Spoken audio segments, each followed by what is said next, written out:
習武之人，無懼風雨雷霆。習武之心，靜看流水浮雲。習武之道，邊個先係真正嘅對手？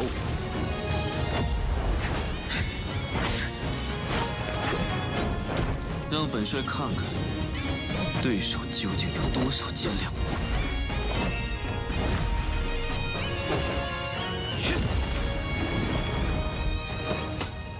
武道如水，水可剛，亦可柔；水可攻，亦可守。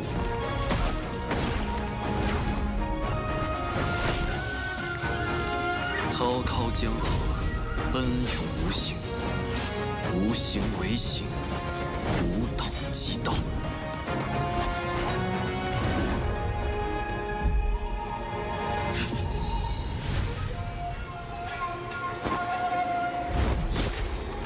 真正的对手就是自己。習武之道就係戰勝自我之道。武係我，兵亦係我。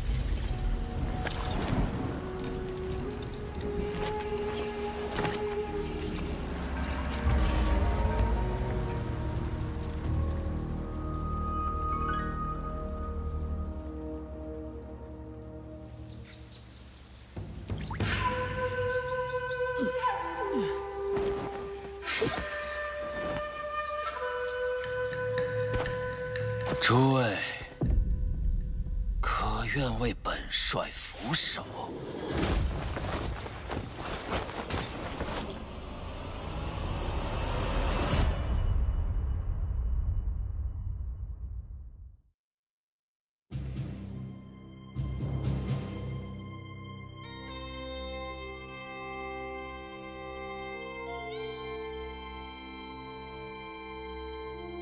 我就是你们要找的。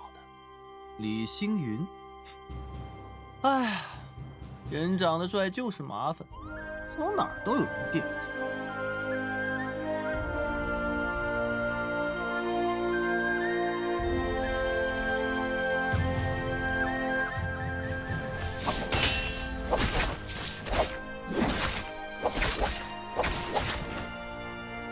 记着，本姑娘叫姬如雪，是幻音房的人。 幻音房的剑，从来不会迟疑。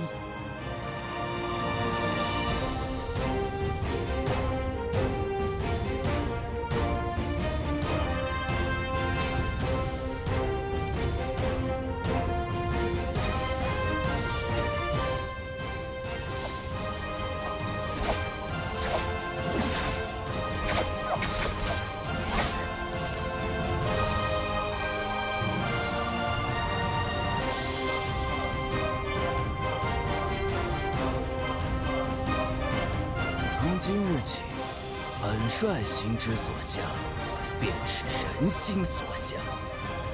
诸位，可愿为本帅俯首？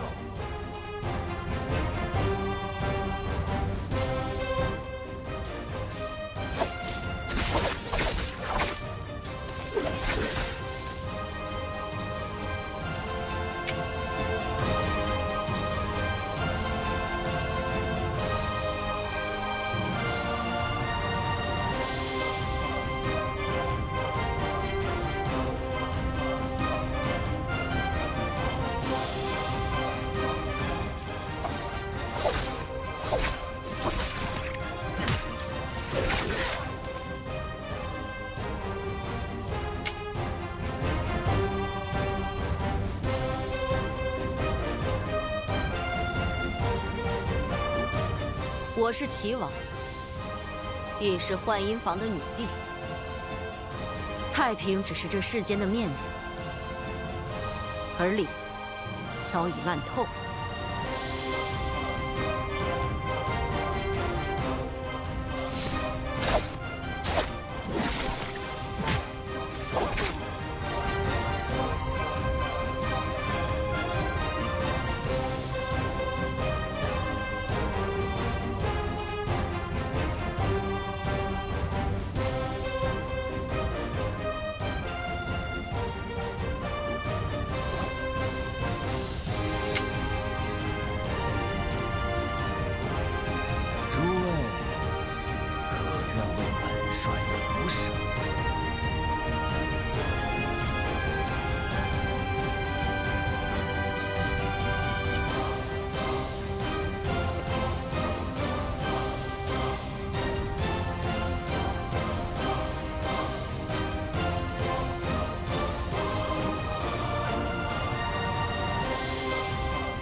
As chaos tears open the heavens, the natural order inverts. My, how many journeys back and forth have you made already? Still not found? Searching for someone lost in the rifts. No small task. It's nothing. I'm just doing my job. Here's a small charm for your protection. Much appreciated.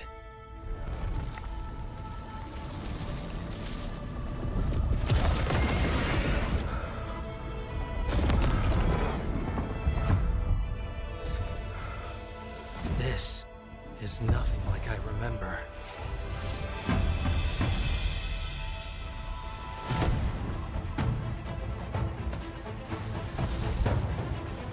Curious, but there's no time to waste.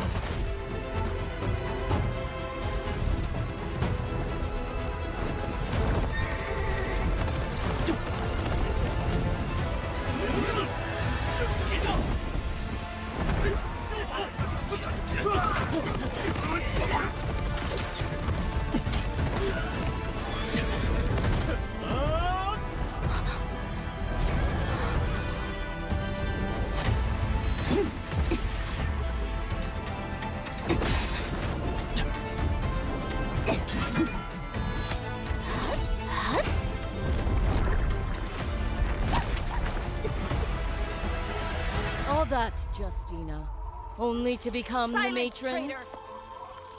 I will not listen to Akira's lapdog.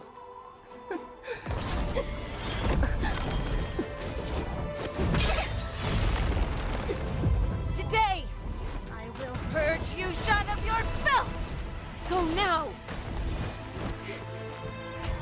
You're courting death! Justina!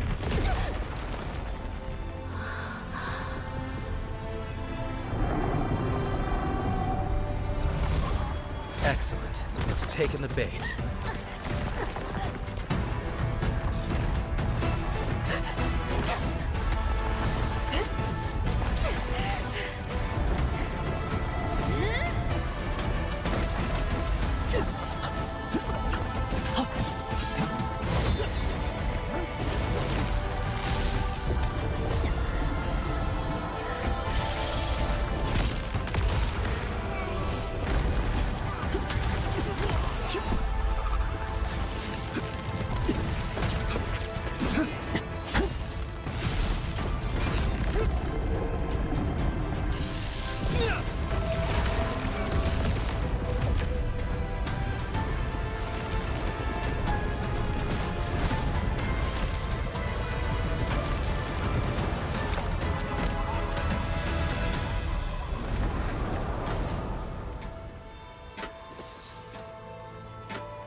As your escort, it's my job to return you to Lenazra safe and sound. So, no matter how many times it takes, I won't stop till I find you!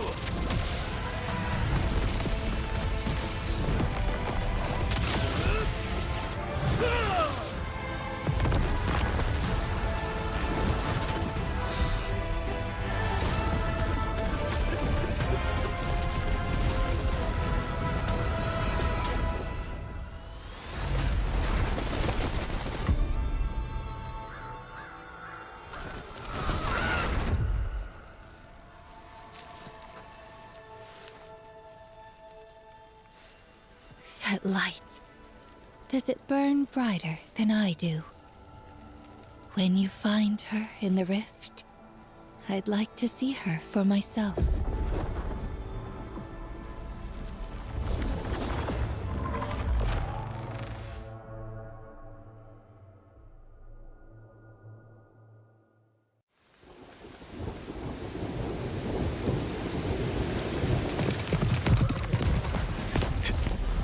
风卷雷云，百折不善。老伙计，这次又该麻烦你了。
Nights are long, trying to understand a life of words unspoken. How all of her hopes, all of her plans, told so much of what I meant to be. How some should stand, but I'm broken. Your love will help me so near. Never left enough space to hear how it tore me up inside. I've never been prepared to take the key to your kingdom's gate. The dreams wanted that I never shared.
Your fears.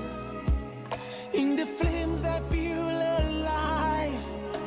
The burden in my hands are climbing up to the heavens gates. Defy the fates to show you who I am.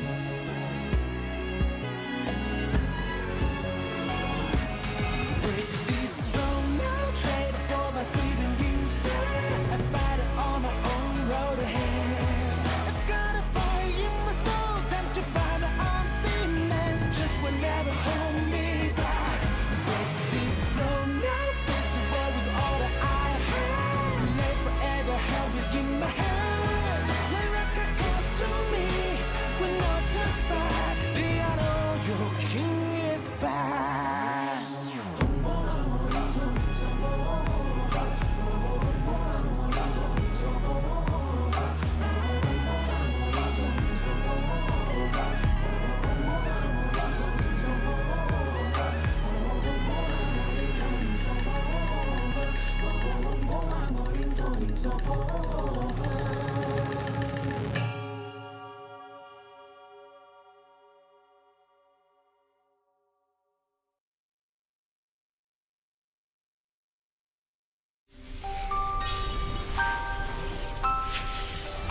習武之人，無懼風雨雷霆。習武之心，靜看流水浮雲。習武之道，邊個先係真正嘅對手？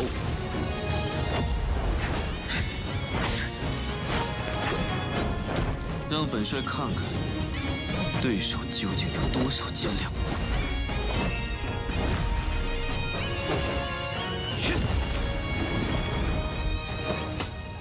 武道如水，水可乾，亦可游；水可攻，亦可守。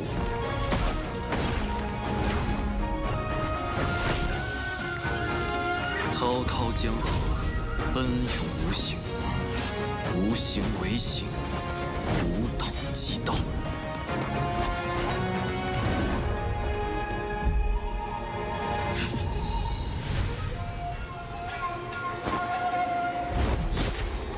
真正的对手就是自己。習武之道，就係戰勝自我之道。霧係我，冰亦係我。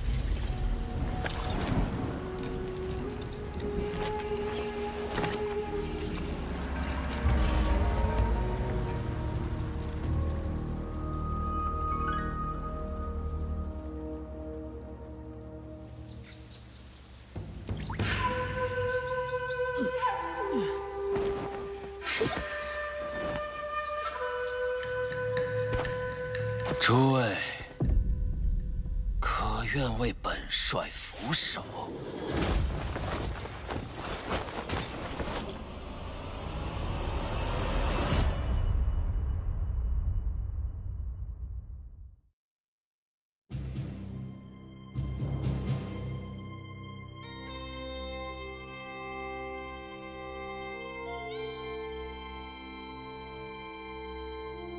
我就是你们要找的李星云。哎呀，人长得帅就是麻烦，走哪儿都有人惦记。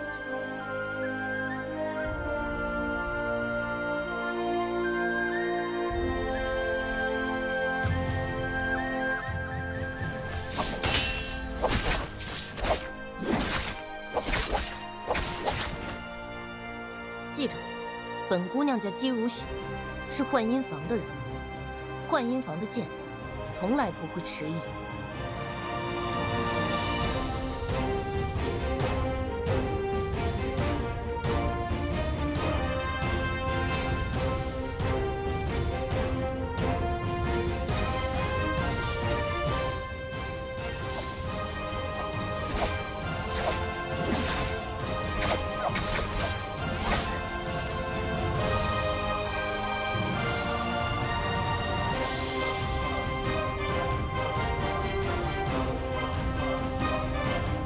从今日起，本帅心之所向，便是人心所向。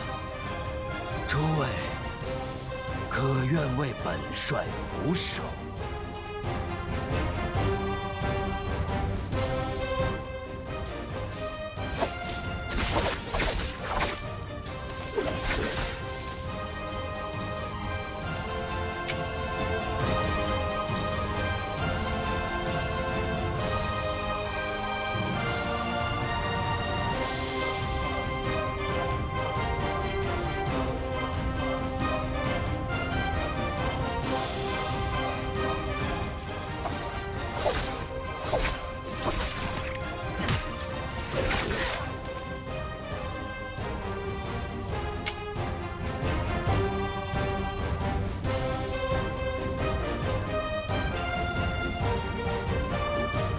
我是齐王，亦是幻音房的女帝。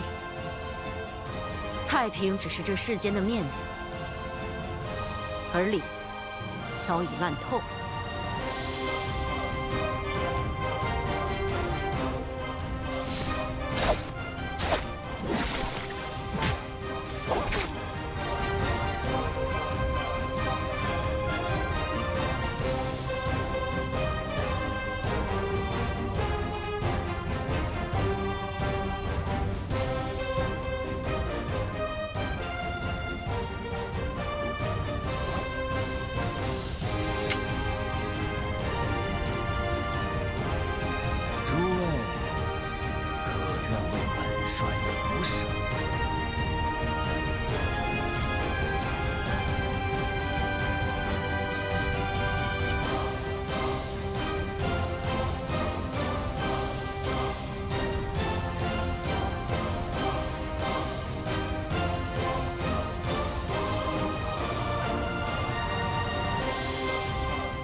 欢迎来到 Nbpl， 你现在正在收看的是2025永劫无限职业联赛第4双周3排的周决现场。大家好，我是你们的班主任任栋。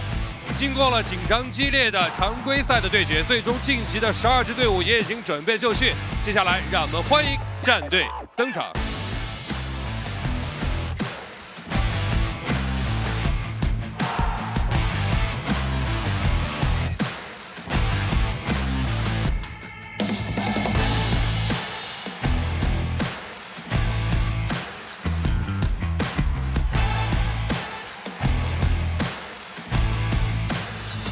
再次欢迎将要迎来第4双周3排周决的所有的队伍。昨天单排的比赛非常的精彩，最终的话，恭喜成都积极陈世杰拿下冠军。首先问一下同队的李哥，昨天单排拿下冠军，今天3排有什么说法？积极最有机会拿下双冠的一次吧。积极最有机会拿下双冠。那么同样的话，其实在近期的训练赛以及常规赛表现出色的 GoL， 我们要问一下 T 神，第4双周积极想要拿双冠，那这周GoL的目标又是什么？那也是自由冠军。周冠军，那看来这周谁可以拿下最后一个周决3排的冠军，让我们共同期待。2025 Nbpl 3排第4双周周决比赛正式开始。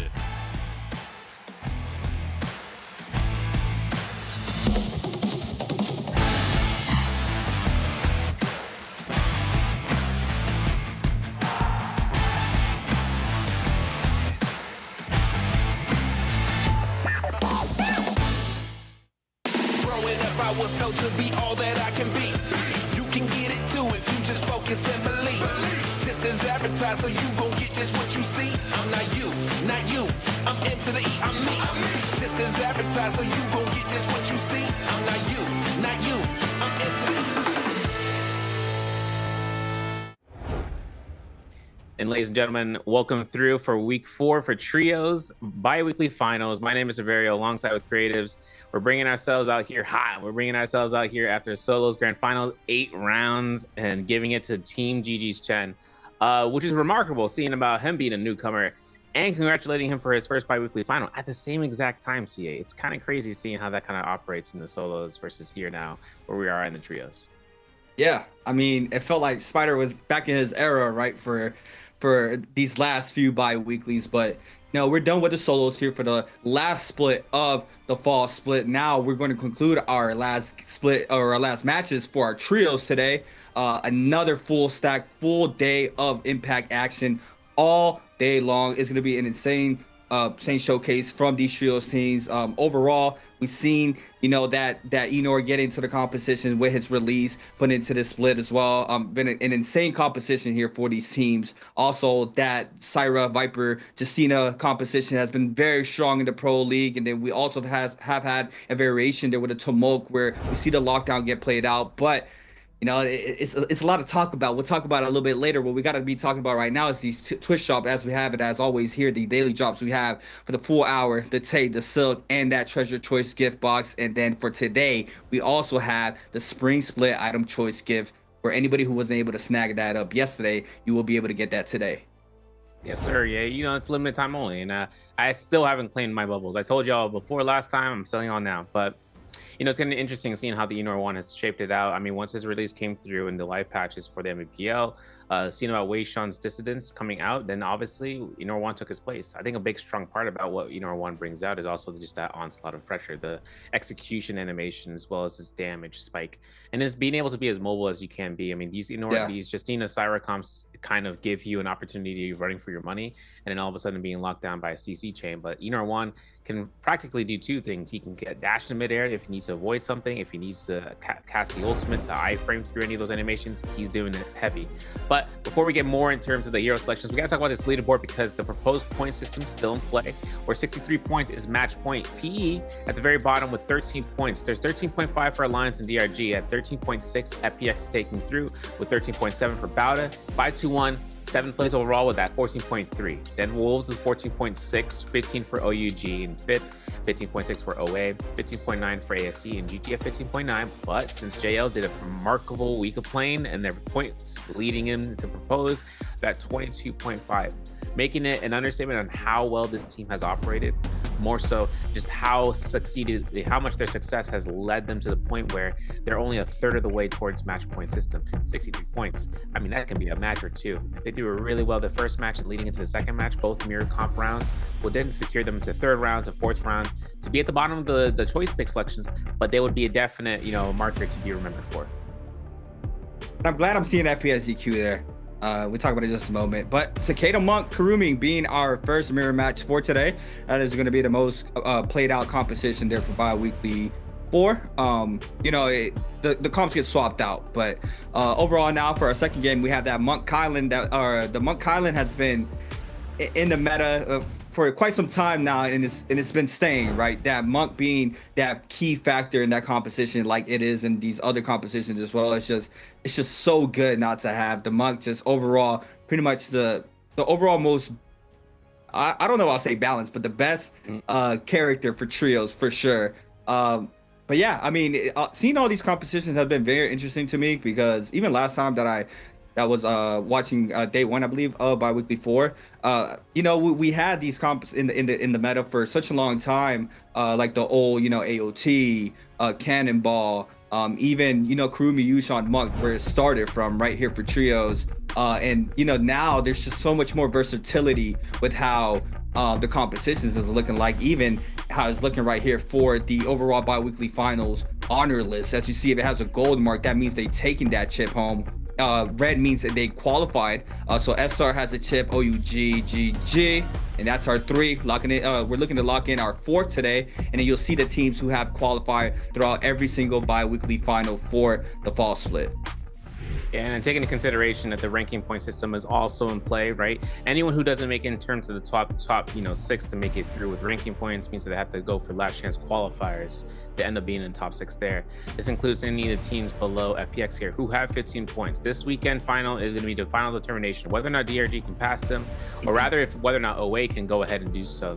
The only difference in the matter is that any of the teams that are like around 11th through 13th, I mean, they can get a pop off and end up being first place. They'll get ranking points out of the wazoo, but the problem is it's still dependent on the other teams who are still playing today on their placement in order for them to get kicked out. Otherwise, Monday and Tuesday for last chance qualifiers, Monday being for solos, Tuesday being for trios, that's going to be where these teams on the rescinding end are going to be allowed to try for the last mark this season. Otherwise, if they're a CN team, mainland qualifiers is their major, is their major to make it through for J-Cup, and of course, just making sure they can lock in. You pre-fired that, by the way. You pre-fired the ranking system. You knew what was about to happen. But yeah, looking at the overall, like SR, they just had an insane run, right? This is their first year in the Pro League. SR new brand into the league, and it's showcased beautifully for both solos and trios. As you see, they're them being, it's just a 0.5, but they're still at the top of the overall ranking points for the overall trios. But yeah, I just want to mention that I'm glad that FPIZQ is here, because they had an insane day 3 for Biweekly 3 to be able to qualify. And I don't know how it was for Biweekly 4, but I'm just glad to see them here. And I hope they come with that same fire they had that day, because it was a ridiculous run, and it's possibly the most insane run I've seen for a team to qualify for trios. It was so out of this world just to see FPX just being able to lock in and really making it to that top 12. But now we'll see them here for the Biweekly 4 final. You were talking to me a little bit, Severio, about scrims and how they was going for the CN teams and what we saw. Is there anything you want to talk about in the scrim department right before today's matches? Yeah, I wrote it down. So here's the, we have the off days for trios, even to the extent that it's any day in the weekday. As long as there's solos happening, there's a trio scrim happening. JL took the scrim value here at first place, and the way that we saw it is that they earned themselves, a plentiful amount of points in the first 2 rounds, 22.5 to 26.8, which means they got an MVP in round 2. But what happens is that once you hit match point threshold, you end up going into the lower phases, into phase 4, which is the latter end of the the board. Any comps that get chosen out in first through the 3rd phase, I mean, anytime you see a character chosen twice, that's a +1 point. They literally went into 3rd round, burning out points for the Justina, for the Syra, for the Viper, and then into 4th round, burning it out for the Justina, or not for Justina, but for Tumulch into the Syra, into the Viper, to make sure that at least have 1 point on the board to be on standby, worst case scenario. They won the scrim out in 4 rounds. Dictating that fight and seeing how the other teams responded, I'm going to be curious, because when we end up going into rounds 3 and 4, if JL somehow works out into the first 2 rounds, allowing for themselves to get to match point, all the other teams are going to notice that they're going to be wanting to expend those points. So this is going to be a mix-up. If we see JL take the opportunity of doing exactly what we saw their behavior, not even to the scrim, but even for the last couple of weeks where they burned a lot of points, sometimes it causes them to be like Icarus, right? They burned too close to the sun. They didn't get any points to be saved up. Heck, you know, we haven't even seen it come through the chances for them to secure this bi-weekly final, but this is going to be the last chance to kind of see that. Yeah. Finals, right? I kind of went over my head that, you know, we can not have 8 games today. You know, it could end quickly. It could end quickly, and those scrims ending in 4 games. You know, definitely JL was definitely trying to test out some things that they're able to accomplish here for today's matches. You know, the system is different, and as well now that we have the mirror matches for the first 2 games. From what I've seen this past few weeks that I've been casting trios, those first 2 games are a whole different tempo than they are the remainder of the matches, where there's more versatility in the field. The game is played out with aggression towards the in the early game. It kind of slows down in the mid game, and then they try to play out that end game perfectly there with everybody being on that same composition. And you know, it's obviously it comes down to who's the better player. But you know, the big aspect is, you know, the loot is probably the big decider as well for these teams. Everybody's in the same character pool, so I really like the new change here in the Pro League, where we're able to see that those mirror matches, because back in the day that's what we had a lot. And I'm glad that we have it back here for the Pro League for this year, because it's been a while since we had similar comps being played out all across the field, and I think it really sets up the tempo for the remainder of the matches, especially with those 3 maps being Fireflies. Yeah, exactly. Yeah, and the aggression that comes out. I mean, I know some people are surprised about seeing Takeda into the Tumult, or seeing the Takeda into the Tianhai, into Kurumi, seen as being one of the most played comps. Now, the value that I see in that composition is that you'd always have a grounded unit, you know, like a Takeda to kind of hold you down. And then seeing about the extensions with Tianhai grabs is also another part, but it's also about just the out-sustain of like pressure. Like a Kurumi can be there at any point in time to then pop the ultimate post any of the aggressive ultimates, right? Then again, it's also a reset tool for any sort of like third-party shenanigans.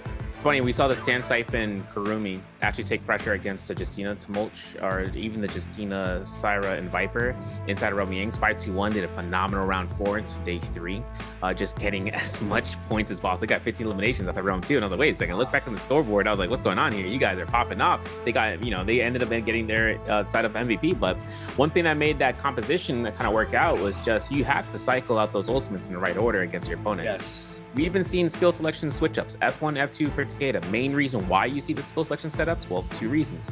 First, is the main factor is the cooldown. F2 is going to be a shorter cooldown than F1, and you can use, you know, F2 at any which point on the ground. So it changes the goal focus. That's one other aspect. The second part is that they're looking to try to get their meter on V3 up. They are trying to get as many mythic grabs as possible, so that way they don't have to have that weapon selection in their arsenal for all 3 teammates. They end up getting the F2 off a lot sooner, which means they get a lot more. If they get a lot more because the cooldown's less, that gives them more of that meter to get them to level 2 V3, which is going to give them 4 Fury and Blast. And then if they get to gold level as soon as round 2 begins, they're ending up with the opportunity of getting, you know, ultimate skill set up.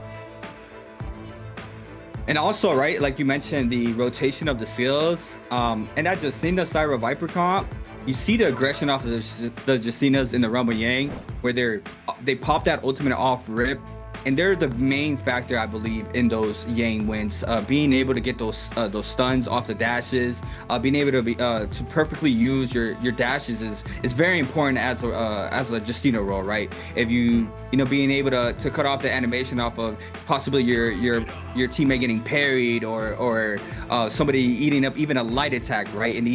In these 3v3s for the Pro League, it's so fast how somebody can just blow up, right? So the Justina has a very hard task, or a very hard role in that composition, and you see it time and time again here in the Pro League. And I believe that's also one of the main reasons why that competition was at the top since they got experimented by these teams. But overall, we're not going to see that here for our first game. But that competition has really caught my eyes, especially with how important the role is for the Justina.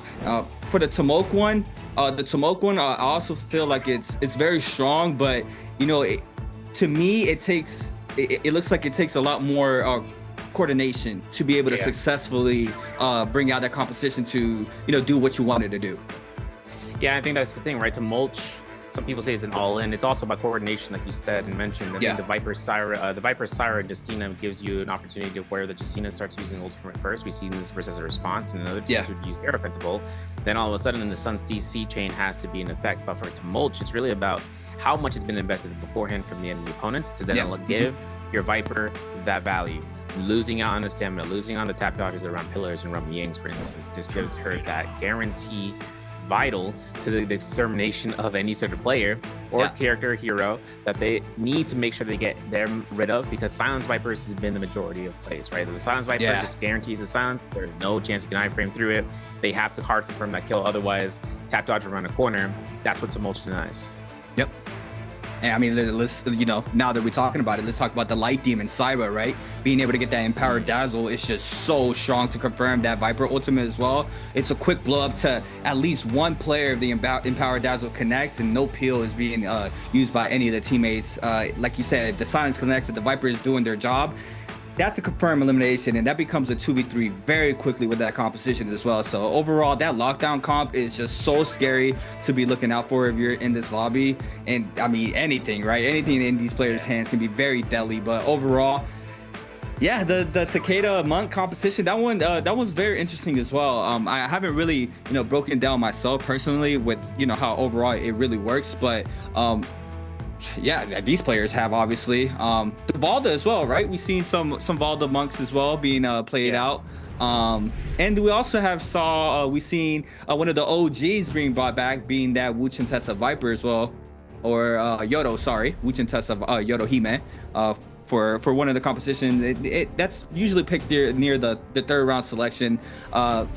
But, you know, it's very interesting, like I mentioned, how we have so much more versatility now in the game, where not just, you know, two compositions can be a par with the top two. It's multiple now that these players can really work perfectly, and with how long they've been playing the game, it's a scary sight for sure. Yep, definitely. And you know, it's crazy too, bringing out the Valda with the the Valda with the Tianhai was such a staple last year, but seeing it being used, I think OUG being one of those progenitors, they're one of the few teams that bring it out. And as an option, right, OUG don't take those, you know, they don't step away from being able to bring it back. If they need to, they just secure it in Romy Yang's outside endgame circles, don't take damage, and just trying to go ahead and work that out for the endgame moments. That's exactly what we look to see. But these Yang depletion changes have also given an opportunity for the team to really start pelting and thinking about that Romy Yang opportunity. Most teams will take it anyways. I mean, we've seen changes even afterwards, but it's about what happens after. The Yang essence can't be cleansed once you get that Vermilion team, you start fighting them. That's just a reset on the timer, my folks. And then sometimes even with the Yang depletion of the Spear Well, if there's so much time left inside of the end game that they end up going through, and they come out on top with, you know, the end game timer versus, you know, that Yang depletion timer. So look at these skills. I'm making sure if anyone's running parry belt, ain't the case. No one's running F2 either for Takeda. They're running F1. Just because, like I said, there's two variations between the two, but it looks like GG gonna opt in for that option for the F2. Now, obviously, all the V3 for the Takedas is staying the same. V2 for the Tianhais, V1 for the Kurumis, of course, as well as operating off of the F2, not F3, for the Kurumi skill. And then seeing about any other variations, seems like GG is going to be the only progenitor of the F2, so they're going to be the ones spilling that up in terms of this game. Then, obviously, the spawns come through here. We mentioned Fireflies. Game 1 is how we start that out, and the players are looking at each other, maybe in the past, but definitely right now on spawning upon one another. I can't remember what team it was, but there's a team that doesn't run Empowered Dazzled. I'm not sure if that's GG. There is just one team that doesn't run the Empowered Dazzle. I'm gonna keep my eye out later on, because, you know, that's probably something they, if it is GG, them running Alliance. That different Epidemic Alliance. Yes. Alliance, because if it would have been GG, you know, that could have been something they, you know, like to be different and really throw off opponents off. But, you know, that's just me overthinking it. But overall, spawns here for our first game. We got a congestion of teams here. We got Alliance, we got JL, DRG. I mean, posted up in the center of the map. They're going to be trying to take that portal potentially with 4 teams in there. The Red Longsword could make an appearance, could not. But OUG, GG on the bottom left with Wolves, OUG in the top side. Who we got? FPSEQ and Bada contesting that top left hand side of the map, and then we have ASC on that Lone Wolf, possibly playing those rotations probably towards GG and Wolves, or they can also rotate towards the center of the map. Overall, drops are in. First game locked and loaded. My name is Creatives, and I'm here with Severio. First game locked in here for Biweekly 4 Trio Grand Finals. It's going to be insane watch. Just like I said, the threshold now is 63, and that we could potentially end in less than 8 games. We're going to have to wait and see how it goes, but our first game will be locked in here with a mirror match. Yep, we're seeing a chance right now at the Honored Temple by Wolves, where it looks like 9HQ is taking some aggression out early on. Now GG, they're already built up with a blue weapon arsenal. Looking at ZK for a drop down blue focus. It won't happen just yet, but the F2 is already out here for GG's 3-3-0. Finding him out, to try to go for some clinked offs. I think ZK is looking to get caught by here and be in the middle of all this action. Still holding on to the Terry Bell. There it is, a cancellation though. GG CJS goes down, F2. The weakness of it is that you can also get staggered out, but we are looking at you going through. We see LXM going ahead and getting eliminated. Then all of a sudden, third party from CE is going to concede all the kills eliminations, but more importantly, all the Dark Tiger points. Kurumi ultimate from you comes out. The parry bell comes in from ZK, and yet he still holds on to that fan. Yeah, that was a perfect third party there from TE, but you look at the top of the mini-map, we have Alliance starting to move in as well, but Wolves trying to hold their ground in the back end. Xiaonan to be forced to pop that Monk F, but it's not going to be enough sustain there. You being able to snag up that elimination. Alliance still trying to rotate on in, trying to put their aggression on TTE. We got Takeda furring out here for one of these teams as well, but aggression goes towards TE's way. Youth is going to fall. John is going to eat up so much damage to be forced to pop this Monk ultimate just in time. Looking for the grabs now, seeing if he has the golden hands here for glory to get these eliminations onto these players. John then gets shoved back there by the opposing Monk, applying a little bit of pressure there from ZK there by Wolves. We also have TE being able to get that full reset on the left-hand side, but these Mugs not being able to have no value in this ultimate state. I say that, and then there goes the grab. The Kuba stop doesn't connect just in time, and Peak it does get eliminated, and now ZK does manage to get that damage onto that player. This is going to be big for Alliance right now. I mean, they're up to 4 eliminations. They might be coming out here for the 5th one off of 9HQ, which is going to be the case. All this gold means that there's this armor to be purchased at the shop, and if not, we are looking at Moonbane's purchases, but it looks like those ones might be out. So purple armor, boom, done. Zhang gets it. He's going to go look ahead. Maybe for Yuma to get it. There it is. He's going to get his second purple armor. And then you're looking at Cuckoo getting the Volpine's essence. Now, OA has already been here time and time again with picking up his Volpines. Even this is like one of the few teams that has their majority objective of confirming for that. But now it's going to be where if they can save it for the Rummy Yang, and if not, leave it behind to pick it up after the loss or win. Otherwise, JL over by one of the spots in the Mercury River. They're making their stand up against ASE Xiaowen as Han is making his approach next to this Forbidden Seal, if I'm not mistaken. These guys are they're going to be very careful about the position, because if anything, these Hinhai's ults could be no worthwhile. Yeah, here we go. The Ditto once again. Every time one Monk goes up, the second one does. The grab connects there for TXJ onto miss. And to go ahead and get the confirmed damage there onto that player. Trying to go for the second grab. Does manage to get it. Big grabs there from TXJ. A double grab from TXJ. Beautifully done. Now the Kurumi ultimate gets repositioned. TXJ trying to cut out some of the pressure now to make sure he doesn't get blown up. Another grab onto Xiaowen. Another double grab. But now the shove from Han being able to ice off that pressure for now. And TXJ now trying to apply the pressure once again. It's difficult right now for TXJ, right? Look, parry bell's good here, but even potential from Han, there it is. I was waiting for him to go off the bell. There's gonna be the R&B, the F1 from the combat coming through for the takedown. Mist still has his F1 up though. We can't do anything, no blues. Junks has ultimate, but he can't use it. And that's a parry in the background. Looking like Han is gonna go down here. One of the first ones down for ASC. Their Tianhai, finding a nice R&B, doesn't get a connection on the attack to launch him, but TXJ backs off. He needs to reset. At least one armor powder heal, one vitality. Xiao Wen says otherwise. The early parry gets baited out. There's gonna be a loop jab. Look at this double tap dodge. May he get it? Nope. But a nice sheet swap into the crouch LMBs will confirm AST's first set of lies down, and JL will take the dub. Yeah, I forgot what it was. But it's been a couple months now when I see that trio players doing 201s, and you see it once again. And it was a staple in solos, and it started working its way into the trios for a couple months ago. So love to see that. You see that beautifully done there from Junks. We do have our off-spawn fights. Not fully concluded. I believe we're still going to have a little bit more aggression, but Wolves coming out of the top currently with 5, as well as Alliance snagging up 5 kills. That was a perfect fourth party there from Alliance in that first fight of game number 1. Don Q, on the other hand, still going in to try to collect more of these resources, try to scale on up for the first Rummy Yang, happening around 3 minutes. Ivan and crew as well here for 521. Looking for those purple armors. We currently have one here on Ivan. The Monk, Pampy, still on blue. I think we don't have a purple weapon currently here for 521, but we're still fairly scaled up. We're ready to take that first Rummy Yang, trying to get that buff, trying to get that weapon upgrade, plus that armor upgrade as well from the first round.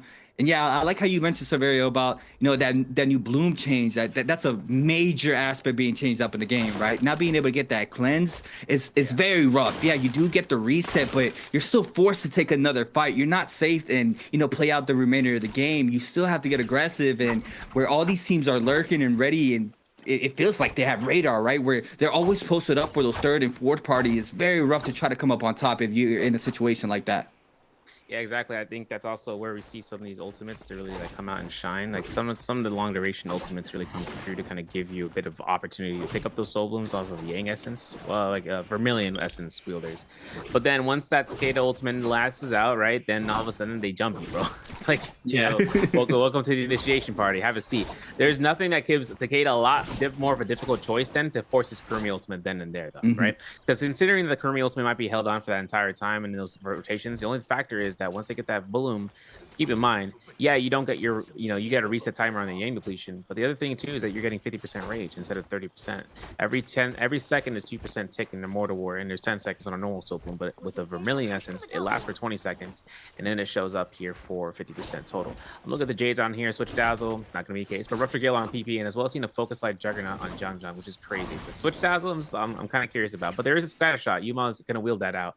FPX is gonna be pushing themselves out here against Team Bowda, full ready to go ahead and rumble. They're waiting for the floating platform. Boom, there it is. Okay, mutual agreement. We're gonna pick up the loot. Whoever presses E faster, who's got the actuation at point 1.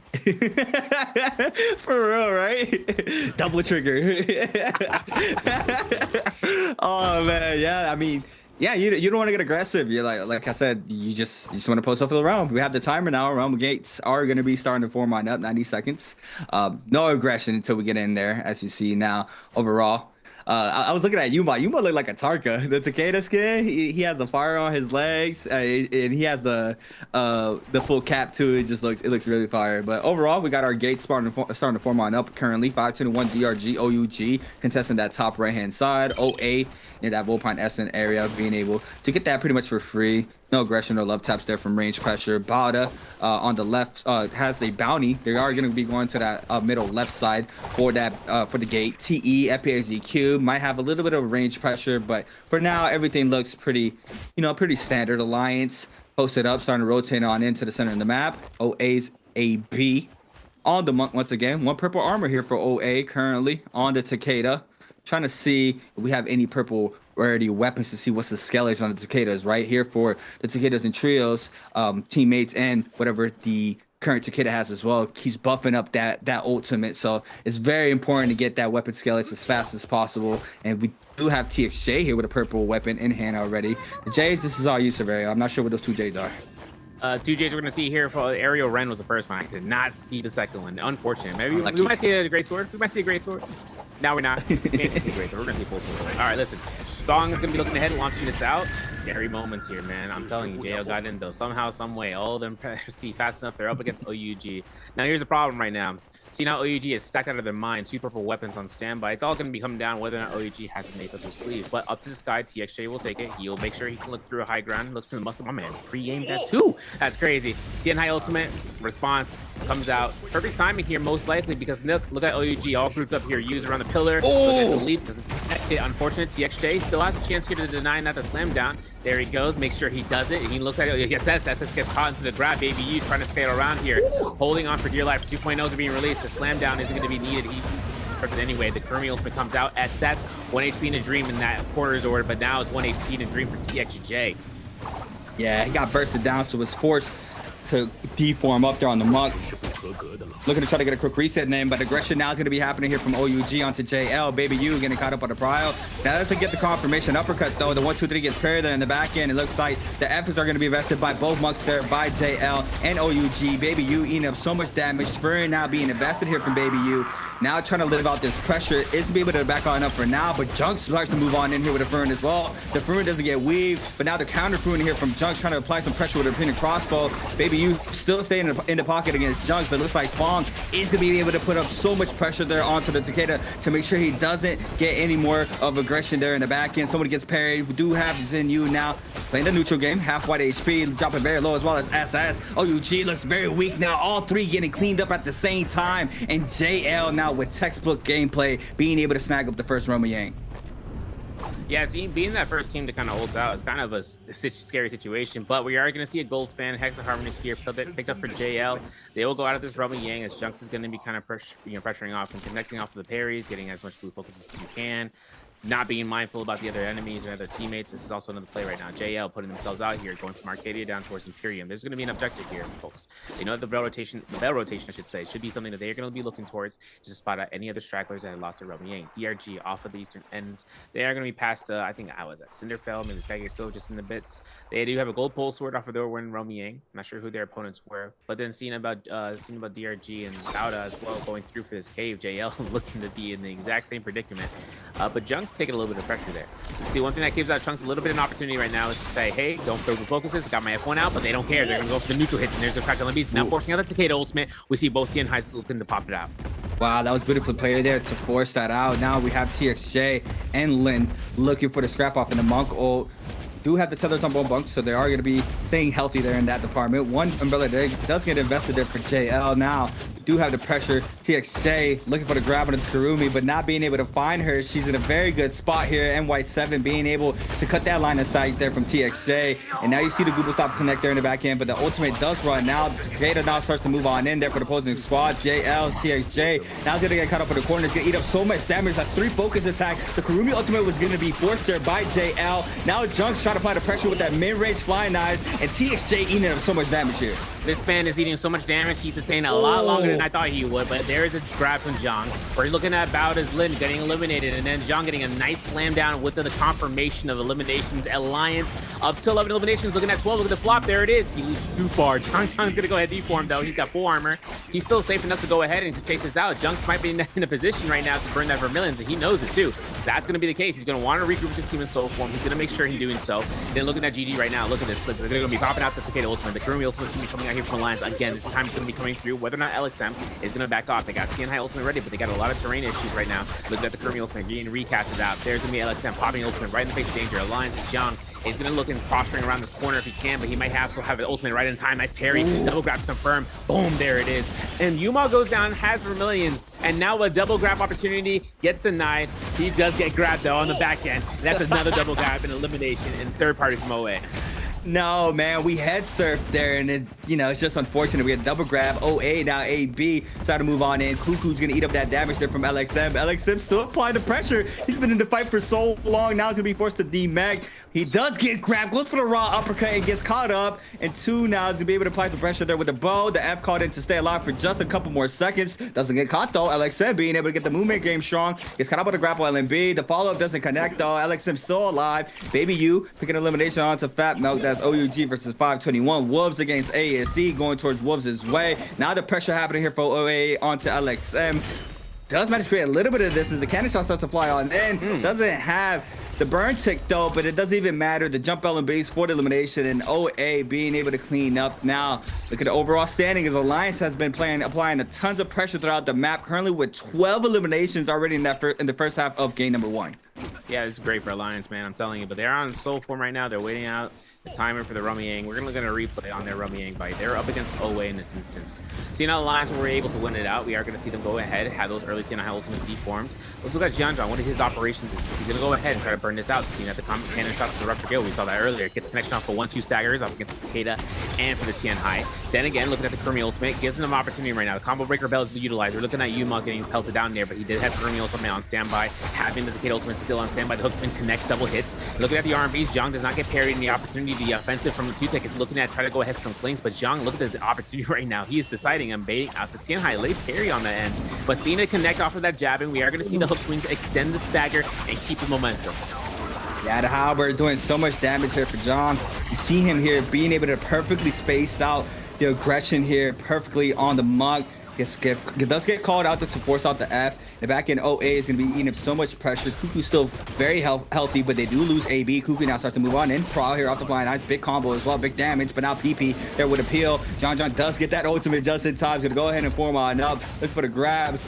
The Takeda's very weak. The back end, the Kurumi still alive. PP just being here as a shield and try to apply the pressure. He gets the grab behind the pillar. Beautifully done. Into the follow-up focus attack. The proc comes in off that Volpine. Beautifully done as well there from Alliance to force out that Volpine out of the game. And then we're back to the action here against JL against FPSGQ here for our second Romy Yang of game number 1. Yeah, I'm seeing that water. He's going to be the first one to ultimate. TXJ looking to try to catch any of the soft targets. But look at this. Again, rinse and repeats like deja vu. But look at the grabs. Look at the slam down. It's going to be confirmed. Yes, it will. But there's going to be a mitigation coming from Kurumi. TXJ still have an opportunity in the Vajra state. Looking for his last leap to make it count. Here's going to be a chance right then and there. You see it, right? Kiki's going to be locked in the close position. Gets grabbed in the Kurumi ultimate. He runs right back into it. He doesn't even care. He's trying to deny for his teammate. TXJ is going to deform here in a second. We know this is a response, call and response. I think he dies before he deforms. And this is where JL forcing the Takeda ultimate earlier than what they were hoping for ZGE. Takeda V2, V3 is going to be ready to go for 4 blasts. 1 Fearon is already invested, and 2 teammates are already down. For JL, giving the elimination, giving the dub for FPX here. Once they kill off the Cicada, that's gold armor, that's another gold weapon, and a gold J to be picked up. Water, are we going to be picking this up for himself? Because if it's given to the Tian Hai, it's most likely going to give towards it. Yes, he's going to have himself out, I believe, with a, I think it's going to be a Sky, no, it's not Sky Force, it's going to be a Desperation, if I'm not mistaken. Hong Sword Gold Rarity is going to be picked up as well. For FPX, this victory is very crucial in regards to what they have gotten so far in this round. So leading them up, they can snowball out before that Yang Spear Well pops up. That's beautifully done there from FPX being able to snag up that elimination onto the opposing Monk. Like you mentioned, popping that Takeda ultimate early there from JL really hurted them, and they didn't have anything to try to respond. But the Monk getting fried there was just very unfortunate. They lose that, go into that 2v3, and just the pressure there from FPX is just perfectly done, well done there from that team to be able to come out victorious in that round. Bauda now as well, 2 gold armors. They are stacked now. Bauda being able to snag up 2 armor upgrades. OH Cuckoo in the zone. Still has Yang depletion, I believe, 22 seconds. Only 1 player, only the Kurumi does, but we have aggression here from DRG. Also, got that Draco in hand. Draco against TE's Monk. Looks like he is going to be able to create a little bit of that distance. Goes for the little tech there with the over jumps there on the Monk. Still trying to fry him down. Kakashi on the gold posters and be able to eat up so much damage. Look at that, was 1 focus attack and everybody connected at the same time as well, and his health is just completely shredded there. That thing went to, like, 100 to 0, no question. Any percentage run, he got you, bro. And all hacks enabled, all stop. I know this is coming down here. Water to the sky. This is in Skygaze Cove. This is going to be practically, I mean, there's so many corners and walls. They got Mystic Might. They'll see anyone who shows up here. As for OA, right, you're taking a look at a team right now who is semi-stacked across the bars. Gold weapons, of course, for one. But Lin from Team Bauda is also going to be wielding out to that 2 gold armors you mentioned. This team bought that straight up, the second armor at least, to get it from the gold earned from the kills. OUG, though, they're chilling out 3.5 minutes. They got Bell Struck. I can't believe it. And now it's going to be coming down to the Soul Form players. It's going to be coming from JL. OUG can ambush this team. What I'm thinking about is whether or not they do take the opportunity right now to kind of get the isolation, get them 1 player, even kind of forcing him in a weird predicament, forcing an ultimate early. I don't think they've earned that. I think JL, especially TXJ, he's disciplined enough in knowing not to pop the ultimate early. Yeah, it looked like they were going to get aggressive. I thought they were going to go with that isolating strat, but the zone is going to start moving, and they don't want to take that this team fight inside the zone. It's going to be taking that white health. You can go any way as well, and this is bi-weekly for finals, right? You can't afford to be eliminated right now still with 24 players up, and currently they are going to be having that Yang depletion timer in their back. CSS and crew just gonna wait this out quietly and patiently. TXJ in the zone. Go ahead and rotate back. See OUG rotate left. Try to cut that line of sight, but TXJ and crew got 1 Fong in the back and already cutting that line of sight. TXJ now is going to be responding here from the back end as well. Starts to move on in. Kurumi ultimate invested there from the opposing squad. OUG is going to be forced out. They do have the pressure. They do have the damage as well. TXJ looking for that player that was able to get a little bit of the distance, but now they do manage to catch on up. DRG starting to move on in. They are going to hear all this commotion. The Monk ult goes up, and this could be bad here for JL pretty quickly because the third partner is starting to move on in now here from DRG. They gotta start spacing out this Kurumi. I mean, he's looking for a double grab, but TXJ only gets a single slam down in the first place. Kurumi still having an opportunity of using the F skill to kind of work around. There she goes, making sure they can try to catch up to her. There it is, a parasol gonna be made. And with the tether, right, Baby U gets caught. That retether couldn't have been made, and SS is gonna be ignoring his teammate. We know the TXJ deformation. He's going ahead and rushing this down. 2 grapples to his name, and a whole team to worry about. Wolves is in the distance. TXJ seeing his teammate get eaten alive. Junks is gonna be the first one to be obliterated by this pressure going down, but that Fearon is keeping him in the fight just a little longer. Of course, for Kakashi from DRG, this is now going to be where they get fed the appetizer course. For the end game, this is going to be TXJ. This is gold fan territory. Kakashi is making sure he has more supplies, but the fan, look the focus side. My man dodged it. LMB parried off the end. My man swung. He said, "That's mine now." See you though. I'm gonna die. And now it's gonna be the case, right? TXJ gets clanked off. That's elimination. But like Jail's one fong. He's like, "I'm gonna save my team. I'm gonna avenge my teammate for life." The ultimate doesn't even need to be used. He got that soul boom. The whole heal still. But since the weakness escalation isn't as strong as his, JL, surprising not, I'm not saying surprised enough, but they are gonna be one of the first teams eliminated. And in case instances, this team is one of the most consistent ones in the league by far. That's that double-edged sword from the Yang. That is a double-edged sword. I mean, it's just unfortunate. I think if they were able to get that fight a little bit too early, it might have been still isolated. It's very hard to call because the third party started to move on in very quickly there from DRG. They were able to spot out that fight that was happening. They waited out on the top side, started laying down a little bit of that range pressure there with the cannon. And then as soon as those ults went away, they made their attack and they were able to come out victorious there for those eliminations. Overall, Alliance and Bada as well getting active. Wolves on the top side as well, on the top of the ropes. Gonna be hanging around here. We've got the Spirit Well contestant here. It is gonna be Mystic Might buff coming out of the Spirit Well as well. So Jong and crew are gonna be posting up front and center and try to take this buff. FPSZQ on the other hand, we snagging up the next Spirit Well. Got water on that gold Hong sword, beautifully skilled. That Cicada on the gold armor. Looks like Alliance might be getting this Spirit Well for free. Also gold Jade here there for John. Yeah, I'm thinking if it's a Moonshot Storm, but I'm pretty sure it might be Aurora Burst. We'll double check that later on. I'm pretty sure OEG, though, are going to be locked into that building the entire time. They don't want to walk outside of that whole entire area. But for this Yang Spirit Well, right, we're looking at Kiki just hovering over it, and we're going to decide upon seeing whether or not Water nor ZGE proc their ultimates beforehand. They'll get a full reset going through in that cycle. Something to keep in mind about is that this is going to give for Water, if he decides to pop ultimate beforehand, he'll still be okay, right? They did that change with the Transformer ultimates are able to be acquired after popping ults. As for Alliance, they noticed what was happening. They walk away. They got Mystic Mind for the Spirit Well. Now, here's how it works, right? Because I feel like some players maybe not understand how this works, so I'm going to try to break it down. When you pick up the Spirit Well buff before the Yang Spirit Well gets issued out to the lobby in that circle, you are safe from Yang depletion. If you pick up the Spirit Well buff after the Yang Spirit Well has been picked up, it'll just reset the timer. That is the close. That's like the slowest explanation I can make it apparent. So, for instance, two Spirit Wells, one Spirit Well spawns with a Yang Spirit Well, but then there's a final Spirit Well afterwards, a couple of minutes later. I think 2 or 3 minutes. That Spirit Well you can initiate to reset the timer, and by that point you're practically good to go. The only difference is that your teammates, if they die, they don't get res. They get immediately eliminated. They are gone. So you have to be careful about those type of motions. Otherwise, look at the motion here. Wolves is crossing the ravine, and they're kind of clocked in towards Alliance as well as. I mean, I don't know if DRG is going to take the fight, but they are high in to drop down with a heavy blast of blue focuses. The Spirit Well, what you just explained. Obviously, the Spirit Well depletion was already a big aspect, right? But if buff needs to get picked up before Yang Spirit Well or whatever the specific name is, it really applies a lot of the pressure to the teams who are gambling for that buff. If a team just decides to go for the other Spirit Well that just inflicts Yang depletion, that is insane thinking about it that way. So the buff needs to be claimed as fast as possible, but a lot of teams love to contest that as well. So it's very dangerous. You gamble that buff to pretty much say that you're gonna get value from it, get eliminations to cleanse out that Yang depletion or the Spirit Well depletion still being inflicted after. Is another major aspect already that this game has hundreds of them already, right, and counting. Just so much that is put in the plate here for these players that they have to perfect. And things always change, and the game has been the same for a while in the aspect of it always evolving and forcing these players to adjust as fast as possible, right? That's another name of the game, is are you able to adjust and conquer what the game meta is at the time? Because if you look at this game 4 years ago, it's nothing, not even the shadows of what the game was back then than what it is now. It's just so much more added to the play, and these players work every single day to perfect their craft, like we see it here from Alliance and FPSZQ in a ranged battle. Wolves as well. Looks like FPSZQ might be the one sandwiched, and Alliance might be just waiting this out perfectly to start rotating on it.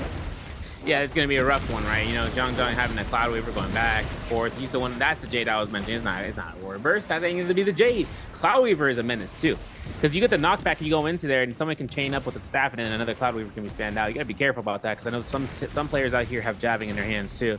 Always OB trying to get some cannon shots here. Rupture Gale, one of the most prestigious Jades in the game, in the end game circles, means that you won't be able to pull out as much as you want, as well as losing out half a heal. Now the contesting begins. Spearwell has been dropped in here for the final one in the game. Draco Storm in effect, but FPX, they had a better position. I'll be honest, they had no opportunity of being contested out here. Even as the Tianhai comes out here from the other end, nothing's going to stop them. They had everything ready to go. And that's like that game of chicken that you don't want to really kind of contest out, especially when so many other players are looking around here. As the zone starts to circle in, I love this area around Skygaze Cove, because in this end, there's a lot of ravine / cover that a lot of players have to start to utilize. Otherwise, they get caught into grab centrals. See, now FPX was able to pick up this Draco Storm. All teammates have now gold weapons. They have Jades of Destiny pretty much throughout the entire build. And they also have that Moonbane's Wrath. That's going to be that longsword tome. That's going to be the book that you saw in the inventory of the Cicada. That's a stun. And a stun giving to your Tianhai, that's just going to lock in any of those grabs that are needed. That contesting for that Sparrow, that's like a reaction time test there for the monks. As soon as their job's down, it gets active. You saw that we had a little reaction time battle there between both of those monks to see who was able to pop that ultimate as fast as possible to claim. But like you mentioned, the position was better there for that squad. Overall now, we're going to be having our end game starting to fold here. The terrain is looking beautiful here for this first game. Top side of the terrain being very congested here by a lot of players and teams. Overall, John trying to apply the pressure here with the cannons. You see it now being thrown back there by Water as well, trying to respond with a cannon. Kiki trying to cut up some of these hits there with the R&B focus from the Hong Sword. Overall, players are going to be trying to get the most damage as possible there with range pressure. You have teams like OA and Wolves trying to stay out of line of sight there on the right hand side. Just play a little bit more passive, where the rotation of the zone is going to be pulling. Other words, the top side teams are going to be playing that high ground for now. Looks like it's going to be pulling south, so these players might be pushed down here. Can't really see with the mini map being fully contested. It's still fully contested. I can't even see any of the top side, but overall, it's going to be insane. Yeah, cameraman's out in the zone. He's like, yo, I'm chilling here. It looks pretty good. So, I appreciate it. I'm going to get the cinematography on standby.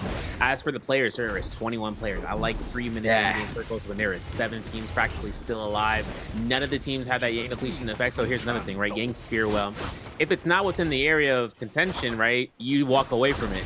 You walk away from the circle. You even stick to the zone for a bit, so that way you don't get caught to Spearwell. And I think a lot of teams, you know, with players, they will see other teams and players trying to do that exact same action. That's why you didn't see that much contesting to kind of see that. But you know, at the same time, these M game circles, it's finals week, baby. We don't have any other option instead of looking for placement points. Every team knows how strong it is to see who's going to be the most, you know, most dependent on each other. Look at the HP on Kakaxi, for instance, for DRG. Look at the HP J's that he has. He has 480 bonus HP now as a Tianhai, and most of the other players, you can see their HP J's are being stacked up now. All the Tianhai's locked in here. It's like I'm watching Aaron going for the transformation, and all of a sudden the serum is enacted. Everything is in play. Seeing how Zhangzhang's the last foremost ultimate, all the Tianhai's looking to try to get the soft targets if they can, but there's nothing that can be done. The body block is just too strong. Oh, stand corrected. Once again, Skuku's going to be caught into the hands once again, but of course, looking at he looking for the slam down, wasn't going to be the case. He's just looking to lock away their teammate. There's Tutik also in the hands of Wolves, but this is going to be a walk away situation. ZK double rolling away, and if he can, there's going to be OUG looking or lurking around the corner. They are not going to see. They're only going to hear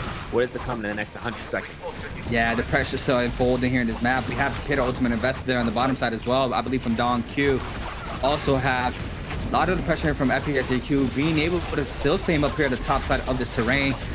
You in the back end, XOU going to be forced to drop on down, eats up so much damage. Flamebringer here for FPSEQ ZGE. Now they are going to be able to claim this side of this map. And then overall, still in the best positioning here. We do have the aggression happening towards the middle right-hand side there from Alliance and Wolves. But overall, FPSEQ and OUG are going to be duking it out. Kiki there with the grab, or gets grabbed.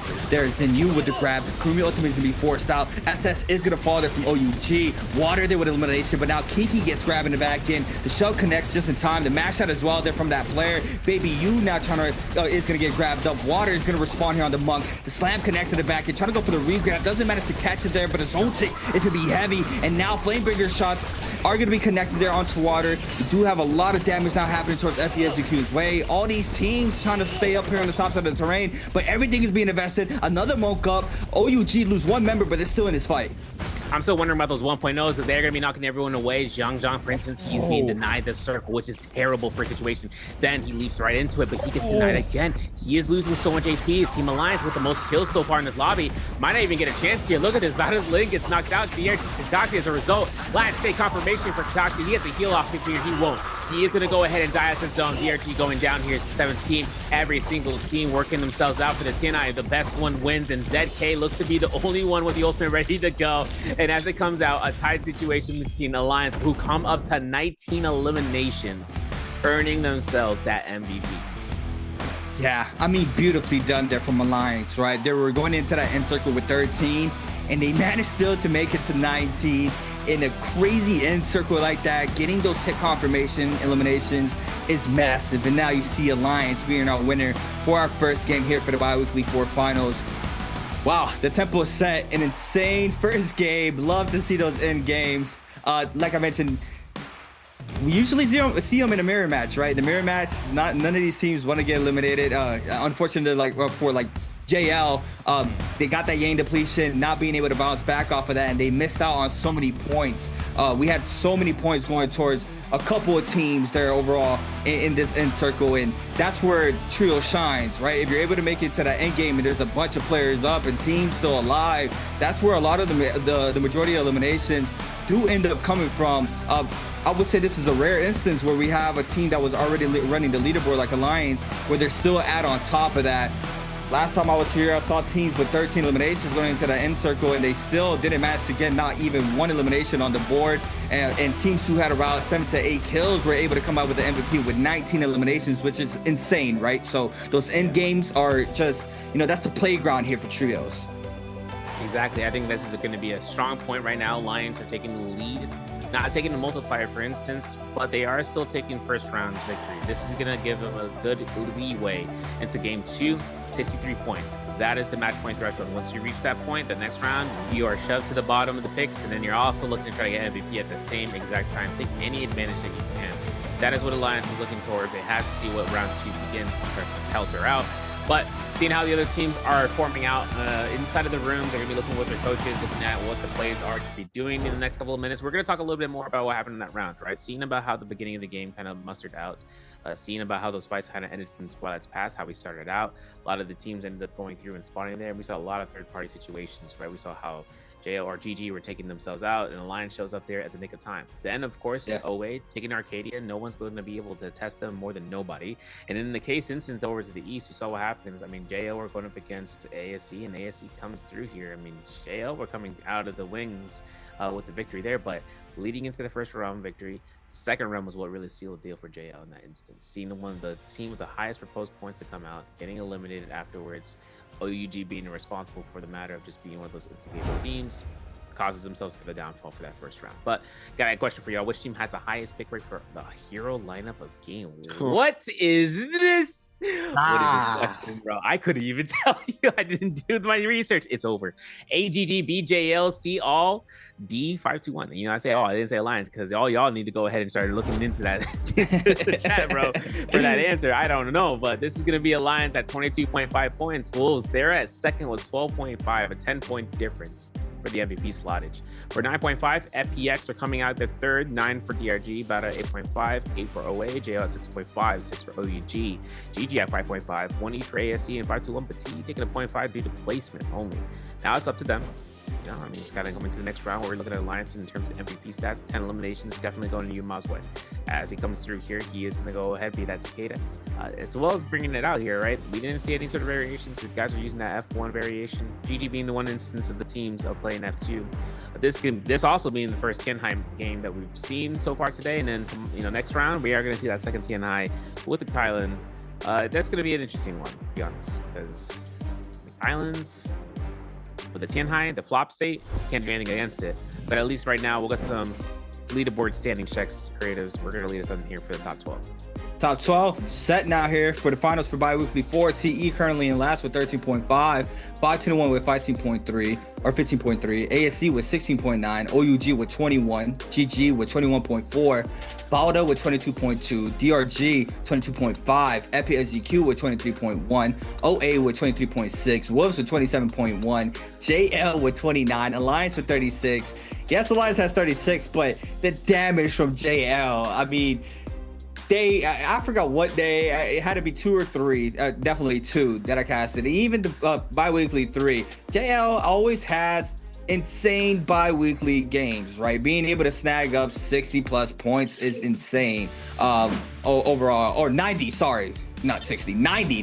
They be hitting 180s. They be really up there. But overall highlights here for game 1, powered by China Unicom. We'll be taking a quick look here for our first highlights for game number 1. Yeah, as mentioned, right, the first fight's happening on Twilight's Pass, and then we fast forward after the first round. After Alliance was getting ambushed out there, when JL were trying to get into the cave as well, Zhang was there at the perfect opportunity. The lineup here was impeccable. My man's look at this, eliminations are his. Inimus team, we're looking at this as a way out for any of the Vermilion's teams to get the Soul Blooms immediately to get another set of ultimates online. It works both ways. Even if you have lane depletion, if you don't, you get 50% rage over the course of that 20-second threshold. And now for Zhang, all he needs to go ahead and get Junks out there. He knew that he needed to regroup his team, as I mentioned, and he goes down there as a result. But GG's L7, these double grabs, they're insane, CA. Yeah, I mean, it's disgusting here. PP with a double grab there. That was the second one. For Alex beautifully done. Oh, this is the second one, sorry. PP trolling. Head serve finish, just unfortunate for PP, but overall beautifully done there for the mob. Zhang and Co. I mean, this was an insane in circle, right? Sometimes it's so hard to keep up with what's happening, but there, right there, Lin he did a grab into the Gooba Stomp to confirm Zhang in the zone, and then he gets reshoved back to the zone, just straight pressure there onto the monk. Now the Takedos are out. Zhang D monks there, trying to stay front and center there with a Cloud Weaver. Does manage to get a little bit of help back there in the back end, but Zhang trying to play front and center. Does manage to stay up and then falls. Yuma on the other hand, still applying pressure here. Does get caught up there against Baby U. The jump LB is good there for the elimination. The RMB does get that clean up, and now the overall monk is still alive. But wow, what an insane game 1 already. The pace is set. The Cicadas MVP. The damage there from the Ferns. The damage from the weapons, skills, and the ultimates. We're going to see it here from Alliance taking the MVP. Our first MVP of today. And it's going to be, what's his second MVP here for Yuma here with these insane stat lines with 20,000 damage. Seriously, and then coming out of the jabbing and the Juggernaut stacking up nice. Look at the staff damage came through. Quite clean. Now, Cannon, no Rupture Gale. Flying Eyes is a third weapon that he had possibly in the beginning in the early game, because that's always usually the case. We saw them fight over by the Statue Workshop, if I'm not mistaken, taking a lot of the usage there for him, his team to get the follow-ups, for him to get the blue focuses, and then thereon having the staff as a primary once that jabbing was got online. But that Juggernaut really comes into play, right? You look at the eliminations giving to your rightful teammate. We've seen in other team compositions like the Syra taking priority in that listing for it. But for Takeda, I mean, this is just major damage to get the right Jace in his arsenal. Not necessarily for the damage off of the Takeda Furin, but it's just making sure that he can allow for the damage for his charge ups. He is able to run through with it and kind of getting himself into his team. Majority of the pressure that really gives them the edge on the ground side. Once the ultimates come out, right, different story. But we saw what happens right earlier. Tianhai got blown up out of nowhere. That was nothing short of just execution. So everything comes into play once you start stacking up with the attack. But mitigation, health Jades, we were talking about that earlier in the endgame circle, seeing how all these players are kind of working themselves out and having HP Jades. Usually the Tianhai has the opportunity of building it up nicely. But a big part in terms of making sure the endgame circles come to your favor is just having at least 1 HP Jade, right? 120 HP can be 1 tick of death. That's also where, like, you know, Jades like the Mortal Defiance, even the Volpines that got eliminated early because of OA, Jades like that end up going through. They end up popping 1 pop. That's the second that you need to survive. That's 1 tick that might give you the edge in tying the situation or giving the elimination to the team that you're trying to go ahead and contest against. But Alliance, 20 eliminations, right? 20 bomb boom, first game. Now it's leading into game 2. So seeing about what's going to be ending up going for them, any of the other peers to kind of work themselves out. JL, for instance, we still have to see how that comes through, because 6 points is all they earned out, and they're at, what, 28 points overall? This is going to be a little bit of a come-up matchup right now, man. Yeah, I mean, you can just see how insane they are just off of that alone, right? They got eliminated with 6, and they're still second with just how well they do in the bi-weekly split. But overall, you know, in the topic of Mug and the topic of OA, you know, the monks, like you're mentioning, it has so much it has a massive role, right, in the comp, especially in those end game circles. Once those monks formed up, you have to really try to hide behind the monk. If a grab connects, like we saw there from an OA, I saw this last time as well. If any grab connects there, you force your monk out of position, and they have to go for the Gooba Stomp, as we saw there from OA, and it drags your team into an unexpected position and situation. You know, you get put in, you know, you get caught up with your pants down, you can say, right? It's just so rough to try to bounce back from it. It's so hard to try to bounce back from it because, you know, you're posted up there and you're claiming that area for yourself to just run out the timer, or in this case, the zone, right? To just force everybody down.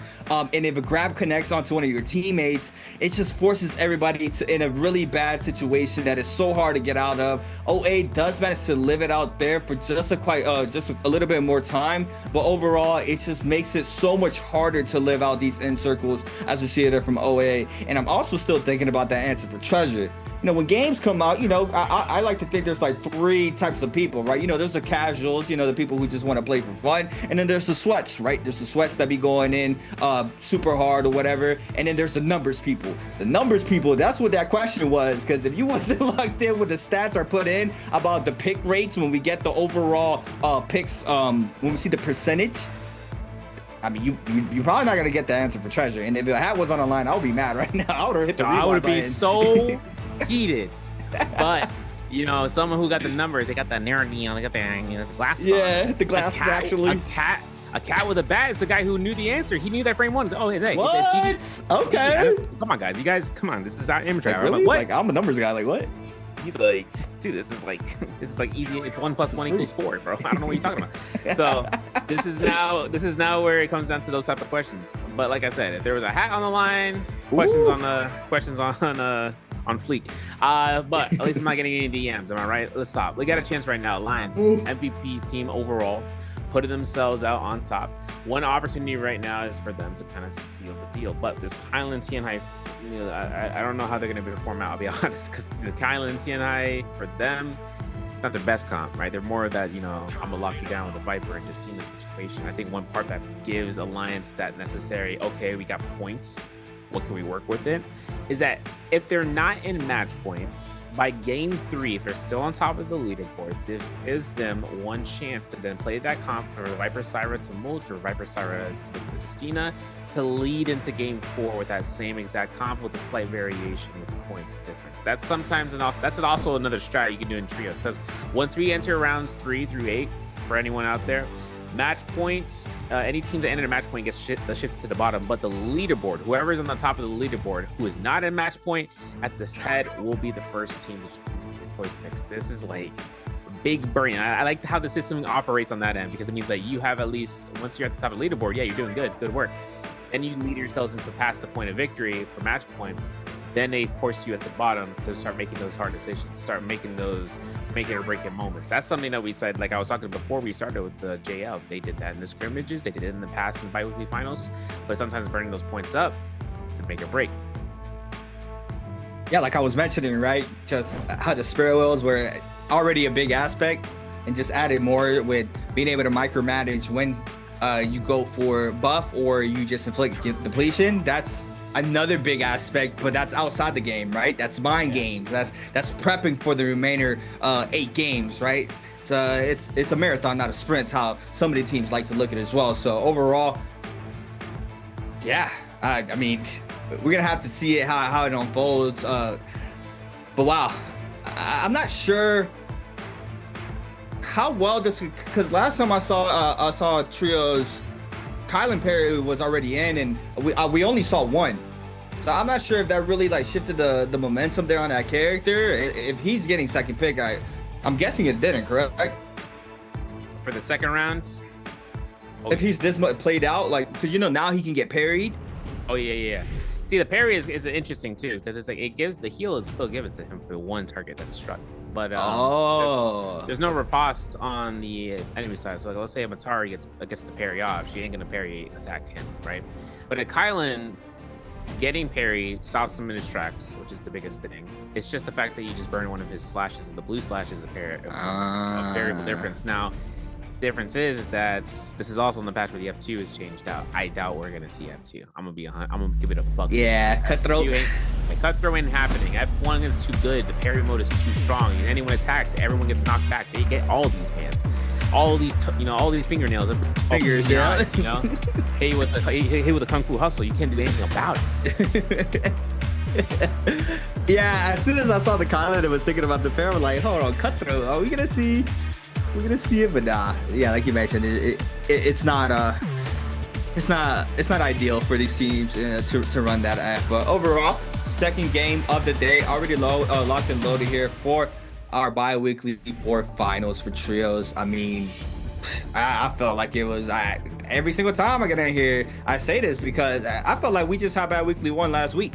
Like, it comes by so fast. We're at the end of the bi-weekly split already, or at end of the fall split, sorry, already. And then last chance qualifiers Monday and Tuesday into our finals. It's just going to be a full week of impact of action once again. And then, we still have our J Cup qualifier. So it's just everything happening so quickly. I'm not seeing anything different in the F or ult departments there. No parry bells. That's what we're looking at. Everybody just going for that F1. Standard there on this opinion, as always, F1's there for the cons as well. So nobody's going to be able to do cutthroat. But overall, we get the pick rates. Hey, if you're looking at it out, y'all should be looking at average points. Y'all should be looking at pick rate numbers. Y'all should be looking at this right here. Like, anything that you can't wait. Where did DRG spawn? Yo, that's what I'm gonna say. Like, yo, do you know what's the coordinates for where Bauda had landed? And like, okay, I got you. Meta, Southside region, next to Cura Center in the Medicare Arena. What do you want? What do you want? It's like A and B. But yeah, this is gonna be pretty practical for ASC. Now OUG take these Fireflies, they're throwing hands at ASC. Obviously Kylan's gonna get an ultimate first. They ain't gonna give it to Tianhai unless to be continued. We know that OA and 521 take in terms of the trenches. This is actually interesting, seeing how GG is still taking their chances at the Imperial Village. They're gonna go west, they're gonna head towards Ice Fang Village, and then possibly moving down to Serpent's Pass. But for Wolves, they're gonna say isolated, get to those Fireflies inside of the Misty Forest line, and then move on southeast. They're gonna go by the Tranquil of Altar Tranquility northwest of Boom Castle. They'll hit those Fireflies too, and then head down south. But kind of seeing about the city of Tong. I know DRG looking to get the Firefly cage, if not Fireflies in general, then moving themselves to get fully looted, postured to go straight up north to the trenches. And that's for Alliance at Moonfall Pass. That's going to be their own. They're going to get every single Fireflies on the region. Look at this. JL trying to contest against OUG. Look at ASC. They're already trying to look for the puzzle, try to get some gear, try to get something going on. Seeing about the Sand Pairs is one thing, but now 521 taking the fights up against OA. Bell's already invested from OA. Pampy's already getting parried. All right, that's it. 521, the overhand. Yeah. Oh, Pampy opens up with another parry. The F is gonna be invested there, but AB being able to take out Fat Milk. The pressure is gonna be going towards 521's way. You see OA now being able to get inside the mix. AB still getting eaten up a little bit of the pressure. Ivan drops very low. This could be bad here for 521. Yo, this is difficult, right? We look at the Soul Blooms getting picked up. 2 ticks able to get it. His ultimate's online. 2.0 on the side. DRG are going to be in for a rueful surprise. There's going to be the 2.0. Gets 3 targets in 1 strike. Combo breaker already invested. DRG were really preemptive for that Kylan combo breaker. Tick gets stopped by a stagger though. That's going to be unfortunate. He's looking to chase down that low health target. Gets to level 2 against the Skyland. Parries are good, but we can't connect to riposte unless we get the elimination. That's Soul catches as well. These are purple armors, by the way, that DRG are about to lose. That OA just earned themselves, not only with eliminations, but by these little kills alone means that they get money on top of it. They head to the shop and they'll upgrade one of their other teammates, but they're still on the hunt. Yeah, beautifully done there from OA. 521 Pampy now to be meet up here by 2.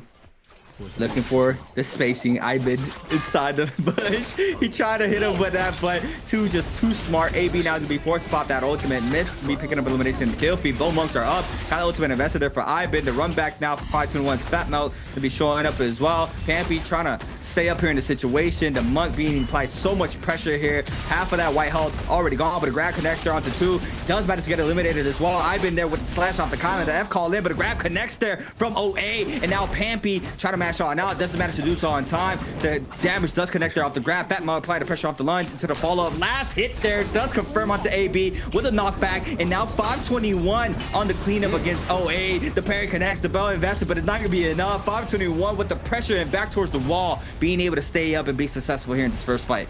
Doesn't diabolical pickup. It's all going to be the gear going in their hands, the Dark Type ones. But we're switching to JL. This is at Salvation Podium. It looks like they didn't solve the puzzle yet, but ballistas are still in use.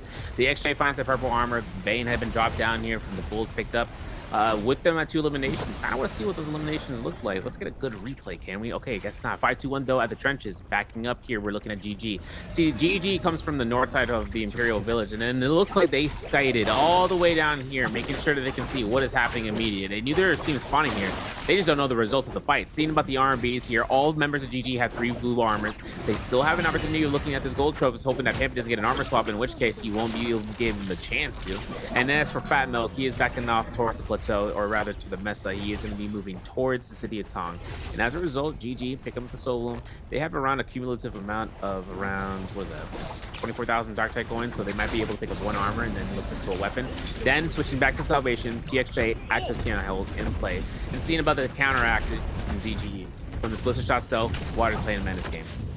Yeah, it's going to be rough here. That Ballista is going to be able to apply so much damage there onto the Mug. You see Water there trying to respond, but Junks now on the other hand, it's going to be taking that right on the Ballista. ZGE now eats up 2 hits. The Pink Ultimate is going to be called in, I believe. And now kind of Ultimate called in as well for the opposing squad. And overhead Youth now starts to show on up. Ballista from across the map this time around from Peak, looking for the hits, but it looks like the teams are going to be taking and repositioning towards the bottom side of Puzzle. The damage now happening towards, I believe, FPSZQ. Youth here on the Kylan Ultimate is going to be a meet up here by Kiki. Double, triple slashes there. Youth is going to respond there with a slash as well. Water is going to eat up the slash this time around. Trying to pill there for his squad. The double slash connects there in the back end onto Water and Co.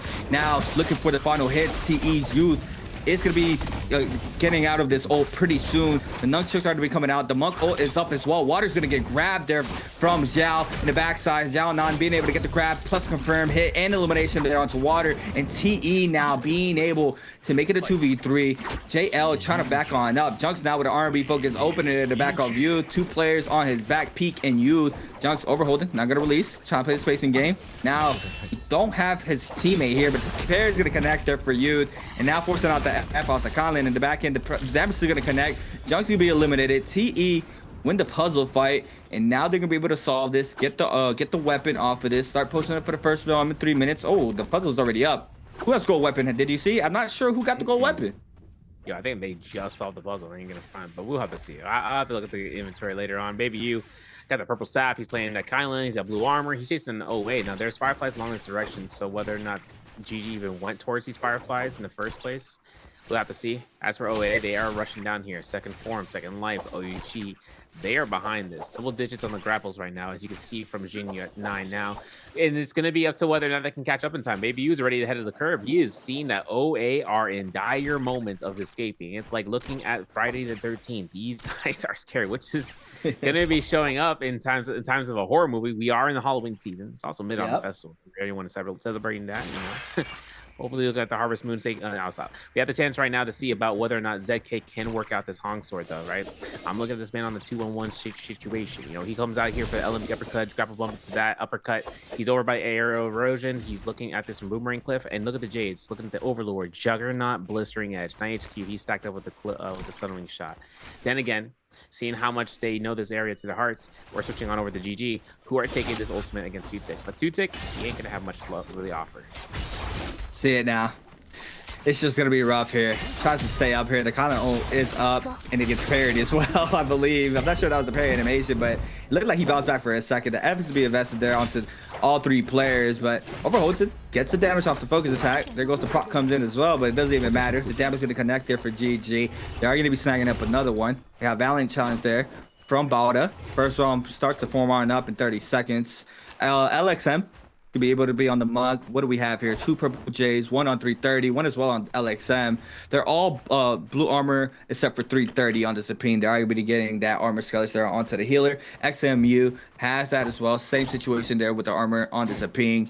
I mean, the Jades are pretty much evened out here between both of these teams overall. Another gold purple Jade pickup there from XEM. It's gonna be dropped there to NY7. Trying to prep up for this round. Nubane chart bot up there from you, so they are going to be getting that area claim for themselves. Overall, Wolves now looks like they just threw it in a different location. They just they just winged it. They've been staying out here the whole time to kind of loot up for the Jades. I mean, when I saw them moving further past the lake, I was like, oh, we're just gonna okay, stay out here. I'm all right with that. Seeing about what we have from GG, they did get a Zapine or Phantom Step, and then looking at Bauda, they get 2 quick charge thunder calls, and as well as their Kylan having a fire arrows target lock, which means they start stacking up that target lock. What, dodge who? Dodge your hopes and dreams, bro. Surviving, that's it. You're done. Right? The TNI grab comes out. So if they start building that up, that's gonna work out tremendously for them. I just think about what's gonna happen in this first Romy Yang. I'm thinking, I mean, in these first 2 mirror comp rounds, it's always skill diff. You know, who's gonna be the better one? Which team is going to be the better? Tianhai, which team's going to be the better? Kylan, for gold scaling, this is going to be the answer from earlier. FPX Kiki having it on the gold Hong sword means that this is going to be the team with the highest scaling by far across the board. Now, that's for weapon rarity. What we're going to have to see is just by dexterity. We don't want to see FPX throw out that, or Kiki especially, to throw out that 1.0 blue focus and gets buried, man. I'm telling you, we lose that gold weapon off rip. This is going to be an unfortunate circumstance. PP is blind. He's going to come out here for the wonders of the mark, and he gets in there. Ooh. Beautifully done.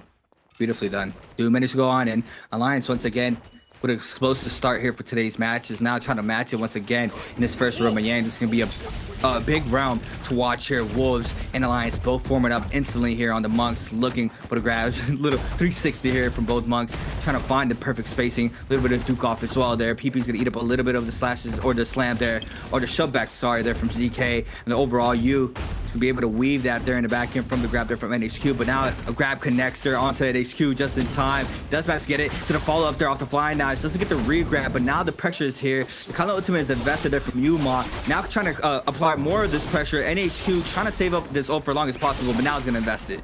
Yeah, I'm thinking about this, right? Level 2 comes out here for NHQ. He can back and forth this, but for PP, it's all about whether or not he can lock him down with a blue focus. The level 2s are good. The parries are on marks in the mid-air catch. NHQ ain't gonna earn it, but he's looking. He gets center fold. He finds 1 hit, getting the HP back, finds another one. He is good to go for this level 2 on his Tianhai, his enemy Tianhai, to cover out for a ZK, but now it's up to the blue focuses. Block Extreme pops out here. We get full launch on, but we did not burn the combo breaker. I am happy for that because NHQ, he doesn't need to. He's looking at this from an opportunity. The scare rush isn't confirmed here. He gets a parry in the middle of all of that.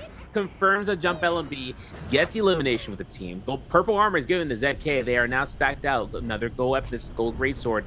They are going to pick themselves up, and I can't believe I'm saying this, that Air Edition, this is going to be a quintessential Jade in the hands of this team.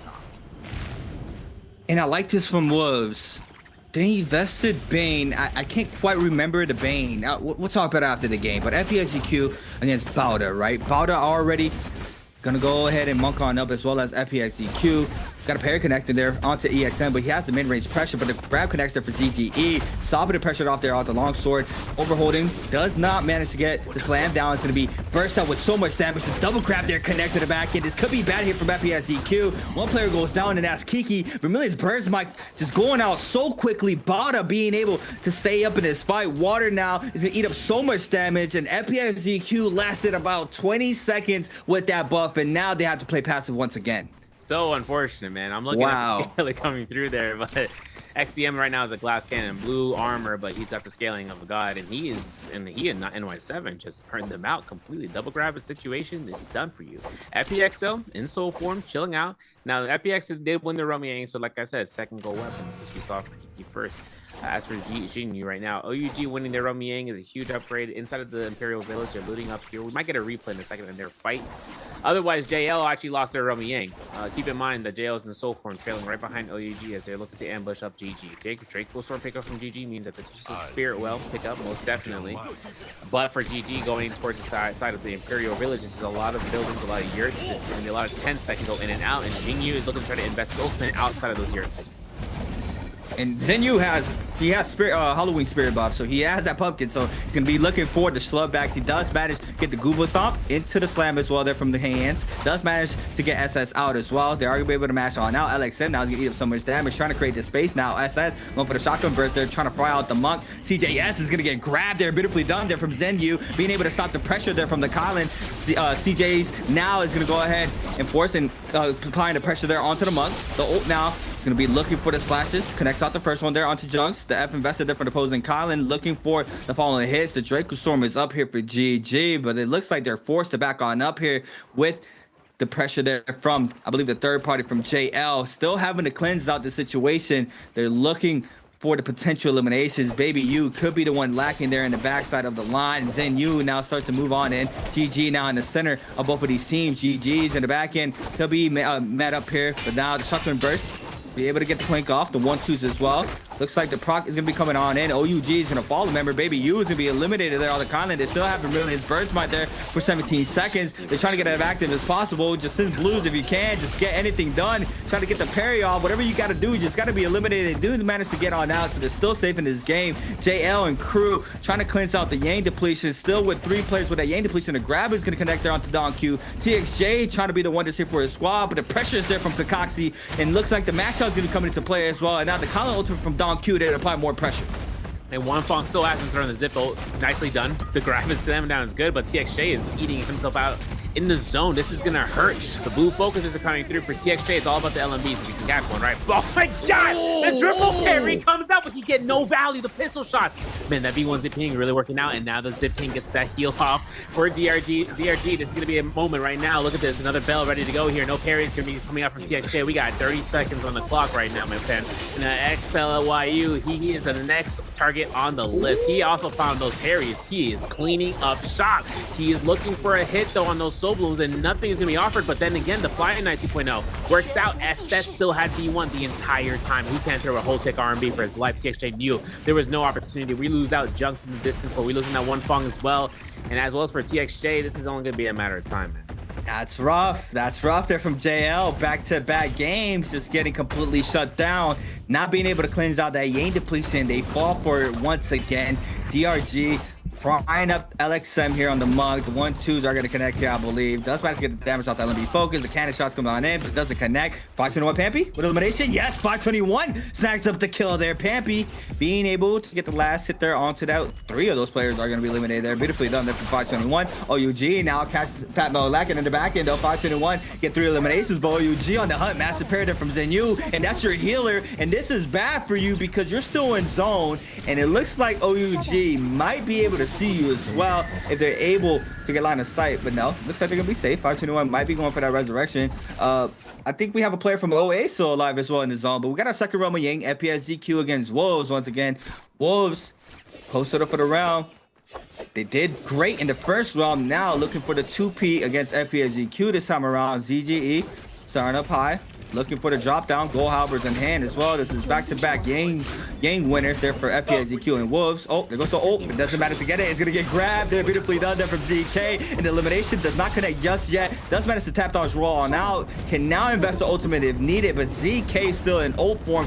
Looking for the grass for the remainder time of this ult duration. Looks like ZGE is gonna be able to get a reset off. I think he gets clipped off the 1-2 there in the back end, but now ZK's ultimate is gonna run out, and now it's FPS ZQ's turn to start forming on up. The mug pressure now is gonna be thrown the opposite way. Kiki drops very low. NHQ with no armor. ZGE looking for opportunity here to clean this up, but it looks like FPS ZQ haven't been able to find that grab just yet, and Wolves trying to play the backside of the pillars to stay safe in front of mug grab. Oh, gets grabbed though. Yeah, it's rough right now for NXQ. You know, the drop down into R&B. NXQ comes out here to drop in. And, you know, it's tough. Kiki had to invest the ultimate early to save his teammate ZGE from that whole pressure, but there's going to be the last time to slash this from Wolves. Is going to lock up water out of this fight. Seeing how ZGE is going to be kiting around here. He sees Kiki going down, and FBX is going to go for timeout at this point in time. We had to look at the second round game. GG actually winning their fight, rather to see about them. 1-2's confirmed out here. It looks like, no, it's TE and OUG. What am I talking about? GG got that spare well on standby, but Baby U gets a double slam. He looking for the slashes against with that Palm Lightning, trying to catch off the Palm Lightning stagger knockback as Baby U can push through here. Having Gold Hong Sword, you might be looking for LMB. The meter dump comes out to be not successful, but then the Moonshard Storm gonna be revealed. That's gonna be the hits, and as for Baby U, gets stopped by drop out 2.0. Saw that in the distance. No parries here. Losing SS is gonna be the monitor for destruction. I think this is where we see OUG. Don't throw the blue focuses like that. That's scary. Of course, he is still gonna make a chance there, and he loses that weapon as a result, and the saturate on standby. Ah, that's what we didn't want. We didn't want to lose our weapon. We were in a 1v3. We dropped the weapon. It's a little rough. Gotta see what we got in the back pocket. But overall, Bauda, FPSEQ, ZGE, once again, looking for the grabs. NY7, though, drops very low there on the mug. 2 blocks out that health there in that ultimate form. XEM trying to beat a pill back there with a bow, but he is gonna get grabbed, gets caught up out of positioning, and now the F is gonna be invested there for the Conlin. Kind of ultimate to be called out there from XEM as well. Looking for the slashes back to back, is gonna connect, but Kiki being able to peel off the pressure here from the opposing Conlin. So big ultimate is gonna be called in from both sides, I believe, as well. These players looking for the damage, looking for the staggers, back-to-back slashes. There goes the third one, connects now, and they're just clicking. It's very interesting. Sometimes you see the overhold, but in this situation here for XCM and Kiki, they were both just trying to apply the pressure back-to-back. Yeah, seriously, the 1.0 slash is not coming through here. Very beautiful parry from Maxium, though. Hoping to see by the gold weapon pick up Halo. Oh my god, he got the unseen current. This is going to be it. This is going to be elimination. There it is. He gets eliminated. That is good on me. The lockdown. My man is chasing that. I'm doing it again. How about that? Water goes in, gets caught out here. And then, of course, the Scarab's trying to confirm the hit. Jump R&B. Yep. Oh, that prop, that's it. But the R&B will catch him in the back slap, and that's going to be his team getting the eliminations. New Jade in the block for the Nbpl going to be brought up here.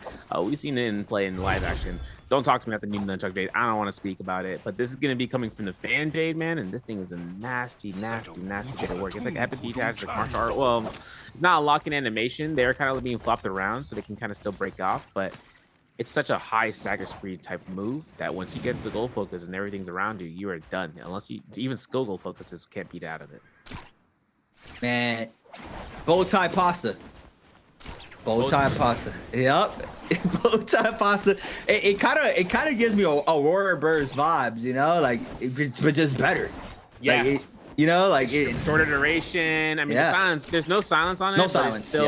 It's a higher tick of staggers, right? It's more staggers in the frames. You know, talk about frame data. I'll stop. There is gonna be a chance right there for the bow tie, Jade. You know what? I'm gonna. Yo, isn't there an actual name for it? Where's my Italians in the chat, bro? There is. When I saw it, I told you, I was like, that looked like full-time pasta. But overall, man, I lost my train of thought too as well from what I was thinking. But overall, we see it there being implemented. Jade in play. Oh, yeah, nunchuck. You said a nunchuck. I heard about it. I haven't seen it. What is the nunchuck, Jade? Fill me in. I don't want to. I ain't talking about that thing, bro. I ain't talking about it, man. I'm gonna give you a hint though. You know you can do the mix-up with the stanchion sky pillar and the jabbing? No. So you can do that means you can throw the stanchion animation when you're actually throwing a jabbing. You can essentially do that with that, bro. It's one thing. Did I tell you there's a 360-degree horizontal block so you can literally hold horizontal and that whole thing hits a block? Did I also mention that you can also get your meter all the way to full from 0? So if you get Dragon War as well, you're kind of just unkillable at that point. I ain't talking more about it. Let's talk about this Juggernaut. Let's talk about the repair on that team. But obviously, we'll see about those updates. Later on, 5-2-1, gonna be the second one to Ultimate. OEG is gonna be the first set to go through. They still have Yang depletion, and they are still grinding it out. Yeah, monks are out once again. I think one of these players has Moonshard. I think I saw the red animation, but overall, Fat Melt. Trying to play the backside positioning. This might create a little bit of distance. Pampy, once again, drops very low. Monk is going to demonk. I've been now to respond with the damage onto Zenyu. The demonk there for OUG. Now the pressure counter ultimate is right after that. Monk ultimate is done. We do have the pressure going towards OUG's way. I've been being able to respond there. Looking for the slashes. Connects onto Zenyu. Gets a little bit of float there, but doesn't go for the reconfirmation slash. Trying to create a little bit of the distance. We have a double parry there from Ibe, beautifully done there. And parry stay, being able to ice off the pressure there from 521. Now SS and crew still looking for the damage onto the Kylan, but now the Kylan ultimate is going to be gone. Ibe drops low there on the armor department. There's a pink ultimate not being able to sustain that much there. The common armor swap is going to be implemented there from Ibe, but Baby U looking for the damage onto Fat Milk, and it looks like these players or this team might just give up that elimination, and we're going to be trying to back on up. As you see there, Fat Milk is going to fall. Third party starts to move on in, that being GG against OUG. Yeah, this is difficult, right? We know Genius is trying to get that R&B off. He can't do it. SS goes down here. The soul still need to be picked up between him and Baby U. As for LXM, he's looking to try to push him out here, play the game of chicken, and force him back. Jinyu is going to see his other teammate fall down as GG taking the push into the zone. But Spaghetti-O, there's going to be the chance for Farfalle. That's the name of the poster for Bowtie. This is going to be the chance. Sneak that in there. There's going to be a chance right now to see this Yang Spirit Well, right? Battle just inflicted on everybody, and everyone was in the vicinity. They're caught. Man, I'm looking at Wolves. I'm looking at OUG with the remaining members. Of course, he already had it, but for OA, for GG, see that ASC is applied right here. Look at Jinyu, right, man? Him is in a 1v3 situation. Roll the work of the combo breaker bell. Has a TNI ultimate. He's mitigating everything. He can leap one though, because I mean he can leap in here. Oh, he actually earned it. He can leap into a free grab. Yeah. Oh my god, he allowed it. I can't believe it. I called it out. And that's it. My man's about to get that soul bloom to get himself out the Yang depletion, bro. It's crazy. Can he get it? No! They denied it. That's tough. That's tough. Unfortunate. Hey, you called that though. Yep. We have voice delay, by the way. But called it. GG. Gonna get parried. Pampy's gonna fall though. GG's gonna be stacking up another one. It's jumping up to 8. But Balda, they're running up. 12 eliminations on the board. 17 players are dropping. We're not even close to end game. This is zone 4. We still got 3 more zones, I believe. And you know, Bowder getting active, trying to clean up against OA. We're gonna make that 13. 2 gold armors, fully scaled right now. Wolves now in the mix against OA's 2. To be forced to back on up here on the counter ultimate is gonna get the slash confirmation there. The back-to-back slashes as well. But it's just a matter of time. The ult was just pop, has half duration now left here. Does manage to create a little bit of the distance there. Wolves are not going to let go of this chase. ASC is lurking there on the top side, running towards TE, and TE ready for the aggression as well. This could be a potential third party onto Wolves as well. OA's youth, or 2 is going to be eliminated by TE's youth. Youth is going to be snagging up that elimination there on the Kylands. Yaonin and Co are going to be able to scale up more. That's 2 gold weapons. Moonshard, that's on peak for sure. And now to continue scaling off that trove, got Draco. Looks like they are going to be waiting this out. Oh my god, bro.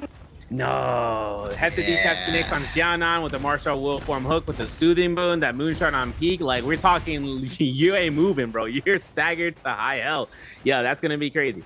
Bowda's in this mix too. It's 2 gold armors. They got themselves, what is that? The Thunder Portal Jade? Yes, it is. That's going to be picked up here for XEM. He'll be holding on to that. That is a Gold Sword Jade, by the way. With group kill on XX move. Seen about the engraving on their Kylan, so that'll be another thing to kind of leap out. That's crazy gear though. This is that repair roll I was talking about. This is going to be with that Erudition. This is going to be with the Soothing Boon on ZK. Then Sunwing Shot. Ooh, I'm going to say that's a Assassin's Lunge actually as one of those jades. It's going to be kind of nuts. Is it Assassin's Lunge? Yeah, no, it's not. It's going to be Soul Shatter. Then you're going to see the Aurora Burst on CJS, or actually I should say towards this, with the Martial Form hook on 330. Seen a lot of Scion Fangs around here, palm landing on CJS as well as with the engraving and blistering edge on towards their Tianhai. Now, I was going to talk about this in terms of round 1. The blistering edge and endgame circles on high ground is a huge send-off, right? You get the release, you can knock them back completely. It's not like a 2.0 horizontal, right, where you're getting swings. That's just like a guaranteed knockback and faster animations for the first place. So, not sure if this one's going to lead us into a high ground situation, seeing how flat terrain the slot which you put in can end up being. But now we're leading into the last 5 minutes. The last Spirit Well to be dropped in. Yeah, and TE having that Moonshard, they're going to be able to stop a lot of that damage there from connecting there from Wolves. You saw the cannon shot start to fly on in, and they're very healthy, and they're able to stay front and center of this Spirit Well, and they are going to be claiming this as well. They're going to have that Draco Storm. That buff is deadly here, especially in an end circle like this. You see ASC, though, trying to respond, trying to contest there against TE. The ult, not sure who's duration. I think ASC's Monk is going to be able to stay up for a little bit longer, but the showbacks are there from Xiaonan. The grab connects there from you. Doesn't matter to get the last hits, but the damage connected onto Han. The double grab connects Han with the damage, but it doesn't even matter. Han is going to be eliminated now in the 2v3. Not sure if any teams are going to capitalize off of this situation. Bold shot from downtown there onto TE. I believe that's Woods applying that mid-range pressure. TE's youth trying to stay up, trying to get a quick reset in. Xiaonan as well. Bada now jumps into the mix. They're able to get up, get that Spirit Well. Wolves starts to jump on in. This is a back-to-back, back and forth with all these teams. The shove back down to NY7. ZK looking for the grab. The Kuba Stomp there from Wolves. Monk looking for the repositioning. ZK still applying so much damage towards him. He has to be real careful not to get chunked up all of the remainder of this white health. There's a pink ultimate is called in, I believe. No, he's just getting ticked up there from the F. Now the column is going to be eliminated there from Miz. Bauda staying in the pocket. Now starting to move on in as well. GG joins up as well. It's a full contestant here for this Spirit Well. Yu's going to eat up the damage off the mid-range focus there from the Fly Knife. A parry connector from the Collins. CJ trying to respond inside the zone. Back to back. Everything being invested. His teams know this is a do or die with this Draco Storm on the line. Now LXM to be able to claim the front and center here. GG. Haven't won it yet. ASC could potentially apply the pressure. TE reposition to give it up with 2 gold armors. They're going to try to live out this end game, but GG is going to be getting that grab onto Bada. A double grab from GG onto Bada and TE. XCM is going to be eliminated. Big kills there from the mud. LXM going crazy, but the Spirit Well still hasn't gotten captured yet.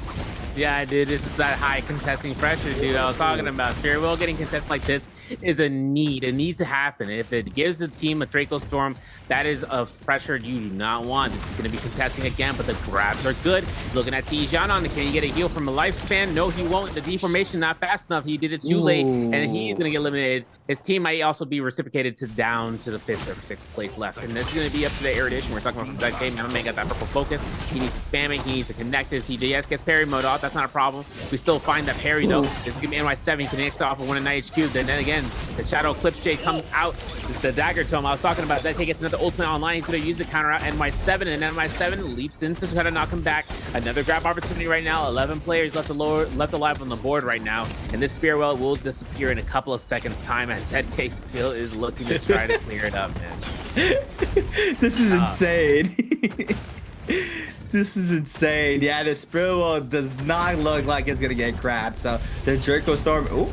Hold on, Youth and Call. TE, do it with 2. They're able to go up, and now they're gonna try to apply the pressure, and they have ult right back up as well. You see Youth focusing Bauda. Bauda might get eliminated here, caught up with his own NY7 is gonna be taken out there by Peak. And now what is gonna be the mix up here for TE? They are gonna continue applying pressure. Top side, I think Peak went on in, starts to move on back. The callback was made there to stop the aggression for now. They have the ult once again. They're gonna be playing the remainder of this. The Draco Storm is gonna be lived out for the longest duration, still 125 seconds on that Draco Storm. Now what's going to be the mix up here for TE? The pressure will be going towards their way. They're going to try to fight this out. ASC is the first one in. I think that's a ping. They are going to be forced to back on up. Got Aurora Burst up from NHQ. What's going to be the mix up for Youth? Starting off high. GG now playing the left hand side. Players are still up. Lots of parries happening. I believe double parry there in the back end. Big damages as well. The Draco Storm being folded as well. Everybody eating up damage. The Blister does not connect there. LXM might be forced to pop his ultimate. He calls it in now. Looking for the grab, can reposition the top side of the rock to get a better angle. Goes for the grab, doesn't connect. The Kuva stop on the top side,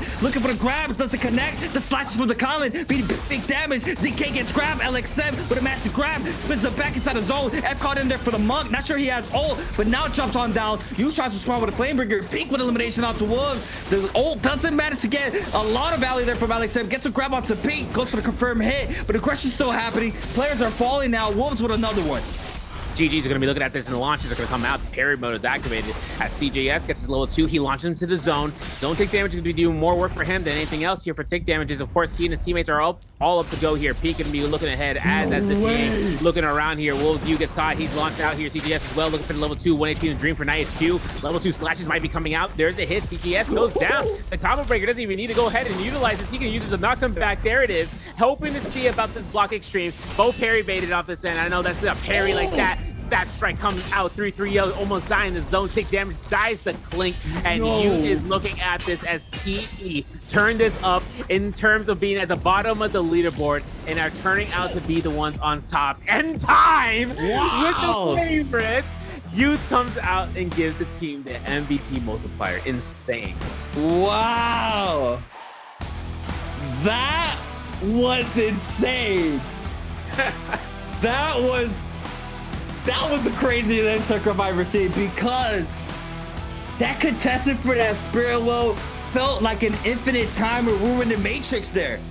They just continue going back to back, teams getting resets, going right back on in, and it was a rotation of teams contesting for that Spearwell. TE drops a member, manages to capture this buff at the last second. I think the team thought the buff was gone, but there was a 2-player squad still up, and that would be in TE, and they're able to clean up house as well. They're able to pick up the MVP in a 2vx situation. That was beautiful there from TE. Dude, I can't believe it, man. They got that Spearwell to contest for at least 2 minutes. And considering that it expires at the 3-minute mark, I mean, they ended up with it leading into the endgame circle, completely giving them the sustain, the damage, the staggers, all that in the nature. Then, of course, seeing how TE was able to kind of have Youth on that Sap Jade of all the times and the moments getting it off of the parries, but kind of crazy enough, right? We saw like cycles and cycles and cycles of TNI ultimates being concluded off of that from Bauda, from Wolves, in those instances, TE still having that meter running. And these guys are not pushing the brakes, bro. They're all gassed. They saw the opportunity and pulling through here. Keep in mind, TE were at 12th place overall, starting out here in round 2. And they had 7 eliminations and yet still were at the bottom. ASC being at the 11th place spot, but then getting into that Spearwell, getting that Draco Storm, hitting the eliminations and the multiplier now, this is going to put them above all else, at least the middle of the 6th. And if not, they are going to be somewhere to contest against some of the top 6 teams. That was insane. I need to see the highlights now. I need him now. I need to see a whole 5 minutes. Put me down on break, please. Put me down on break. Just play it out, replay it out. Let's just let me see it one more time because that was insane. We saw that. Oh, another talk about insane answer for treasure. What do you have? Which hero will be the MVP of game 2? Okay, this is a lot more in the trio, department. Yeah.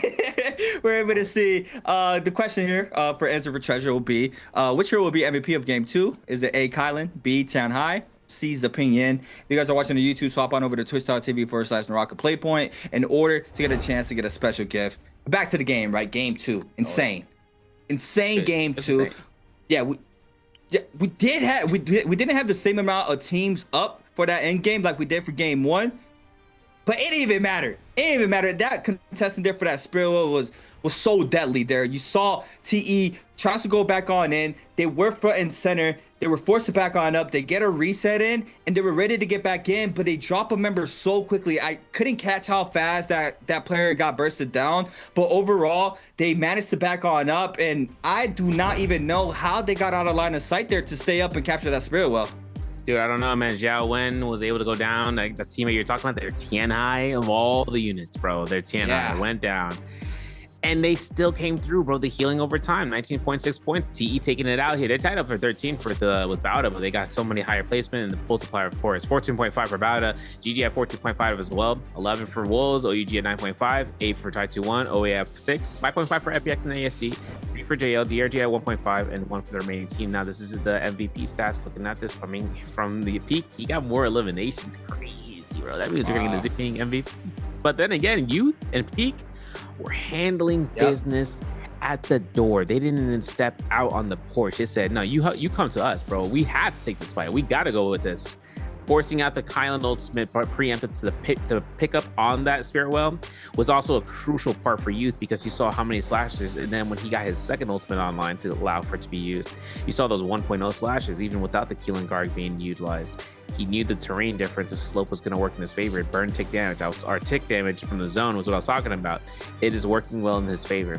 And it worked out to the point where that Flamebringer just came in clutch, chef's kicks right on there, bro. He's got the bow tie pasta. He didn't need that. He said, I only need the sauce. That's all I need.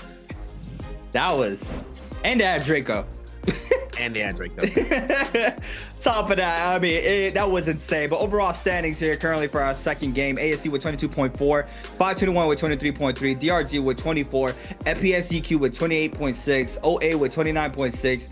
OUG with 30.5, JL now in 6 with 32, TE with 33.1, GG 35.9, Bauda with 36.7, Alliance with 37, Wolves now with 38.1. Good game as well. 11 points for one game. Staying consistent, right? 12.5, 11. Running up the leaderboards. You see it now for Alliance. They had a massive pop-off game 1, but they end up getting a single stick there for the second game there with a 37. And our team being that first seed into today's matches, JL back-to-back going into that realm, losing the realm, getting eliminated off of that. It's just a rough way, especially with the amount of points you have moving on into today's games. Man, we got some clips and highlights. I need to look back on this because these early game fights from OA were actually kind of quintessential, right? We saw what happened here. Ultimate came up online for Q-Tick. I see you got that first elimination, and then the Legion of Darkness moment came through here, man. He came through the triple strike. And then, of course, looking to try to focus on that one target, he got staggered by the Halberd. He said, no, I got beef with you now, bro. What are we doing? And this is going to lead out towards the downfall, right? This is where we see the Tin High getting constant parry, the riposte, waiting it out for the rollout, and then turning it back around towards what we saw about Dongqing was going to back up, but he run into the situation to try to save his teammate at the worst possible moment. Then XEM showing up here with the Unseen Current. Beautiful parry, double parry, triple parry, doesn't even matter about it. He got the Unseen connected to targets. Longsword being converted to first kill. And then as he was chasing that, the zip on this flip side, right? Water was just like, yo, I can't scare rush for the life of me, bro. It's over. All that damage came out. Sephiroth kick comes out, and then he hit that R&B right in the notion. Nah, that Jade is crazy. Oh, this is it.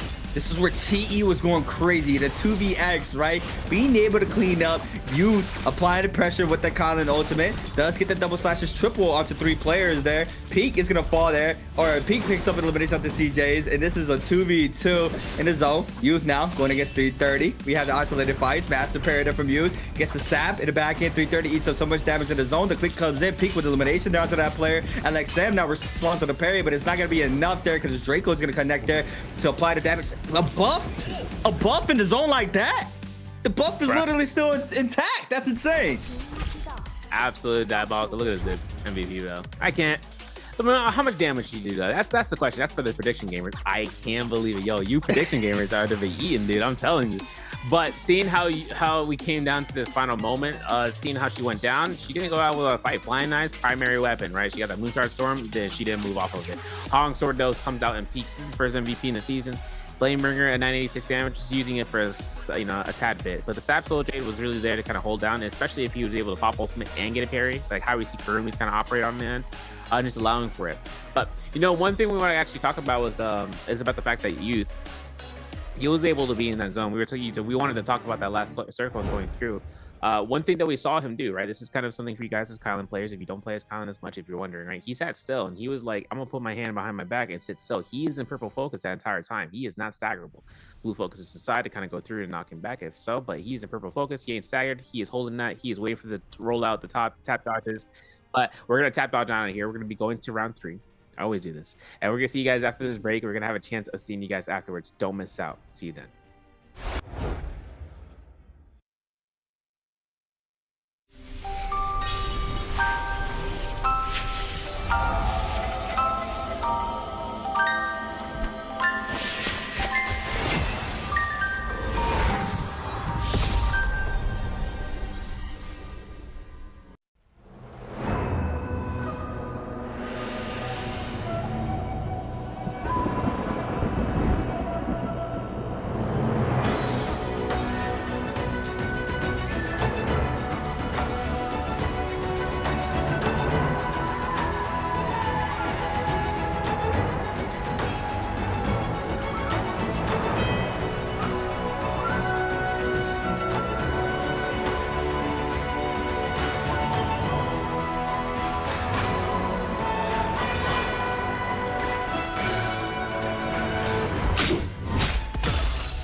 Welcome back, everybody, to the NARAKA BLADEPOINT Pro League bi-weekly for Grand Finals. My name is Creatives, and I'm here with Severio. We just saw 2 insane games here for our first set of games for the bi-weekly 4 finals for trios.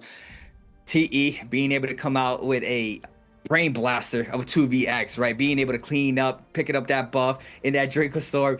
I mean, that was insane there from TE, right? Like you mentioned, right before they captured that spirit world, they were currently in last, right? Going into this game, sorry, they were currently in last place, and they jump up in the ranks now with a massive pop-off game 2. JL, number 1 seed team going into today's games, have been having a really fallback night so far with 2 back-to-back downfalls off of Roman Yang, not being able to cleanse that out. They fall for those situations as well. Not sure if it's nerves, not sure if it's pressure. But overall, we still have matches to be played out. No teams are in threshold yet, so we still have a couple more set of games left for today. But will we see that being implemented here in our 3rd game? I mean, it's possible. We might be able to see that. Yeah, I mean, the thing is that all the teams that come with victories means that they're at the top of the leaderboard. They get first dibs until they hit match point, right? Then they get thrown to the bottom of the wolves. No pun intended. The thing that happens next is just whether or not they'd want to use any of the comps that we just saw, because here's the problem. Tianhai has been used twice, and this is something I was anticipating to come through, where in any of the other weeks or any of the days this past week, you can't bring Tianhai again because you used him twice. All the teams used him twice at that point.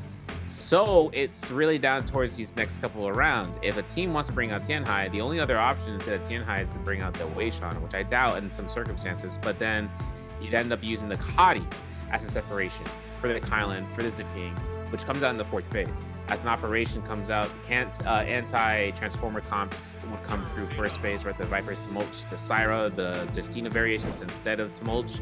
That would be the 1st phase, no questions asked, in the universal central location of choice picks. Then the 2nd phase brings up the Enor, the Matari, the Fairy Shen. That Enor, Matari, Fairy Shen is a cannonball variation, operating off of using the Enor 1 with the Matari of the F-School cooldown reset, and then within that Matari and the Fairy Shen to kind of lock down anybody that needs to, especially off the skills. Then it's becoming a mismatch, right? 3rd phase can end up being those Viper, Wuchen, Tessas, or not the Vipers, I should say. She's been relocated. She's in a different city, bro. Yeah, my girlfriend goes to a different school type situation. Where now Wuchen and Tessa need to work out something with the Yodohime if they decide to utilize anyone that fits in their regimen for the points, because anytime they use that comp, they're going to have to start pushing out different options as a 3rd, as a variation. Yodohime may be the most solidified option for that pick pool. It also depends on what's going to happen in phase 4 to really give them that value. They got to be aware. I mean, they got to be aware because the gates of Soul Bloom have been open. Don't quote me, but my man said chapter 1. My man said chapter 1. It's because Viper's out, and man, Viper just shuts down everything. She's just so good. I don't know. Literally. Yeah, because this is the same scenario that happened last time I was watching trios, right? The mirror matches were showed out. They had no Viper comps into play. We have 2 sets of tempos when it comes down to the mirror match, and then when there's versatility in the field. And then having teams that are really strong on the Viper Syra, Justina / Temis, it's just changing up the flow so much. You see some teams often go with that Justina, but we also have some teams that feel a little bit more comfortable on the Tumulch for the 1st round selection. And we're gonna have to see what we get for our 1st round selections. Back-to-back Justina comps there for Bada and Alliance. Wolves looking for the 3rd round selection pick. What are we gonna be getting here for Justina, right? So, you know, Viper, she ain't no joke. She really be shutting teams down. She really be shutting down any, response from the opposing teams. And it's very strong, especially with that Empowered Dazzle, like I was mentioning at the start of the show. Being able to confirm that Empowered Dazzle, it's confirmed Viper Ultimate off rip. Forgot what player it was. We had a player pre-fire a focus attack, let the Viper stun connect, gets the damage ×2 after this follow-up second focus attack, and just speeds up the process there to avoid anybody getting peeled out. So tech like that, everything being micromanaged here from the squads. Enor for a 2nd round selection, another strong composition. Those aerial R&Bs, the ground slam there on that Enor one. It's just insane to watch, especially in the hands of these players. Yo, but I'm looking at this 3rd round selection and I'm thinking, that's what you're talking about. We're switching it up. This is usually a 4th round phase pick. They're switching to the 3rd round. I'm looking at the scrim choice picks that I made. I mean, it matches up. Now I'm thinking about for OUG, right? Because they see the opportunity right now. They're like, oh yeah, I didn't get the memo. Sorry guys. My man running out there with the polo shirt. He's ready to go and kind of rock in here, popping and locking. I know this is going to be up to them though. They run the zipping. Yikers, but they're bringing the Zai, and this is actually something on day 3. An isolated Zai it's a heap of trouble for them. But it all depends. If they hit soft targets on the grounds, they're gonna pop off. It just depends on the first drop, right? It all depends on the first ending to the first Rom Yang, and then leading on. Oh, there it is. Sand Siphon. Yeah, okay. So Sand Siphon comes into phase 4 as another option. So seeing the Sand Siphon as a counter option to the counter transformer choice picks and all that stuff, because transformers will get eaten alive in this lobby. Otherwise, this is what this comp is made for. And this is that comp I was talking about that has seen success.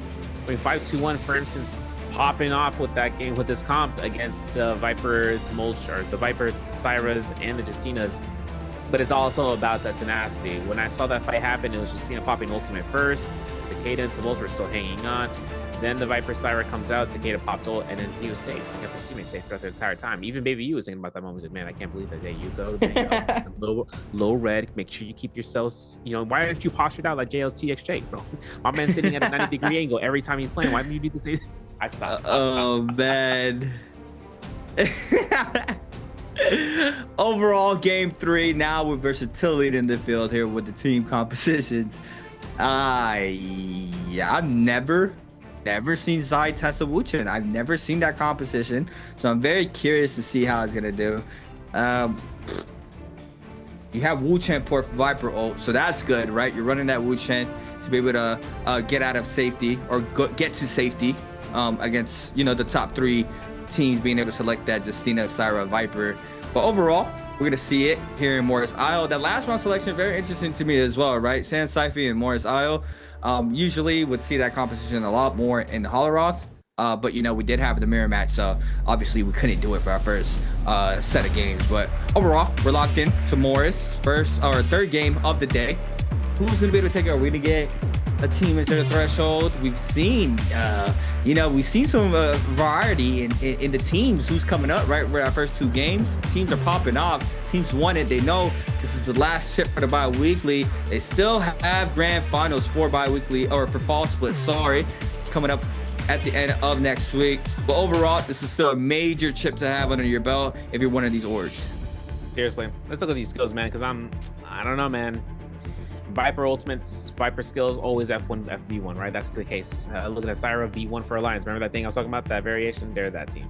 This is going to be just a clear indicator of who you are. And Alliance is literally the only team using V1. But the Wu-Chen I'm curious about. With the Zai, it's going to be funny for OUG. I want to pop off. I want to see this work out. Because the Tessa and the Wu-Chen don't really get that much variety choices outside of the Viper as their third. And then not having the Viper now, it's like, okay, we got to work around it. Because we're going for 8 rounds, it's potentially. So we got to run these choices. And Zai definitely isn't one of those that get picked up. But then again, I'm looking at the other choices and the skill selections here. Nothing out of the ordinary. V1 still being valued. Giving Hadi a lot of presence, giving his team a boy out, and even under the circumstances of being silenced, as well as being caught into some heavy hitter staggers, still able to press E and get out of there. But the spawns, leading out here to GG in 5-2-1. It's crazy that GG's not contesting their cave. He's taking the cave for free. ASE and OUG are spawned over to the Crow's Nest with Bauda and Sunbelt Dwelling. OA, Alliance, JL, DRJ, all around the outskirts between Celestia, the Pool of Cleansing, the Zest Winery, and then the Artists Grove, Moneytown. That's where DRG are head on. And Wolves at FPX over by the Lake Yellowleaf might see them head towards those fire. I mean, not even the Fireflies, more so about the Sunwings rest and just getting all the loot, getting all the gold trove, increased frequency for those troves. They have to make their push either on top of one another or away from one another.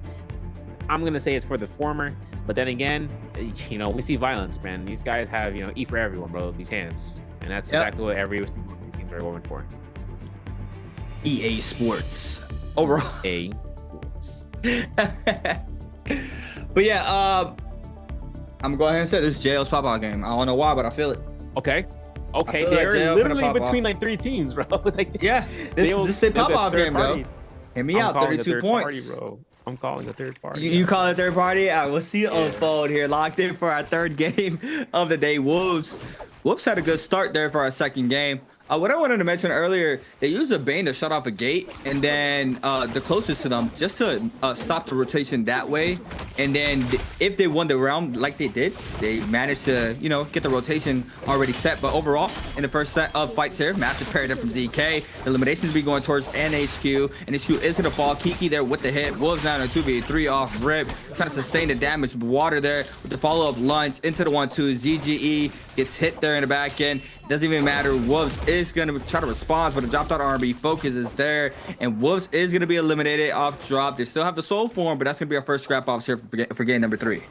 And at the 2nd location I was talking about, OUG and Bauda right next to one another at the Crow's Nest. They are taking their fights. It looks like ASC here trying to go in the mix.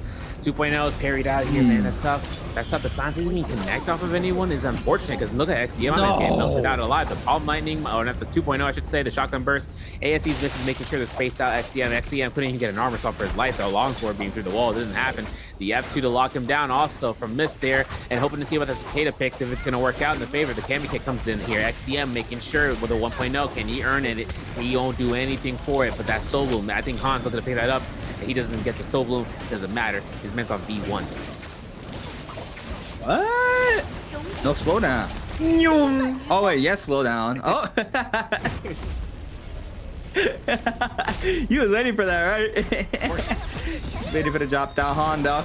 Beating up a lot of damage and Power Dazzle. Beautifully done there from Bauda. Moo.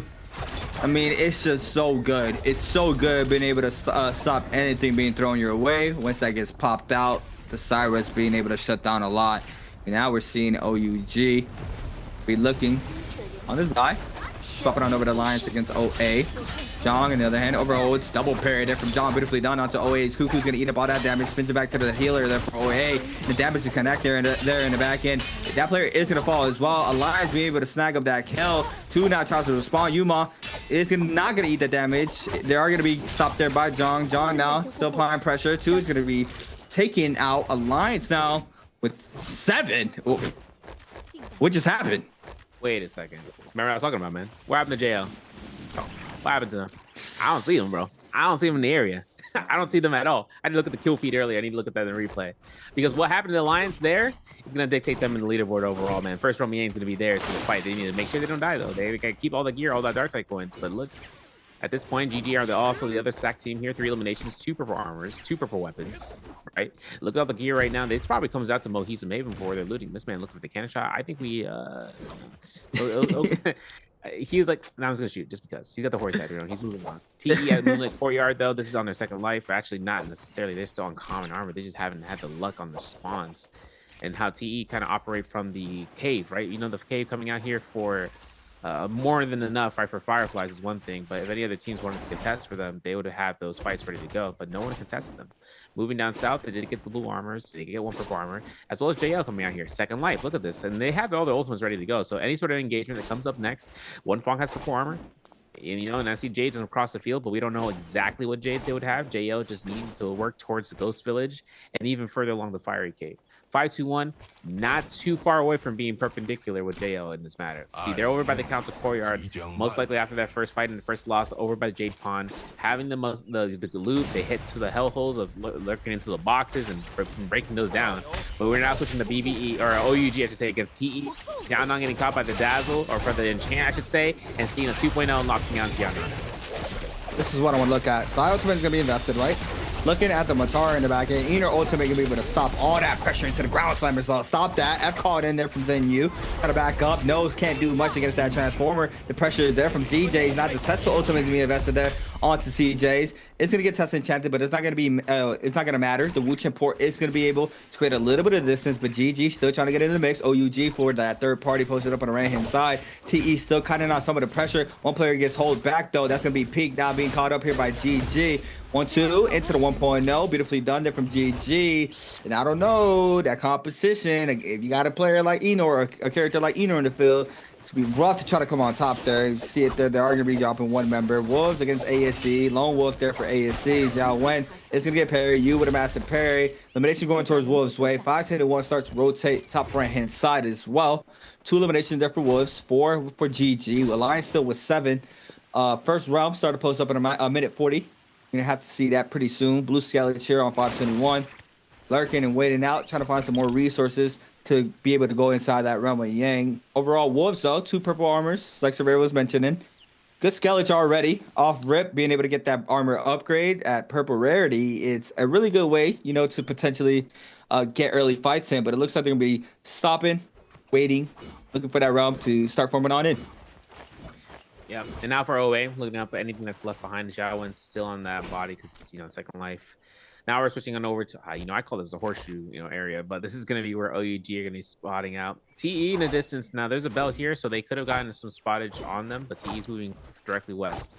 You know, I want to see these guys take Romy, though, I'll be honest. I want to see how it works out, especially with this comp selection. But DRG are in the vicinity. They themselves, Donching, he is moving the heck out of there with XLYU, or XLU, I should say.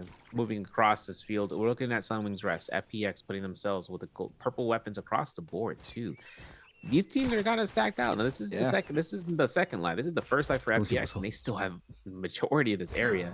getting looted out. GG actually having all the J's in the game for them, hoping to see what's going to happen there. For Alliance outside of the outskirts, this is actually over by Alchemist, by Islet Crater, right, which is going to be southwest of the Sunwing's Rest.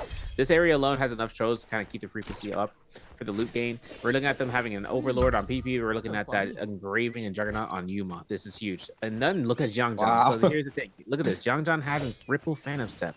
He needs to get that upgraded ASAP. That is his main gains against any Viper comp selection where he tap dodges to stun and gets priority.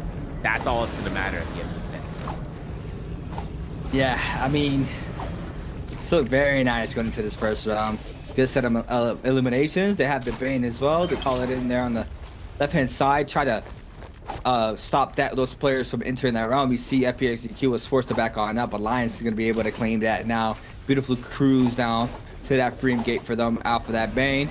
GG. Gonna be waiting this out as well. What else we have here? We got a lot of players. Wolves OA starts to move on top, potentially be contesting on the top side of that area. ASC, JL, 521, bottom side of the map. GG, Bauda, top right hand side. We had a team rotating on in as well. So realms are up.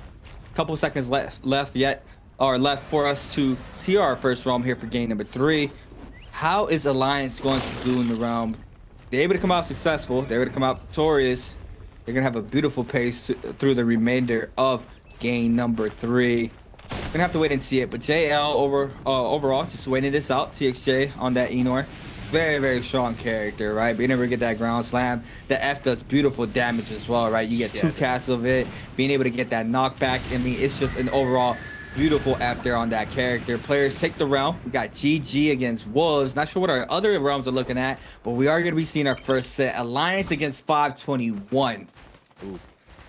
See, that's a fight I want to see because that's the Sand Siphon. I think they have the Sand Siphon Peruvian for 521. But seeing about GG, look at this man. He is launching him. Okay, you don't hit the first person stop, but look at this. Oh my god, that doesn't matter. Oh my god.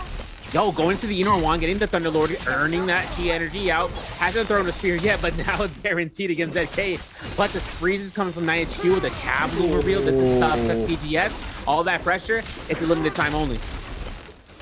Wow, we got a fire cell going on right now. We see the Enor now trying to apply more pressure. NHQ gonna eat up all that damage. Start ultimate. I'll call it back in there from you. CJ is gonna be eating up tons of this pressure, but still applying pressure to the opposing squad. Now the deform there off the Enor ultimate. Be playing around the pillar. NHQ very weak still here in the back end. They're looking for the hits. So just see now is gonna be forced to pop this app. Overholding. Viper ultimate called in. Massive parry from you off of that. Beautifully done. The damage connected there towards CJ's. Tries to tap dodge roll. Gets caught up there with the Viper stun. The 1.0 NHQ being able to weave the hits there from the missile there from the Feria, and ZK being able to get that full reset here.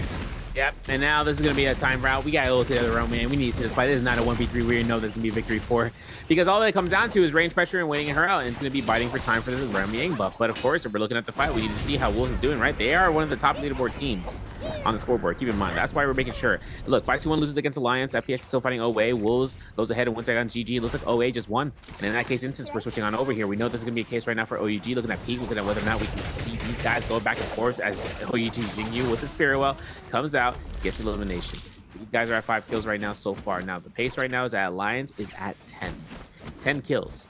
They only need around 16 more points to earn themselves match point. Then again, 16 points in this threshold would mean that they need at least 22 eliminations, or at least 20 eliminations with the multiplier in mind. Then they can actually earn themselves out that. That's only going to be given to them if they get first place, though. That's going to be the mission for them right now. All we're seeing is them winning at the realm and picking up a replay. As a result, this is going to be Alliance versus 521, cornered out there. We know that Yuma is dead, but you know it's crazy. These guys want a 2v3 here, CA, and I want to know what happens. You take it away. Wow, I mean, you see it already. This is mid-fight here in this round. I'm still pretty early, 131. So we see Jiangjan now gets caught up. Ivan trying to respond, eats up the damage off the RMB. The Viper ultimate gets caught in. Don't tell me he gets a triple stun here. This could be it. Gets the double stun? No, gets the single stun. The Tomok had the F to avoid that F. Now Pampy is going to be falling off this situation. Just very low. Fat Melt tries to respond, eats up the damage off the 1.0. PP with a peel with the RB focus from the back. That's massive damage there onto Fat Melt. Make it a 1v2. Ivan now eats up the damage again as well. They're not looking at their backs, and 521 21 is going to get punished for it. The Alliance being able to stay up, jumps up to 10 off that run with Vermilions. You see him now scouting out OA, trying to rotate on back. OA does not want any of this smoke. They are trying to back on up here from this situation, but his buff team Alliance is looking for the action. They're looking for the smoke. They want these kills. They're trying to get up here on the overall standings already with 47. Damage comes in. We got the Kylo ultimate being invested. The stun and power dazzle. That's just regular dazzle. Sorry. In the back end, this is a different Syra. I forgot about that. This is a different Syra in the mix here. John now forced to back on up. The counter slash is connected in the back end. OA still applying pressure. The damage is going to be going towards John's way, and he's trying to retreat, but he still does have that Viper ultimate available. Yeah, and it's a combo breaker now, so you know he's going to use it in the middle of the action. He was waiting for the commitment. Yeah. Fortunately, burning that out. You know, it's crazy. You can answer towards using it as a combo breaker and then cancellation and getting that rage back, but then you hear parry in the back line, and that's a hottie parry coming out here. Oh, his A-B in the mix. Looking to try to slash out anyone in the vicinity. Looking at this, the final hits on Yuma, good. For millions, it's 25 seconds on the clock. We need to look at the docket. John might have to die out here. Well, because there's a lot of third-party opportunity right now for FPX to earn themselves up for their keep, because they need Soul Blooms as well as the next guy. But since those are Vermilions, that means they're just getting a reset on that timer. Then again, all they need to go ahead and just pick up more and more kills, and they literally just full squad wipe and all those timers. And then for PP being the last one here, FPX, so it went from like what, 4 eliminations now towards a 7, picking it up 1 kill at a time. But look about it, waiting in the wings, chilling out, seeing the parry and be like, wow, that's a multi ultimate, pretty nice. But you know better if we walk away from this situation. This is too much action, there's too much heat in the mix right now. 5-2-1 being one of those other teams that lost that Romyang and now forcing out the Thunderlord ultimate from BG. Wow, Pampy gets caught up. It's going to be eliminated. CJ's applying tons of pressure here onto these squads. NY7 now with the Viper ultimate looking. Doesn't matter to connect. Nice waves there in the back end there for Bauda. Now applying the pressure onto Fat Mel. I've been trying to respond, but Fat Mel's going to fall instantly. Pressure happening now towards OUG. Starting to move on in. Looking for the hits. NY7 eating up so much damage, but still being able to sustain all this. There goes the Empower Dazzle onto multiple players, which imports them out. One player stays, and that's from GG. CJ's falls. Bauda, not sure they fully cleanse. We got 1 cleanse out only on the Justina. 1 and 3, that being Viper and Syra. Not being able to get a bloom out currently, but they're still in the mix, still in action. Ivan now being the one getting caught up here. That's Temi here for 521. Gets a bloom, tries to back on up. They do lose Moo, I believe. XX Moo is going to be eliminated. NY7 now is going to be forced to back on up. OUG still applying pressure in the back of there onto GG. And now they can potentially go for this cleanup. The Tomogoto was invested. The 1-2 spam there onto Ivan. But Bauda now in a really bad situation. You see Baby U tries to go inside the mix. The Temi ultimate is being able to stop the pressure for now. Zinyu on the side, applying the pressure onto XCM. Eats up so much damage in the backside. SS trying to respond there with a cannon shots. The F2 beautifully done there onto NY7. That's 1. OUG now jumping up in the ranks with 7, surpassing OA. Looking for the 8th there in the back end against XCM. Manages to get it is SS. And now the side Tessa Wuchen putting up that pressure currently with 8. Being able to stay up, live out all this pressure inside the zone. Back in the zone, FPA, ZQ, and DRG. Tomok ultimate invested off rip. Yeah, and look at the current ultimate on the Tumult here. This is rough right now for DRG. Trying to lock down Kiki if they can. Now, I wanted to mention something too, is that I'm thinking with the Wu-Chan as an operation for the Zai is that she also gains an attack buff. As long as she's at a certain HP threshold, if you pop ultimate early, she could utilize that for F skills, for ultimates, everything scales out for her. So that might be an opportunity in seeing that ability be used. But then again, time will tell. This is a very, I'm gonna just clean up the shop type comp for OUG. Meanwhile, DRG, they're cleaning up shop against FPX in the zone. Of course, the Toxic goes down here. Water doesn't think about the R&B. The Kamikaze comes out. The Soul gets picked up in the tap dodge for Dongqing. Looks to hold off for the Clink. 2.0. It's a nice horse shot. Okay, go for it again. We're throwing so many blues, bro. Oh my god, 2.0. What about your teammate, bro? XYU getting all the caught through. We're seeing red right now. We are definitely seeing red, considering how Dongqing just went ahead and just made sure he could try to focus down one of the remaining team members, forgetting about his own. The Tutor proc, though, is going to save the day. Looking at the Aurelian here, we are seeing kills upon kills. PV looking to get eliminated here. No, it's not going to be the case. AB, though, goes down 2 tick, not having the kind of ultimate. We are pretty late on this Romyang, keep in mind. So for Alliance, it's a 2v1 situation right now. And as much as the F1 isn't up here for PP, he does not care. He is going right in there. Clink off of 1 Clink means as the stagger is free. Chip damage is made. Zipping F is good, but we catch the LMB. We 2-1. We earned that elimination. Yo, Alliance right now are cooking the lobby. Yeah. Yeah, they are. Two back realms. Now the aggression's still happening in the out of the map. We got JL Trying to apply the pressure onto TE. Peak drops very low. The 1-2-3 connects. Gets the stagger and the damage in the back end. Peak does manage to pop that ultimate and being able to survive just about 1 HP. But a musket shot there from Fong snags him up there with the mid-range, possibly even 2 dashes of Vessels. It could have been a long-range shot there off that musket. Gets that kill. Xiaonan now trying to back on up inside the zone. JL not going to let loose of this chase. Trying to see if they can find up. What is this? There's 6 still. A lot of ground to cover though. FPGQ is going to lose 1 member. This is Wolves now. Applying pressure. TE on the other hand against Alliance. Alliance PP being able to have line of sight onto Youth. Youth's going to be using his ultimate to try to retreat. Got a little bit the map terrain there with the spectator cam going under, but still be able to get on top side of this map. Wolves being able to snag up another one onto Zen Yu. Alliance now looking for their 15th. The F called in. That's the marking into the ground side. Runs on into OA. OA 2 there with elimination. Now the pressure will be happening here from Alliance and OA. The Viper ultimate is being invested there from Jong. No kind of ultimate being able to invest now, but can be used for the pill if one of these players from OA gets put up in a bad situation. We have the ultimate now called in. Jong now is going to be forced to back on up. 2 in the back end. It's going to get hit by the Dazzle there off the F. Cuckoo in the back end still trying to stay up. One Fawn taking out Peak. Lots of eliminations happening across the whole map. And it looks like the pressure is going to stop here for OA and Alliance. They do manage to kite that out. And I love that from Alliance. They see that they were put into that third-party situation, chasing down that lone wolf. And they were forced to invest some ultimates. No value from the Viper ultimate. You saw the retreat there from the Viper.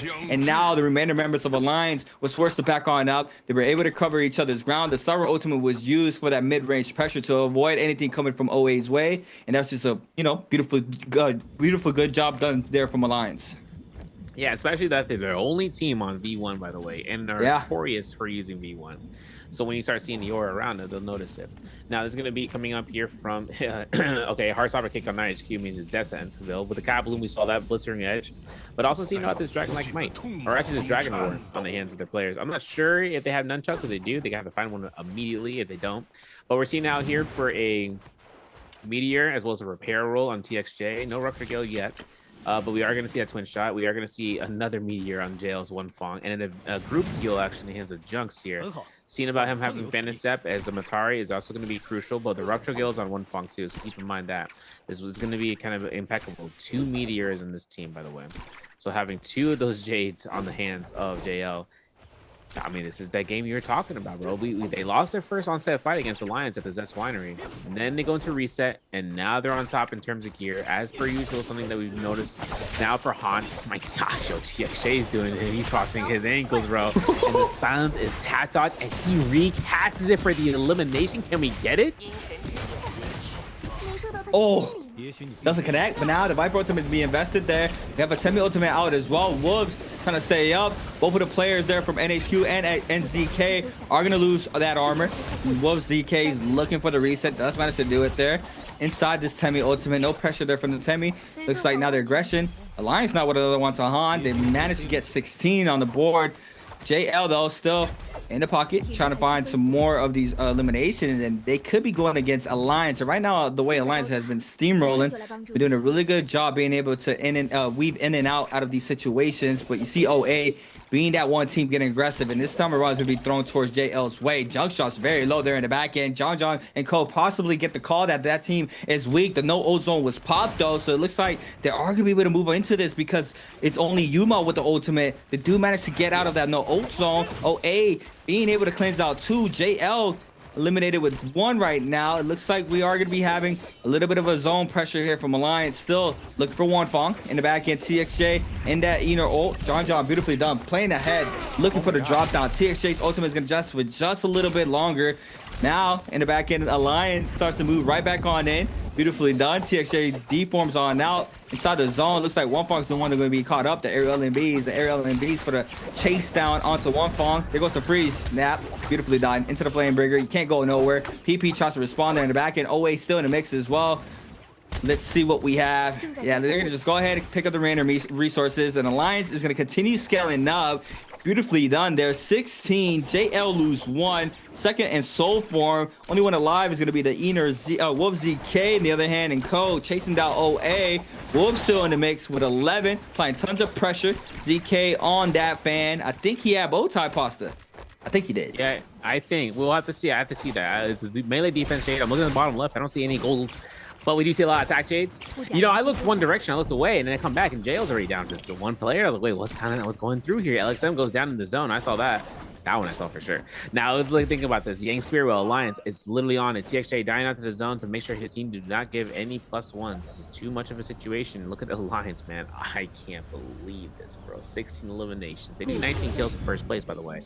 In order for them to hit match point after this round, Jades are picked up. Gold armor's acquired. Now it's going to be up to PP to kind of work this out. Now, mind you, in the V1 Syra form, right? She has that F reach change, right? Her dazzle orbs. They can reach 50 meters. A range dazzle for 50 meters, 2 seconds or 1.6 seconds, whatever the case is. But it's still going to be also a heal orb. But it's going to be, you know, what, 200 heal for your teammates, I believe it is, and as well for yourself. So kind of seeing how that one kind of operates for these guys. Otherwise, this endgame circle is very, very niche. You know, 4 teams left alive total. 1 team has 1 player. 3 teams, right? 3 3-player teams totaled out here. And so Alliance really only needs 3 kills in first place. The only difference is they only have 1 mirror comp to fight and they have 1 counter comp, which is going to be that kind of, but more importantly, the Hottie. The Hottie is going to get the team out. The difference is Wolves is on V2, they're on V1. The Hottie teleporter is utilized. Alliance could actually, you can see PP getting that gold armor too. It's the fact that he can throw the dazzle orb at the Hottie teleporter, just disowning them of anything. You know, they don't have any sort of escape at that point. They are going to fall. It's like a stone in the water, straight to the bottom. And then the teammates can then hunt them down. Ooh. Wow, that was insane. Overall, now we see Alliance running up the leaderboards, but Wolves and OA still as well with a good amount of eliminations. GG still having to cleanse that on the Feria. The pressure's been going towards OA's way. Alliance not letting go of the gas pedal, being able to find the pressure. The counter grapples are beautiful there from OA though to stop the pressure there from John on the Viper. Playing the front center, we usually see the Justina doing that, but in position 1, John very comfortable as you see him here, being able to steamroll. They are full momentum on in from just how well game 3 has been going for them, and you clearly see it here from the Viper from Alliance. You now you hit up with a little bit of the bow stagger pressure. Overall, trying to reposition into zone 4. I mean, last 2 games we had still minimum 20 players alive, and now dropping down quickly to 10. OA gonna go ahead and play front of the zone, trying to find a good spot to wait this out, and I believe we're gonna be getting a contestant here for the Spirit Well, but where's it gonna spawn? It might be spawning on OA. I'm thinking about it, man. I'm looking at them. Okay, Boom's gonna drop on them. Yeah, he's like, you're not seeing it. You tried. You thought. You had this on standby, bro. Look, he's gonna crack out the ultimate here. I know 3-3-0 is like, I'm gonna get out in the zone, right? We lost LXM, we lost EJS. It's the last remaining player team. And everyone is locating this. Also, by the way, current patch, Shen, Mech, and solos, not ideal. That thing HP got so nerfed, bro. It's actually a sad day. Regardless for 3-3-0, though, he is going to have to move main surf this. There's no questions. He has to. Got to force the teams in an unpredictable situation here. Alliance, you're going to be that one team, bro?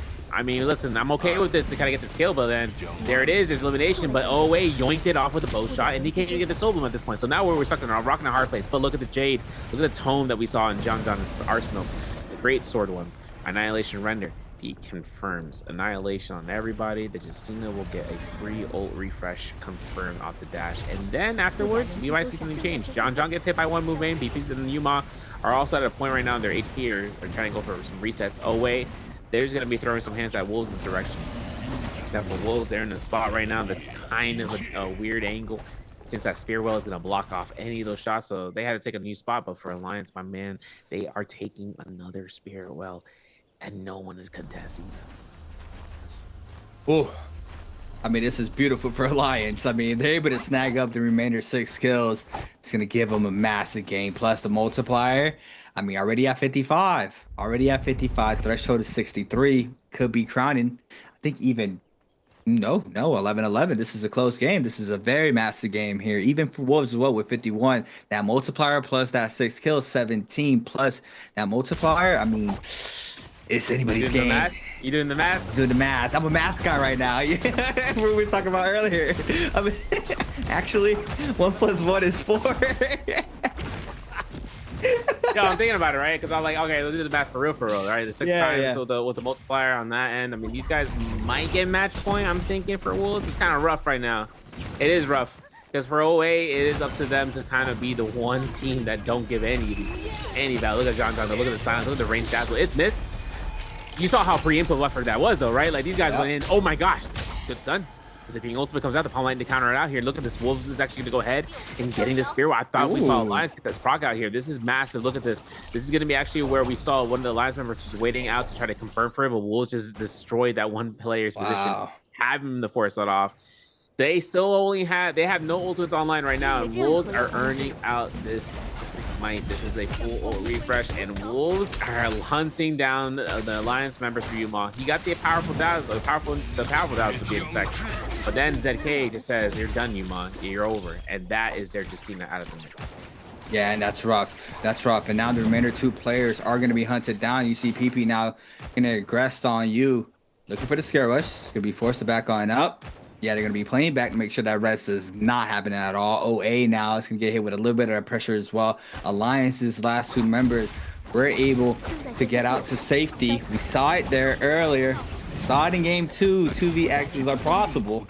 So does Alliance have it in the gas tank is what we have to ask currently here for this game 3. ZK and Co are going to be playing that top side. The next 2 teams, or the last 2 teams, are going to be playing in front of the zone. Looks like we are going to be getting our spread now, so the zone is going to get smaller and smaller. Cuckoo going to go ahead and back on up, try to get the remaining resources there from that body. ZK applying the pressure onto PP. PP is going to eat up so much damage. Fixer Tome invested here, believe from PP in the backstand. Doesn't manage to get it, and that's from Wolves. Wolves now still getting a lot of pressure. PP's going to fall.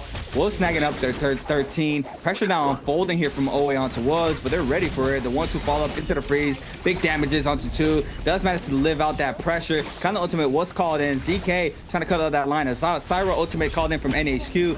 Being able to stay up, and Power Dazzle does connect onto 2 into the Viper ultimate, and this is beautiful here from Wolves. Being able to get a triple stun. The F caught in there from the Temi to avoid that. Gets caught up, but 2 now being able to live that out because the pill comes in there from Cuckoo. Now so much damage. Applying Flamebringer from the top ropes as well from another player. That's John John from Alliance trying to get the last hit. It's going to be Wolves with another one. That's 14 flying on in. What we're going to see, the Kadi ultimate called in from AB. The Flamebringer still applying pressure. Cut up in the zone. OA picking up elimination onto NHQ. That's 2v3s now unfolding there for Wolves. OA trying to stay up. They lose to the 1. Still in a 2v2. John John's still alive though. He's playing for that multiplier. Trying to live this out. What do we have? We have a 1v1v2 in this situation. The Staples team right now is going to be OA. The drop down from John John. Looking for the 1-2. Overholding. The silent connects into the raw uppercut into the air R&B as well. Big damages now. Still playing the in and out tech. Being able to get the damage. AB is going to get caught up on the scare rush. Does manage to live this out for now. But they have a Zaping in play. The Zaping ultimate is called in. This might be going to the distance. The drop down gets parried from AB. Viper ultimate called in.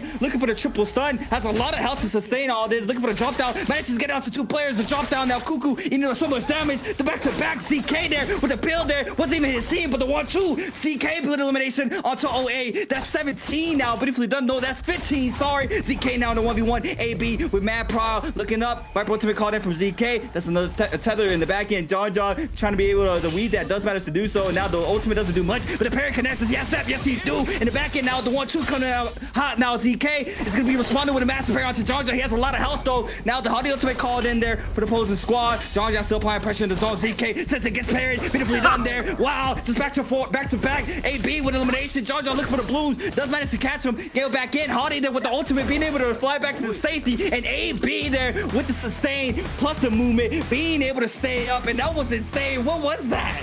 That was incredible, bro. That was crazy, dude.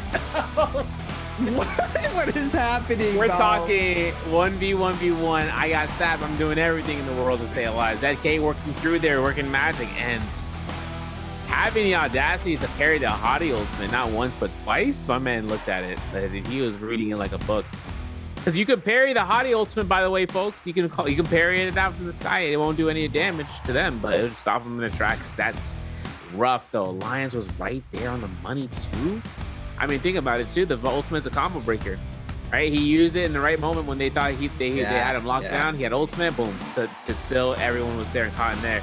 The Viper versus Viper ultimate where ZK had it out, that was all towards Alliance's DJ having that Phantom step as well. So that was just a counter option. He had it prepared the entire time. You know, working backwards, that spear wheel giving it to Wolves. That's an upset moment. I know that Alliance were trying to look into positioning against OA there, two of the teammates to try to make it happen. At least with PP, at least with Yuma. But then for Jianzhan not being able to have the support of his team in that instance is kind of rough. So then having the ultimates to be casted out at the moments that they needed to do it, you know, to be refreshed, it wasn't given to them. Wolves did a phenomenal job countering out that Spirit Well. It was just a moment that needed to be looked at, looked at. But then I know that OA were kind of working out towards just looking at that Mystic Might as like just a nuisance, but at the end of the day, they come out here on top, surviving out. Hottie Teleporter came in clutch in those vital moments to kind of keep the team sustained out. But of course, looking at Hottie Ultimate in the final circle, it was mostly about baiting out and getting the damage, swiping it out for the duration. You know how the Hottie is going to be showing up there in that third phase. We still don't have any match point gamers, unfortunately. I know some players are kind of hoping to see about that, but later on we should see this coming through here for this first, you know, for the top three teams. It's going to be OA, Wolves, Alliance. They are all going to be in the first phase. So these guys at the end game circle moment, they come back into the round 4, I should say, as the first phase picks. Bro, these boys be scrapping, bro. Bro, they be scrapping, bro. Like, with a cigarette, bro. I'm like, oh my god. Oh my god! Like they lost. Alliance lost a member going for that Spirit Well, but you see the sustain that one player can do in these situations, just getting put in these situations time and time and time again for years, right? They adapt to it. This is what makes them great. PP, they're being able to stay in that top 2, or top 3, sorry, was just. It's insane to watch there. I mean, one team had full stack of 3. It literally comes down to a 1v1v1 out of all odds, right? You can't have 3 up, but that doesn't guarantee you the dub as you see it here. As well as for game 2, right? TE being able to come in hot there with a 2vx. It's just insane. Overall, I mean, these games are massive. The games, everything's on the line. This is, you know, the last bi-weekly split, so these players are going extra hard as best as they can play for their as their ability allows them to. But overall, yeah, JL, right? JL. You know, I'm doing this tech where you cast a curse so you can, have the games end faster. You know what I'm saying? Crazy. It's working against us. I know OA at 22 points are feeling pretty good because that MVP, bro, top 3 so far. Alliance in second was 18.5, 17 for Wolves. But then you look at the remainder and it's nothing in the double digits. 9.5 was the cap. FPX taking that. 9 for OUG. GG for 8.5 alongside JL. About at 4 as well as 521 and ASC at 3. And 1.5 for TE and DRG. They both took fights and they had placement points to be earned out. Still though, looking at the value that came through there, I mean, the Flying Eye swap out for the fan that ZK was able to work out. It's kind of rough seeing how much that Flying Eyes got parried though from the ends of, Alliance, but it is what it is. Looking at the MVP, it's gonna be the Hottie, man. AB earned it. He literally kept the team alive to make it to endgame circle to make sure that they got the multiplier in general. Down for Tutik, I mean, that's gonna be the Kylan. That's gonna be their second time use. So, second time use on the Kylan, second time use on the Zipping. They'll have only one more. They can't bring it out a third time necessarily for either or. So they're gonna have to really start deciding that. But we got the standings. Standings on hot. Standings are hot. ASC not doing too hot with 25.4. DRG with 25.5. 521 with 27.3. TE 34.6. FPSGQ with 38.1. OUG with 39.5 for our 7 through 12. Top 6. JL 40.5. Bauda 40.7. GG 44.4. OA 51.6. Wolves 55.1. Alliance with 55.5. Being able to stay on top there off of that game. 18.5 for that game. OA, even though they got that multiplier, they're still in third. Wolves contesting that with 17 for game 3 with that 55.1. Beautiful showcase in here. I wouldn't even give it, I mean, this whole top 6, right? Can't count them out. Just, I mean, you've seen how many points these teams can get. And a team like Alliance is not, they can get 30-point games. So I still won't count out a team like JL. We didn't even make it to the threshold, but we're going to be having our highlights here for game 3, powered by China Unicom, to start off here with OA cooking up here in the early game. Bro, this is what I was talking about with OA. I was like, yo, what happened in S1 in the beginning? They had Moon Main, and they were running it. They didn't even care. Now looking at whether or not OA can kind of pop out here for this, to drop into Hong Sword. I mean, this is kind of a blunder situation, right? Yeah, meter depth full focus literally gave OA all that value there. We didn't even get a chance of actually seeing what that team, what that fight who is with, but looking at this fight here with the carries, double tap dodge coming through here, my man is really coming through here. We're looking at this from Zuzu's point of view, right? We're looking at being changed rather than looking at AB's line of sight as a Hottie. Just because he's probably making the short amount of work here as a call out, making sure they look at that one person, and then Hadi can come in and swipe out. 上楼了，ED 变这来了。 I'm still thinking though. Blind Knife, still diabolical as a weapon, man. Yup. Yes, they are. As you can see here in Cuckoo's hand. Love how they were playing, you know, trying to set a still stayed inside the no ult zone, but was waiting for the perfect opportunity to start moving on in. This is towards the end game. Oh my god, he gets hit by the bang, he gets the bow shot. Beautifully done there. Overholding, looking for the drop down 3 charge. Drops down. Gets the confirmed damage, gets the elimination plus as well. That's beautifully done. And that was the clean highlights there from the OA. The Hadi being that MVP. Wow, what a way to end up game number 3.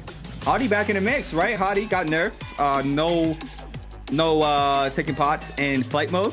Hit him hard. A lot of these Hadi was very strong in the meta. A lot of these teams decided not to play Hadi, but now we're seeing it here for quite some time now for bi-weekly fall split, that the Hadi has been, you know, pretty much brought back into the meta. Yeah, and I think it's because even though we don't have the healing opportunity, it's still the disengagement in itself, right? Just being able to not the disengagement move, but just the idea of just being able to take your team out of the fight within the distance. I think the distance is what, 45 meters? Maybe they shortened it in distance. I'll have to double check on the math there. But the thing is that there's also an update where you don't have to guesstimate how long the teleporter's been there for. I mean, these players are good enough to know when the teleporter is going to be gone, but there's also a timer there. So the timer is there for you to identify when to get out of the fight, due to the timer being available for you to take the cube. And if you don't take the cube, I mean, that's on you. But we're going to take a cube. We're going to teleport on out here. We're going to have an interview in just a moment with one of the players. We're going to be back outwards after for round 4. We'll see you guys then.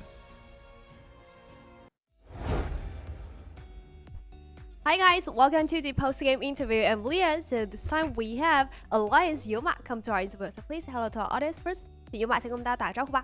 好了，我是 A 队的油马。Okay, welcome. So how do you feel like watching Jiang's Viper in the final circle? 那其实，在最后一场游戏的时候，看酱的红叶在最后决赛圈只剩自己一个人的时候，你当时在想什么？希望他加油啊！看能不能吃把鸡。Okay, I just hope he can do his best and to trying to see if he can got the MVP of the 3rd game. You know, like, because in the final circle you already got more than 10 kills, but what happened like before? Maybe is there an accident or something? 那其实在最后决赛圈之前，你们已经拿到了就是10个以上的击败分了，但是减员还是稍微的有点早。当时是发生了什么意外吗？他地脉出问题了，被别人塞进来了，然后我们那个地脉拿不出来，他就把我们杀了。Okay, so we have some accident when we were trying to get the spirit wall, and at that time there is another team come to attack us, and we didn't take that, so we fell a little bit. Okay, let's move on to our answer for treasure, please.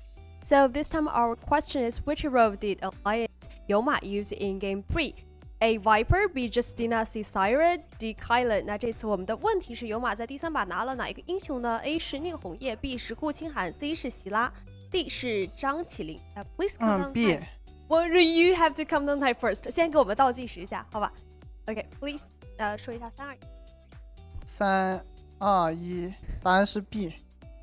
没问题啊。It's okay, it's okay. So 3, 2, 1, screenshot everyone, and there's B. Well, I also want to know, like, for your opinion, who you think were the top 3 of Nbpl can play the best pure fight, which means without using any skills or ultimate. 那其实也想听一下油马的意见，因为我们私下可能经常会讨论。你觉得在你看来 ，Nbpl 哪3支队伍是纯净刀房里面的前3呢？521 Go L。加个GG吧。I think they are JL521 and CDGG. What? 为什么选择他们的3支队伍呢？因为打不过他们，拼刀太厉害了。Okay, because I think we can't fight with them. They are so strong. What about like for this time's bi-weekly final? Like, what's your thinking mentally for this time's the last bi-weekly final of the whole seasons? 那其实这也是我们这一个赛季以来的最后一个周决了。对于你们来说，在心里面是对于这一次的周决是有怎样的感受以及看法？分拿的越高越好吧，然后那个打复活赛压力就没那么大。Okay, so we just try our best to get more points so that we will have less pressures for the last chance qualified competition. Okay, thank Yoma come to our interview. 也是非常感谢Yoma来到我们的赛后采访。That's all for the interview. Bye bye, everyone.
And welcome back, ladies and gentlemen. We are coming through here for round 4 into the Biweekly 4 finals trios split into the autumn season. Now, my name is Severio. We're alongside it with Creative. We got ourselves in terms of the first 3 games down. Right now, we're into this pick bands. The first 2 being the mirror comp picks of the Tokeda into the Tianhai with the Kurumi, and in the second round being the Tianhai with the Kylan and the Ziping.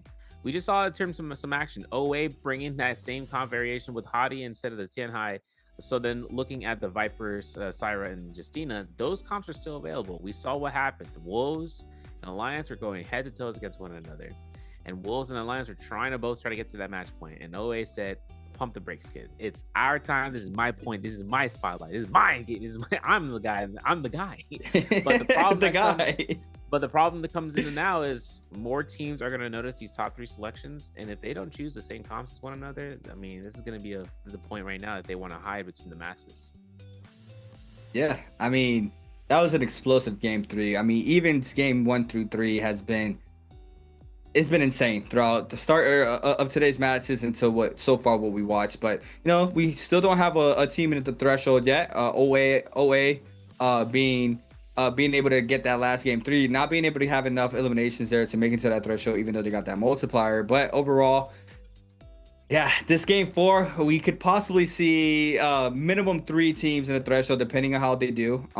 But like I said earlier, top 6 still not out of the fight. One game can be a big decider. If one of those 4th through 6 teams, 4th place to 6th place teams are able to have a pop-off game, they can stop the pressure there from that 1 through 3 right now to make sure that those teams do not get that threshold. But overall, I think it's like, what is it, like 7 points minimum that one of these teams need to make it into that threshold. So we're gonna have to wait and see how game 4 unfolds. But yeah, didn't expect that Hadi comp to be, you know, very, very strong. You saw the damage that was being able to done, especially in the end circle. OA had 3 players up, but it doesn't matter. It doesn't matter. It ended up being a 1 lone wolf for each squad out of the 3 teams that were still remaining there for game number 3.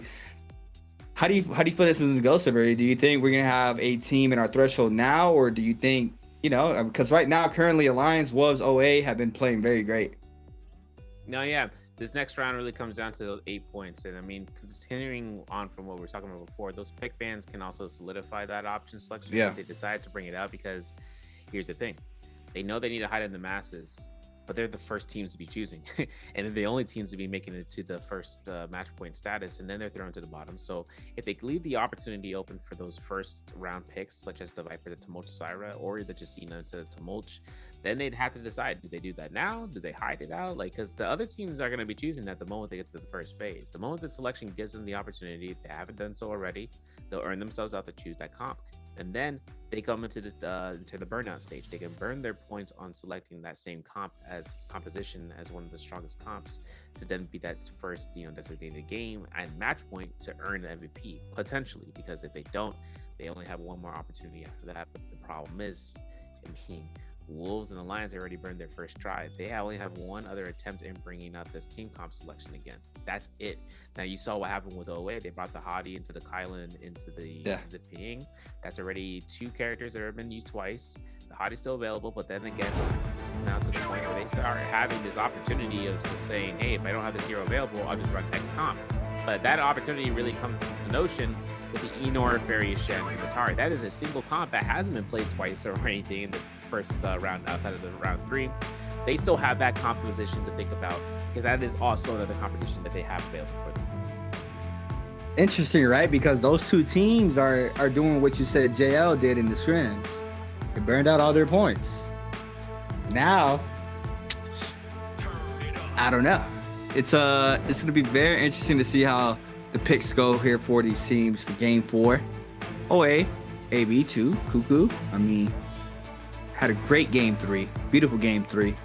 I think it was Alliance that was trying to capture Spill well. Alliance managed to get picked out by one of OA's members, and you know that did stop the momentum there from Alliance, but one player did manage to survive overall. So we're gonna have to wait and see how it goes here for these squads. Balda, on the other hand, this team also likes playing Valda Monk, but I'm not sure we're gonna be able to see that here today. Not sure we want to burn one of the Monk points there for a Valda composition, but if any team is gonna do it, I believe it might be Balda. They had great success as well one night with that composition in Pretoria. So we're gonna have to wait and see how the selections go. Now, Alliance, Wolves, OA being in that first group.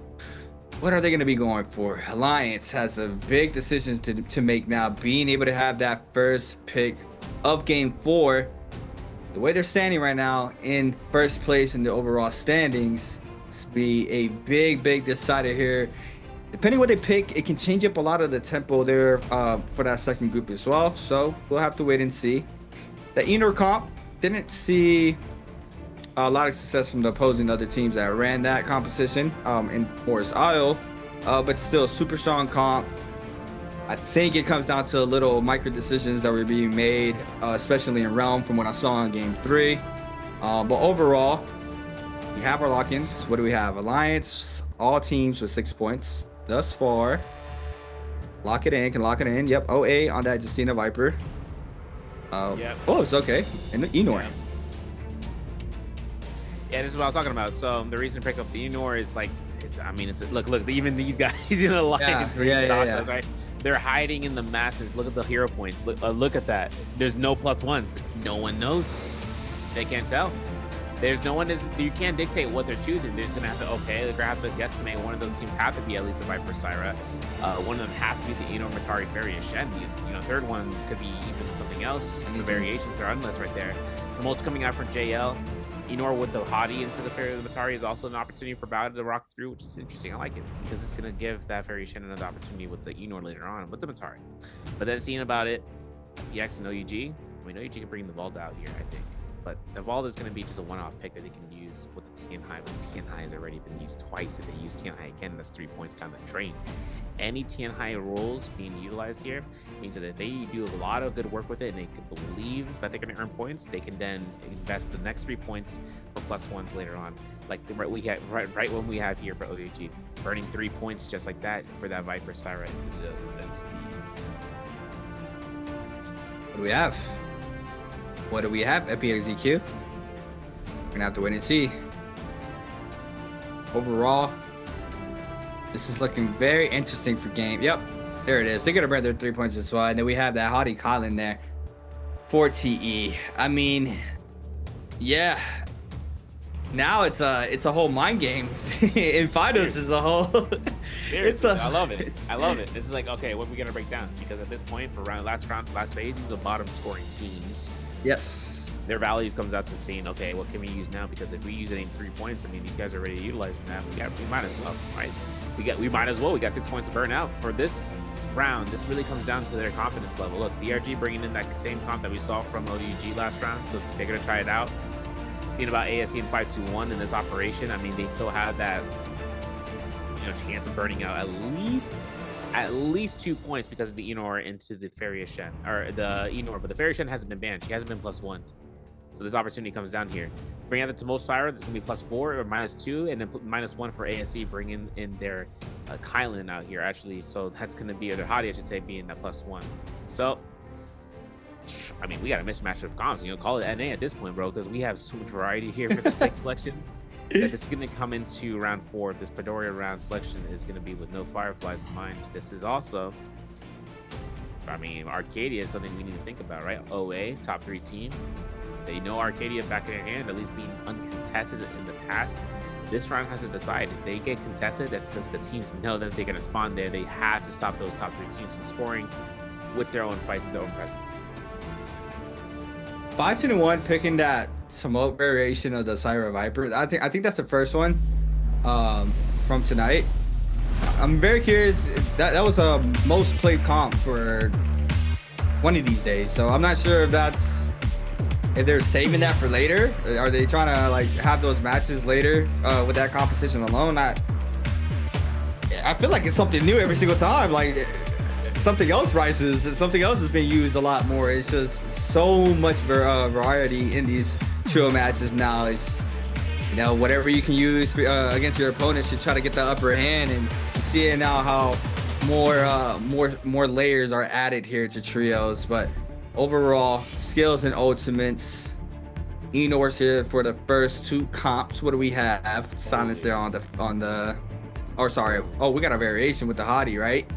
Ah, okay. Definitely something like Balder, right? Playing something like this as well. They love playing I see what you're looking at. You're looking at the Akos, huh? Akos, yeah. I was thinking about it. I was like, man, V3? We're doing it. Because V3 was something we've seen in the past. Has been successful. I mean, to be continued, right? But this is going to be that next chapter of the book. Because Alliance is, we're top 3 team. We're hiding in the masses. It's like, you see what I'm saying? It's weird because it's like, this is a choice pick that comes out to someone that you can't identify them because it's such an out-of-pocket pick. Like the Viper, the Wu Chen, or the Tessa and the Wu Chen. So when it comes down to it, I don't know if phase 2 or phase 3 teams are thinking otherwise. Like, I don't think that can be a phase 4 team. I don't think it's a lower end team. I think it's one of the topper teams, like the upper teams. They'd be the only ones where they think about considering about playing something else. Rather, that won't be chosen by any of the other teams. Like a Viper won't be chosen. Yoda-Hime most likely to not be chosen. So they think Akos has to be one of the top 3 teams. As to Tor 2 Alliance, they're the only ones I think that they have played it out as unconventional players, as a team to pick up these comps. These spawns, though, really helm into where TE and Wolves are, because that is a heck of a spawn at Twilight Pass. GG and JL and Imperial Camp. Imperium has been held by Bowda at the Fury Chamber and FPX on top left corner of it, with OEG in the center, AS in the northeast. 5-2-1 taken in terms of the, I'm gonna call it the Heavens Watch, with OA and DRG at an Arcadia. OA in the middle between a rock and a hard place. Alliance still are at Tranquil Courtyard. They're chilling out there. This gold spawn rate, I mean, if there's higher tropes or more tros. And I'm thinking about these on drop fights, man. I mean, looking at TE and Wolves, Wolves is one team. Alliance is by themselves. And OA is between either going to Arcadia or looting at Verdant Chasm or in ambushing with 5-2-1. It's going to be a dependent. I'm thinking about, because we saw that Akos comp the other night as well. I'm actually wondering if they're running him now with the change. But overall, OA starting off the fights here against DRG. One for the Sonic does manage to connect there onto the Tessa. Kakaxi not gonna be able to have that O online just yet, eating up so much damage. AB backs on up for the reset in, but OA isn't be able to drop one body, that being from XLU. The Tessa ultimate there from Kakaxi to be able to get 2 people into the enchantment. AB is gonna get stunned as well. Confirmation, focus attack is good. Kakaxi there for the last blow onto AB. Massive parry as well. Third party starts to move on in here from TE. There's so much action now unfolding. Third party comes on in. Don Q with a parry, tries to respond, but Kakaxi now might be losing his life here in the early drop. Yeah, I thought TE was over by Twilight Passes, man. These guys last second spawn, bro. This is crazy too because this is gonna work out. They get the Kylan ultimate. There it is. Popped off the Keelan Guard. We can infinite slash if we need to. Come on, go right back in there. Play out the JBL speakers, bro. We need elimination. That's what Yu goes down here. The Wu Chan Port gets the guys out there. Southeast corner, the light beam ran the lights of Gondor. And I still hear the ultimate. My man's going. My man sees it. He's going at Don Ching. Don Ching trying to get off the cliff side. It is a denial for the res. This is a solo for youth. This is also Arcadia, if I'm not mistaken. Over towards the Hall of Military. This looks like this is 5-2-1 against ASE. 5-2-1 actually going past the Honor Temple down southward, southbound. ASE Smith has ultimate ready. He's going for the level 2 splashes. He's hoping to kind of capture out Pampy here with the ultimate defects. And now it's up to Pampy to try to tap dodge this. Ooh, gets hit up. Missed though. He's going to eat up so much damage. 521 there with the response. Now the aggression there from Han. Trying to back up the pressure there from his next teammate there in the back end. Honda overhold, sends in the back end. Also, Fat Milk be eating up so much damage. Pampy looking for Xiao Wen. Xiao Wen's be able to create that space. Let's see it. They are going to be able to get the clean up there onto... no, Han's still alive. He's still up. Pampy, this is isolated fight there onto those 2 players. F2 there from the Akos. Massive RB focus. Oh my god, it's working. Massive parry there as well from Jog. And they pick an elimination of the Lions being able to get the first round of fights there against OUG. Are going to be looking for the last cleanup onto Zen Yu. Eats up the damage off the 1-2-3. F coming off a cooldown now. Looking for the F2. Doesn't even need it. And there it is. I mean, hey, Alliance doing it big with 3 off Rick. Yeah, in the 1-2, bro. I'm telling you, bro. Yeah. Jump LMB comes out. ZK with that Moonbane. It's all theirs. It's their dub. And Purple Armor, of course, taking it in there with no Dark type points. Hold on. You must have purchased it, right? It has to be. The amount of money that we have right now for a Moonbane in the first place is crazy enough. Seeing how there's a chance right now for Wolves though inside of the center of this Moonbane Battlelin gets an elimination of FPX's Kiki over towards this north side where TE took victory. They did get the Bullpine's Essence. This is going to be Kiki getting himself out here for the, what was it called? You know there's a specific name for that puzzle? I think it's called Ghost Lock Array or something like that. I don't know. What? Yeah, that's some crazy stuff, you know. We do have ASC Honda. 1.0 comes out, 5 goes down. ASC are bailing up the teleporter just in case. Going after the lever tech, my man. Now this is going to be coming through for the Soul Bloom. This is 30% for Han, so he'll be at 50% at least. Then he's going to wait it out for the second Soul Bloom to get out for 80%, or 85 by the time rage per second starts kicking in. Then Alliance is John getting caught in the midair, up against Away of all the teams, that they go up against. And then the ultimates are all ready to go. There's a lockdown there from the V3 from the Akos. Look for the slash manages to connect. That's the 1-2 mix as well. Since the 1-2-3-2 there with the massive parry. Being able, wait. Oh, he manages to get out off the slash. The Moonbane now coming in hot. Alliance has the upper hand and double stacks. The damage is there, and Alliance just does it. And this is how the other team was playing this V3, unless it was done when I was watching it. They're buying out those Moonbanes and to get active off of it alone. It's a 2v3 until that Moonbane hits. The Viper Ultimate now here from AB for the response, but PP now with the massive pressure to the grapple stun. The 1-2, not even needed. The follow-up R&B is good. And there it is, 6 on the board from Alliance. And we see it, you have to, it looks like you have to prioritize that Moonbane for this competition to work, but what a way to lock down there with the Akos. I can't believe Yuma used the flower to his advantage. My man's a god tier. The iframe goes through the Viper stun. You can immune the Viper. I know that. I know that. In the Midoriya intro video, they showed it to be used to counter the Viper ultimate. I'm like, man, I wonder when there's a day we get a chance of seeing that. Now's that day. Wow. That's crazy too. The worst case scenario for a Viper is having that thing nearby, and it happens. It's not like a bush, right? Something you can go in there at any point. Instantly. You don't have to crouch. Yep, instantly. So getting XCM out here over by, what is that, Jade Pavilion? I'm not sure. TE Peak though is just heading out. He's okay, let's get back off. So Alliance are winning these fights. 6 eliminations total so far. 1.5 points. I know, yeah. I'm it's like Funkmaster Flex, bro. It's like I'm wondering what's gonna happen for Alliance if they end up getting themselves that 1.5 through the placement only. That's match point. They still need points though, just making sure that they keep themselves at the top of the leaderboard. If we go to 8 rounds, right? There's still 4 more rounds left to play. Anything can happen in the hands of the other players. John though, seeing about Bowda. Remember I was talking about, I think it was what, Jade Pavilion. This is going to be where they start the starting area. You know, they all spawned out. Scarage comes out here. F2 Broadblade comes in from Thunder recast. Ain't going to happen, but you know, I'm kind of sketched out here. I mean, the Tesla ultimate is ready to go. Let's see how this turns out here if he gets an explosion of the ultimate on the Yonkos. Yeah, and this is the master role of this competition, right? Try to grief these Yangs with that Tessa Wu-Chen.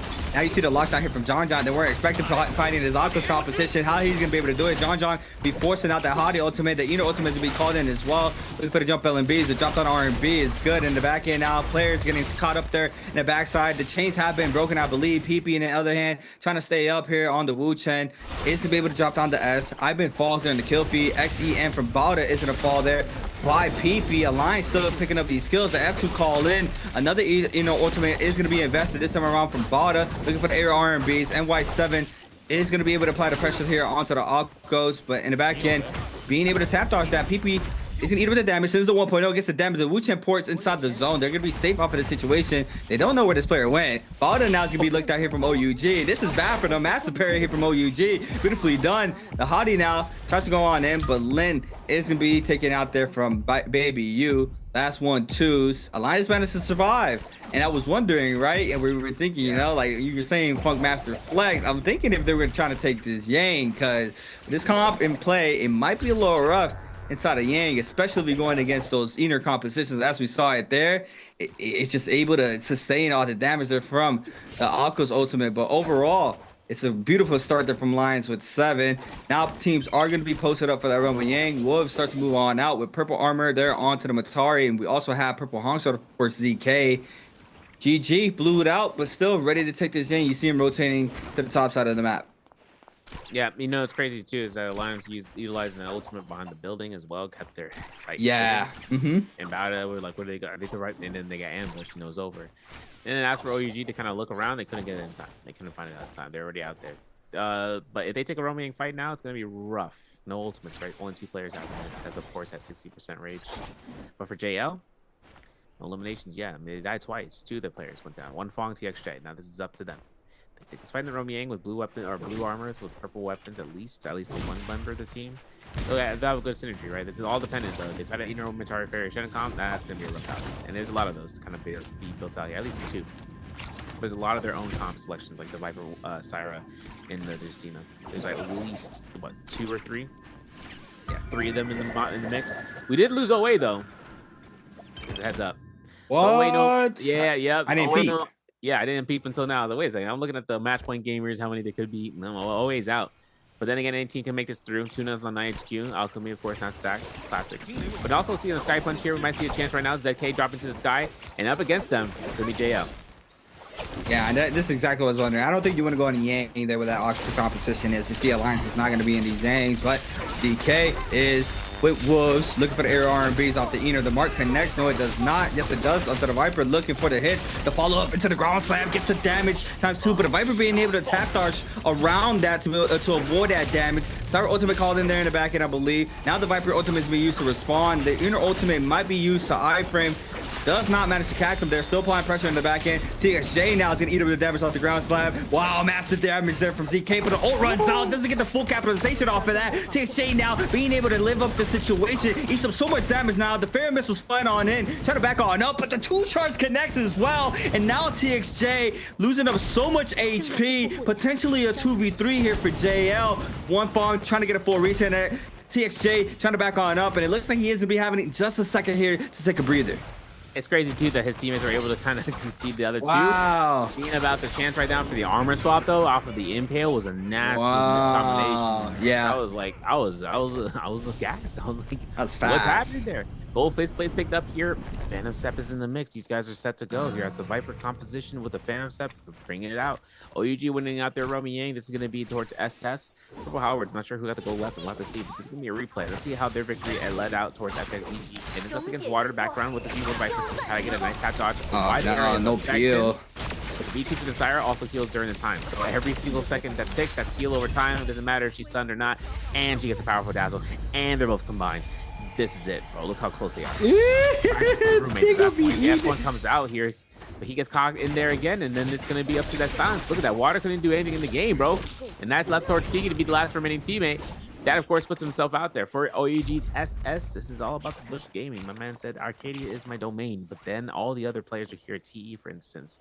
Might be hoping to go through for a chance. TE's looking at this from a spotlight, right? If they get a ping off of anything, they hear a grapple, they'll rush them down. They'll look for it. But for SS, it's all about the timing.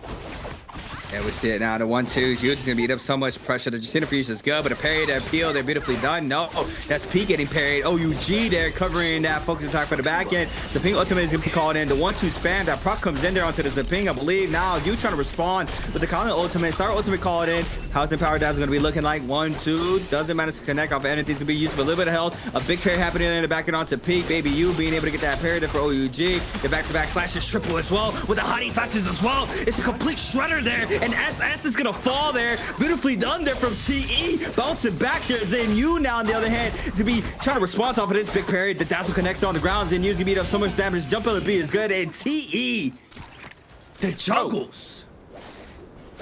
Too clean, bro. That was nice. Too clean. 9 eliminations on TE's behalf right now. Looking at FPX still getting caught by a 2.0. I'm hoping to see, right? Water is at this game depletion. He's getting knocked off of here by the Hottie. It's all right. We still got the ultimate ready to go. Where's the teleporter, though? I haven't seen it yet. Did you see an ultimate from GGA's in the acting background? My man's the main character right now, getting double dashes off his end. Oh, no. Good. Looking at Water, looking at the Viper ultimate. My man's looking for the hold check. Doesn't get the carry. This is going to be an ultimate of casting that needs to be done. The Syra ultimate comes out. We are not using that ultimate yet. We are holding for Rocket 2. It is being released, apparently, because this guy, Water, he is just disciplined the heck out. Wow. Talk about trigger discipline, huh? Being able to sustain this. Now can pop the ultimate. Yep, there it is. Water to be able to ice off the pressure. Now these players are going to be forced to back on up. Connects onto 2 players on the stun. 1 player stays up on the top of the rock there for the sustain or for the terrain to help him out to survive this. And I believe the elimination does not connect. So Water now has to meet up the pressure here from Miz. In that kind of ultimate gets hit up with the first slash. The 1-2 from Pond. Oh my God, the spear being able to maintain that float there. Being able to get double dash off of that as well there from Miz to confirm that elimination. Beautifully done. Youth and Miz being Miss with the 1-2 off the back end. Massive parry there from the coverage there from Xiao Wen. And Kiki now trying to live this out in the Syra. Parry there from Syra, but it doesn't even matter. It's going to possibly be eliminated in just a second. Has the tree to stay up for now. Can't count him out, but Air LNB connects. I believe the cleanse connects as well. He had 15 seconds. The bloom is there. Xiao Nan and SS. These players are getting just mad aggressive right now. Trying to look for the hits. Youth to be rotating on top. How the ultimate is going to be used. and the Prism down to try to take it if they need it. But teams are going to get that quick reset in. We got bodies falling as well. And overall, it's just straight chaos here for game 4. Literally is at the Hall of Worship. We're looking at SS here, my man, because of max range silence. But like I said earlier, Hottie Teleporter can be used with the silence in mind. SS still popping ultimate on the third floor. Can he get it? Double slime. Yep, there it is. Stun, and then speed goes down. He didn't have enough to save for that.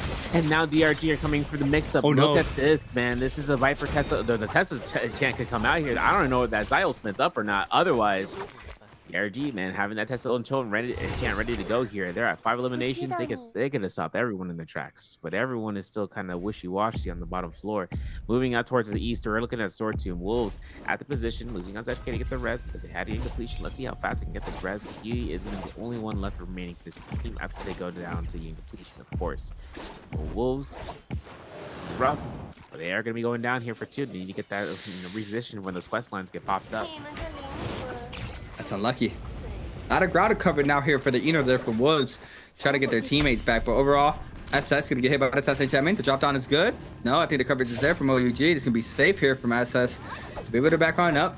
Now they're gonna be starting to post on up for the next round. Then you and Co gonna be taking the catapult. Let's see it. Are we gonna get the first time I see a POV for this? I don't think I've seen it in solos either, but overall, get a little bit of repositioning, fast fall as well. Oh, they're getting straight to the action. They catch up a player. Who is it going to be? It's Yaonan in the back end here. 4 TEs, gets caught up against OUG, and he is going to fall here. OUG snagging up another. That's their 6, but overall, TE has applied the damage. Only 2 players up, or 1, I should say. 1 player is in soul form. There are going to be shot, but the Kylan's still up there with 12. Alliance on that Akos. We didn't see those 10 kills, and it looks like we are going to get some aggression here from OUG onto Alliance. And how well is this composition going to be able to do inside the zone? This is kind of rough right now, man. Oh my god, SS almost got that. Oh, he got it. Could have happened. Yo, wait a sec. He did get it. Now it's going to be an ultimate cast. Actually, no, I don't think he did get it. He's actually backing off in this corner. He might be setting up the teleporter. And he is going to go ahead and depart. You know, my man hit him with the Jack Nicholson. My man said, act accordingly. This is going to be the moment of time right now for Alliance. They are pushing themselves inside the Hall of Imperium. And JL, though, versus Battle to be continued. You look at the teleporter being utilized here. Boom. NY7 moves out from its volt. And Shape on teleporter. Man, this is tough. But you know what's crazy about this? This is a perfect situation, right? Look at the teleporter been used all the way through. The only problematic thing is Atari, the Enor one. GXJ had a problem with it last time. This could be the situation again, possibly. It seems like GXJ is going to be waiting out that Thunderblade. Didn't come through, get casted out. He's got a combo breaker for an ultimate. He can break out the line of sight. He catches that, but the rollout does manage to connect there for TXJ. Doesn't eat up all that damage. Now the Star ultimate, you're going to be giving back some of that health back there to TXJ. Still has that ult online. See how he does work with it. TXJ looking for the perfect drop down, playing around the pillars, trying to cut out the pressure here from the Enor. The Enor ultimate can just last a little bit longer. Do have the market onto TXJ. There goes the ult gone. Now this is where JL can make their move, looking for the drop down ult. In the back end though, we have pressure from Balda. They're onto One Fawn. One Fawn is gonna be eliminated, shredded there. Beautifully done from Balda. Looking for next 2 players. The Viper's still up. We're saving the ult. Not sure what we're doing with the ult. Looks like we are going to be backing on up, winning this out. The Wisps connects there, but the ultimate gets called out. There's a tons of pillars for the safe zone. 1 player is going to get stunned next. XEN, massive parry there. Shift on parry there from NY7 to ice off that pressure. And the Viper ultimate gets no value there for JL. Junks now responds with a massive parry onto NY7. And that's sap. Jump LB for the extra damage as well. In a 2v3, hold on. NY7 is going to be losing 20% of that white health. Looking for the overhold, mid-range focus. Doesn't manage to do so. JL still in this fight. XEM going for the reset in. Shotgun burst, not good. Drop down. It's good there for the Enor. And the follow-up as well. TXJ is going to eat up all that damage. And this is the cleanup here for Balda. Yep, finding out the ultimate with is gonna be it. Last second. Unless staying alive. Yo, my man punched him before easy D. Oh no. Him out. Hey, yo, insult to I'm out. Take this palm. Boom, right in the forehead. My man hit left red imprint, you know. My man is like the secret cave guy, so he could be the avatar, you know, all the things aside. Alliance had 1 through against OUG, now they're up to 13. This is Securement Center. As for Wolves, man, it's rough. You know, we saw them in that res for Enor, but they need to get that res otherwise for them to survive. How did they blow up OUG, though? I need to see this. Give me that replay. Oh, my goodness. Man, this is it. Look at this. He said, Justino, who? Yo. Now I'm getting those dashes. I'm going on this, and I'm backing up. And guess what? I'll come right back up. and I'll throw you into these hands, these tiger claws. Bam, bam. Then LMB looks at the whole horizontal off of the F1. Does not stagger as he was holding blue. And then they just went picking them apart piece by piece. The Cyro ultimate not even available this whole entire time. Wow. That was too execution-wise, man. That was too good. Wow. Hey, Alliance is making it work though. Like, cause I said last time I think it was Balda, or it might have been Alliance. They might have played this comp out before, and it just had no value. It had a little bit of a value in that early game.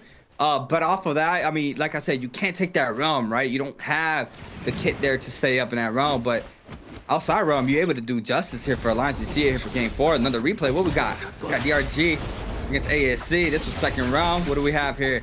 The Zai comp, Zai, Tessa, Wu Chen. Back-to-back slashes there in the back end there from ASC. DRG now looking for the hits there. The burn connects, and this is Flamebringer as well. The 2x burn here for DRG onto ASC. The back end, the Colin still trying to kite off some of the pressure there from the Zai. Gets hit off the back-to-back slashes.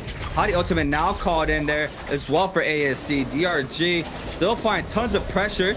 Looking for the hits. The burn is still up. The ult's still alive for just a couple seconds left. The Wuchen port, this is beautiful because it was used very, very late, right? Now they can go right back on in. They can drop back on now, and they have the walls to stay safe from mid-range.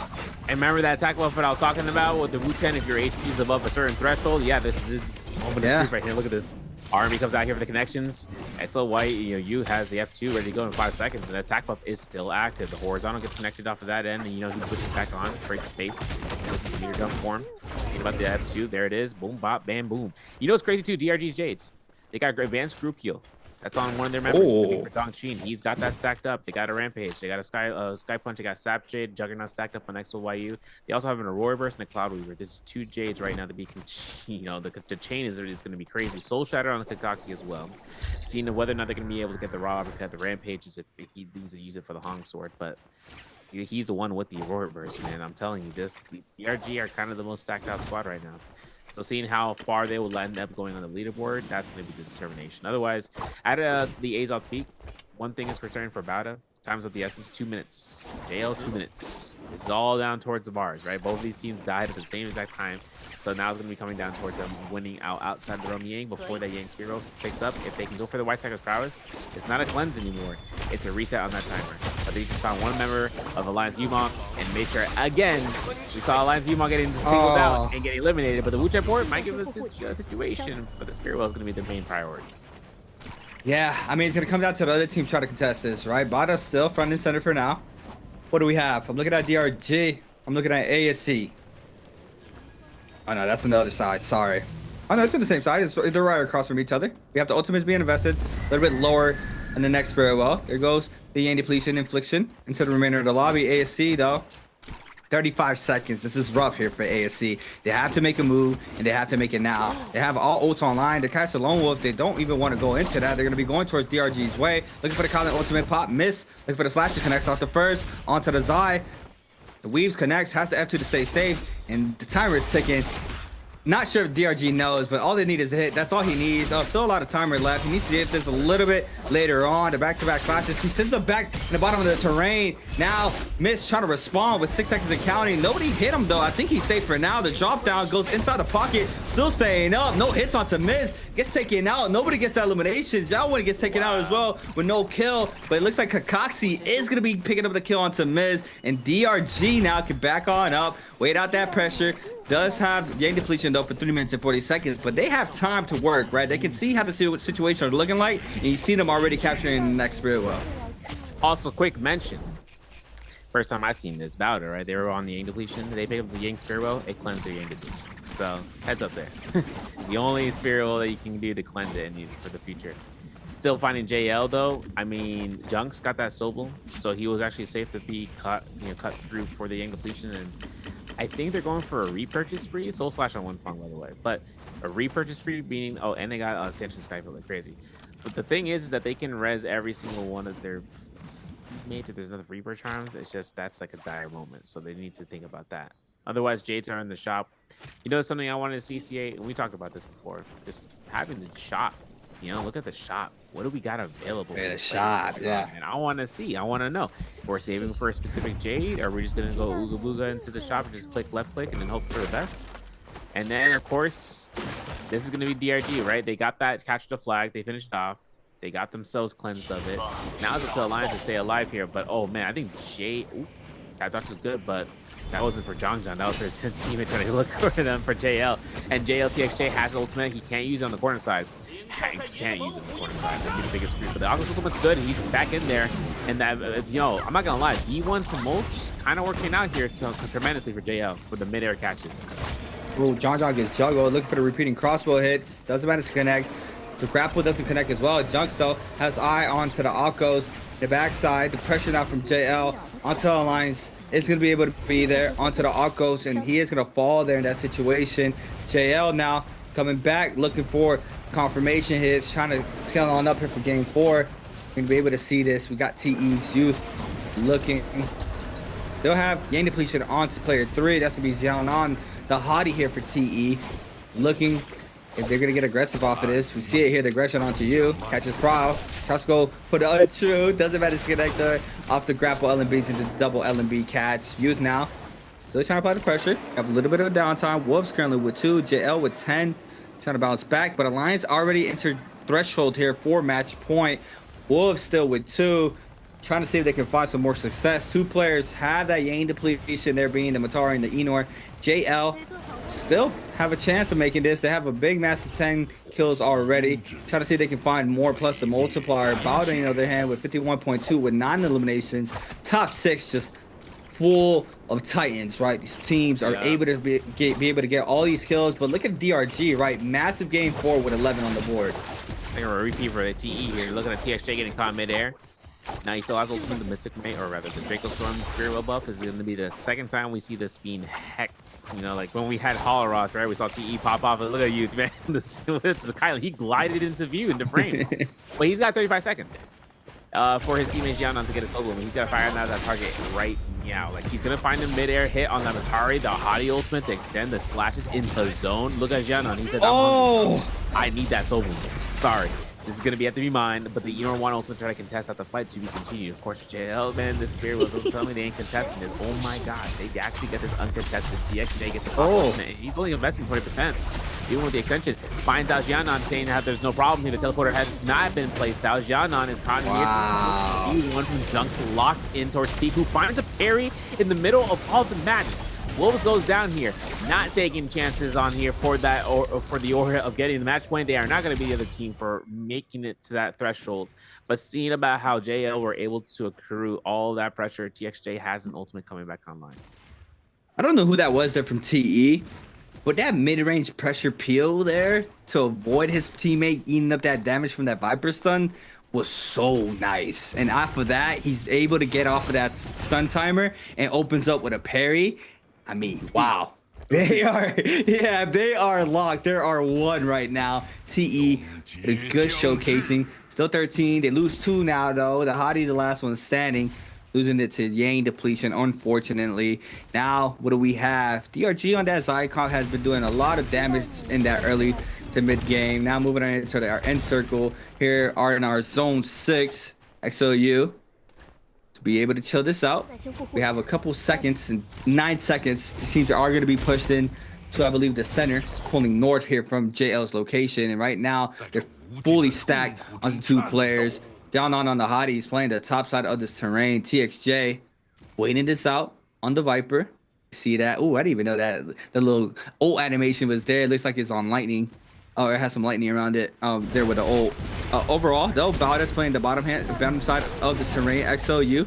Oh, Cloud Weaver. Okay, so we didn't see a massive value there with a Cloud Weaver for our Holowath game, but now in a competition like this, could see a great value, especially off of that Tesla stun. So we're gonna have to wait and see how they're able to stay up there for DRG or Ouroboros as well for Kakashi. Wow, I mean, just fully Jades. I wonder what Donkey has. I mean, he has purple armor, but I believe he must have an insane Jade as well. It might be. I mean, I have to take a look. I mean, listen, TXJ right now, he's kind of keeping himself aloof, but What I'm wondering is whether or not the Cloud Reaver will extend out and launch him over to the zone. Because one thing is like it'll clink off for one of these guys. They kind of work into clinking the blue focus because it's a range blue focus. Whoa, you saw Jianan? Okay, I was about to say, I was like, wait a second. My man dropped in there. I was like, do you know who you're dealing with? Where did he get this out here? He's like, I am one with the masses. That's rough though, right? He's the only person out there. Cloud Reaver coming from DRG into the Aurora Burst. Kind of rough to kind of think about anyone who wants to run in there. They can't. You know, they got 90 seconds on the clock here. Everyone's on cliff sides, either above or on the side, and they can't really peek that out. They can't use their F2 for Zai, for instance, to kind of knock them out. Why? Everyone can use. Oh, there's a that's a massive ult. Yeah, this might come through here. The stun. Okay, the enchant is good. But now it's up to Jianan trying to go off here. He set up a teleporter for his team. I don't even know. No, he did set up a teleporter. I'm not too sure. I don't know it is. He has not set it up. Now he has. This is going to be a high ground spot. TXJ knew exactly where to take this from the point because he knew everyone's going to be going trying to get as high as they can. And that's going to be the spotlight for Moonshot Storm, right? Now locking in everybody, revealing what they had in their hands this whole entire time. This is going to be coming towards this area. No one can go up. Everyone has to stay down. Oh, he takes it. Jianan takes it. Still has the ult for a little bit of time, I believe. And now he's going to be met up by the pressure from JL. DRG on the bottom side to be rotating on top. The Moon Shard doing wonders there. Junks being able to get a damage there, I believe. Lin, on the other hand, is going to be forced to pop this Enor ultimate inside the zone. Still staying up, going for the AR R&Bs. F invested there from Junks there on the top side off the Tomoke. What are we going to have here? The Tesla ultimate comes down. Lin is going to be looking for this. Doesn't get hit off the Tesla ultimate, so is going to be able to continue applying that pressure. XCM Dub's going to get stunned there in the backside. Einer now looking for the hits, not be able to get that. The Viper ultimate now called in. In the bottom side, players are going to get stunned here. NY7, Kakaxi, TXJ now with a drop down R&B, looking for the elimination. Manages to connect off of one. Kakaxi now eating up all that damage. One Fong being able to do wonders as well. JL being able to get a lot of elimination. That's 15. LXU looking for the drop down. It's a tie, but 16 on the board there for JL. Being able to take that MVP, and now JL fully back to the element into game 4. Don't think they made the threshold, but they're able now to bounce back here in our 4th game. Yeah, threshold not reached, but definitely closing the gap because they're at 55 plus points, if I'm not mistaken. Right now, this is JL trying to make their way through. Considering how we have at least one team in match point, that's going to be for Alliance, but DRG were also closing in there, man. They were second place in that same exchange. Kind of stacking out double-digit eliminations, kind of giving themselves a TE experience when we saw in round 2. So focusing into this is going to be coming into round 5. All the players are kind of sweating, sweat off the brow right now. They're over to the halfway point because everything that comes out to this stage is focus fire.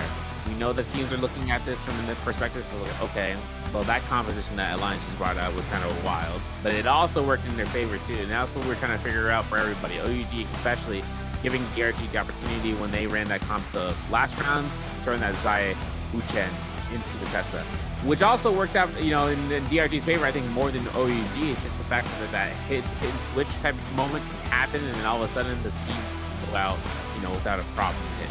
Seeing how the Wuchen and Tessa has been a variety, though, it's probably it's the most variety comp so far today, right? Seeing about the Akko, seeing about the Zai.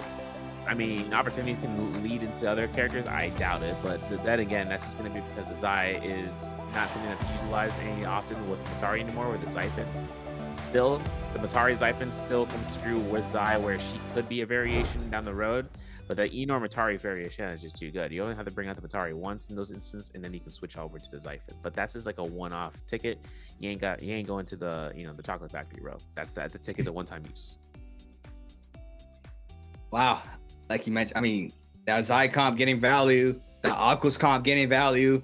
Like I mentioned last time I saw here, I only saw value in the early game, and Alliance makes it work and not spending any points, right? That's I think is like the major thing for them, that being able to just get off the gates with the whole momentum they had from their first 3 games into game 4 with a comp like that. They get the value out the Moonbane, and the double stack in there was just insane as well. What do we have here? Oh, team's currently eligible for a match point. It's only going to be 1. It's going to be Alliance currently. Got 4 left for JL, 4.4 for Wolves. I mean, that gap is closing. It's closing fast there for that top 3. Bottle with 9.3. Oh, wait. JL, 1 pop off him already in second. Yep. Classic. It's a classic, bro. Classic. Always expected. points. Now, but the thing is that JL is in second place right now because of their placement and all that. It's just them Wolves, Bauta, they're the only ones that are able to kind of contribute into the next round. It's a couple points here, a couple kills there, then they're in. Especially considering that Bauta is the one that's furthest away from them. Besides them, of course, the remainder of the lobby. But seeing how there's 2 potential teams in that next round, it all depends on alliance. They are going to be pushed down to the bottom, just sandwiched on the cold press. But we have our chance on this question, for Twitch chat. How many players chose Syra in Game 4? Now, this is a definite if you pay attention. Not like the statistics, but just if you've been paying attention in the pick bands from early on. A2, B4, C6, or D8. This is a Twitch chat question. I know I'm talking more about the game inside of a YouTube chat, but you guys have to check out Twitch chat if you guys want to get those rewards. JL getting those 18.5 points, so 16 eliminations in second place, 2.5 ranking points guaranteed in the 18.5. DRG with 15.5 in second, 14.5 for TE. Alliance with 14, 13 for Bauta, ASE at 9, 6.5 for OUG, 521 for 4.5, 3.5 for Wolves, and GG at 1.5, but no points at all for FPX. And surprisingly, one of the teams that needed to, inch away towards match point, but unfortunately didn't get to that stage. And seeing JL's MVP bringing here for Junks, who was able to bring out V1 to mulch to its utmost capacity, then allowing for him to be the MVP most definitely, with the damage at 25,000 rounded up to 7 kills. Find that pressure, that Temi, right? I mean, that's what they run now because it slows as well. Yep. So, that re-wisp has been pretty much not changed up with that Temi rework. But overall standings, 521 with 31.8, ASC 34.4, FPRGQ 38.1, DRG 41, GG 45.9, OUG with 46 for our 7 through 12, TE with 49.1, OA with 51.6, Bauta 53.7, Wolves 58.6, JL with 59, Alliance down threshold with 69.5, but the Wolves are up. And I'm not talking about Wolves. I'm talking about JL, right? JL. I mean, I'm talking about Wolves too. My fault, Wolves. My fault. My bad. The pack. The pack is right behind, though, right? I mean, threshold is gonna be met definitely there for those two squads. I mean, I assume depending, but we're already having. Oh my God, that's how we're introducing the highlights here for Game 4. The drop down. What do you call this? Somersault? I don't even know what you want to call this. Bro, I don't even know what's called. For the first time, I don't know what the name of the move. I can tell you the Enor spear is called the Voltaic spear. At the end of the day, that's not a problem. But I don't know what that. Yeah, I don't know what that palm maneuver is.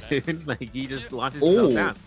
But this is gonna be that first Romy Yang fight, man. And like, listen, this first Romy Yang has so much value. The second Romy Yang, look at this. Look at the mid-air ultimate. Look at this. Look at the double tap dodge.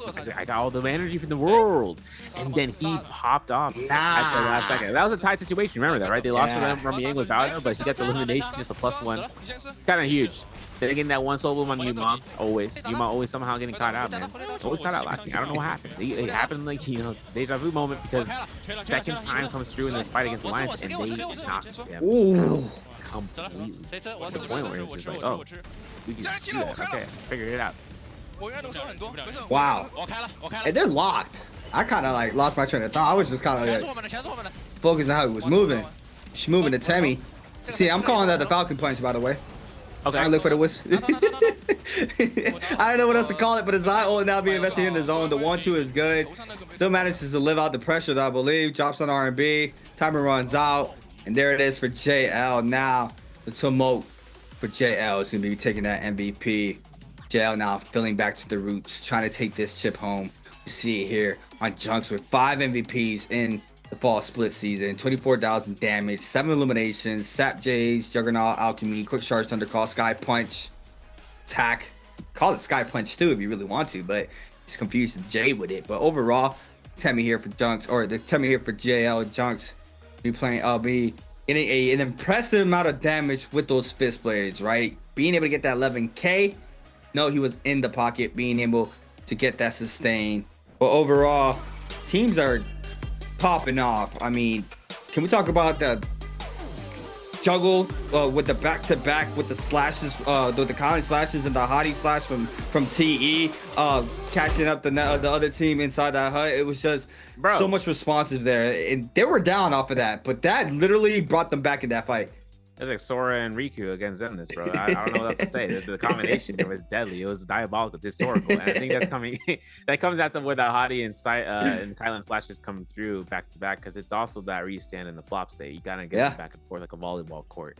You're putting them on both sides of the field, so that way, if your third is there, they can keep the extension going. Flying Knives 2.0, R&B, whichever the case is. Especially if they have Palm Lightning, they'll just extend that, right? Because level 2 Kylan slash will come out again. The Kylan slash would come through maybe for a 1.0 to kind of keep him just aloof and then send him off. But at the end of the day, I think that just comes out to why that Kylan and Hottie combination is being brought back, with having the formats of just being able to kind of situate that zipping buff and then having her just locked in for the variation. I mean, we saw zipping changes, with the changes where her healing over time was just like, significantly changed to give her more value for the team. But then seeing how Hottie has also just been back in the mix, because people started realizing, like, wait a second, he doesn't need to heal himself. Zipping's there. She could throw the F1, because the F1 changes gave her the opportunity of being brought back into the meta. It's a lot better. Auto guide is a lot more systematic for you. Even someone who tap dodges the heal, you'll hear like the repetitive like tap dodge animate sound that comes through, because it's just trying to lock into that one person. It's that guaranteed in order to give your teammate the sustain to slap themselves right back into the fight. And they're not even in the Akos patch. You talking about changes, right? I'm thinking about the Akos. I don't know what they've been cooking. They definitely been cooking off scrims, right? Seeing what the next set of meta can be looking like now that the Akos has a different change. What do you think? You think we're gonna be staying on that lockdown at V3? I personally think they're gonna be playing that new rework V1 with how you're able to V1 rage. It's because it's rage based. It's percentage based, right? So you're talking about that tick to your rage point, like to the point. Yeah, Justina, exactly. So that at that point, you're running through a kill, you cancel, you get the soul bloom, bro. You're already like a third of the way there. 80. Kind of get there, essentially to get themselves back up there.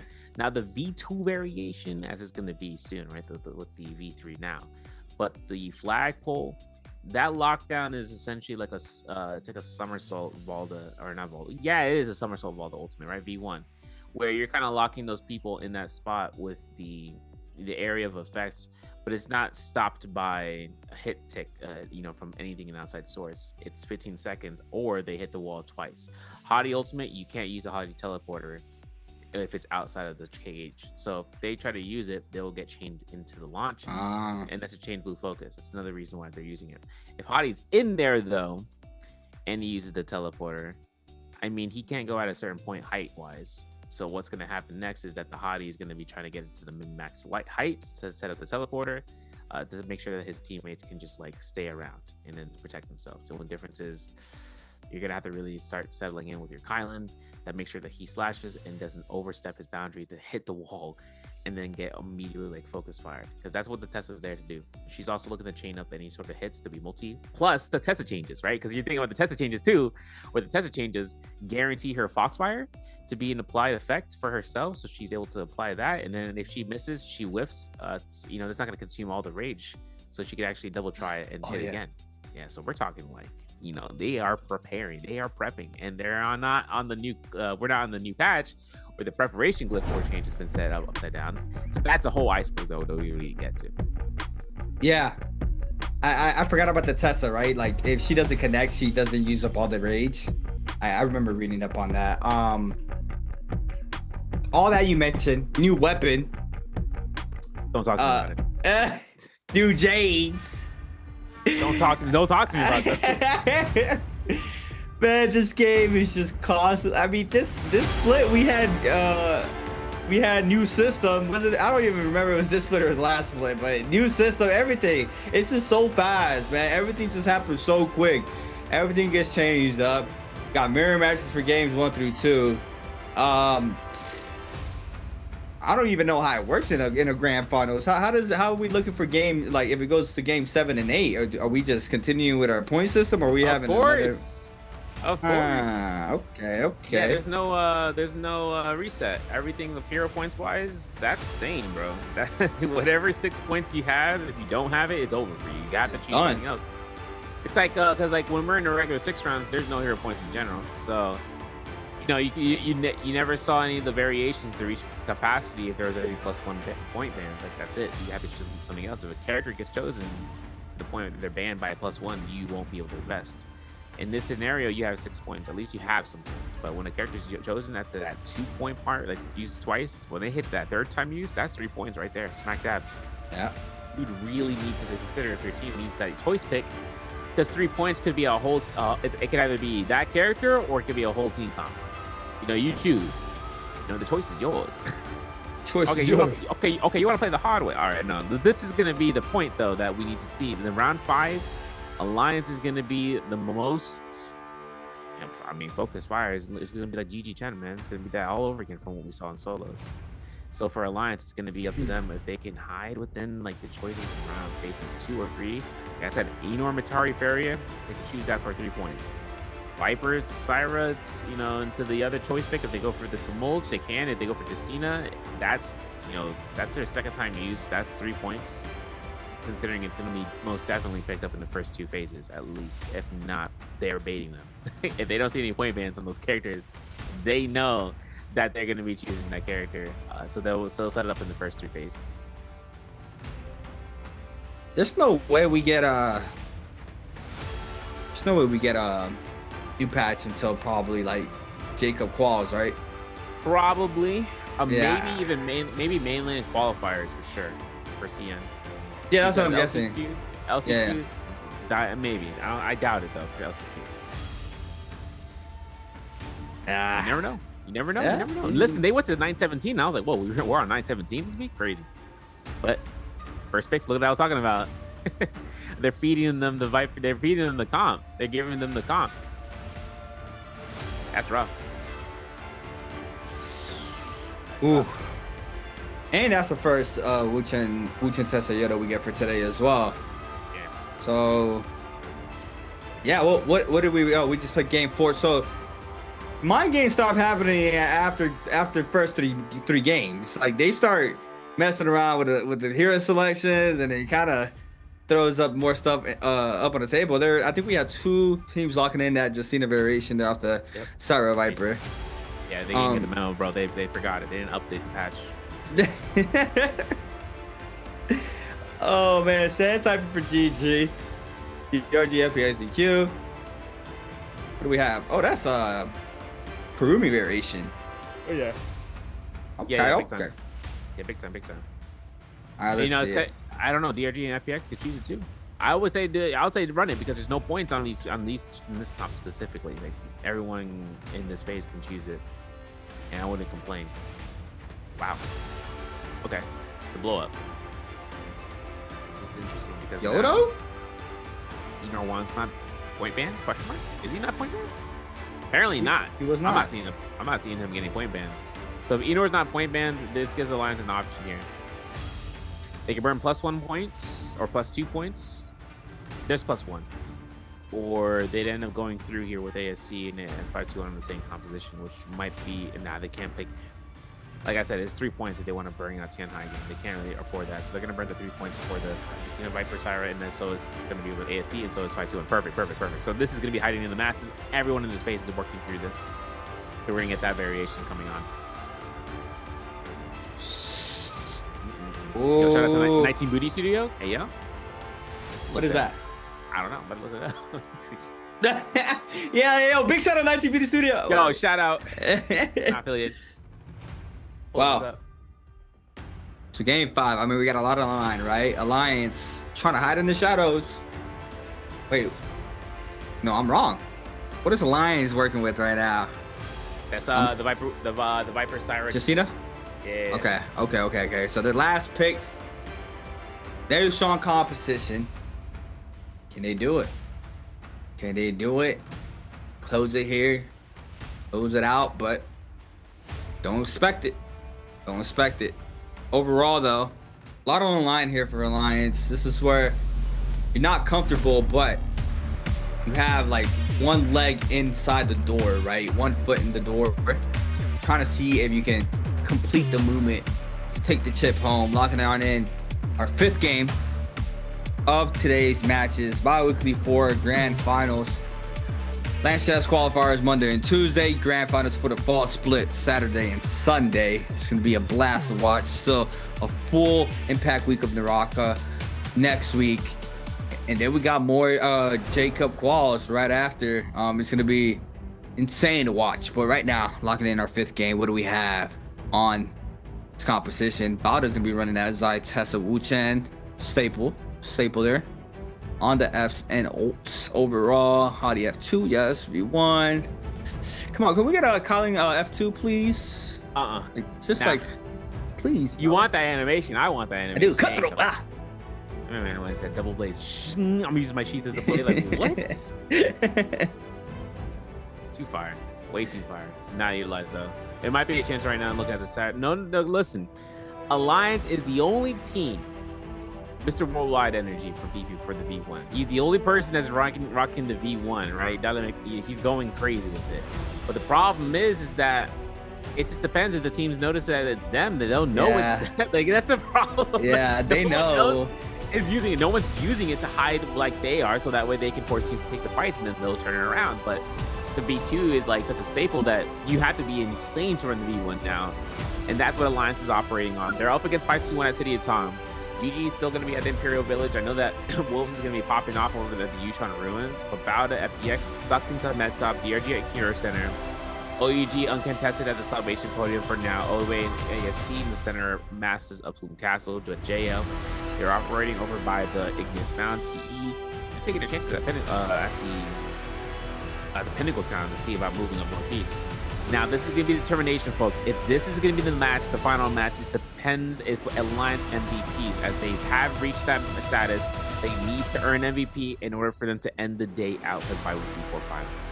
But let's get started going through here. The map is going to start dropping us in. These fights are going to start either in the first couple of seconds or after someone sets it off with a grapple stagger. And that's what we're waiting for, creatives. Yes. And we've had time and time again scenarios where teams who have massive starts, pop-off starts with 10 to 14 eliminations into the end game can't get shut down like we just saw for game number 4. But now here, game 5, I'm waiting to see how this goes off. OA, JL might be getting into a scrap off. ASC is well posted up at Plume Castle. JL's going to start rotating on in. TXJ. Go ahead. Be the backliner here for JL on the Yoda He-Man. Looking for the scout. Miss is going to eat up that 1.0 off rip. Big damage. The 1.0 in the back end as well is going to respond. Be able to get that damage down when we force to pop that after on the Jacina. The 1.0 there from Junks. JL trying to stay up here in the situation. The 1-2's connect there onto ASC. JL having the upper hand, I believe. No armor there onto Junks, but it doesn't matter. The overhold is good there from TXJ. The Tesla Ultimate connects as well. The 1-2 in the back end. That player trying to retreat off the situation, but TXJ with eyes onto that player. Miss. Oh, doesn't go up. He goes up. He doesn't get the jump down. He missed it, and now he's going to be forced back on up. That feels bad for me. I'll be honest. Like, that is like, there's nothing else I can say except, dang, that's a rough. But we get the res in the R&B. Confirm the kill. That could be the case. F2 comes out here for the knockback. I'm looking at TXJ right now, whether or not he can get this hit. But for TXJ, his ultimate about to be coming up online. All he needs to do is eat up a blue, or but he dies. Or he throws a blue focus and he hits. Looks like the R&B is going to connect. TXJ goes down here before the ultimate, but the Wu-Chen 04 is going to get these guys out of here. Wow. If you guys hear what we hear, nothing. Crickets. Anyways, Xiaowen, TXJ, be taken out. Xiaowen does manage to get that. The dash connects as well onto Junks. The overhold into the 2 beam charge is good. The Tesla F was used there to avoid the stagger off the 2.0 charge, but it doesn't matter. ASC with the cleanup here. Starting off hot here with 4 eliminations on the board. What else we have? We have DRG against Bada. The opener are there already there from LXU, using that F on the Einer, looking for the follow-up 1-2. Donkey with the hits, being able to get that elimination. Einer, Enor. Sorry, now I'm calling it Einer again. Now. Einer. Yo, listen, the parry was crazy. The F2 broad blade, doesn't need it. Nah, he doesn't. But he goes for the kills with the 1-2-3s. He doesn't care, man. DRG popping out here. 5 eliminations to pass the Manticore Arena. But they drop in here, you know, and hoping to see whether or not Bowder wants to take this initiation indoors, because, you know, the Enor 1 ultimate is ready to go. It's like I'm getting the muted experience, you know. But as XOU comes through, I know that the Enor 1 has the opportunity of looking to chase down, and he's like, I'm just gonna back off. This team really holds down the gold right now. Dark Tech points to back off, but it turns out they're not the only ones out here. Gold weapon has just been picked up from Kakashi. Yeah, that was a double parry too. Beautifully done. Baby U's gonna eat up a lot of damage. The F called in. Zaping ultimate invested there from OUG. Yoda ultimate as well called in there from Kakashi. Looking for the slashes. Nice weaves there from Baby U. To get caught up there off the Yoda blade, but not enough. Baby U being able to cut out the pressure for now. Ino ultimate now called in. SS with the Hadi ultimate as well. Oh, there goes the ground slam. Big damage. Doesn't connect with elimination though. Still up in this situation. So much sustain here for OUG. Gets caught up full juggle, but doesn't lose an inch of that HP. Being able to stay up in the situation. XLU still looking for the damage. Bada playing the quiet game in the back, making sure they can calm on in that third party. But you now is to be forced to try to take a quick reset, and FPSDQ starts to move on in. We also have Bada and OUG in the mix, and this is gonna be a massive fight once again unfolding at the top side of this terrain. Still looking at whether or not DRG can keep those gold halberds to themselves. It's up to whether or not Kakashi can keep Danching alive, because now it's going to be up to the XLU, because he has gotten parried. He did lose the timer, and it looks like Danching goes down here without a hitch, and XLU has no F2 contest towards escape. He is going to have to use his wits about him. OUG, they come back with the, the chances here with the res, and I mean, rather than that, right, it's more about the fact that they lost a gold weapon and they're still running it, right? They're looking at this fight and there's like, nah, there's no chance you're moving out here. Maybe, XLU gets caught to see about his teammates, but then again, the double test enchant comes out here. Can disenchant time? Of course, it's a nerf version. Nbpl to confirm the stagger, the restand it out, the F1 combo to break off the ensnared, and then seeing the F2 come out. He still has more than enough opportunity. The Hadi ultimates are ready to go here from SS. He procced it, preemptive. Alliance, they're chilling out. And the ambush, oh my goodness, you see how this is happening? The teleporter had been used at the right moment. This gives them a chance to kind of live the fight another day. But John said otherwise, the zipping is his main primary focus. All right, let's see it. The 1-2, Yuma and crew looking for the cleanup. SS being able to back on up. Baby U as well does manage to create the space. Alliance starts to move on in. Looking to try to snag up these kills now. One on the board currently here for Alliance. Baby U does manage to create a little bit of space. If he gets inside this terrain, the fight can be extended out more. We see John. Why are you looking at me like that? Hey, he's looking at you, bro. He's like, yo.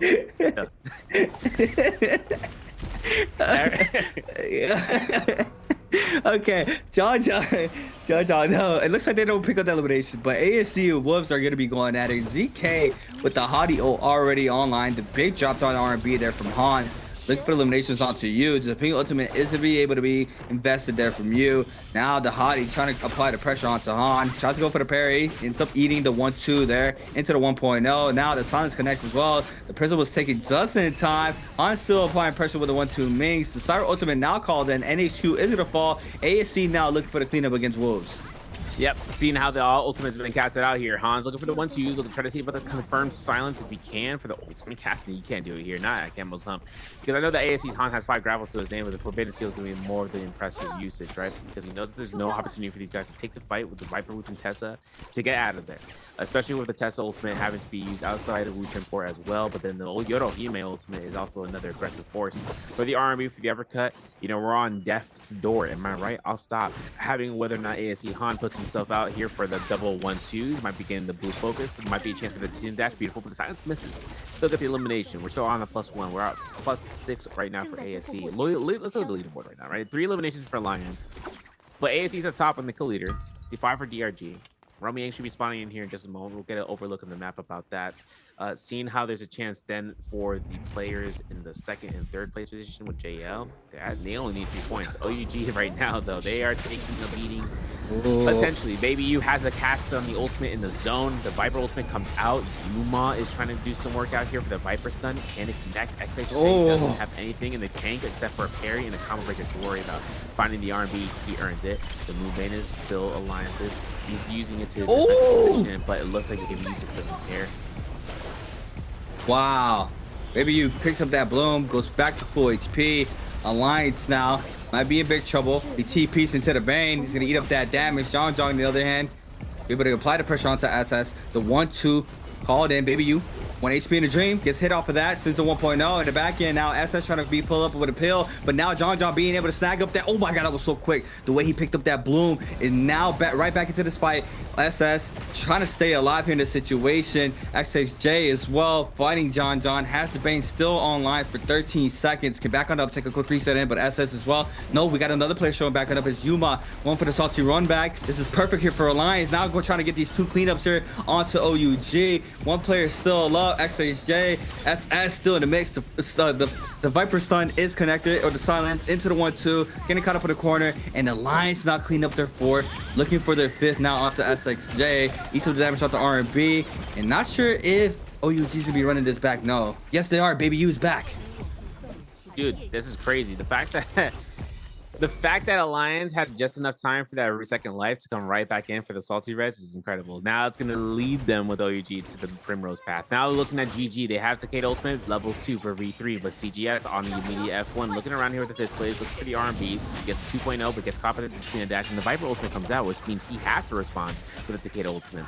Having to use it defensively, of course, to try to help himself or his teammates. F2 comes out clutch, though. Wait a second, the Kurumi keeps him alive because in this fight, it's all about the Syra Ultimate next. The Syra Ultimate is whether or not GG, his CJF has a warrior position, because he doesn't. 3-3-0, still available with the Kurumi Ultimate, still providing healing over time, and this is going to be the lump sum exchange, the neutral gameplay. It's going to have to happen. Silences are being made out here for the skills. No parries off of that. CJ gets a nice jump LMB, but then again, the fans and the flying knives are coming back and forth. Wow, the 1-2 CJs now is going to be forced to pop this F here on the Takeda, looking onto Pampy, eats up so much damage. LXM as well, applying that pressure onto that player. Looking at the backside, can't catch it, but Pampy eating up so much damage. The Clint comes in off of that. Now he's gonna get eliminated. CJ's being able to snag up that kill. I've been now getting met up with the pressure here from CJ's and 330. Look for the overhold, and the 1.0 off the dagger is good enough there for the elimination there for GG. Being able to snag up this Yang. JL take the Spirit Well. TEOA winning the realm with Yang. Gotta see who has that Yang depletion. What do we have here? We have that gold longsword. What Jade is that? What do we got? That's Gabloom, bro. Yo, Gabloom on the Takeda, though, is nasty. You know, the horse head aside, right? That's like 99% of his power. That 1% comes from the Gabloom, man. And this is going to be the spotlight. If they find themselves halberds to convert it right then and there, TE looking menacingly, the big 3, pretty much. Looking like the hit in that pose. But for TE right now, for Jianan, this is going to be what the V1, and this is a combo breaker, right? This is going to stop that Nbpl. This is going to allow for them to get the healing over time, and then TE pops off the stun on the Yodo. The F2 still being up. Doesn't matter. The range came out, and just at the right angle, they looked at XOU's on the enchant, on the powerful dazzle, bro. That is tough, and he is stunned throughout the entire duration. So then when he throws his Nbpl for the voltaic, he comes out here with the impulse, but there is nothing left in the tank there, man. TE comes out on the victory route over towards the Ice Shard Lake. We are looking at OA. They are pushing down towards JL's route with the Draco Storm on play. For JL's TXJ, I mean, he's got to look for a stagger on this point. He's got grapples to his name, but up to 4. And now it's up to whether or not One Fong has to place his teleporter now or later. Yeah, we'll see it now. TXJ. So we go ahead and snag up that bloom. What do we have? DRG, FPX, and 521 with a Yang depletion. Got the Syra Ultimate called in here for TE against ASC. The freeze confirmation as well. Power Dazzle. We're back. Yes, we're back. We're so back. Oh, man. Oh, wait. Freeze connects there for Xiaowen in the back end. Peak is going to fall for this situation. Xiaonan, very weak in the situation. The 1-2 is good for ASC. Miss now. Connects up to 2 being charged onto you. Power Dazzle connects as well. Caught up on the side with the terrain. So we forced to pop the Justina just in time. The cleanup connects there for ASC. And now ASC jump up to 12. Alliance with 7. The mix-up now from DRG starts to move on in. ASC looking to stay on top right now. Miss looking for the drop down. Grapple checks 330. Proc comes in off the nudge. Doesn't let loose catch his prowl. Now in the back end, LXM joins up. 10 ultimate called in. F called in here for Miz. In the backside, I think 2 players are caught up on the side of that wall. Han now to be invested in this Viper ultimate. Doesn't connect onto the Viper. Yes, he does. He pops the F2 early. LXM is going to eat up tons of damage. The Viper still connects. The Kurumi ultimate comes in just in time. Now Miz has this ult online if they need it. CJ's now trying to get a little bit of the action. Goes on top. Looking for the scare rush. Overholds. Looking. Managed to connect, and that's good. The 1-2 for the elimination. Now GG jump up to 6. 521 OA in the mix. 521 needs to cleanse. ASC now managing to go for the reset. GG. LXM gonna fall. Vermilion Birds by procs. Mad action happening. FPXQ, FPSEQ or FPX, I can't even speak anymore. They're gonna come back, try to apply the pressure. CJ's gonna fall, and Cuckoo be snagging up with that elimination. Make me feel like I'm in a war zone with how much action is going on with the audio, man. This is going crazy with the water. Getting crazy with the test enchant, but he ain't gonna worry. He's already in this chief form. He's already pushing through as Thunderlord. Throwing out the jump RMBs. He's got himself with the impales. He's putting himself out for Dongqing's lifespan to 0. Boom, gone. Dashes away. Doesn't care, man. He is going uphill. And he is moving alongside this area. This is going to be him and ZGE. They got themselves out of here. I mean, Kiki died, but the mech fairy is shedding. That's still going to be utilized, right? That's going to mech mayhem's going to be able to be used for entire duration. 5-2-1 on this death door position on 50 seconds, so this is tough, right? This is only for Bambi as well as with if I'm not mistaken, Ivan. But you, man, you got to move along, man. He's got to start pushing through. This is going to be the final determination, right? Alliances, I see them in the southeast corner. They are waiting this out. They are waiting all of these ultimates. The V1 Viper ultimate comes out from 5-2-1 Stampy. This 5 seconds is going to come through for the stun. It's going to have to occur sooner or later. Seeing about the Enchant Dazzle coming from Fat Milk, it is going to occur. It is going to be avoided. XLU is safe. The F2 being casted out. Still has enough space out here. Jiang, though, knows that this is isolated. Enor 1 is going to be the main culprit for the next kill. This is up the F2. Ooh, gets himself for a Dragon Slayer. Kind of ambitious, I'm not going to lie. Avoids the Test Enchant unintentionally, and now looking towards one of the last remaining members, and this comes out towards the Zai. You know, like I said, one of the few Zais and the lone Zai in the lobby. Bro, I'm in the rocker right now. I'm in the battlefield. Surround sound, IMAX theater, bro. You got the whole thing. All quiet out in the Western Front type, you know. I was overstimmied, bro. I felt every attack, pretty much. Let's see. That's Furious in 4D chair, bro. Oh man! All right, John. What is looking like here for Alliance? They're gonna be trying to take this realm potentially. You see them rotating on out. OA already posted up for that realm. Looks like Alliance is gonna go ahead and buy up some of these resources. Looking for scalers potentially taking realm. What you see? Juggernaut level 5, bro. My man stacked level out 5. Yo, my man. Yo, he gets a spear jade, bro. He gets jabbing. It's over, man. Whoever gets hit by that, it's just their armor. Who? You know, I'm just gonna hit you with that. Still, though, they don't have anything else besides that. I mean, that and like what, Devil's Kick or something like that. I have to double check that. Still, that Roman Yang is looking mighty spicy for them. They're at 9 eliminations. They got the 12. Their opponents is a mirror comp. They're up against OA, 2 blue armors, 1 purple armor, a gold weapon, gold dagger. You know, it's funny. You know, seeing a gold dagger instead of a gold fan. Very two-tickable. But two-tick is going to be the one wielding it out. Still having Yuma in mindset that Justina, once it starts smacking, it's going to smack, and it's going to still being able to attack buff. Remember, Justina ultimate provides attack buffs as a result, too, from the target's hit and just the base amount. But he's got to hit the targets if he wants to get the attack boost, you know what I'm saying? But he finds it. That Juggernaut deleted him, and he is out of there. Cuckoo gets deleted. We don't have anything else but a 1, 2, 3, and that leads out Alliance in this Roman Yang victory, man. Oh my. Wow. The gamble paid off perfectly there for Alliance, and now ASC against GG missed in that Cyber ultimate. Looking for the stagger, looking for the stun. Manages to connect power dives onto CJ's Viper ultimate. Does not connect, I believe. Don't have it there onto Han. Han invested it earlier. There goes the takedown off the Cicada. Comes in off the focuses. Xiao Wen, the back end applying pressure. CJ's now as well. Whist is good in the back end. Got a parry invested there. Big parry there from Xiao Wen onto that player. ASC being able to snag up the elimination onto 330.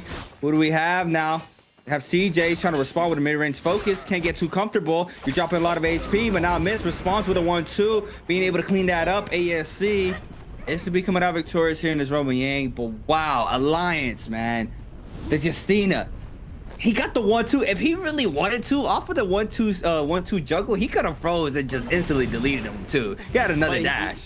He was silenced. He was silenced. Oh, he was silenced. Okay, yeah. okay. I was wondering. That was my first instinct too. I was like, man, yeah. Has his dash is ready to go. He can pop off. They got a Phoenix Blast. They got a Kabloon with that Tempest Kick going for VP, as well as that Quick Charge Sun Recall. Listen.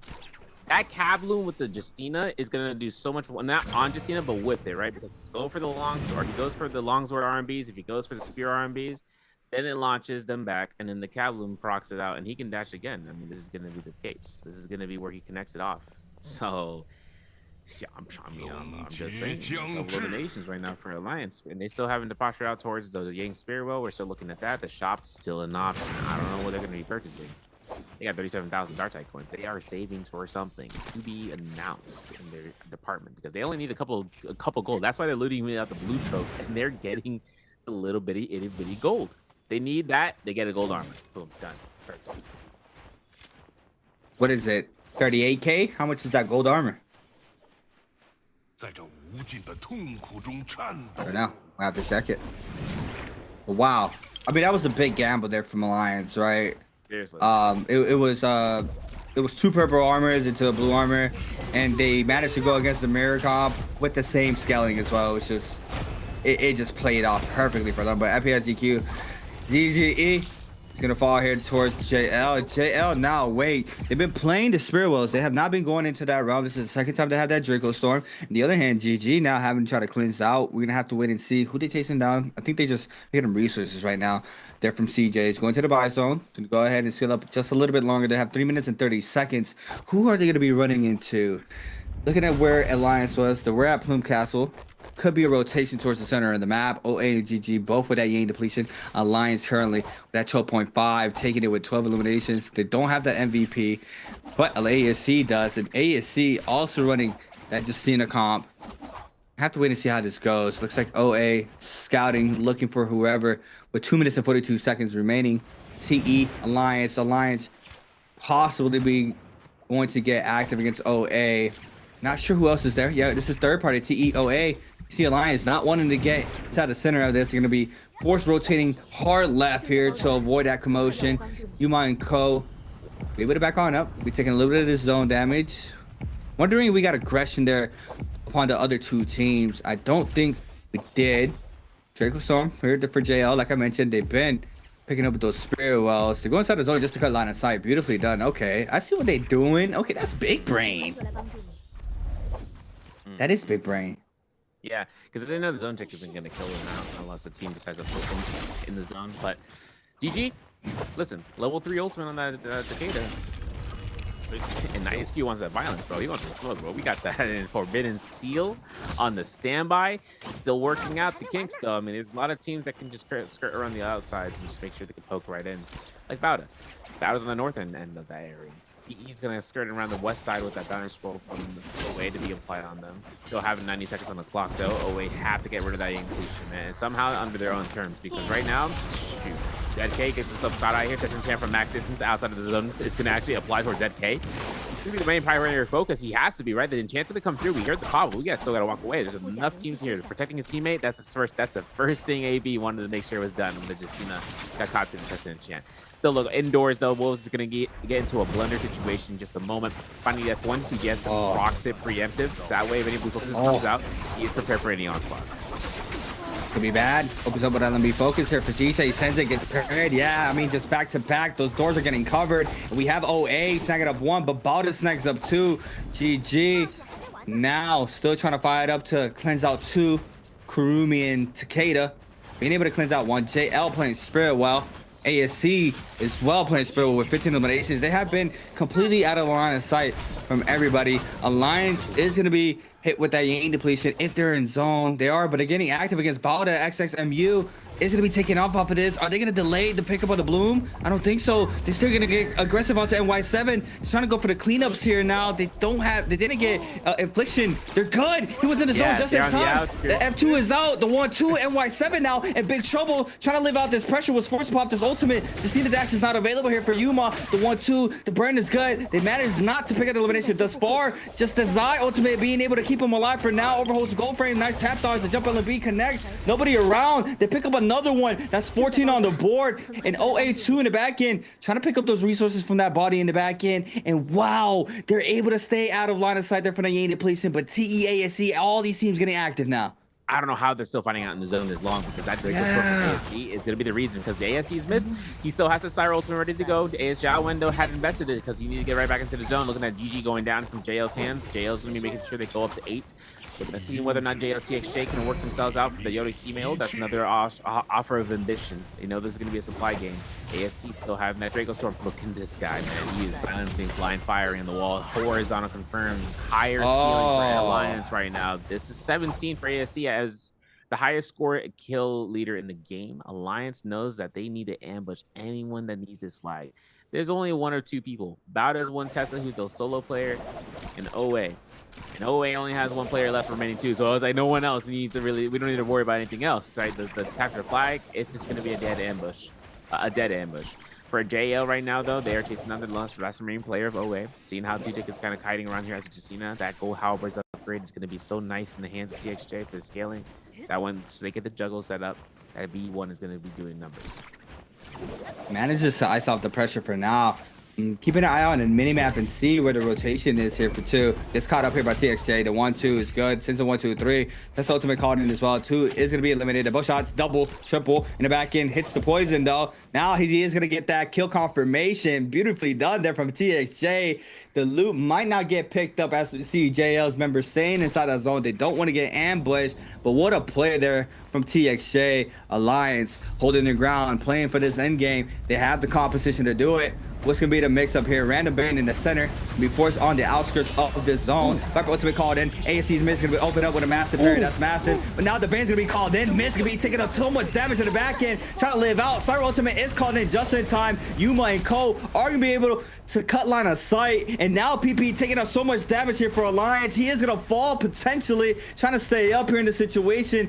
Does manage to stay up for now. Who would they happen to mix up? Yuma and Ko still in the mix. They are able to stay up. They're just weaving the Bane here inside this terrain. They cannot get eliminated. They have to stay in these pop forms to be able to get the health back up. But the pressure is not going to be happening towards their way. We have the moon shard now. Oh my god, beautiful after from Yuma to avoid the moon shard there. People gets caught up still though. Not being able to get caught up fully though is to be able to stay up. They're Bane surfing. They're playing with fire. They managed to survive it though. And Balda now posted up the top left hand side. No ults are going to be able to be called in that center dome, but overall Alliance being able to stay up. They were forced to pop 2 ultimates, I believe, or 1 ultimate. The Justina ultimate now is going to come online, and what a way to stay up there from Alliance. Dude, it was scary too because, you know, PP has that V1, so he would have had a health shield level to mitigate the mitigate the Moonbane, but the Forbidden Seal was on their own accord. So kind of a rough outing. We stayed alive. That Moonshard Storm was a jump scare. It was a big one. I burned the Combo Breaker. What was the worst case scenario was a dodge for Justina to come right into another Moonbane, but it wasn't the case. Big hype did that. Pretty phenomenal because now it's going to be up to them against the real players. At this point, no more Moonbane. 4 minutes and 45 seconds on the clock. Ultimate's going to be coming up online for the Justina, that's for certain. But for the Viper Ultimate, I know it's going to be a little bit of a problematic situation for Jungdom, but he needs that Soul Bloom. He needs a Soul Bloom to get that Viper Ultimate online. Because this next fight is going to determine ASC, the only other team that can contest Alliance for this MVP because they are the kill leaders. And then look at this Unseen Current. We're throwing that out here. Ban XCM. That's crazy. Because now it's coming down to Alliance with that Phoenix class too, right? They have the opportunity of looking to launch down and stay hunkered down this building, but that's a double-edged sword because hand shots aren't coming out here, but range Jades, melee Jades, they are now given a range exceptional level. That's going to be the worst case scenario. Wow, the terrain there saved him. He was about to get parried, but he was a little bit elevated there when he released that Phoenix Blast. And I believe one of Bada's member was going to potentially parry that, but XEM is going to be taken out. What do we have? Tesla ultimate called in there onto PP. Now the pressure unfolds here. I believe they're from JL onto Alliance. Looking for the overhold. Yuma staying on his ground. Being able to have that coverage with that Phoenix Blast there for his squad. Valdez XSMU being eating up so much damage. Who's being able to snag up his elimination? It's one Fong. Now JL jumps to 10. Alliance still up. ASC as well. TE in the back end. ASC is the team to try to beat here for Alliance for now, but it's in circle now. It's going to start moving on in 30 seconds. JL to be forced to pop this ultimate. Bada's member is to be forced to pop that Zai after to stay up in high ground. TXJ looking for the drop down. Manages to connect, I believe. No, Alliance is not going to be getting this pressure here from the Jodo ultimate. TXJ is going to be forced to ult recast as well. And now with no ult online, going to have to wait and see if we have some pressure. And White 7 Be dropping very low. JL looking for that player. Are they gonna be able to snipe this hit there onto NY7? No. JL snag up another one. That's 11 now for JL. Being able to close out that distance. Alliance playing passively, but they already have a good amount of eliminations. They could try to just ride the wave to the end circle. And you see ASE as well with 17, not showing signs of aggression, just trying to wait it out for that placement point. It's gonna come down to the wire here, Surveyor. This is gonna be an insane end circle. Dude, this is going to be a sketchy one, man. I'm looking at this from the perspective of whether or not the horizontals get parried or we just get moonshot stormed to death. Because TE is a threat, but ASC are so, like, you know, stacked out over in their this is just going to be a problematic situation. If one of the alliance members gets picked out, which we've seen time and time again, they could get just gone. You know, ASC has MVP in their hands right now. They're 3 kills up. This is all going to be dependent on whether or not any teams want to see the chances of ambushing them, because of the chancing them through the moonshot storm animation and then popping out. We're dropping the tome like that, bro. Okay. Seeing how JL is going to be looking ahead with that. This is going to be coming through. Look at this. Look at this. Look at the JL, right? Look at the signs on Yuma. Yuma, of all people, man. Every single time.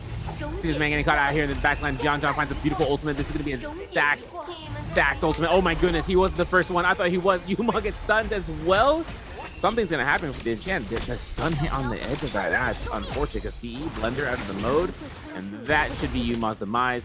That's gonna be one of the last remaining members. Is Zhang gonna be it for the team for Alliance and then leading us out? So this last minute and a half, last team to make it through here for MVP. ASC up to 18. XJ getting Yoda Yume ultimate back up again. He's gonna go ahead and start spamming this out. Okay, looking for the hit. JL now trying to bounce back, trying to make it to that threshold. They're already there. No, not yet. Alliance is fully out. We will be having a game 6 now. TXJ and crew looking for the hits. Not being able to connect now. I hear a stun in the back, and that's onto Mister, onto ASC's miss. Looking for the old recast. Doesn't matter to connect. No siphon back off of that. Zhao Nin though. Eat up a little bit of damage. Quick little reset. Moonshot here for TXJ. Has the coverage there with the flying knives. Zhao Wen and Co. playing the top side of that tree structure. Peak, on the other hand. Be able to snag up that Phoenix Blast off that longsword. Now he's gonna be playing this for himself. Looking for the drop down. Player's gonna be investing the grapples. Ooh, switch back into the drop down 1.0. Big damage. Now responds. Has that ultimate online if he needs it. There it is. Now invested. Does have the empowered dazzlement as well. You're gonna have to wait and see how it goes from you. Be called up here. Zhao Wen trying to retreat. Power Dazzle being weaved there, stuck in his zone, but still eats up so much damage. Peak needs to be careful not get hit by that focus attack. Misses the grapple. Big paradigm from Zhao Wen. Test ultimate called in there from Junks. Viper ultimate called in from Zhao Nen. Oh my god, this is gonna be a big stun. Everybody's gonna get stunned here. There it is. Peak is gonna die. Zhao Nen gets stunned right before though, and TE being able to stay up just in time. Got game 6. You know what's crazy? What is? TE went from the bottom and now they're in 3rd. That's insane. That's insane. ASC though winning out because of the amount of kills and to stay alive for placement points at least. But now there's 3 match point gamers: TE, JL, and Alliance. And the Alliance had a rough outing, man. I'll be honest. I saw everything unfolding as it once was. The fact that ASC were stacked out meant that they were a juggernaut of no correlation. They were a juggernaut on the battlefield. You couldn't push past them. They had gold armor.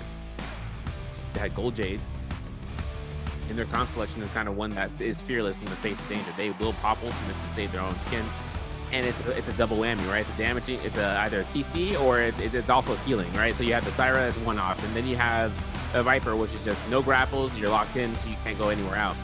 And if you're silenced beforehand, there's something you can do. So building out ASC in those instances, it's all about what happened there with JL as well, considering that JL TXJ, which is throwing out the horizontals back and forth, pressuring out every single player, putting them in one spot at the corner, and then having the audacity to say, all right, let's run it again, and runs right there in the face of it. But TE still had enough in the tank. They still had ultimates to be engaged upon, seeing how they were building it up over time. They also gave room to speak with their teammates, at least a room to breathe, to reset, to get some heals, and then just chipping away part by part from each of their opponents.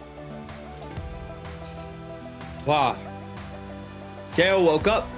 They usually don't have slow starts, and now they're up. Like you mentioned, TE as well. The demon has arisen. Multiple demons. I mean, I just want to talk about Alliance, right? I feel like running that the V1 Syra in that situation right there, if it comes down to to endgame that stacked, you saw how the value of the Empowered Dazzle was just too good and how fast Yuma got bursted down off of that Empowered Dazzle into the Viper ultimate as well. He got Tesla enchanted too from mid-range, but overall, I feel like that ultimate in a small confined zone like that is just a lot more value, right? Obviously, you've seen the value that Alliance gets with that ult that they run in that early to mid game stages multiple times, right? Like you mentioned, they're the only team that runs that.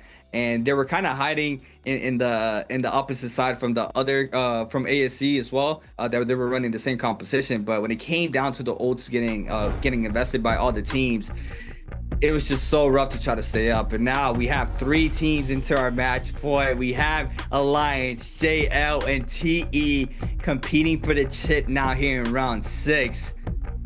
And Whoops is close, Balda as well. Even OA, ASC, GG, oh my, everybody's close right now. Top 8 is very close if it goes down to game 7. But are the top 3 teams going to be able to close this out? Is the question between Alliance, JL, and TE. I wouldn't be surprised if JL just clutches up with how they're playing now, right? You saw them not taking those Ramayangs. They're playing for those Spirit Wells, and it was all Draco Storms in that game 5. So overall, even in game 4, they came online. They had a slow start today, but it's fine. They had a very comfortable bi-weekly rounds for their 2 days to qualify. As always, they have massive amount of points going in to the bi-weekly finals. And this time around, you saw them there in the first seed. Didn't have the best start they needed, but overall now have closed out that gap and now eligible to take the chip home here in round 6. It's gonna be a very scary sight if you're competing against JL right now. ASC with a massive game 5, now bouncing back as well. And that's all it takes, right? One team waking up to really shut down the MVP for one of these top teams. And are we going to have that again here for round 6? We're going to have to wait and see. No, literally. When you look at the leaderboard, right, with ASC, they're at 21, 20.8 for TE since they placed out first place. They got 0.2 difference, man. Because elimination. Wow. From the 20 bomb. 50.5 for Alliance, JL with 14.5. A for GG, but this MVP stat, man, 30k damage. Justina, I'm telling you, bro. Remember when you blow him up, bro? But that's what Justina can do. She is allowed to give her the opportunity as long as she has like a single high striking damaging weapon like a spear, and then she'll pop off. I want to see his main weapon choice. I just need to double check that because I know that this is a fact for ASC, right? They won spring season, so they got their Jacob qualifier spot. It's all about the marbles right now. They get all the chances right now in bi-weekly 4 finals to try to get to MVP. They still have this next round to work through. Because standings overall, we're going the overall. Because the 5-1, they're at 31.8 in the bottom, 40.6 for FatPX, TRG at 10th with 47.5, 48 for OUG, EG at 53.9, 55.4. So these bottom 6 teams to get to 63. Now, round 6, round 7 to get to that. 57.6 for OA, Bad at 59.2, 60.1 for Wolves, TE at 69.9, 73.5 for JL. The Alliance is still on top overall at 85. We go to game 8, and there is still no more match point winners somehow, some way. If the Alliance keeps that virtue on, they will still win it out because of those points overall. But this also means that with 3 match point teams, the bottom phase team is going to be only match points. That means that everybody can feed them the choices that they want to do. Because now we're going to the clips and highlights brought to you by China Unicom. We get these first fights, hopefully, when all heck broke loose here as ASC broke through the barrier against JL and somehow finding a way past the corner. Look at this. Look at the Jawa, man. Look at this guy. Like, he runs around the corner, pops up the ultimate, and she finds CXJ in the corner, and then he knocks him out. Didn't even care. He did a route. He did an L. He said, "Has." Into the freeze, into the elimination. Double freeze, into the, oh my God. Dashes through. Thinking ahead. It's like a race car driver. You gotta look ahead of the line, you know? You gotta look ahead. Literally doing that on Justina. Now this is the cleanup here. It's ASC, JL. Should be taken out there in the early stages of game 5. Alliance, this was disgusting as well from Yuma. Double dash, misses, but still snags up. The refreeze there from Cuckoo onto Cuckoo, or sorry, onto Jong. Into the 1-2, gets the float there off the spear, and now they just wait this out for the cleanup. The grapple on the B to confirm it. Drop down 1.0 there from Peak. See the Wu Chen trying to stay up Fong, being able to sustain some of this damage. Peak chases down, I believe, here for the Empowered Dazzle inside the zone. Tries to catch down Wen, doesn't manage to do so. Nice slide through. I thought he was gonna release on him here, but he does not. Doesn't eat up any of the damage, and he tries to go for the grapple when he misses. He could have been eliminated there, but it didn't even matter. Massive parry there onto Fong. Gets taken out as well. gonna get caught up there off the Viper ultimate, a Tesla enchantment, and TE being the last one standing there with a beautiful showcase. And even though ASC were the ones with the MVP for game 5, Justina, 30k damage. I mean, that is a massive amount of damage there. Put the team on his back. Not really, because it's a 3-man game, but overall, he was there as the frontliner. He was there as the damage dealer, and he did it there with 30,000 damage, 12 eliminations, his 6th MVP here for the fall split, or the bi-weekly 4, sorry. Beautiful. Yeah, I would see the Hong Sword. I think the Hong Sword that really set him up too was the fact that with Hong Sword, instead of having it for like, you know, for the variable of the fist blades and the dual blades and in instances, is also the fact that when he's using the Hong Sword, he can really blend it up nicely with his teammates, because practically RMB release first hit won't deplete the ice freeze, you know, duration, I guess you could say, the ice HP before they get unfrozen. And then afterwards, anything can get thrown out after from the teammates, right? They're doing the min-max amount of damage. One spear RMB won't be doing enough, but the RMB from the Hong Sword gives you enough to kind of juggle around. But question for y'all, if you're paying attention to the big bands and the overall, how many players chose Viper Ning in game 5? A1, B3, C5, D7. Twitch chat gamers only. You guys out there in YouTube, man, I see you guys. This guy said, Fumio, I can't believe you. You're in YouTube chat, bro. That's crazy. Impeccable. Coming out here. Inside of that chat. But like I said, Twitch chat gamers, you guys know what to do. Spam it out. Until you see 3, 2, 1, congratulations, you're the winner. Whisper me your UID from the NARAKA BLADEPOINT channel. Of course, always have those open. For the right reasons, of course. Seeing how there's a chance right now for game 6. You go into Morris Isle. Opportunity leads into Morris Isle, where if we see Alliance pop through this round, they can't bring that Viper Justina Siren comp anymore. It's gone. It's done. They can't bring it out. They can't be fed into that choice pick. That's exactly what leads us into this next part. See, teams who need to still score out, they know they're a certain duration before they come through for that pick, but we're going to go through a certain duration in a couple of minutes. We'll be back. We'll be back for round 6. I'll see you guys then.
Welcome back, everybody, to the NARAKA BLADEPOINT Pro League Biweekly 4 Grand Finals. My name is Creatives, and I'm here with Severia. We just saw 5 games being played out.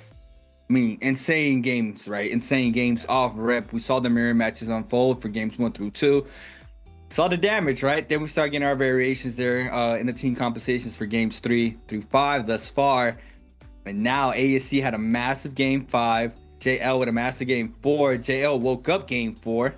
Now as well with a massive amount of points for game 5. Alliance being the first team in that threshold. Now we got 3 teams in the mix. We got Alliance, we got JL, and we have TE now competing for that match point. They are in that bottom group now, so they're going to be having a hard task in that team composition. And like how Severia has been talking about all night, they can feed these teams whatever compositions they want, and they can really lock them down in the corner. And we have to wait and see how they try to call out that corner into this game 6.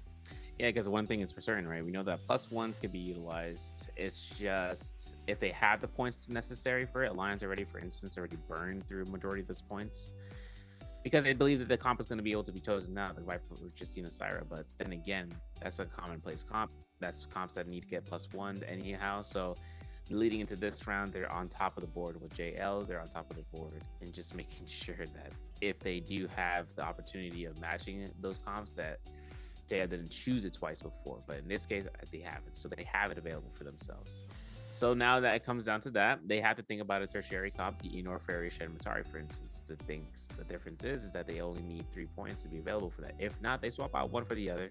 They'll swap up the Matari most definitely to see about her being swapped out. If not, you know, you can see the Fairy Shen and the Enor Wand being swapped out for a Wei Shan as a variation choice pick, because a Wei Shan does get rarely used until the latter end of the day, right? When we start seeing how these choice picks really start going off, the players are going to be setting themselves up here for success or failure if they haven't been practicing it as enough. Just because when those inconsiderate comps comes out, that they'll be definitely considering them when they don't have any hero points to spare. What do we play? We haven't seen. What do we saw? That we saw our first Uchitessa Yodo, right, for game 5.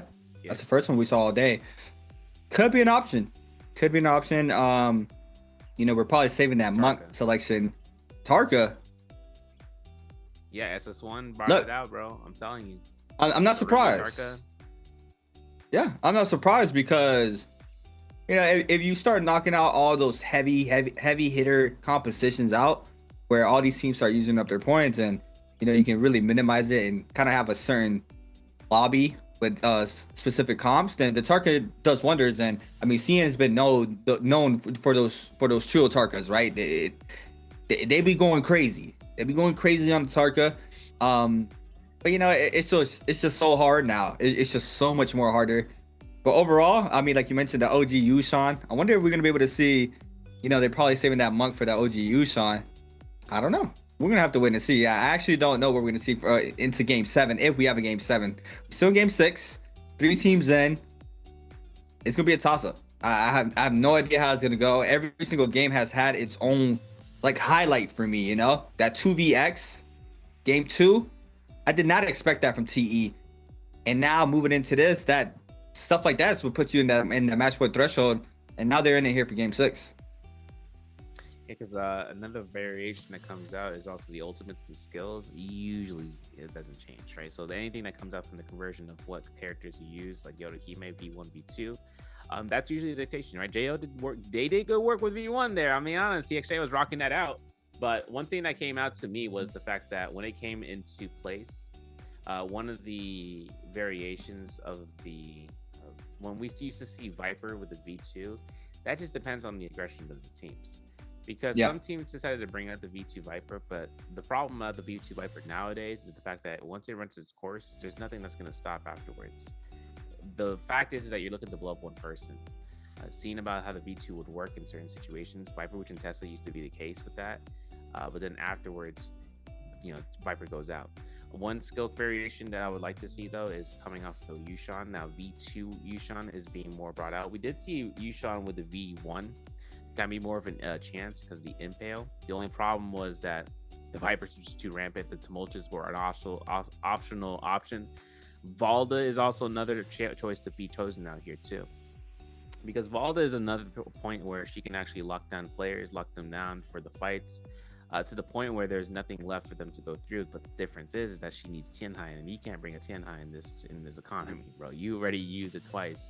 So having Valda there is also another opportunity. Liam with the Wu Chen, with the Viper, or with the Test, I should say, is a chance to kind of bring brought out, because Liam is barely, he's not used. But in that Viper Wu Chen, or in that Wu Chen Tesla variation, that one is going to have to be the most flexible comp that you have to play in. Phase 2, Phase 3 selection at minimum for the choice picks. Otherwise, you see it in the Phase 1. Like, that's what some teams have been rocking through there to kind of throw them into the ringer. Also, Sand Siphon, I think. I think we have some semi picks being saved up as well, right? I don't think. Oh yeah. We had a lot of Timoches of. We've had some, but I'm just talking about in a broad aspect. But I mean, we have already selections here, and TE running it down. They want to close it here. See here, they're playing that Justina Syra Viper, JL and Alliance. Last round selection. Oh, we just go. Oh shoot. Oh, I don't even know. I don't even know. Oh, I was like, wait, there's no way they got first pick, right? Yo, I'm gonna tell you right now, I don't know. See ya. I'm like a Mob Deep album, bro. I'm infinite. I'll stop. I need to see what happened in the phases, bro. Because how are we gonna know who chose what in which order unless we're just that good? We're just that good. Well, we'll tell you this, right? I can actually like brainstorm who it is. Give me a second.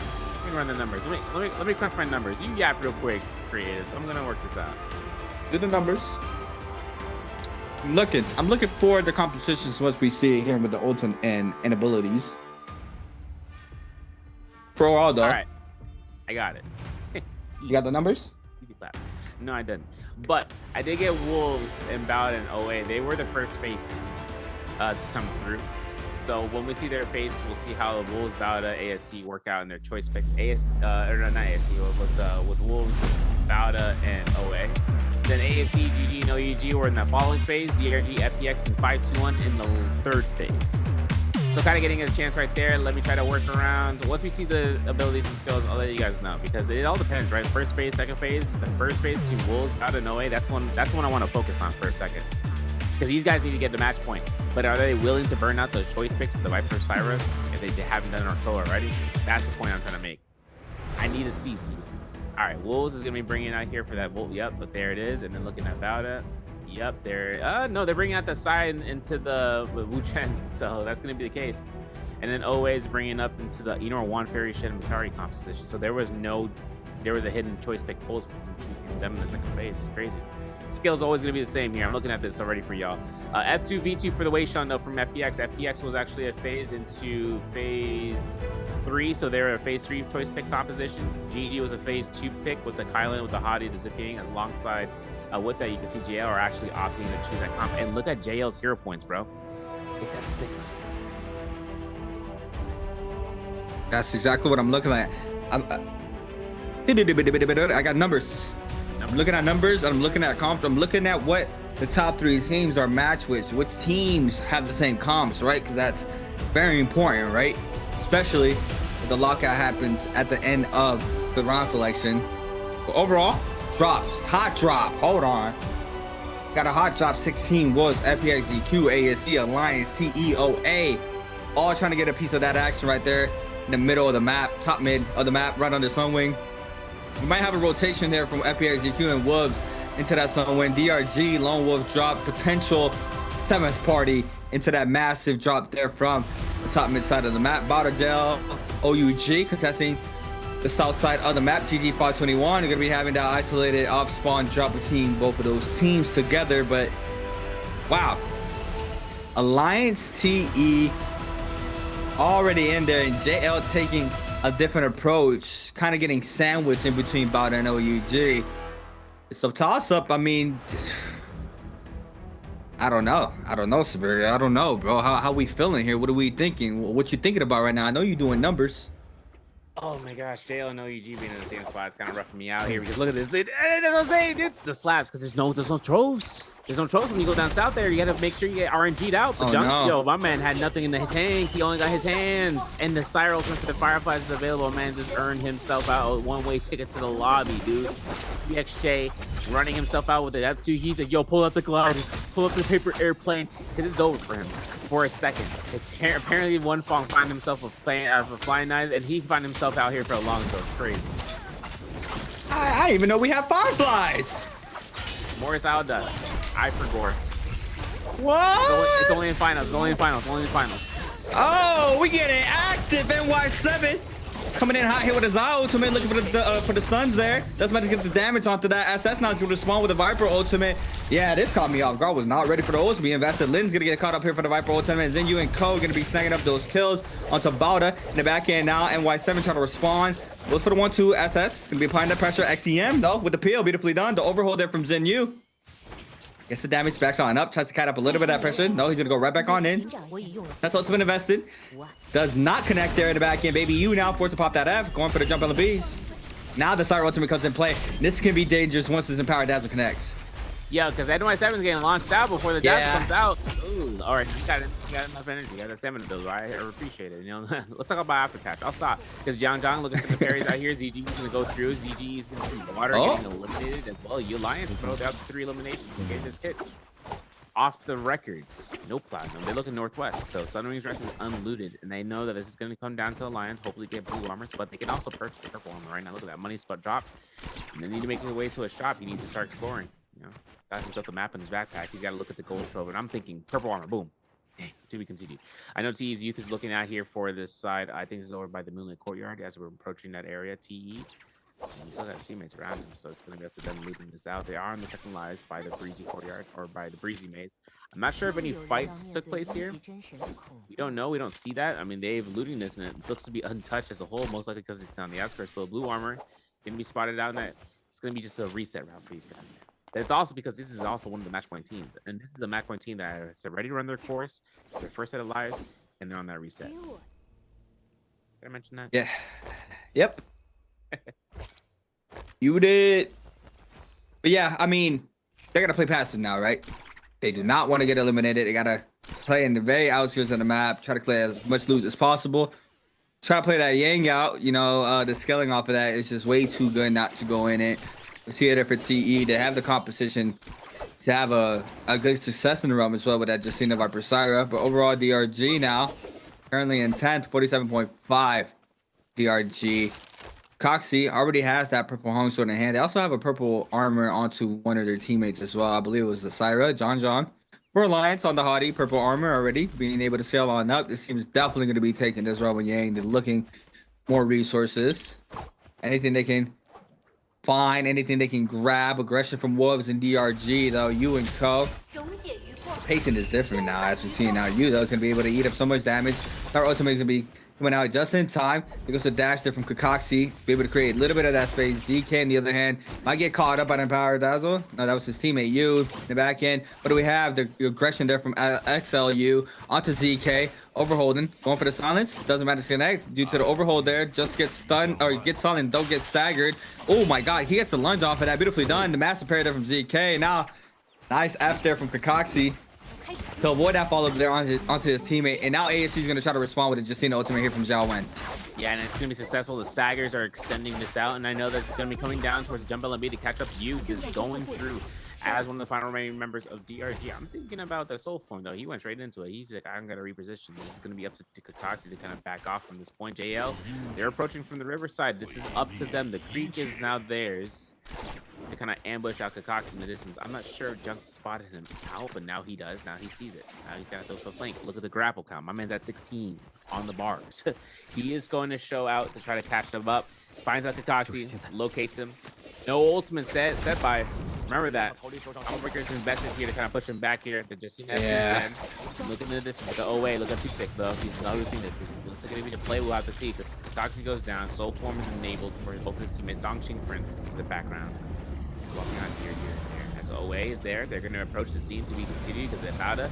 Look at the Moonbane play right now between them and OUG. Yo, XEM got frozen, but like I say, don't fear in the fear zone. That's exactly what they're doing. They're Moonbane surfing, and they themselves have a Moonbane standby.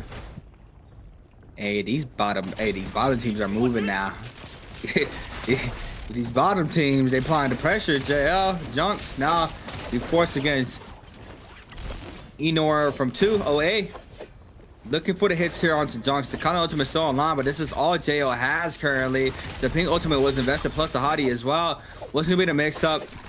Doesn't matter to get the marking. Cuckoo now is gonna get stagger check, but Junks now is gonna respond with the Kana ultimate. The first slash is good, back to back as well. AB is gonna fall, and JL now continues snagging up eliminations. This is their second, looking for the third onto Cuckoo. The back-to-back slashes. The pressure now from the remainder of the squad. He tries to cut him off the dash. They're off to the Matari, but doesn't manage to do so. Overholding, looking for it. Is he gonna get it? Nearly does. Doesn't connect. Connects off the second though. Goes for the third. Cuckoo now in a lot of trouble trying to stay alive. The jump LB is good. Not enough though. And JL snagging up another one. Beautifully done there from JL. And that was only 1-0 up there for JL. Yeah, TXJ getting a pop from an ultimate for something earlier, most likely the teleporter up, but the Firefly, man. I was about to say, I was like, he's probably going to that Firefly that's up the yeah, there it is. Like, my man for it. That's 90% right there. That's going to be that counter ultimate. And a purple weapon to be picked up. Beautiful. TE in the distance by way by This is the cave by the temple for you guys for the Fireflies. That box ain't open, so we got to double check that one. Yuma, though, dropping in some Jades. Yo, run me the list. Let me see what we got. We still need the purple armor to be purchased. Here we go. Thank you. Sap Jade on Yuma. Seen about a blistering edge on PP and as well as a juggernaut on Yuma. But he also has a sunwing shot and a fire's target lock. As towards his hottie, that's a Tempest kick. So, you know, we ain't going to see that.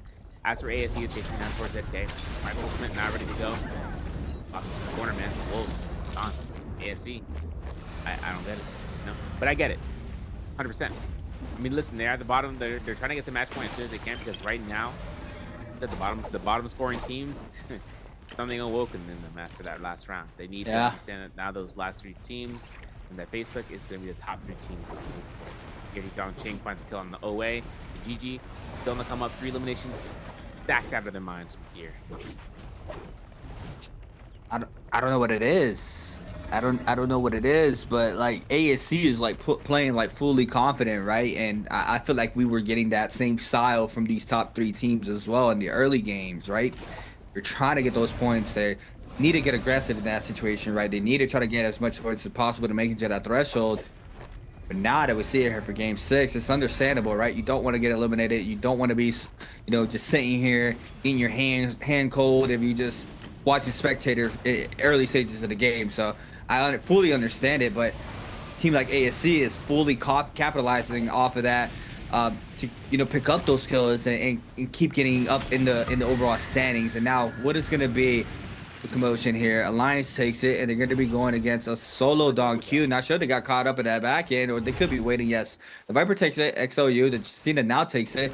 It's going to be Hottie Kylan against Justina Cyra Viper variation. Alliance start up high here for Yuma. I'm looking at Yuma whether or not he wants to pop his ultimate early, man. There it is. I figured it was out because the silence was going to be a death sentence. So he needs to do as much work as he can right now. Since G is going to be looking to try to wait out this Viper ultimate for themselves. Wait out the Cyra ultimate. Nice combination. Justina ultimate's already active right now. You can see it from Kakashi. Kakashi's looking to try to go for a scare right in there for a second. He's going to get it. Viper ultimate comes out now. There it is. Now coming out to the healing guard. Haven't been invested. Takes the teleporter. Still within range. But we're separated, so that's okay. Since Yangzhang was able to come back in, he might save PvP. Maybe. Not going to be the case. The RB was too fast for the nunchucks. Yuma finds a nice chance to bring out the combo breaker, but then he gets silenced himself, so he has no chance. But the parry of the sap, massive, elite, slapped him with a chancla, bro. He went ahead and popped him out, and that's Chongqing on the blender with the LMB, man. That was massive. That was so massive. That turned the ties completely the other way. Now you got JL against OUG. Will JL be able to do it? Junks looking for the scare rush. Going for the silence, I believe. Does connect, I believe. Nice scare rush there from Junks at the Baby U. The F called in as well for the knockback. Looking for the hits. Jump LB times 2. One for the R&B, jump LB. Click comes in there onto SS. Now, JL trying to respond, but SS be able to hit off of 2 players there. TXJ now starts to move on in here on the hottie in the 1v3. Very rough to try to stay up. JL is going to be able to win every round with Yang as well. And now those top 2 teams can have that full momentum off that Vermilion's Birds Might, right? As well as TE, top 3 teams, sorry. What are we going to see here? Replay. This is a replay here for TE against who we see in ASC. Oh, this is a good shutdown for the remainder of the lobby. ASC had a lot of momentum going into this first round. Now you see Xiaonan looking for the silence. Does connect there onto the Justina. Can't pop that F. The Viper ultimate comes into play. Does get avoided there from Xiaonan as well. They get that kill right before that Viper ultimate hits. And now they're going to capitalize off of that. You with a massive parry there onto Miz. Xiaonan trying to go for the quick reset. But Miz continuing his aggression onto the Viper. The peel in the back end is a 2v1 on one side and then a 1v1 on the other side. It doesn't even matter. TE there with the cleanup. Han eating up all that damage now. Going to be waiting this out. Peak still alive though. Now they can wait this out. Looks like they're not going to be doing that. They're going into the straight aggression, the cleanup. They're ready to go on out. They want to capitalize off of winning these games to continue scanning out the map. And you see it now from TE investing grapples to cover all this ground. Yeah, it's crazy too, considering that he just skated around, just similar to what we saw from JL. You know, remember when seeing TXJ kiting around there as the Viper?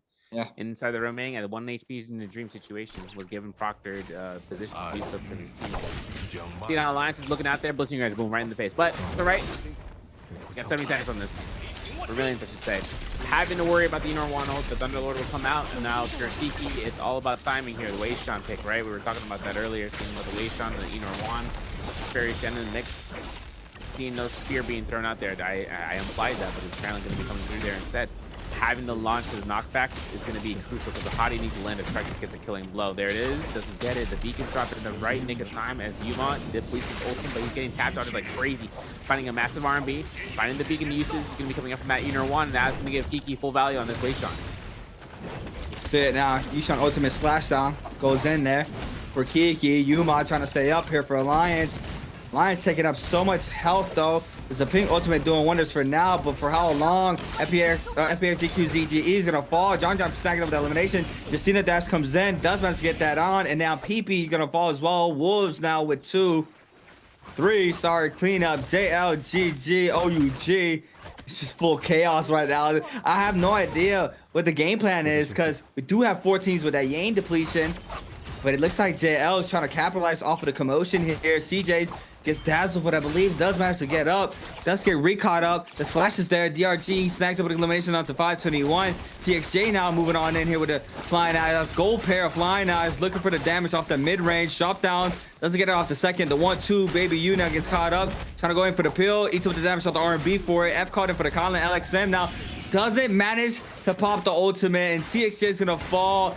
Got his ult just a couple seconds right before that. And OUG are going to be coming in here for the cleanup. You know it's really impeccable, the timing, right? Yeah. Just about to expire. These boys got that proc. This is free roam. They can roam around the map for that second Romy Yang at least. Now looking at the 5-0 kill, getting caught into the zone. Alliance is on the +1 streak right now. They're at 8 now. They're at 8. 9 kills for UG still, but they're on Yang. So keep in mind about that. This is going to be up to them. We don't even know what's going on with OUG right now. At least we're looking at Bauda, but who are at 3 eliminations on this on this Syra or Zai, Tessa, Wuchen composition? This is an ambush composition, right? This is going to be the assassination comp. Oh, to be continued. OUG. This is kind of an upset moment for them, but it looks like the whole lobby ends up being here. Feels like JL, for instance, on that res route. Having an ultimate ready to go here. Hottie from the TXJ side. Look at the lockdown GG's 3-3-0. Uh-oh, we got a miscommunication line up here. What's going on here? Chunks is actually by himself. The Hottie wasn't with him.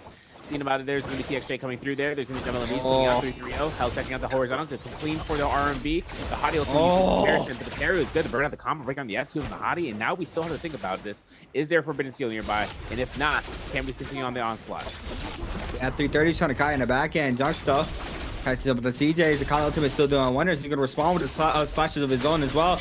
Looking for the pill there onto One Fong in the back end. Now the elimination going toward JL's way there from 330. Junk's now looking for the cleanup there onto the remainder. Kylan, CJ's eating up all that damage. And JL now snag up 2 in this fight. Jump up to 8. Matching the energy there from Alliance. Second Romy Yang starts to foam on up. This is what I was saying. It's scary, right? JL is away. A team like JL, they're not a stranger to those pop-off games, right? They do it multiple times. They have massive pop-off games, and now Alliance is trying to match that energy. But Alliance has a really good early to mid game, and they kind of fall off in that end game. Are they going to be able to continue that momentum throughout the remainder of Game 6? They have a lot of pressure now with JL being able to sustain and win out these fights. Overall, though, second round, sorry, massive parry there from Yuma. in soul form or slash form, looking for the double hits, connects there, looking at the Viper, make sure he does not wake up and ulting, but he does manage to do so. Now the Sire ultimate is going to be invested as well, looking for the slashes, only connects out to PP. Yuma still has this all online though, he can go for the pill, now takes the cube there to avoid getting empowered. Dazzle backing into the fight. PP gets empowered, but not a lot of damage off of this. Yuma responds, gets caught off the Dazzle, now trying to stay up. It looks like this is going to be a long fight against Wolves. So these guys are doing impeccable work there. The parry, though, was kind of an upset. I'm not going to lie. BB still looking to kite around here. Oh, the Halbert's still coming in full strength value. Yuma, though, CP's getting caught. The F1 is given to himself. Hoping to see whether they're going to keep the pressure on here. The aero dash is too good because he can double stab it, but he's going back to his teammates, making sure that them out lines can get eliminated. This is going to be the case right now. See him at the R&B. ZK goes down here. Parries like that from Yuma with the Sap J. You already know how it goes. You already know how he plays. He's going out for this R&B slap. There it is. Double hits, 1-2s, and we still go down Alliance. Oh my God. Can we talk about this for a second? The utilization of the Hottie teleporter and still having enough time to level 2 slash, that was great. That was crazy. Gold Sap picked up here. Having a slow slash in the mix means that any Halbert R&B is going to be guaranteed with the vertical. No questions asked. Mixing the LMB focus in there too. Like he just threw that out of nowhere. Like he was just sitting there overholding R&B, and out of nowhere you just eat up that LMB focus. It goes into the air and he drops out again. I mean, that was just disgusting there. CJ so getting caught up in a really bad spot here against FBSQ. OUG starts to move on in. Valda as well. But we got scrap offs. We got scrap offs. Kiki looking in here, and this Yushan's gonna possibly be forced to win this out. So to go ahead and back on up, the Viper ultimate was used up. Looking at Baby U. Oh my God, massive parry there from Baby U. Kiki's gonna get stuffed there by the Viper ultimate. That was perfect. I don't even know where that came from. I think he jumped up just in time. SS now getting caught up in the back end. SS gonna be caught up in the corner. This could be bad. The Fairy is out, getting caught up in the missile shots. SS is still alive for now. Now it gets taken out there from water. FPXZQ applying tons of pressure there in that structure. Junks and crew moving on in here for JL, looking for more. They have that Yang depletion. They have to try to cleanse this out. Looking for the overhold here off the slasher from the Kali ultimate. Does not matter to catch off of that slashes. Looking for the second. Doesn't matter to do so. The ult runs out. JL now is going to be forced to back on up. 2 ults still online. The hiding is a ping here for JL. Aggression still happening here on this side of the map. What do we have? We have Balda in the mix. FPSEQ, GG, and JL. Multiple teams posted up. Kiki is so far away from his squad. I'm not sure if that team has pressure being thrown their way. GG LXM now trying to cut out the pressure. Nice grapple stagger there. Alliance now joins the fight, looking for the cleanup onto LXM, and they can potentially do it here. Yeah, Freeze comes out here. The multi-freeze is especially because it's going to give him a refresh for free from Baby U. It's all about that pressure, baby, but you know, it's kind of tough. You know, it's kind of tough when he's getting almost caught by Tess and Channel. It's kind of close. TXJ looking himself. The Palm Lightning looking to try to make sure he can try to connect it off of this. Oh. Seemingly so. This gold flying scaling is kind of baller. I'm not gonna front, but you know, Yang depletion. You don't invest the ultimates just yet here for yourself, TXJ. You gotta wait it out because OUG is gonna be backing off here. Bada as well over towards the Gamma line as Alliance is also creeping around here with that Mystic Might. Caught out here. Young John looking to add Baby U. 1-2 staggers off with the flying knives. Ooh. Oh. Shotgun burst. Oh my God, double parry. Yeah. Oh my God, triple parry. Incredible. We lose the weapon. That's gonna be Baby U. We gotta get this kill somehow right now. Don't full invest it. The L1 Funk finds it anyhow.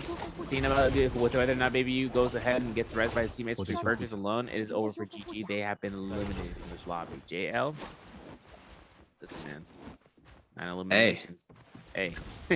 OUG is down 10 eliminations. Remember that? I said big upset from earlier. Down. Fast forward.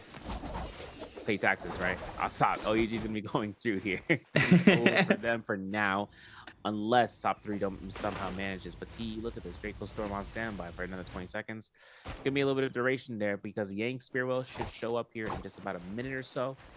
This is gonna determine, right? Because Yang Spearwell doesn't necessarily always stay away. It can stay in the center of the circle, the final circle, or it can be at the very end of one side, which gives all the teams a spacing for them to not get Yang depletion. Rather just give it to one team, walk back in after they completed it. You're gonna get a replay though, as a Romy Yang fight for teams. Who won this fight up against their foes? Yeah, the Viper ultimate was called in. Stuns onto Junks. Oh my God, and that's a big blow up there from TE onto JL. And now looking for the clean. This is how JL get that Yang depletion, get hit up by the Sire ultimate ×2. One Fong invest the ult, I believe, as well. Looking for the hits. Xiaonan looks on back. Big parry down to One Fong there from you. This completely gets taken out. Now moving 3 from TXJ. This is a clean Yang here for TE. Unfortunate. Yeah, it's just a blow up there after. Wow. I mean, TE being able to win out that Yang against JL was massive. I was looking at the overall standings, right? Or who has Yang depletion? Thank you. There it is. Oh, we got scrap off on T against JL. This could be a cleanup here onto Youth, I believe. JL continuing to get these kills here. Now making it to 10. So yeah, that's another cleanse now. Okay, this is what I was wondering because I'm looking at trade-offs, right? Get a full cleanse now onto JL. We're not trading off anybody. The only body that is out of that top 3 was Wolves. And Wolves had 2 players onto that Yang depletion. And right now, if those 2 players get eliminated, they won't be able to snag up any of these kills with the aggression of the lobby. But now, definitely top 3 have been applying so much pressure. Everybody else hasn't been having the same sorts of value as we see it now. DRG trying to move on in, looking for it with 5 kills on the board. There ain't anybody going against JL. This is a massive scrap off. Donkey, you know, so much damage. Junk's not trying to respond here with the Kylo ultimate. The Vital ultimate is going to be called in. Huang is going to be able to ult there with that Supreme to sustain, but TXJ is going to fall for that situation. Now JL is left with 2 members. He's going to be forced to back on up. We still have aggression there from Wolves and TE as well. The bottom team's getting active, but it looks like Alliance is still out of sight. TE, on the other hand, rotate on back. Peak cuts line of sight. They lose 1. That's Youth. And now it's a trade-off once again. Oh, no. That is so rough. But Alliance playing it perfectly. They're playing it for that Spirit Well buff. FPFCQ does manage to get that Draco Storm off the other buff. But overall, JL get the res. No way. They get the res. No way, bro. I'm throwing the flag out in the field, bro. What? I'm throwing the flag out in the field. What are you talking about? Now, listen, that's kind of rough, though, because if they had the reposition, that's the only reason why, right? I would assume. Owe right now in the waterfall, kind of looking around this little peckish. There's no armor on 2-6 hands. He's got a one on standby. Look at FPX, they're hunting those down. I don't know where FPX's blinders on, but this Yang depletion is effective right now. Guess who just got hit with it? JL. Crazy. Everyone else, nothing. JL, the one team that didn't need to get that effect, got hit with the effect. Now we're looking at Thunderlord form from Tutic as he's on the escape route. TE is getting marked in water from FPX. They notice this. They're going to be looking at Tutic, though, especially, though, considering he's the one running. Crazy enough. Full squad, but they didn't want to take that chance. Another Blade comes out. Mitigates it. Elimination. ZGO with the jabbing as well. JL, better not. Getting this for free. Yeah, it's for free. It's alright. Wow. So here's the thing. Right? Everyone was on the outskirts except for JL because they went for the heavy res. So the chase down went around the edges. That's where it ended up going for Alliance. So then they get that capture the flag for free practically. I mean, JL get blessed. They get blessed because the bottom 6 is applying pressure. Well, we can look at 4 through 11, right? Technically. They're just applying the pressure. They backed up and they were forced to retreat and try to kite out to avoid the Yang depletion. And that works out in JL's favor and they capture the flag. But Alliance, on the other hand, snag up a kill onto TE. That's 1 member down. Alliance still running it down. How are they going to be able to close this out? You see John playing hard left. Potentially chasing down Peak. Yes, they are. They're trying to pick up this elimination onto TE's Peak. Trying to make it a lone wolf there for TE. He runs straight front and center against DRG. But DRG completely changed all their attention onto Peak. Still kind of through the center of the battlefield. Weaves on out. See him still being able to cut off some of this pressure. NY7 now tries to join the fight against Peak. But Cyber Ultimate is going to be forced out. Peak is going to be able to live out just for now.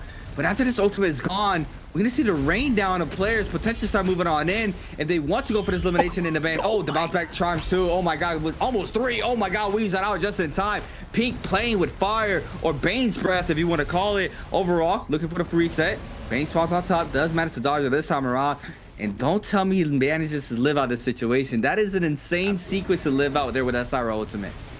He's in the EU special, bro. 1 player in a live. Yo, Jong got struck though. Look at that. Remember that tap dodge? You know thing I was talking about? That's exactly what I was talking about, zipping. So that's coming out to affecting Jong. I don't want to look in the distance over there. Let's look over here. Because I saw that chance right now for the Overcomer, as well as maybe perhaps I saw that Merciless Havoc from ZGA. ZGA is stacked out, man. He has a jabbing. If he has a Merciless as well, there's that. They're shooting all the flaming cages in the zone right now because they know if anyone ends up there, yo, quit playing. Let me stop casting real quick. Yeah. Any grapples? I casted Curse too. Straight up. No questions asked. But look at the Jade. Soul release on Yuma as well. Okay, with the Soul Slash. You saw that. Sap Jade. He was popping off with this, so no questions. But the advanced heal on PP. That's also another thing. Oh no. Blistering Edge is going to be picked up. Solo. Okay, the White Tiger's prowess. You know what it means. And guess who's getting White Tiger's prowess? The bottom 16, bro. You couldn't beat me. Advanced Groupio on one Fong, though. Advanced Groupio is kind of massive to see that whether JL can continue to stay alive and continue to sustain. Because once FPX gets his White Tiger's prowess, I am crossing my fingers. For free though? They got it for the free. Buy 2 get 1 free. That's what they got. I mean, no. How much you charging for this at the garage sale? And say $5. I'll give you 2. All right. Yeah. Oh yeah, and I saw this earlier. Yuma swap on over to Katana. I think he has Soul Slash, right? He must have a J because he does have Soul Slash. Yeah, because he swapped on over. He's trying to play that mid-range pressure there with the Soul Slash. Alliance now to be playing on the top of this the trees. DRG on that bottom right hand side or top right hand side. JL playing that bottom right hand side. Bottom left. FPXDQ just waiting out for the Spirit Well to be inflicted or going to be picked up at the last moment. See Alliance now trying to prep up for this end circle. 47 seconds remaining. Silence connects there onto the Kylan. Eats up a lot of damage. Needs to be real careful here in the situation. Trying to go ahead. Pick up the Spirit. I believe. Are they contesting for it? I think it did happen. And they're backing on up.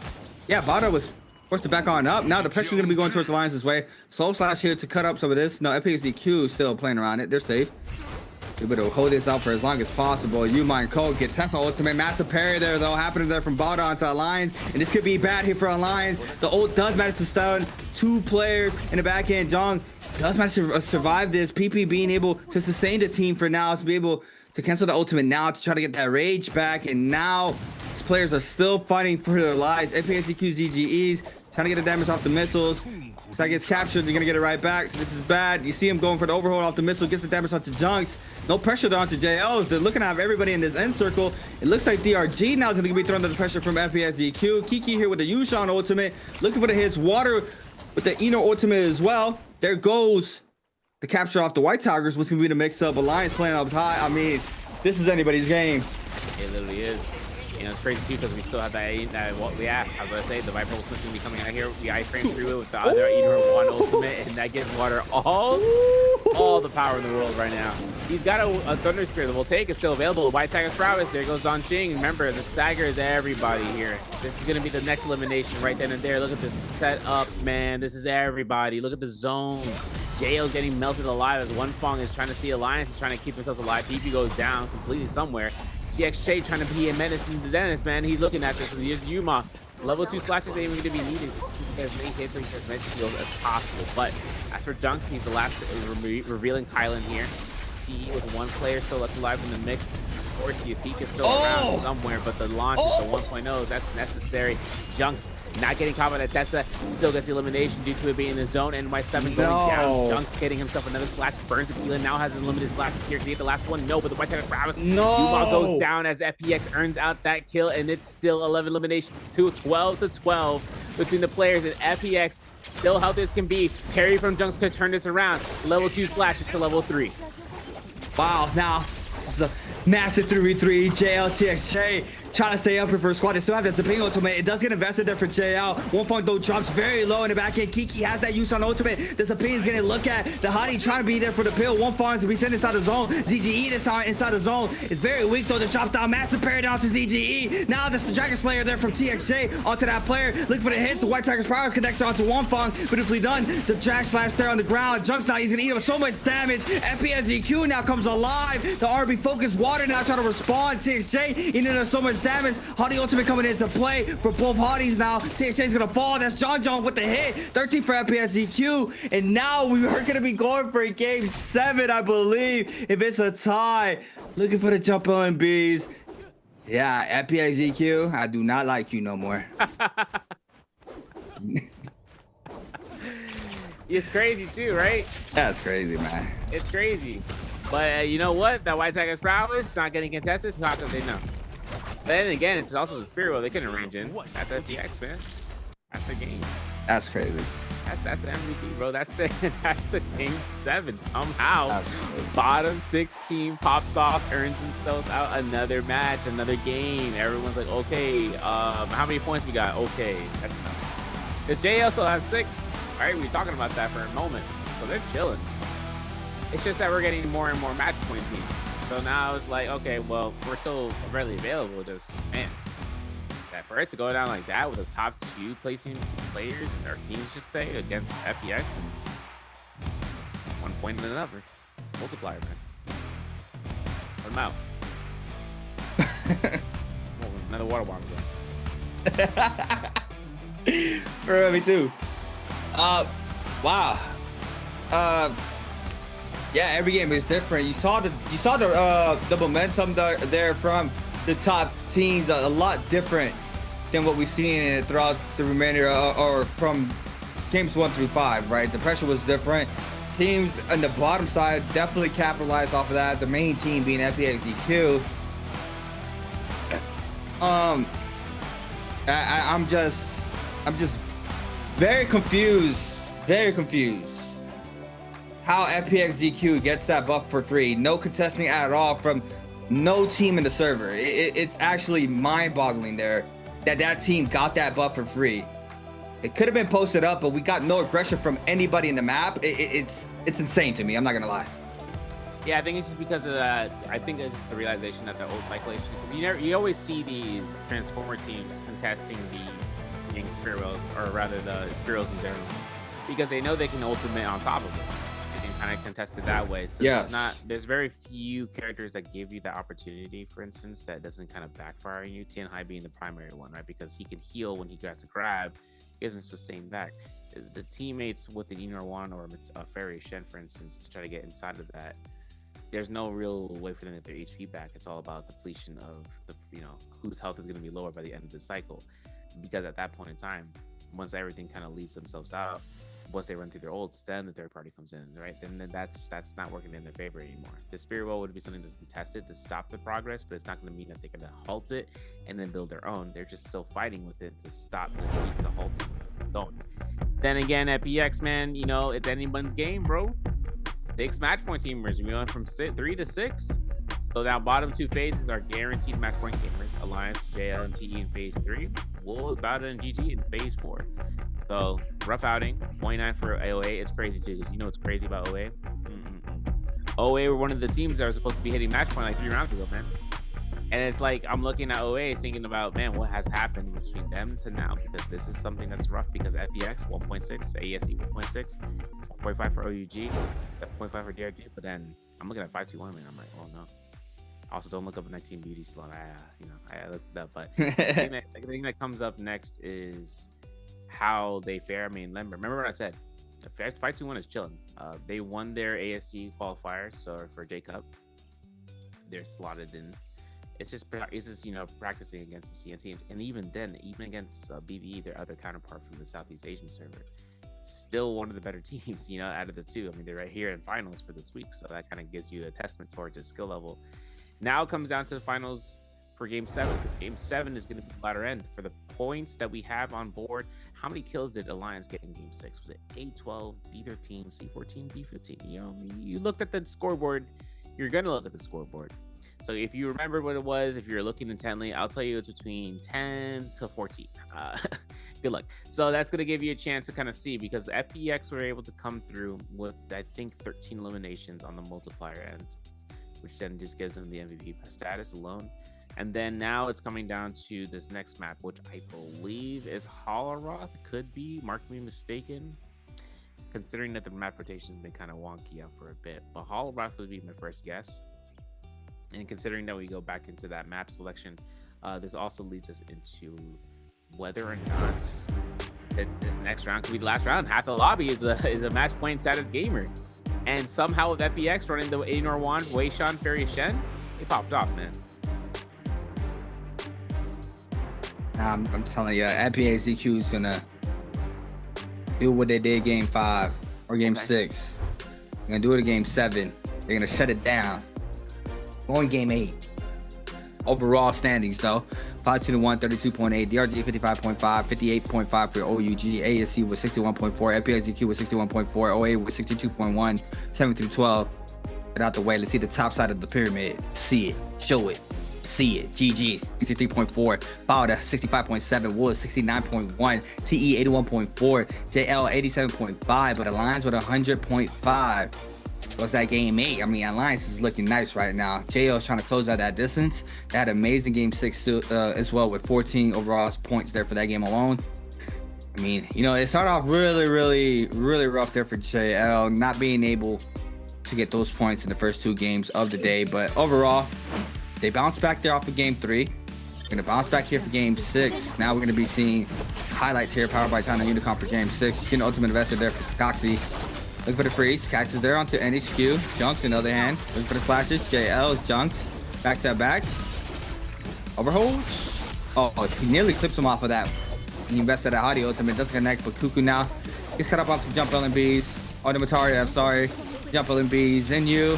Sour ultimate. Looking for the 2-beam charge. You see the ultimate invested. CJ's eating up so much damage. The beam looking there for Zenyu.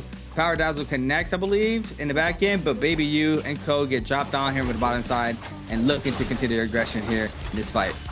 Yeah, banning out the R&Bs here from Jinyu. It's all about the Dragon Slayers. He's been spamming these out since yesterday. Arizona comes out here, connects off of nothing in parry mode. Like I said, one of the most OP combo breakers in the game right there in trios. To allow for the disengagement for a bit. But then again, Jinyu right then and there for the team. For the money, it's going to be working its route. And his Wage on Inner One is kind of a menace, bro. It really is. The connections off of both the staggers leading to ultimate focus, and it's also on top of that, you're on top of the course. Obviously, level Hadi, level 3 slashes and staggers you for both forms, but I mean, that's why they're gonna stop you down, man. And obviously, F2 can wait for the Inner One. Too strong. Stagger 2 procs. Still seeing FPX coming in here on top, though. We're gonna see the NBPL. We're gonna bring us in for Enor. I love the animation for this. It just throws that little take. But, you know, it's funny. We've seen V2 variation in the past. They were testing it out, but V1 is just that much better. It's a lower cooldown by tremendous amounts. And teammates getting the time to throw out that thing, dude, to throw out the spear off the ground, they ain't doing it. But look at the skills in ultimate. My man did 10,000 on that end. Damage without weapon. White Tiger's prowess, by the way. And then Fan. Tuna's being procced out and Gregory was on standby. I mean, I couldn't tell you what the I couldn't tell you what his other weapon was, because the Fan apparently wasn't even used that much. So all he needed to do was throw his F2 and just connect it off for just staggers. And then after that, Ultimates has been on lock every single time for FPX. My man got his MVP, rightfully so. But because Enor One's Ultimates is just, you know, the most, you know, it's just like, it is the I'm having fun ultimate by far, because you can just do anything you want. You can jump R&B, jump LMB. You can probably throw every single slash. But we're gonna go ahead, guys. We're gonna take a break. We're gonna go back into game 7. We'll be right back afterwards.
ladies and gentlemen, we are back out here. We are bringing ourselves into Game 7. We are leading into the last 2 rounds for the Biweekly 4 splits for trios. This is finals.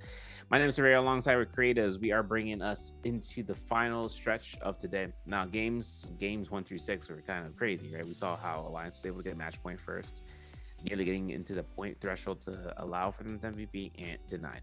Then we saw JL coming through the mix with TE as well, to bringing themselves up to match point status. And of course, they were still keeping themselves alive. TE Peak, for instance, last game being the last remaining member, was still kind of keeping himself up top as a Syra. But JL and the Alliance couldn't hold a flame towards a torch that FPX was able to bring out the last game, denying them the MVP, denying them the match point MVP status, which then gets us into where we are right now. A lot of teams, for instance, were kind of looking at this as a makeup round, right? If anything hasn't been done yet to get the match point status, today is the day, right? This round's the round. They have a lot to kind of work off of here, creatives, because otherwise, if we go to game 8, all they need to do is just MVP, and that's it. They just need to get to that point to reach that threshold, and in game 7 is going to be the only time they can do that. Yeah, I mean, and like I mentioned there in that game 6, I think the momentum that those top 3 teams had really kind of slowed down their pace. They slowed down their pace there for that game 6, and those bottom teams really capitalized off of that. We just had aggression throughout the whole map, throughout the whole game, I should say. And a team like FPX really capitalized off of that situation. They weren't able to make it to that threshold. They're still needing 1.6. So, I mean, they have to hope for a game 8, but now we have 6 teams in that threshold. GG joining that, being that last team. Game 7 could potentially be our last one, but the way things have been looking, those bottom teams have been really showcasing that they can continue with that gas pedal. They're in a bi-weekly final for a reason, right? That's why, they go through those stage matches, those stage days to make it into this top 12. This is the best 12 teams in the world here for the Pro League, competing for the chip here for the last bi-weekly of the fall split. Alliance has been the first team in the threshold, not being able to close it out. Do you know when was the last time Alliance won a bi-weekly? Oh man, it's been a while, huh? Yeah, it has been a while. I'm trying to memory bank it, but that's a rough one. Yeah, it's especially considering from NY7 being on the team. Never forget it. Yeah, I mean, it's been a while for a couple teams, and a couple of teams are in that top 6 right now. They can take this home right now, but JL has shown that they're still in it for the fight. Still a little salty, I'm not gonna lie. I'm still a little salty how FPX got that Spirit Wolf for free. I'm telling you, we rained down all the pressure from all the teams into that team, just like we did for game 2. You force it in and out tech, you have to retreat. There's just so much that a team can sustain. I get that the Transformers are really strong. They can really hold their ground, but we had multiple comms in the mix. We had Vipers, we had Tessas, we had Syras. I mean, everything was out in the field, and we just gave it up for free. It's just, I don't know. It's that passiveness. It really is. Because of the value of a Tessa that from a distance, you end up having the enchant. But the HP threshold is like so minute that you find only 3 seconds to make it count. And then you'd have to worry about anyone else in the vicinity from that team that hadn't been enchanted to protect their team by holding out for a parry. So that's kind of like the mindset that comes from Tessa, is that they end up getting the enchant from a distance, they land it, perfect. Okay. What can they do when the enchant happens? Like the status, because they can start spamming blue focuses, hold checking, all that stuff, but then at the end of the day, a teammate that hasn't gotten enchanted is going to look for those parries to cover the teammates, cover the 6. Having the 6 points that OA has, though, listen, they can bring out any comp I want. FPX has the ability to bring out the baller comp, bro. They have the money in it because they hadn't used it before here, so this is going to give them the opportunity. Kylan, a former coming, or Kylan Hottie and Zipping from OA. Look at those points, bro. Gone. Eviscerated. And it's mainly because of Kylan and Zipping. Those two are the definite choice picks for that reasoning of why I went to 0. Because they were used. Now for ESC, they only have 2 points, so their value really comes down to just someone that they haven't chosen twice fold already. They don't have any +1s, they have no issues there. It's just what's going to be available for them after this round if they hit match point, if we end up going to round 8, right? How can we progress into being a phase 4 comp, and what composition can we choose That's gonna be the Enor Fairy Shen. Sorry. Yeah, you see the back and forth there with ASC's. I'll say captain and the coach, right? Really trying to lock down. They want to go all in here for this game 7, potentially close out. So they decide to really invest their points into this game and try to get the best value for it, and hopefully be able to MVP. Commander seems it's gonna be second round picks. Gonna be OUG 521 DRG. Another Enor comp here for 521. OUG. We bringing out Enor comp with the Yoda variation as well as DRG. 521 has nothing to lose. Nothing to lose at all, right? 521 can be a big downfall for a lot of these teams. They really can, and you know they be pumping up the gas pedal and then them game 7s. I don't know what it is, but with nothing to lose in the line, they can grief everybody. Yo, look, TXJ is talking with his coach about it, looking at the choice picks too, man. These guys, yo, Alliance bringing the Clásico, El Clásico, bro. What? Clásico. Barcelona versus España, Madrid. You better stop it. This is gonna listen. It's like a ride Malaga, bro. The bad ends. Because TXJ, when he's the way he's talking is like he's scolding. You know, he's like, yo, I can't believe you're deciding upon choosing that. Fine, pick it. I don't care. It's your life. It's your choice. I'm like, okay, man. Dang, stop gaslighting me, bro. I'm picking it. This is gonna be the odd. It's gonna be the Kylan. This is gonna be the Zipping. This is gonna be the 3rd phase. You guys thought we were in the last phase, bro. We still have 1 phase left to go. Bow to GG Wolves 666. No Toronto reference. That's for one thing to mean. Wait, what? You still haven't been able to pick out this composition twice full? What? I mean, listen, this is the second time they're gonna bring out. They're gonna burn their points still, man, big time. At least for 2 points tonight, and then if they need to triple pick somebody, they'll have to do it at some point for a +1. As for Wolves and Bauda, remember these are match point teams, by the way, folks. So this means that anybody that's available is on double pick, and if not, their 3rd has to be something else, and they can't even do that because the point bans. They can't even double pick somebody. They have to only single pick somebody, and if it's their 3rd choice of being able to do Tozen, and then that's it. Wow, we're bringing this in here. Okay, so we've seen this before. I don't even know if anyone succeeded with it, I'll be honest, with the Weishan Cicada, but we've seen it before. I'm thinking about whether or not Bout is going to be choosing now, because we got to choose now. Okay, the old school Xiphon with the Syra. Xiphon, Syra, Clásico. Pick 2. I don't know, man. You see the variations, though? It's all over the place. Yeah. Everything's all over the place. There's no guarantee for the names. You can't even name a team comp anymore. I gave up a long time ago.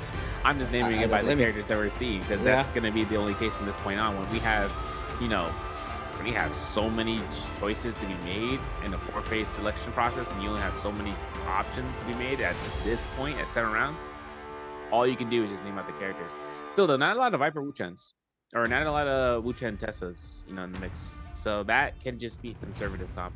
That's choice selective, or even to phase 8. I'm like 3-3 right now. Internally right now.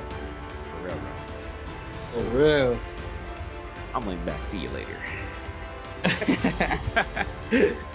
It's over. I feel like I've been sleeping on GG and Wolves though. Really? Yeah, I feel I wasn't really like, I know Bada was like, passively getting points. Yeah. But I've been sleeping on GG and Wolves. I've been sleeping on them. I didn't. I need to, next time we see the overall standings, I need to really see how their point distribution was, because they're in that top 6, right? They were second to last pick and last pick, so they were obviously putting up those points. But overall, locking in our 7th game of the day. You have to wait and see how this does. Yeah, like you mentioned, the variations and versatility now with the team comps, it's just it's too much for my head personally. I love it. Me too. Yeah, me too. But like you said, I remember we had AOT back then, Xiphon, Sand remember in the Xiphon. neon days. Okay, Back in our days. Let's get you back to bed. Where's that Heaven Step combo video? Not the Heaven Step. Oh man, it was so good. Bring it back, please. Overall though, locking in game 7.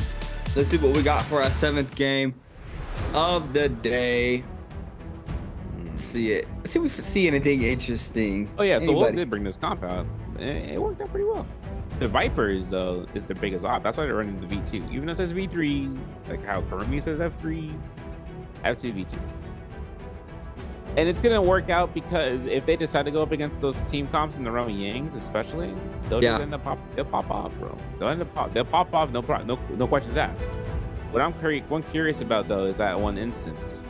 Seeing who's going to do the order of operations, right? Because if the Wei Chun has the ultimate because the Viper ultimate, well, then now we have to worry about 3-3-0 and CGS swapping everybody on the ground unit level. And in Hollow Rod Sunday, it's all about the verticality. The first on-stop spawns with Fireflies enabled means that these guys have to prioritize their player. The closest to it, but more importantly, the right team player, the right character they're getting that Firefly picked up. There we have it. Drop zones, overall standings, quick reminder, 100.5 for Alliance, JL with 87.5, TE with 81.4, Wolves with 69.1. They were putting up more points than Balda. Yep. I was slumped. I mean, I can't really blame me. You can't really blame me. Overall, though, Holloroth being locked in, Holloroth. Like a snake, FPXGQ, that was going to get that loan. Drop there right below puzzle, potential rotation into puzzle. OUG could contest it. OADRG could be gaining on that off drop spawn. I mean, teams TE, Alliance, Bada want to get a piece of the action. GG as well. FPXGQ not in that threshold. DRG.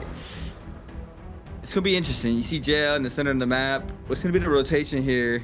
Could be a strategist fully looting Plume Castle and, you know, start prepping up, seeing where the teams are landing or what the rotation is looking like. But we're locked in for our 7th game of the day. TE Alliance could be going, oh, we got Fireflies again. That's why. Okay, makes sense now. Yeah.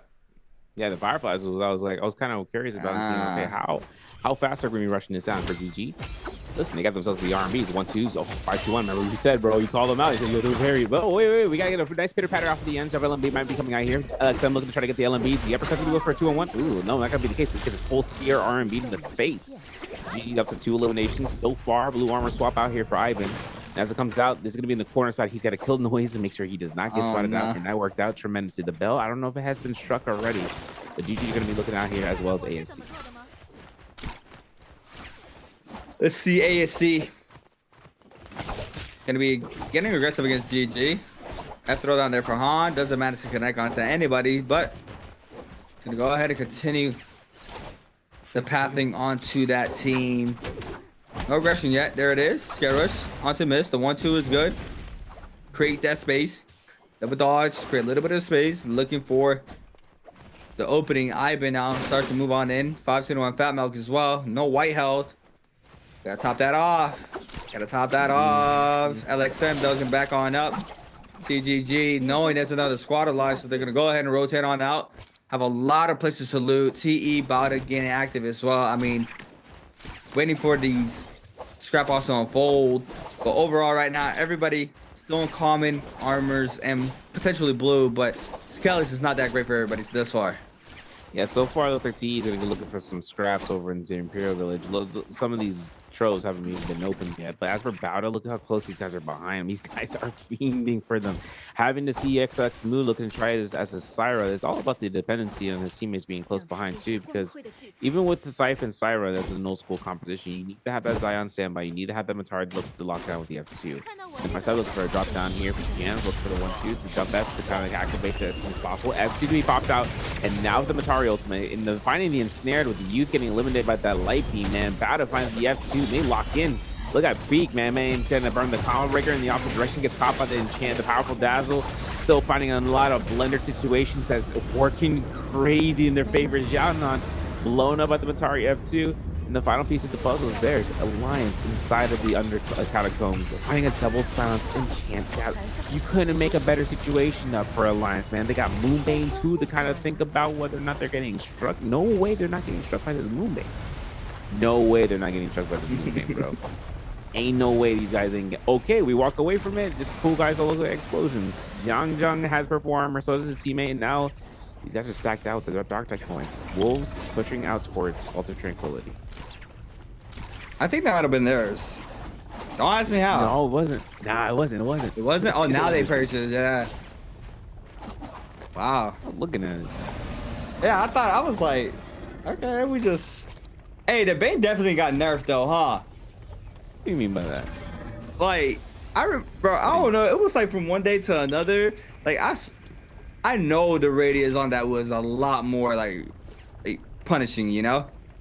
But, you know, I don't know. This should be my eyes deceiving me. I am getting old. But overall, though, GG in the mix. They might be getting aggressive on Tabata. We see XX Moo in the back end. Is it Moo or Mew? Yep, but aggression unfolds here. Ooh, that's a parry there. Lone Wolf is cleaned up. GG. Now being able to snag up another one on the board. How many are they at right now? They got 3. That's a full cleanup now on the squad. OA, AB, investing. Who do we have? Oh, we have CGE on the ultimate too in the back end. Gets caught up there with the freezes, and that's the kind of ultimate invested there for that squad. Water kind of sustain all this. Has that Viper ultimate online if they need it. The cube is going to be taken. And the backside Water's going to go ahead. Get a little bit of help back there. Looking for potentially an ultimate. Looks like this team's going to kite on down. Massive parry there from ZGE onto OA's Kylan. Got it back on up. Looks like the aggressive is going to stop for now. They're being aware there of that ultimate. You see it there from Water. Responding onto AB. Stun connects. Yes, it does. Cuckoo in the back end there trying to be for the peel. Massive parry as well there from Cuckoo. Being able to peel there for his squad. The perfect opportunity. Water now. No value off that ultimate. AB with Alliance to be able to get that follow-up. Alliance Yuma now joins the fight. Looking for the third-party action. And Alliance has amazing off drops. And you see it once again cleaning up Water. Beautifully done here with this Tessa Viper. This is OG. Yeah, it is, man. I told you, I look at the big bands like, oh yeah, we're bringing it back. Oh. Now this is crazy too, because this is Alliance's like not even like, without the character roster itself, right? Since NY7's not in this team anymore, this is like the peak Alliance composition in the past. So seeing this in the telling glory of a match point game for for its last hurrah, this is what Alliance is hoping for. This is what probably most like definitely Yuma was hoping for to kind of bring out. Seeing how this is going to be coming out as his Tessa is probably unparalleled compared to everyone else. As for John though, this is going to be where he can bring out his Viper. We've been seeing it time and time again. I can't believe we double Forbidden Seal though. The whole lobby is going to know we're here now. Fightings are happening across the board. Metacore Renaissance was crazy. Jump RMB coming through here. Can Tutik get eliminated now today? Please. Look at the parry though in the distance here. John doesn't have anything to do with this RMB health check, so he's going to go ahead, reposition towards his teammates, and having his movement be casted out to try to make sure that Cuckoo has nothing to live for. V1 force procced out here. Double staggers coming off of those halberds. Zhangzhan knew he had to take that reset. Oh, that was a massive parry there from AB. Yuma's gonna fall off that alone, but they're still playing with fire. The Bane in play. No ozone proc. F invested there from Han.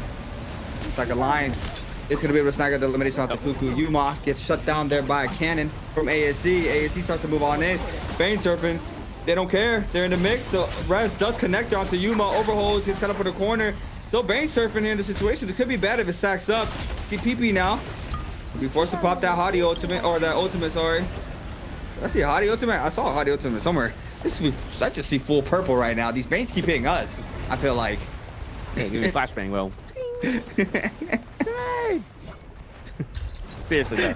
It's crazy that Alliance had this movement, they were fighting within it, and the opponents didn't care about it. They saw it and they're like, yeah, anyways. And I'm like, damn, that's rough. You know, because I mean, that's like anybody, like, anyone can say this. They played NARAKA, they'd be saying, man, only for the enemy does the movement work, right? It's like not happening for us. And it's not happening for us because we're viewing it from Alliance's point of view. Pushing towards the Fortress of Kaviani, I don't know, it's not a misstep. It's just the only spot they can go. It's just going to be whenever those teams want to converge, they have only a limited amount of space to move. And considering Ultimate's online. Wolves, though, taking themselves out here at the Salvation Podium. All lives still available. No fights to be had. No kills to be earned. They're still taking their chances at Ice Shard Lake, moving towards the Yushan Ruins, most definitely. They're passing by the Serpent's Pass. For TE past the Quarry, they are having the Starry Night effect. Meteor Shower is in effect, so you guys don't know, 10% per rage every time you strike one of those. But if you don't hit them and they hit you, you lose like 500 health.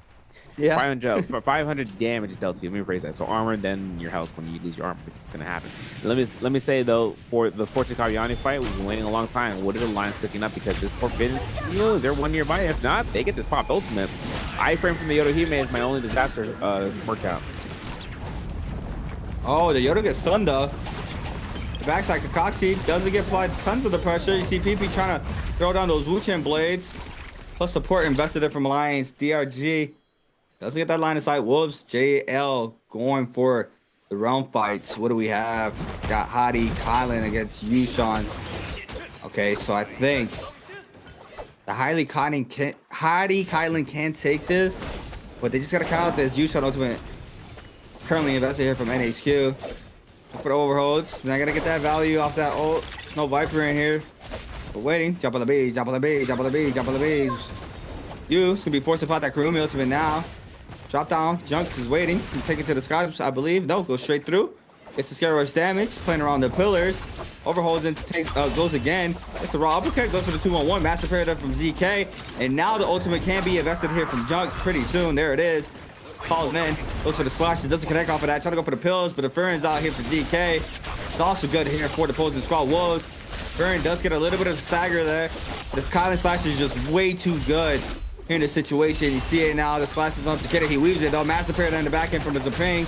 I believe that's one Fong. Nbpl connects as well in the back end. Junction is applying so much pressure across the whole map. Area R&B, but one Fong there with the parry. Beautifully done there. Nice coverage there from JL. Now NHQ is gonna be eating up so much damage. Another parry for one Fong. He got those. That's him for real. Jump LMBs, jump LMBs. Follow up as well. Now last one standing is Wolves and JL.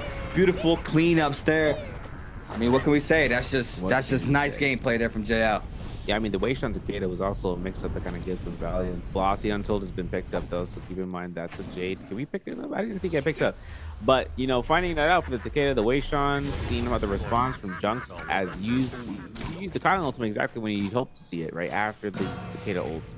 But also, he kept good mindfulness about kiting around to make sure that Furin doesn't give value. You know, the first Furin that came out, combo breaker immediate. Then he found the corner side of the pillar, launched at level 2. So once he was airborne, forced another Furin blast. No one's really going to take any sort of consideration for that, except for the Furin blasts that's just been invested, and that's 2 down for one person that it didn't do much, you know, to offer out. Then the Weishan comes out as well. It's only a matter of time. Weishan can really do works if his teammates have the pressure to put him out, to kind of combine off the efforts, but Takeda is only really more of a CC effect of pushback, like an animation pushback. So Weishan really doesn't get as much DPS value off of that as much. Maybe for setup of a V2 variation, it's pretty much just you can holster down. But if you bolster down with no attack, no offense, you're not gonna be able to do much with that. GG though, outskirts, Vermilions. Gold weapon, I'm not sure what it is. We'll have to see how that ends up when we see their teammates. As you can see, as the ASE are actually scaling down here with their own buff, as they had one that were Romy Yang. And TE on that Spirit Well, as we saw earlier. Having the White Tiger's prowess, having this opportunity. Now for TE, here's a kicker. They lost the Romy Yang, but they pick up the Spirit Well, so it extends their duration. It essentially resets it. So they'll have this buff, but if any of their players go down, one elimination, that's a full death. There's nothing left to kind of bring them up. They have to find a manual res. The Reaper Charm, maybe back when they went to the Spirit Well, that'll be the only way. As for JL though, I'm popping through here. Cinnabar Valley fight between 2 forces, GG and ASE. Ace is dead. Yes, he is. He gets hit by the poison splash. But now, the cleanup here for GG. Look for the hits. They have 7. Hey. They have 7, 8 now. Try to close this up. Looks like 330 is going to fall due to the poison splash. I think this was it's intentional for I can't speak. Intentionally killed himself there with the poison for him not to give up a kill. I think it's what happened earlier because I saw him playing around near the poison on the top side right before we got into that fight. So I think that was the play. Just get the reset, right? Just run out the timer, get our Vermilions out, and that's it. Let's walk around. Ian goes for him. Call me. See, everything comes down here towards the Queen Castle, though, right? The Achilles crest. Having a chance for that here. Okay, wait a second. Wait. Are we really gonna get a value off of that? I'm gonna get sent out here. Long live the king. You know, it's that moment. I'm not sure if Junks is gonna get any sort of kill confirmation off of that. The Kylan ultimate's invested. The Keelan guard is gonna be one to affect defensively wise. As for Bowda, though, man, 4 minutes on the clock. They only got 4 kills, eliminations, and they're one of the top 6 teams. I'm telling you, man. Look at the bottom 6, 4, 6. Like, what are we talking about, bro? It's crazy, but we still have 8 eliminations on GG. They're on sole form duty right now for NHQ, looking for the Wolves. Combination Find a wind blast off of this. Looking for the R&Bs if you can. Looking at NY7, the Cacti is going to be a menace, right? Hell Cycle Destiny catches off NY7. Looking to see whether or not the Sire ultimate's going to be working on the values for 9HQ is all about the ultimate duration, and there it is. It is casted a combo. Will he find the lockdown post intent powerful dazzle? Have a wait and see. Yushan always here though, NHQ. Got a peel here for his squad. Does manage to do so thus far. ZK, I believe, invested that Mataro ultimate. The Cactus back to back there in the back end. Dashes through. He is going to get punished for it. Unfortunately there for ZK. It's going to fall. TE and Co joining up to fight now this round. They also have to try to cleanse, and they're going full on in here in the zone. Looking for you. I believe they do not catch him thus far. Backside goes grapples through. Takeda Fern now invested here for you. Let's put hits here onto Balda's members. Syra, the 1.0 is good. Massive damage into the 1-2. TE now with a cleanup. Beautifully done. Wolves, on the other hand, inactive against Balda. Wolves looking for this elimination. One player gone already here for Wolves. That's going to be the Takeda. 12 seconds of counting here for this team to try to cleanse on out. 9. Wolves is going to be eliminated, I believe. Players are going to fall to the zone. And I mean, to the Yang depletion. And that's all she wrote. Both players are out. Wolves out of the run. First team out in the top 6. Already out of game 7. TE's next. And that's only going to be the Syra. Buy out. Gonna buy up that charm, and then they're gonna go ahead and resurrect that player as soon as they go. But Alliance already getting active. Starry Night though, you see the stars falling. Cut line of sight ASC in Rome, and they're going against GG. GG has a massive task here. This JL against 521. Sorry, 521. Remember what I said, right? Let's see it. Oh, you say it, but it's gonna happen. Yo, the Dragon Slayer, really? Yo, Junks Dragon Slayer since day 1, bro. I'm telling you. Yo, Junks has to look around for the Scare Rush, though. So having a combo breaker, so having an ultimate, right? We gotta think about the timings. The Perry Shen's gonna get a 3 heal off. The level 2-3 strikes coming out here. We lost TE. Now another top 3 team is down. Top match point teams are getting eliminated left and right. It's like the cookie crumbles. Looking at this ultimate. Yo, I'm telling you, man, Hottie Teleporter, we're so back. Looking at the LMBs, looking at the teleports coming out. Fat Milk is going to have the Thunder Lord form to come through. Seeing Junks catching the ultimate cast. Can he even get it? The Fairy Chen ultimate's done, though, so he's safe for this whole cast. He's got a tap dodge. Okay, nice. Low. Okay, well, this is kind of upsetting. Fat Milk is actually doing a lot of work here. Pampy, though, is down. Level 2 Slagger comes out. Level 1 to kind of confirm the skill on the Fairy Chen. No F2 Slagger coming out from her. No, she is good to go. And getting knocked out here, 5-2-1. Slow roll to death here for Fat Milk. As he comes out, towards Horror form, towards, you know, they call it, you know, it's crazy. His form is called the Self. He canceled the ultimate. So the Self, aka just Enor 1 in base form, he goes down here for Fat Milk, goes eliminated. That's a 3-kill spread. That is JL taking in this Rummy Yang. One step closer to victory, getting themselves a Merciless Havoc, Golden Unnies, and a Tuna as well. See, now they're going to pick up the Mystic Might. They'll walk outside of here. And GG on the other end, won against ASC. Bro, Enor is so fast. Like, as soon as he popped that ultimate, it's like 1 second for him to form up and already start applying damage. Like, it's insane how quick he is. For like a transformer, right? Like, look at Yushan, look at Monk, right? Yeah, Yushan's like, oh, charge, lumber, you know, seeing like, wow, I'm gonna jump in your face, right? And then he gets a free grab because he jumped in your face. But the thing with Enor is his animation speed's like locked in, bro. Frame 1, jump LMB, jump F, or something like that. He can just start the animation. It's like I just seen it in attacks. Now, this is the other Rummy Yang. This is where GG won against ASC. This is a pop, right? It has to be a pop. Look at this. Oh my gosh, ASC is dead. Yo, I mean, like, Xia Wen just got blendered out. And then Chen, the powerful dazzle, I should say, comes out here into the distance. Didn't affect anybody, but LXM just locking in Han. Han, not gonna do anything, man. And for that, the team goes down. We should have chased him down too. Yep, might as well. Shred the tank. People stop. CJ invests the after to avoid that damage.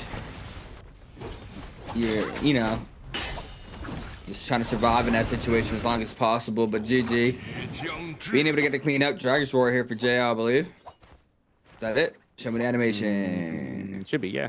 And they don't have the they don't got the stick of Yang's End or whatever it's called. The New Jade.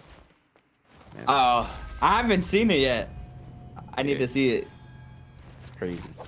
They might hotfix it. We might see it. Regardless, though, Fat Milk probably at the Misty Forest right now. They're trying to take their ways towards the western end to try to get to Ice Fang encampments.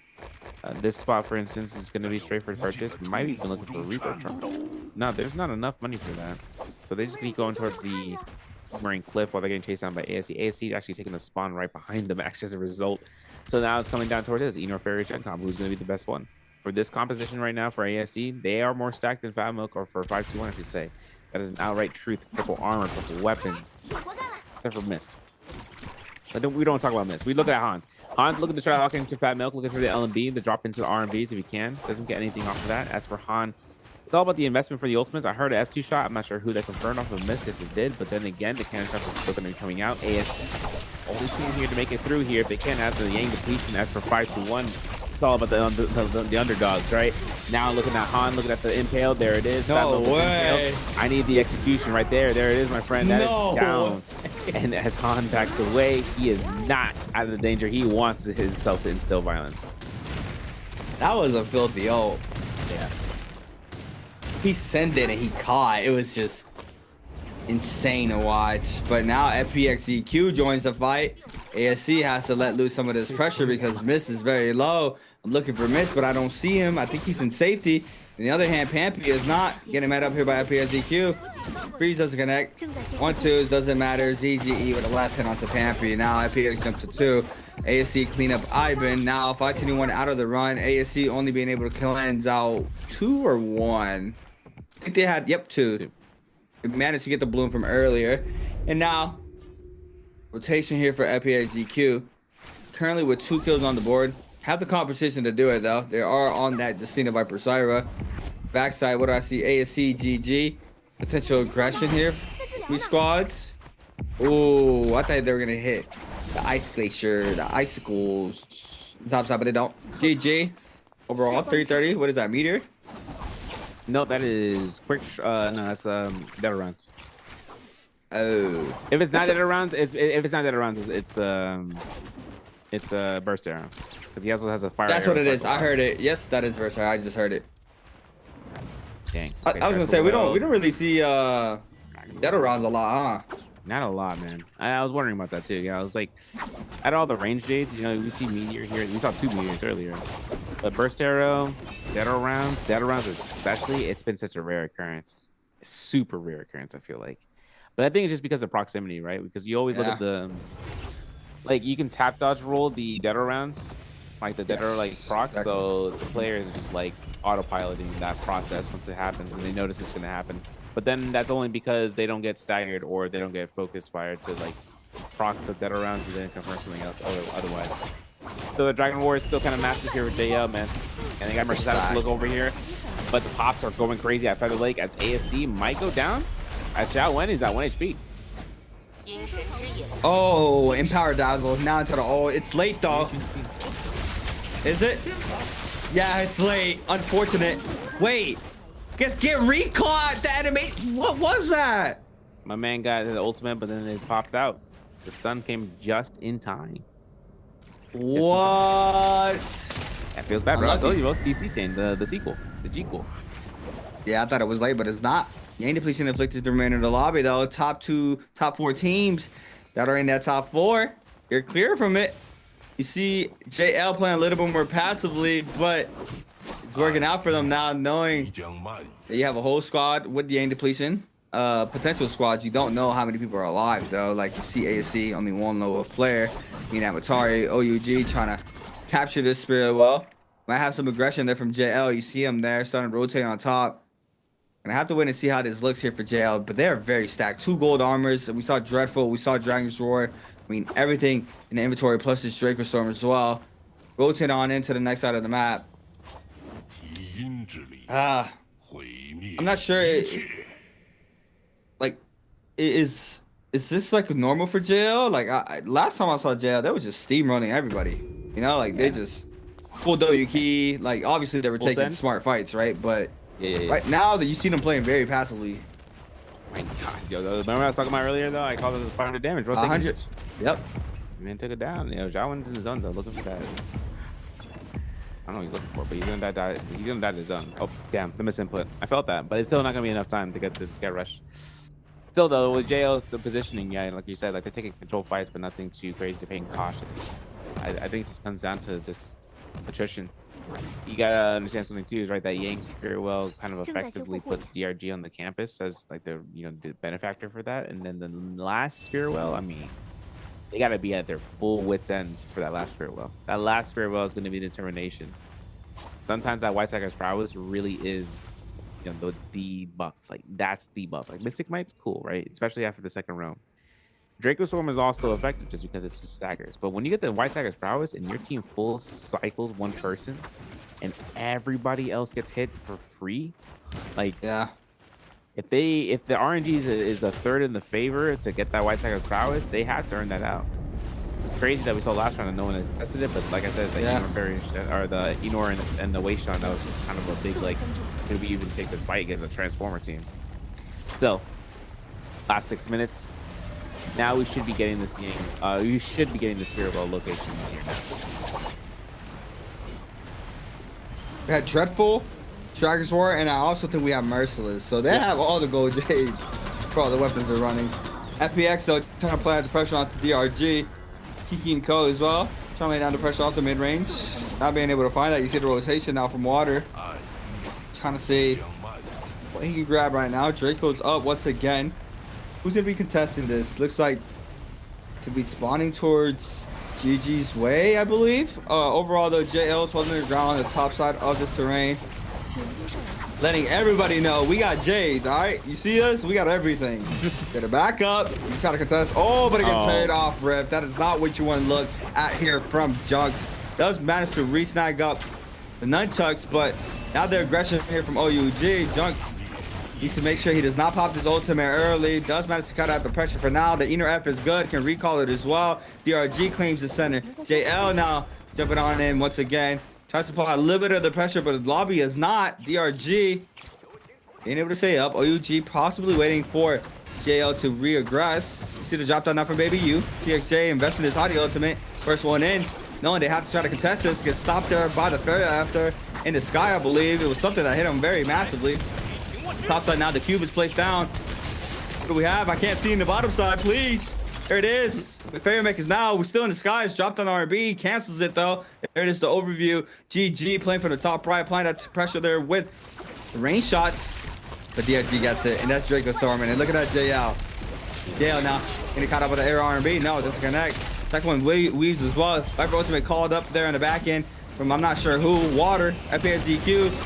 JL gets caught up in the zone. Junks now eat up so much damage. Yoda Ultimate getting invested as well. Looking for the slashes. Junks trying to survive all this pressure. Not being able to do so thus far. Tries to back on up. Gets caught up there. The bow shot is good. GG.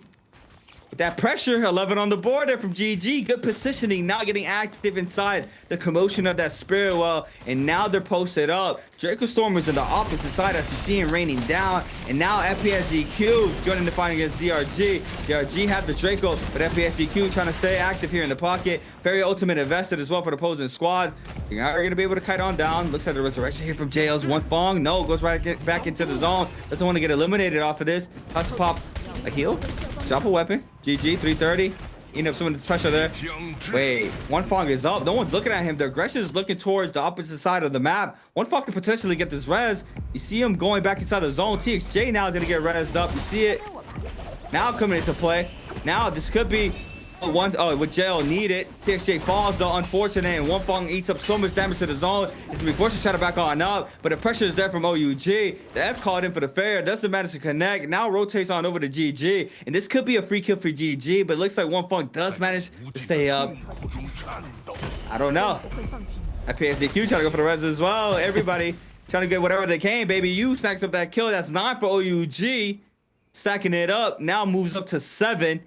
FPSDQ and DRG both with 5. GG currently in the lead with 12. I'm gonna give it a FPSDQ or DRG taking this. Baby you. Staying up. We'll see how this goes. I mean, already mad action here in game 7 though.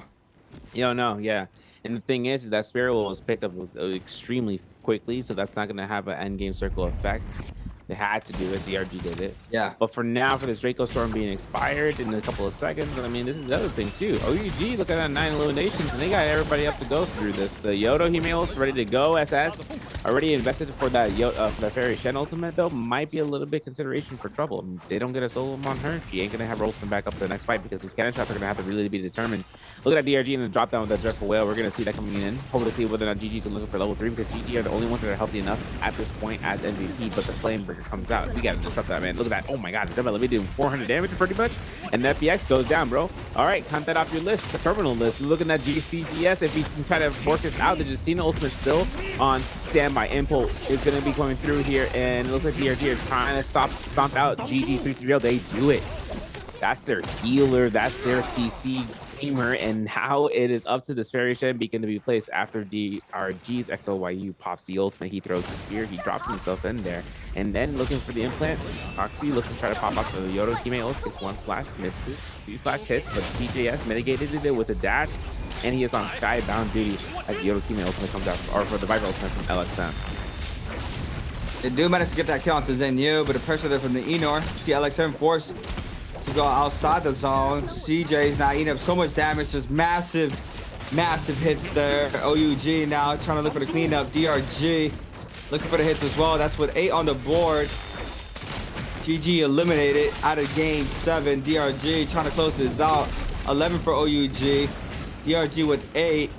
Trying to see how cleanup's gonna go. Enor's still up here for both squads, I believe. Looking for the F. Now Medic can connect. Coxy, on the other hand, gonna get caught up here off the Yodo blade. So go ahead and invest the fair ult. As well as a big parry happening there from Baby U on the bottom side. XOU is be snagging up. DRG snags up their 9. DRG looking for the cleanup, snag up another one. That's gonna be 11, I believe, for DRG. It's a tie. That's gonna be it there. Master game 7 though. Yep. MVP comes out here for DRG. Game 8. Couldn't believe my eyes, bro. But it happens. DG had a really great position too. The problem is that they had to push themselves out there, right? They had to put themselves in front of the foes. And then of course the foes had all their ultimates ready to go and on standby there. GG just like, I don't know, man. They kind of crumbled out. CJS operating off of using the ultimate to kind of mitigate the stagger knockback. Had to use just an ultimate at some point, and he did so at that moment. But then obviously the beacon was set up to be just in time for DRG just to lock in that position for their Enor after the Viper ultimate gets cast. Anything like that happens, they can iframe through it. And then giving him the protection for that. That's obviously what's going to happen off of the victory. That's why DRG were able to end up getting the MVP. And it's funny, man. Bottom 6 comes out on top, and they pop out and they show out. These boys are heated. FPX, bro, I feel like are heated to be on measure. But hey, they are match point right now, so it's all chilled out. Yeah, you clearly see. Come on, man! I told you that was me. I was playing. I told you, man. I'm the alpha. Yeah, you can clearly see the passiveness from the top 6 really hurting them. I mean, it feels like I'm seeing completely new teams now. Ever since they entered the threshold, we don't have that confidence, and it's really hurting them. And now it drags out to game 8, you know. And you see the capitalization off of that there from the bottom 6 teams, how they're adjusting to that. If you guys don't want to apply the pressure, we will. And you know, we have nothing to lose, pretty much. But now it gets dragged out to game 8. I don't know how many teams are in that threshold. 2 teams were already closed, so at least 8 teams get into that threshold overall. So, you know, definitely you can see how rough it is to stop. There it is. Thank you. 11. 5-2-1. Everyone will 5-2-1. Just put it that way. Yeah. Whoever MVPs wins. Literally. Yeah. Why though? Why are we letting go of the gas pedal? Why are we doing that? Yeah, like playing mad passive on that, and I don't know. I mean, look, I think it just comes into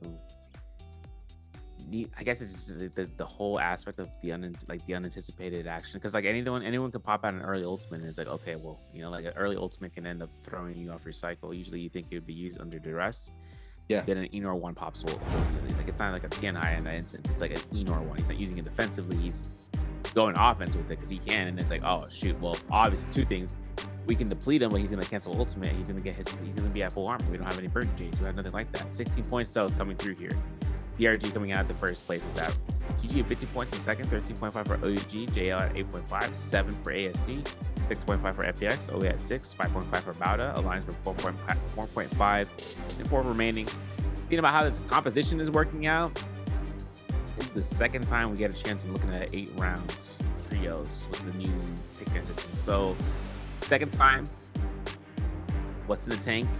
Obviously, now that the Yodohime is going to be in the mix right now for this comp selection, abiding by replacing the Matari, 5 eliminations, was really there to confirm those kills, and of course, using the B2 variation, trying to catch as anybody as possible. But I mean, it's anybody's points here. Listen, we'll talk about the standings later, but FPX is at 67.9, 68.1 for OA, 68.4 for ASC, 69.1 for Wolves, about at 71.2, 71.5 for DRG in the top 6, OUG at 5th with 72, 78.4 for GG, TES at 83.9, 96 for JL, and 105 for Alliance. Putting ourselves out there, man. We're gonna have some shenanigans comps coming out. It's funny too because 521 are going to be the only one. Okay, so listen, Alliance and JL are going to be in the top phase alongside with 521. So now it's all dependent on those two, like that phase, to be given full reign.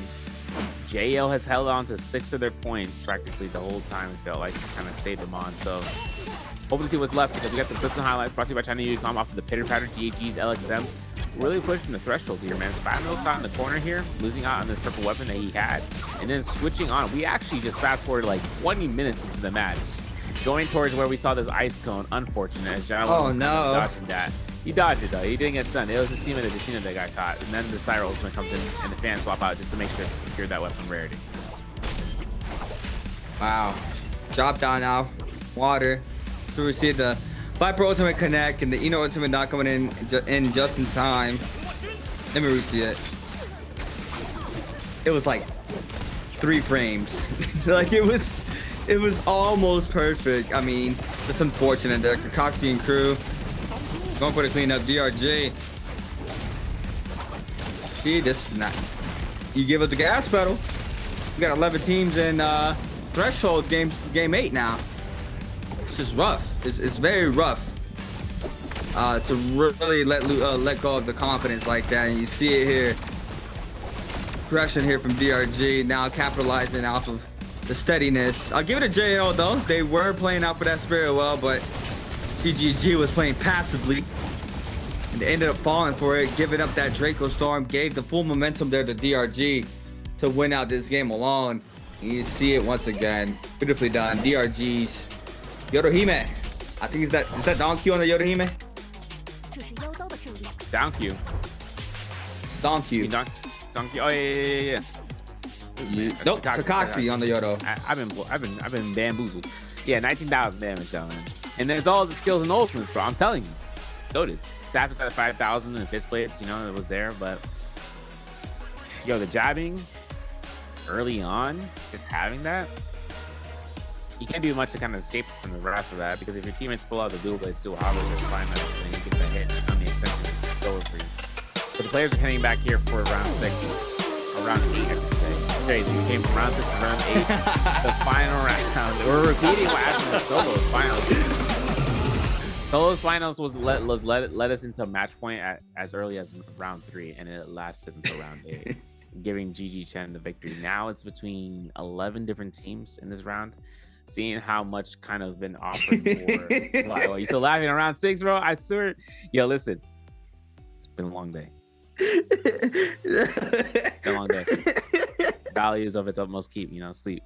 And now it's coming to this final round, and then we can rest easy, you know. But one thing is after this, any teams that don't qualify for ranking points, any teams that don't qualify for ranking points have to play Monday, Tuesday on a weekday. That is true. Yeah. On a weekday. They gotta lock it in. What, tomorrow? Oh no, that's solos tomorrow. That's solos tomorrow. Yeah, I was about to say they gotta re-lock it in, but you guys gotta lock it in chat because we gotta answer for treasure. Make sure you guys hop on over from YouTube to Twitch. You guys want to have a chance. Question will be: how many players chose Inner One in Game 7? A, 2, B, 3, C, 4, D, 5.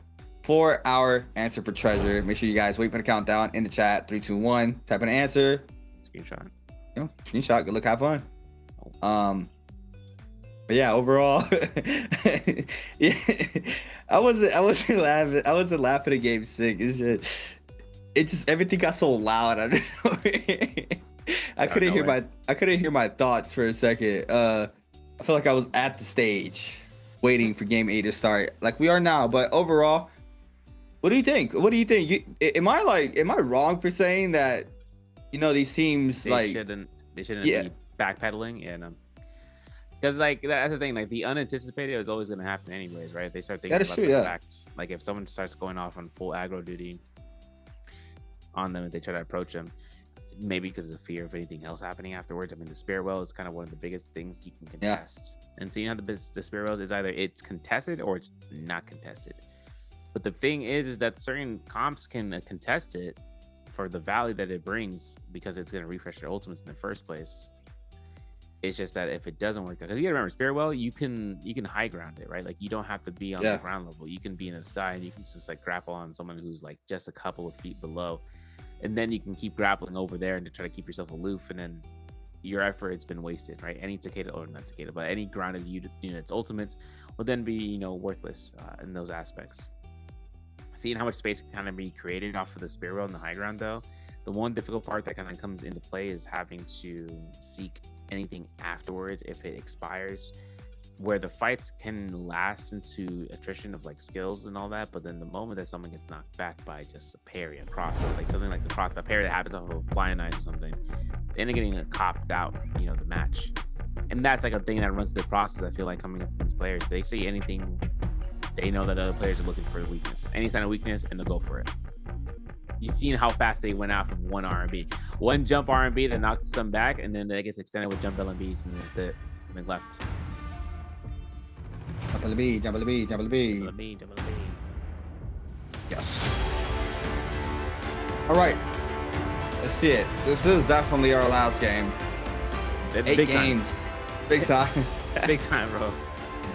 Yes, but it's been exciting.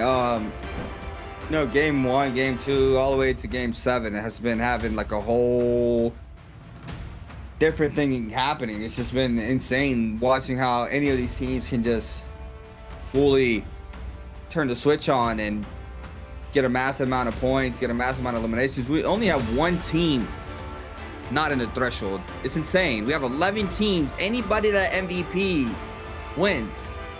Literally, anybody who MVPs except for 521 will win the chip here for Biweekly 4. So I think that's insane. That's going to be putting up now a lot more of the pressure, and I might call it here that we might be going back to our momentum and tempo that we have in our early stages of the games opposed to now, because we kind of need to. I mean, we can play passive, but hasn't been working. Could play passive, 100%, but their off drops have to be made. I mean, who's gonna spawn where, but then all of a sudden that one team doesn't spawn there, and you gotta play those cards. Right? They spawned on Morris, or in Morris. And the first time we were at Morris, they spawned where GG was. Guess where GG was? Nowhere in the sight, bro. They went down towards the Shadow Day Mine, and like those are like the things that kind of throws people off. Like, well, I guess it's just throw out all the knowledge that we have out the window. We don't need that anymore. So. Depending on whether or not inside of this last match, inside of this last round, if the players end up going off against one another off rip and they salty res, that's when I know there's a tone shift. Like if they salty res at least one of their two or their teammates that are down, and one of their last teammates is like surviving for their life, like in like a certain interview with a certain somebody, they'll end up going ahead and just start end up going through and then just play salty res, and then they come back and then they turn the fight around because of that salty res. That's money on the table. That's ends up going through in the early game. That's going back towards them to pick up gear, get the purple armor, purple weapons, start getting to that first Rummy Yang, stacked up as can be, and hoping to see about their macro, right, with looting situations and where they end up going. Yes, sir. Game 8 though, locked and loaded. See what the hero picks are going to be looking like. 521 can set the pace, and now we have Alliance being in that second round selection. Don't remember the points at the top of my head how I was looking for Alliance, but let's see if they're going to have free will. We are going to be start seeing some silly stuff come out because a lot of these teams have used up their points. like ASC. They did invest a lot into the 7th round, but now with 0 points, they're gonna have to bring out something to trick a book, sort of book of tricks. Yeah, it's gonna be interesting. Do we have Fireflies for this game as well? It should be. It should be. We'll find out. I gotta look back. Sorry, folks. But this is where we have the no point zone, bro. JL and the Lions with no points. What are we doing? What are we picking up? Even the coach like, what did I tell you, man? What did I tell you? I told you we should have prepared for this situation. He's like, I got you. Tumult. All right. Now, this is going to be coming out. The variations gives Hottie a +2 or +1. This is 2 picked. And everyone in phase 2 and on is like, yeah, all right. Well, we can burn out these points then. You know, anyone that's a triple pick option is also on the table. So for that variation, that's going to be Syra. Oh, yeah. Yeah. I was thinking about it. I was like, Sandtype and Syra is an opportunity. We're not bringing Takeda and Temi out here as much, which is really good. 3 points in the last round is all the ammunition you need to bring this out for a triple pick. And nonetheless for a Syra in the mix. See it. See how it does. Let's see how it does. Temi to get a Syra. Hottie's out. TE. Locking in Enor, Matari, Feria, as well as GG for the last round of the day. Overall picks are in. Let's see what Bauda, DRG, and Wolves got for us. Lots of points there for Wolves. 6 still in the field. DRG with 3, so they are going to be able to find what they want as best as possible. DRG with a massive game 7. Now trying to continue that momentum from that game alone. Back to back. They could take this chip home. See, full talking. What are we going to lock in? All right, man. So let me see. Okay, so we go around in the circle, right? Yeah, that's what the map is. Okay, so they're telling me it goes in that spot. I got you. I'm spawning here. I'm spawning in the spawn area. But then again, Syra is, yo, look at this. Look at these variations, bro. Like, we got it. I get you, my boys. Wolves is bringing out Enor Wan with Feria Shen with the Syra, which is kind of crazy seeing that. And then Bauda is bringing in something I'm kind of like confuddled but bubbled about, man. The Wu Chen with the Wei Shan with the Tumult with the Viper. I mean, the Viper and Tumult is a classic, but with the Wei Shan, better be V1. There's a lot of chances that these Syras are being picked up by every single team. Everyone's noticing this off step. They're like, okay, this is kind of an awkward situation here. Last phase selection coming through here.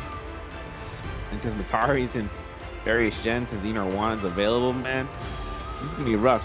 OA has no points. They can't choose anybody that's banned right now. So it's they have to only choose like a Viper, Tessa, and the Wu Chen, or they can even, or not to Viper. They have to choose a Tessa, Wu Chen into the Yorihime, or the if we bring out the Liam. Having to see about FPX.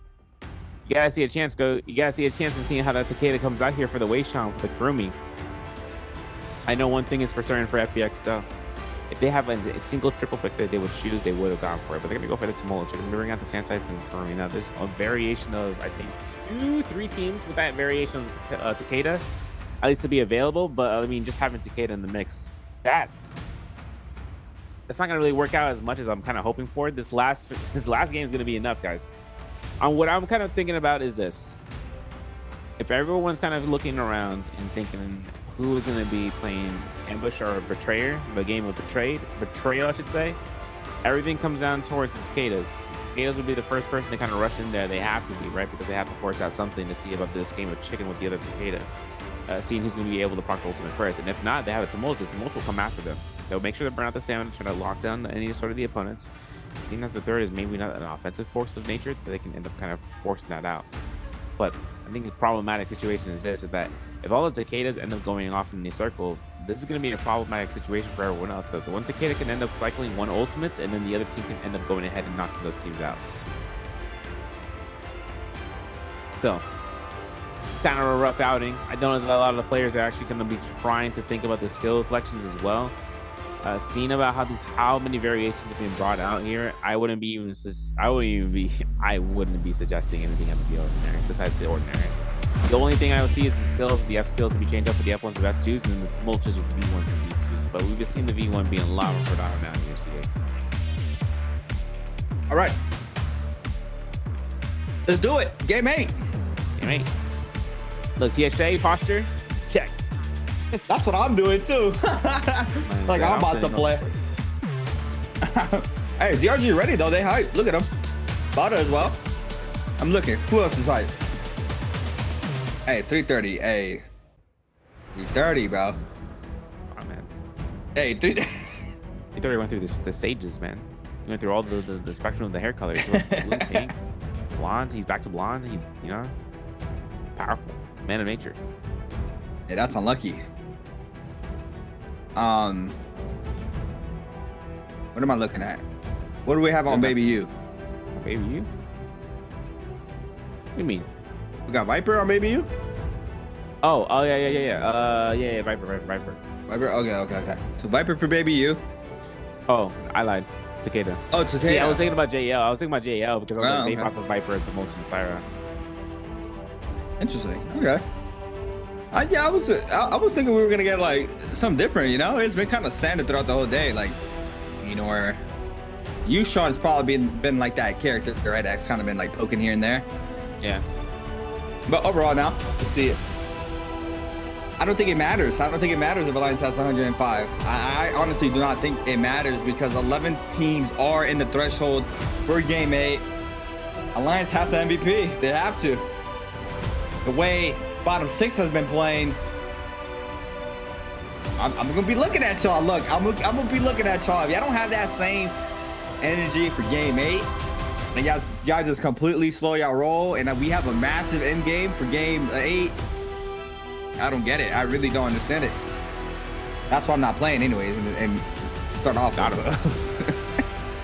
But overall, let's see the drops here. Left side of Celestia, Wolves DRG, 08 right above them, TE center top with Alliance, then Temple for FPSGQ, bottom JL are going to be having that isolated fight on the bottom left hand side. At Mines, GG, ASC, also OUG could be going in there for the rotation.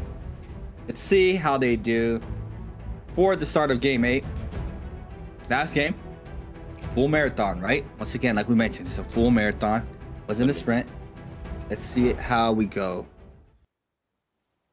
You know, I'll drop right here in the Shipwreck Expanse. You know, Fireflies is the name of the game. JL, did they even pick up the one in the east? They didn't. They're going for the one in the west, though, median. Look at DRG. These guys are rushing, and then they back off. They're like, I don't think we should take this fight yet. GG already on the input on the fights, bro. That's crazy, though, because this is off of the F2. My man's going crazy for the ASCs, looking at GG's 330 as a threat, but 330 is the danger, man. I'm looking at this. The face place comes out. Tap dodges are good. Slaps are confirmed, but the 1-2s and his hits are going to be coming out. It's getting caught by the hits on the back end. You can see LXM actually taking some pressure here. CJ looking to try to confirm off that stanchion. Nothing is happening. ASC goes down. GG. Up to 3 kills. This is gold on the table. This is money on the table. And more importantly, OUG, they're approaching the scene of the crime. Hoping to wonder if they can try to lock down one person, but they're kiting around here. Might even look for the target to fight to see about this purple armor. This is rough. Yeah, this is a big upgrade. They can actually deny this team that purple armor. They totally invest towards it, but Baby used to be the first one in the game. All right, let's see. Drop down focus is good. Either ult now to be invested here from CJ's. Let's put a 1-2. Air R&B doesn't connect. 330 in the back end. Now the start ultimate is used to respond. OUG empower dabs onto those players. CJ still applying pressure. Looking for somebody's weak in the back end. Not sure who that is though on the top side of this terrain. Oh my god, he gets it there. CJ's still applies the pressure there onto the side from OUG. Tumult ultimate invested there from who is this? We have a commotion. Commotion right now. Teams moving on in. LXM, sorry. Very weak.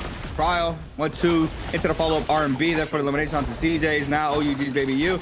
And apply the pressure here from ASC. ASC's gonna make massive hits there. 1-2. Overhaul, it's just full juggle. No sustain to be able to live that out in a 1v3. Bodies are falling. 330 in mech form, looking for the hits on the Zenyu.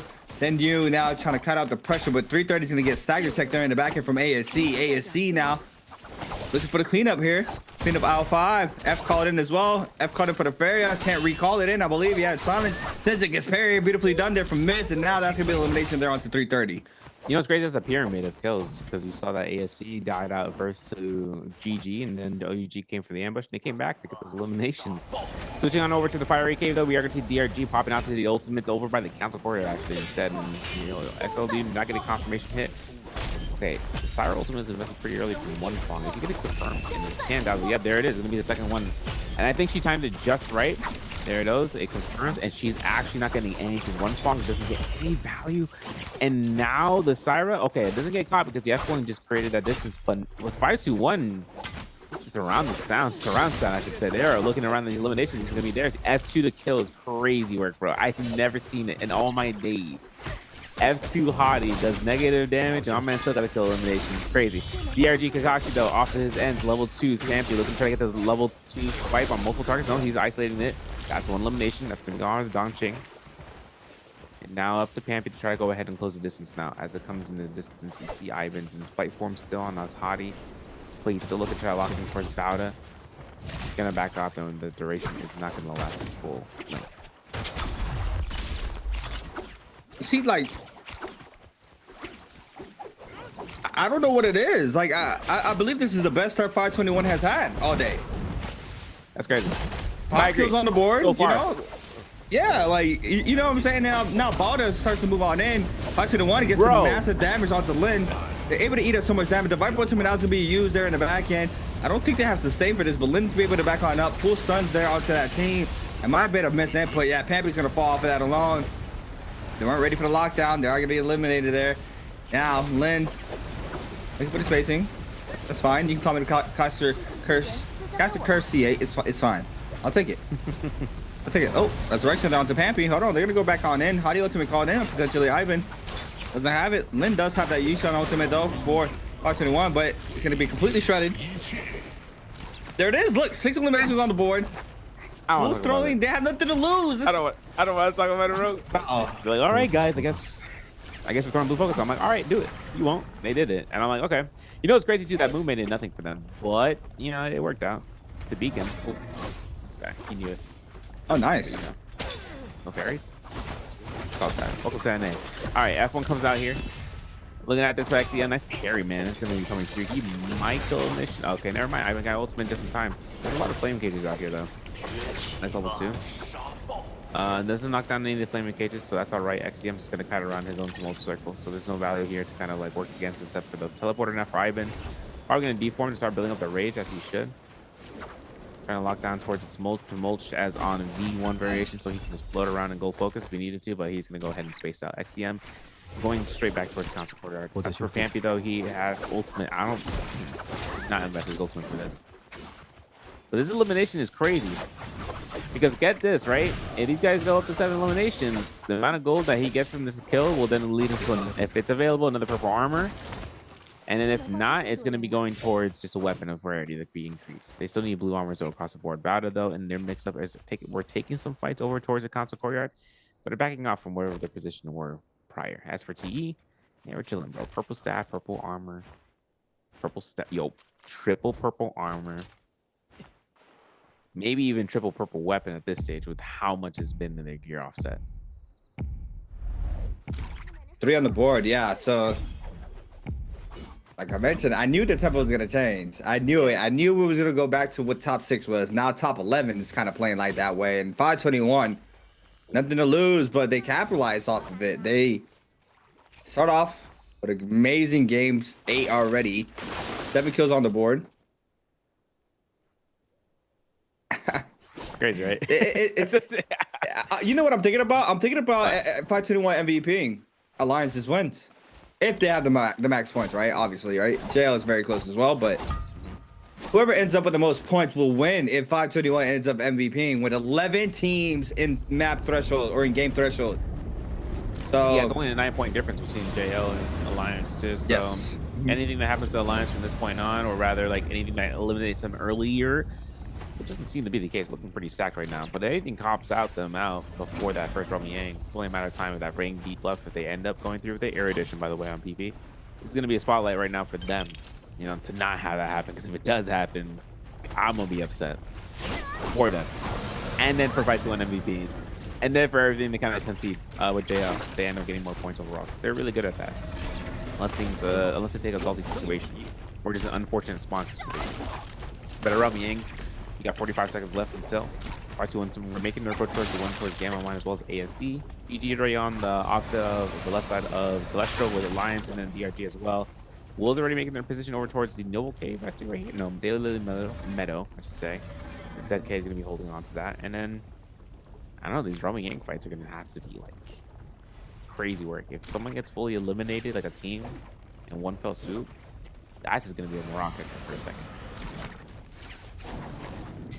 I still can't believe focus light got changed. Oh yeah, when you jump into it, you know, you don't slide into it. You jump into slide. You kind of, yeah. It's still like so fresh for me personally. All right, let's see ASC though. They're gonna go against OUG. Enor comp here for ASC though. Start off is gonna be that Enor investing that ultimate. Fair can be used, you know, ideally for the Enor if he gets blown up, but a little rough. F thrown down. ASC now gonna try to respond off of this. There it is. The Enor ultimate now called in here for Fawn. Very early here in the Jang. For the AR&Bs, I don't think he manages to clip off of that. Now crossing around. Look for the final slashes. Drag slash doesn't connect though. Look for the overhold. Start ultimate now called in for the opposing squad. Looking for the Empower Dazzle on to Mint. Does manage to pop that Fairy ult though. Just in time. And Fairy still being able to have that value in these compositions. Han ult doesn't get that much. Overholding. Going for the 1-2. Just clip off in the back end there. Tomok ultimate invested. Baby U trying to play right front and center. The player in the back end as well. Fern's called out. This could be a full reset after this Tomok ultimate goes away. Yeah. 2 more Furins left to go here for Baby U. I know there's one R&B in the dream. Oh my god, there it is. But for Han right there it goes. Come out for Baby U. Oh my gosh. Han better not be surrounded. Okay, there he goes. Goes down here. The F1 is still up. The Noble focus missed. Nice R&B, doesn't connect after that. But the F1's still in effect. Yet still Noble's focus is cutting out towards Baby U's way. Now that it's down, still seeing Miss going ahead and getting limited. So is ASC as a whole. Alliance getting the win on the Rumyang away as well. And seen about with OUG taking the victory. 5-2 on Wolves are still taking their aggression. They're still taking the fight. We have to see about that. Palm Lightning picked up, bro. Just S tier plus J right there. That's it. That's it. That's all we need to see. Considering that they're playing Cicada comp. Right? The Palm Lightning comes into many forms because it's going to be an extended stagger from Cicada. It's going to guarantee for a restand on the Most Wisp if it comes out from a distance. So we have a lot of factors to think about with the Jade and what it brings in the early game. And on top of that, Gold Dual Blades. Oh, way out of the Sun Wings rest are heading towards Noble Cave as it comes out. Seeing a replay in the front of the Roman against Alliance. For GG. 1, 2, 3. Erudition, like you mentioned, there for PP. Comes in hot. Massive pair from CJ this time around. Gonna go ahead and invest in the Enor ultimate as well. R&B focus from Umon to 330. 330. Looking for the perfect opportunity to drop down that beacon. Team trying to go for the parry. R&B focus still connects. Was forced to pop that V2. Enor ultimate there from CJ's. Keep taking there from Yuma. So go ahead and respond with the Enor ultimate as well. Try to match the pressure there of the Enor. Looking for the parry. Oh, interesting. Yeah, they usually fight the Enors. Yeah, there it is. Gets the ground slam. Gets the damage confirmation. Nice there from Yuma. CJ's now looking to try to back on up, but the damage is there. The late ult pop there from Alliance being able to work out perfectly for them here against GG. The missiles flying on in, and it's about to demech in just a matter of seconds. 1, 2. Doesn't matter. That was beautiful there from Alliance. It really was. I'm telling you, I love that the Thunderblade, the F2 is such a great skill to have, man. Yeah.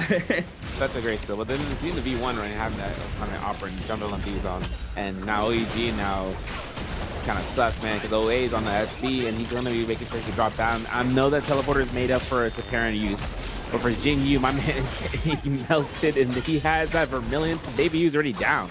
They lost their Cicada already. Looking at whether or not they're going to be getting these last pick hard pieces. This is that elimination start we look to see. Look at this. SS goes down. That's going to be DRG SLU locking down the key opponents, because now that for Yuma, I just need him to throw it now too. The John's got eaten alive. Oh, there it is. Oh, never mind. That was on his end. He might get caught into the dazzle, and that is an F2 again. Doesn't get any sort of cast off of that to hit anybody. But this is going to be where Alliance has to go reset. Resilience has just been expired. And Jingyu was near to death expansion. Still staying alive on the high ground with that kill. Wow. The aggression just out of Yang, right? Beautiful. Yeah. See it. Try to have to cleanse TEGG ASC 521. JL capitalizing mid-range elimination there off of musket there from TXJ. Really, his bird smites are proccing over and over. Wolves in the pocket, lose 2 members. You eating up so much damage. Full staggers. Gets the kill. That's gonna be Pampy. That's gonna be 1 cleanse, I believe. Now on the opposite side of the map, GGTE. LXM eats up so much damage. CJ's falls. LXM falls. TE going for the cleanses. 6. Wolves in soul form. Let's see. Alliance 5, TE 6, Wolves 9, OG 6. It's too puzzle-like for me right now. I can't really tell. It just,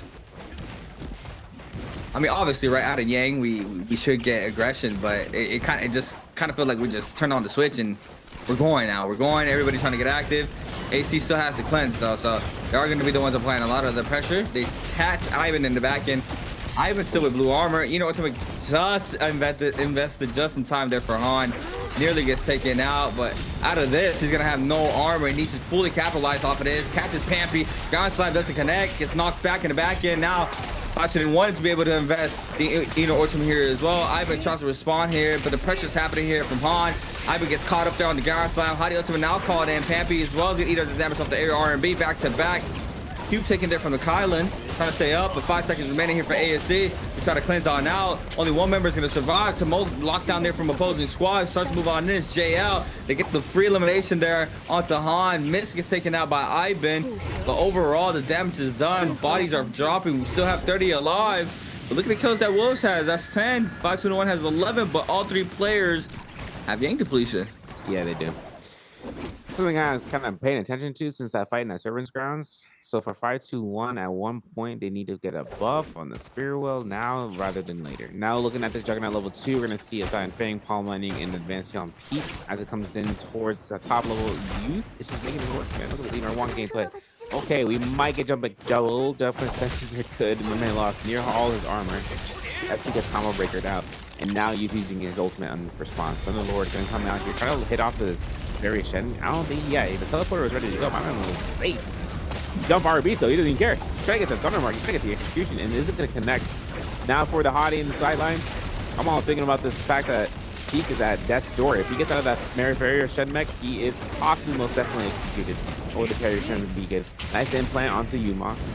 No more Ener 1 ultimate invested. The F2 is still available though. We see Peak. He's going to be deforming in just a second. F2 cast comes out. Beautiful kill on Yuma. I'm not going to front. Peak's on the outskirts. He's trying to fight for his life in the distance. From this point on, all by that 2v3 situation. All right. Youth. Master 1.0. Onto John. PP. We forced it back on now, but John is out very low. This player might get eliminated here off the F into the 1-2. Beautifully done there from Youth. Looking for the hits. You see John not happy about that one. Player cam. F2 called in there from the Feria, but PP is going to get chip damage off the musket shots. Beautifully done there from TE to re-win it once again. I mean, keep stacking them up, keep forming up, keep them aligned. Peak. I hear money dropping. Yeah, you're going to send them somewhere. Velocity Untold. They got Earthshaker. Never to be used unless hey, listen, with this composition, yo, Earthshaker will go crazy with the Ener 1 catch. Okay, wait, we might be cooking. I can't wait. Otherwise, though, over towards this area of the map, I'm looking at 521. Guess what?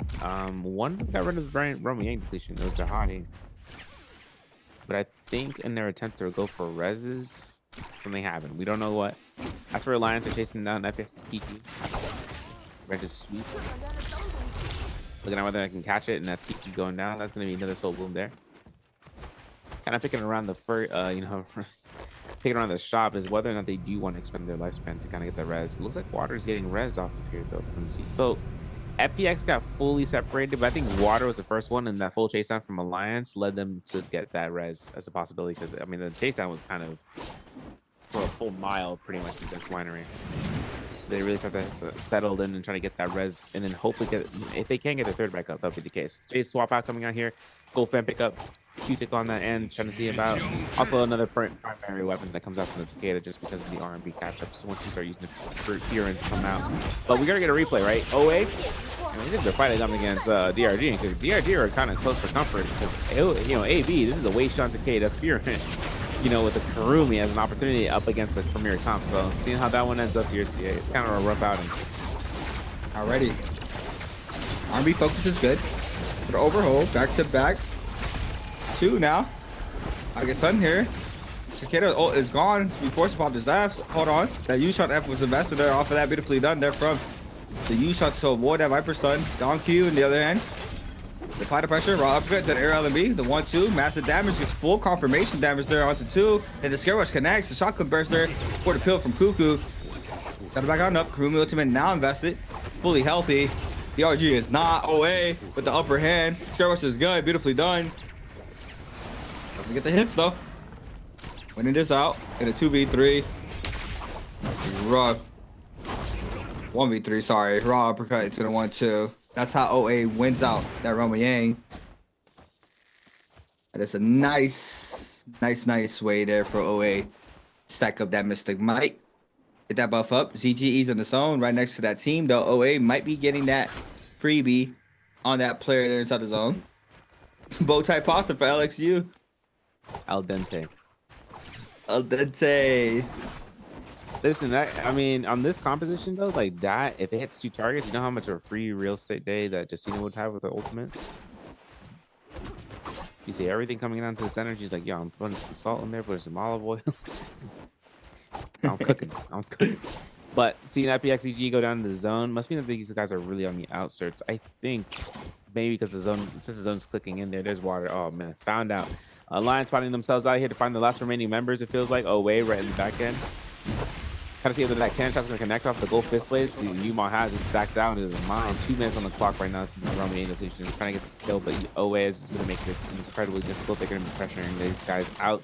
Crossbow with the venom tip. Will it connect? Will Water not get struck? There it is. I was going to say the crossbow bolts are going to confirm for that, for the venom tip. But OA, they backed off immediately. And I'm thinking, yo, Zhang's in their faces right now. My man looking at them with intent of violence.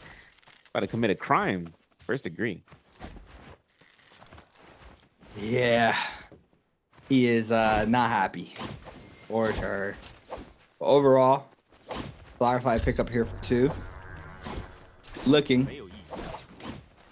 Going the distance. 25 still alive. ASC and FPXDQ and GG all out of the chip running. XU looking for the hits. Palm Lightning be able to back off that pressure there. The Vipers will be forced to back on up, try to get a quick reset in. TU was trying to get aggressive onto that. Didn't manage to do so. The pill was there from DRG. What else? Top side. Claiming and posted up for, what was it, White Tigers. These players trying to stay up right now. TE. Looks like they are going to potentially give this up. You see these other teams starting to rotate on in, that being OA. DRG's going to eat up so much damage. You saw Ultimate invested as well. At the 1-2 called in. XOU kind of put 1 powder in. Does manage to do so. There goes the Fury called out once again. Overhold after this. Still staying in the pocket, and Power Dazzle onto 2. They're just going to keep him there because the Furin was alive. Now the Silence does connect onto the Furin into the Takeda. That's why it's still to use it. Massive parry there from 2. Spins it back to the Viper. The Viper's going to be forced to pop this ultimate now. Trying to stay in the pocket. Justina ultimate is invested in the back end. Big parry happening still in the back end. PP is going to be eliminated. AB starts to move on in, and Crew. Perfect timing as well. All ults were invested there for both squads. So AB and Crew do have the advantage. Now TXJ starts to move on in. JL with the 5th party. Gonna be potentially claiming this. Almost fully claimed here for JL. Arguably having this advantage. Everybody starts running away, making sure they don't get hit by anything. But so wait it out. OUG playing the safer route. They are going to be capturing the other Spirit well. 10 eliminations on the board. Yang depletion is going to be inflicted. Who's going to get caught? TE is not. TE is safe. I think OA gets caught. Yes, they do. That's unfortunate for them. Alliance did as well. That could be bad. I've been 521 trying to stay up, but that's a lone one, though. That's a dual pair there for 521. It looks like Wolves is trying to apply the pressure onto that squad. Yeah, and Ivan's probably gonna get caught into the F2 since already been caught. Okay, never mind. Just headshot him. I guess Gianna gonna land those shots, and then the parry Shen is an insult to boot because that Sakura Desans, everything from Wolves right now is kind of holding on to his ends. Now, the final Spirit Well. Since JL has his White Tiger's prowess, there's not much they can do with it right now until that final Spirit Well makes his appearance. Unless they find a way out of Jade Farm. What they do, they're finding themselves out of the Moonshark Storm. Kind of look at this. There's the Unseen Current. Okay, we lock him into zone. Need to see some more magic. I know Junks was setting up the Whisk Throw to kind of get confirmed for a reset and for a restagger for the next Unseen Current. Didn't happen though, unfortunate. Since Bauda is going to be noticing that from the top side, we still have to keep in mind about the other remaining members. Hydro and Campy going down. All right. Everything is... well, everything's been unfolding now. You see Lin is going to fall there to Baby U. OUG. Wonders now with 11. Closing out that gap there from TE and Wolves. TE with 10. Wolves with 12. Pressure still happening. They pick up another one. Zen with a cannon shot there onto NY7. Still picking up these eliminations. We got a lot of scrap outs happening in the edge of the zone. XEM, 1 HP in the dream. Tries to back on up there from Balda. I think he's underground. No, he's safe behind the rock structure there. Baby U is going to go ahead and full rotate on out. But it looks like nobody's going to fall and pick up the elimination onto that player being weak in the back end. But Karumi ultimately is going to be called in there from OA. JL still trying to apply the pressure here. See the overview loadouts. Anybody's game still from here on out. Got to see how Alliance responds. I mean, they have 7. They have to live out this end circle. And we have the mid tower as well. This mid tower, the big playground here for these teams, being able to go up and down the structures to avoid stuff. But XEM is going to finally fall to Zen Yu. OUG snag up another one. OUG is in a tear currently. Been fully capitalizing off of this momentum that they've had and how well or how this game has been unfolding thus far. He was, and then there's that OUG as well. Palm Lightning onto 2 players. This is rough. Yeah, it is. I'm telling you, man, the double Palm Lightning, bro. This is all they needed. They got one for the Romiang and the second one just because. Seeing how this Earthshaker for Peak is going to work out, I have to see. He has Palm Lightning for his teammate Gianna and level 4 Juggernaut on you as an Enor 1, so his scaling should be tremendous. Gonna see a chance on here for the Unseen Currents on TXJ, as mentioned. Universal Slash on Junks, which is really fast, by the way. So that's gonna be another motion for those guys. They're gonna be keeping themselves on top of the tower. The Spearwell buff is gonna be that White Tiger's prowess. And I was talking about this, right? Spearwell buff, bro. The White Tiger's prowess specifically, that can change to make the game. And OUG are not getting contested for it. They are holding their ground in the distance for no one else to kind of contest that. No one really can. I mean, they showed their J's, right? Double Palm Lightning, you can't really do anything about that. It's blue rarity fine knives and doesn't care. Baby U still pop these hands. For everything though, this Spearwell buff is going to be quintessential for them. Takeda ultimate can be procced for them. Looking at OA, they proccing that ultimate. Depletion Soul Man on the clock. Kuki's going to go ahead and get a kill off of Junks. Can he even get the Soul Bloom though? Because he got Junks out of there, no problem. Soul Bloom though has to be picked up from the remaining players, and now Pick hopping out here with Takeda Furin. Locked in TXJ in this corner, baby. Trying to go off against TXJ, finding it. There it is. Great sword usage. Which is crazy. And the White Tiger's prowess. Wait a second. White Tiger's prowess. We have it to be procking through the Sniper Shield. This is right now for Baby U. It's a bow shot on AP. Like, no problem. My man zoned him in the head, bro. What? Bro, he 180 him. Oh my god. He said mink. He liked that for real. He really liked that. He really liked that. Stop playing with him. He really out here. OUG. Really stacked. I mean, right now, playing very, very well. We still have not been able to really have a clear vision of who's going to take this. I mean, that 3 through 5, very close. Alliance can still clutch it up. There's 9 other players opposed from them. So this is anybody's game right now. Hold on, let's lock it in for a second. OUG. Looking for the Whisk down. If he's able to connect with one of these Whisks, and they got dual blade tome. Oh my god, they have dual blade tome. That can do so much damage until a lot of these players at the zone becomes a lot more smaller. Yeah. And it's a lot more content. Like the Annihilation Render, the Greatsword tone, like that thing is an AR wide effect. But if you miss, it's over. But the dual blade, like you can reposition like where it comes out. Big works, man. These guys are just pelting that Fairy Shen, and they need to too, because you know that's gonna deny that coverage. Placing out that cast, having it done. There it goes. Alliance is all grouped with the wolves. We need to see how these guys are using that Fairy Shen because he's looking to pop that out. Like we said, like if anyone else is the MVP, I mean Alliance is the only one that's on top of the leaderboard. But beyond that, anyone below the MVP, and if they don't stack up to be in first place overall anyway for points, Alliance is second. See how the pressure looks. OUG. You know, some of the pressure, the Tomoko ultimate was forced out there. Down in the bottom side. The Fairy Mech. I look for his Baby U and Co. Looking for those range shots. Doesn't manage to run a lot of Valley. Everybody's still very healthy. Another V2 beacon in the center of the terrain. Baby U looking for the Palm Lightning. Sorry, ultimate called in there from Baby U. Baby U drops very low. This is bad. Or from you, sorry, Wolves. Bad situation now, trying to stay up. 2 beam charge connects, but for how long? This ultimate is about to run out pretty soon. Drops down. Now the opposing tower has been called in here from Zen Yu. Has the Empower Dazzle. He can stop a lot. Everybody playing around this AoE. People with elimination onto you. Baby U now starts to move on in. Takeda looking for the Palm Lightning. So when he gets sent inside the zone there with a Hadi ultimate. Yusan ultimate called in. Now the Takeda called in. Once again here for Baby U. Fairy Mech there for the pills. Wolves DK with elimination onto down on. Looking for the hits. Another V2 beacon down. PP forced to take it, I believe. John in the back end still alive. Burns are invested. Everybody full commotion. Players trying to stay alive. A lot of damage has happened. Nobody has been eliminated though. No, not at all. I know there's gonna be a chaos right now. F1. There we go, Baby U. Looking to try to go ahead for the 1.0. There's a Palm Lightning. There's elimination. John goes down, gets popped off in the sky. Now it's gonna be another chance to kind of lock down towards that Fairy Shen. Not to worry about those shots. My man is not worried at all. F1, oh man, he's avoided everything. There is Youth going down. Yeah. Baby Youth solo pickup spree. This is all they needed. And another kill elimination. This is ZK going down. Parry is good. The ultimate didn't even come out in time. Wolves goes down, and it's going to be leading out towards the last team, and that's Alliance, and of course TE as well. Last hit confirmation is given to Alliance though, and now it's going to be the last final fight. PP goes down with Baby U having Takeda Fury ready to go, and the spree, the eliminations are theirs. The MVP is theirs. 22 kill eliminations in first place. Clap for joy. MVP for Biweek 4 final.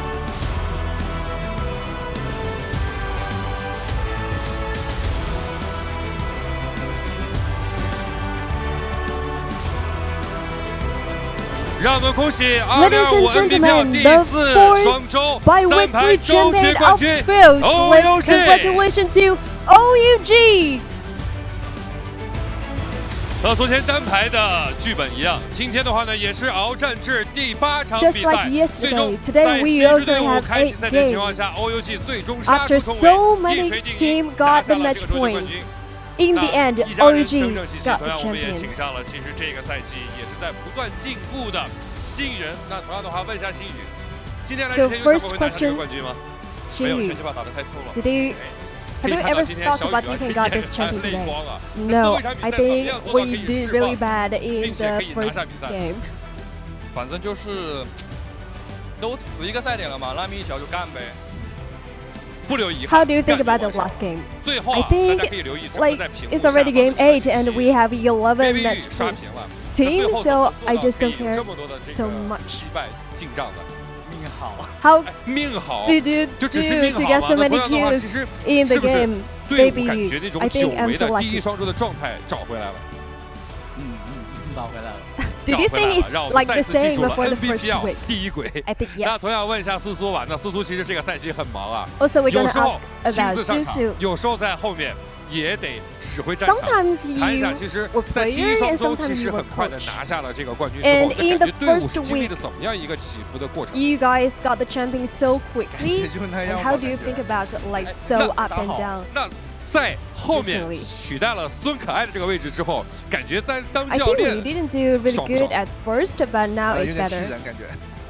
哎 How do you think about 那谈一下吧 after you 今天其实你感 replace 觉这个也是跟 昨天 your 的整 coach 个的鏖战 Q 至最后一 Sun? 场一样，感觉其 I 实 think he's 赛制升级 so 了之 funny. 后，怎么感觉这个周决的对抗反而更加激烈了？感觉大家 Why 实 you 力都 think 很 is 平均 more 然后这个赛 aggressive 点不是很好 of 玩 the bi-weekly final? 观赏性很高嘛。接下来来 I 到我们的 think 这 because 个 of 新人 the 小伙子 rules 水星记上 of the matches 那 and 其 it's 实啊，这个 better 赛季 look 也上过场，有 better OB watching. 了整场，也有战至最后。谈一下，其实来到这个赛场之后自己的最大的一个感受。Also, we're gonna ask you, or the new players of OUG, how do you feel about our competition? 那其实，在 To be 这 honest, 位 I'm 三位 quite 老大哥的这 nervous 个 when 整 I 个的带领 play 下 the game. 感觉有没有自己有很多的收获和成长？ And how do you think about your 那么 own 接下来的话，也希望 improvement? 这支 F4 的 Of course, OUG I 一步一 think 个 I 脚 learned a 印 lot. 开了个好头，常规赛结了个好尾，接下来就是 So for 咱们的 OUG, 见 they 证 got 荣耀 a 时刻 really great 有请我们的李 opening 小姐 of 送 the 上属于 host seasons, 第 and 四 also 双周 this is 三 the 排 good 周决的 ending. 冠军卷轴，同样的话也将会把 OUG 印在冠军卷 Now 轴上。 let's 有请 invite our 来，三位大哥，今天派 worker 谁？ to take the group of 好 OUG 星宇 come to the main stage.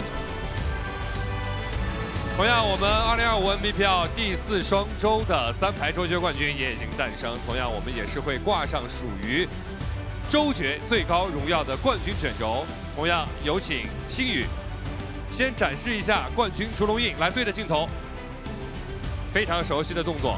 同样，接下来盖上属于你们的周决的冠军烛龙印。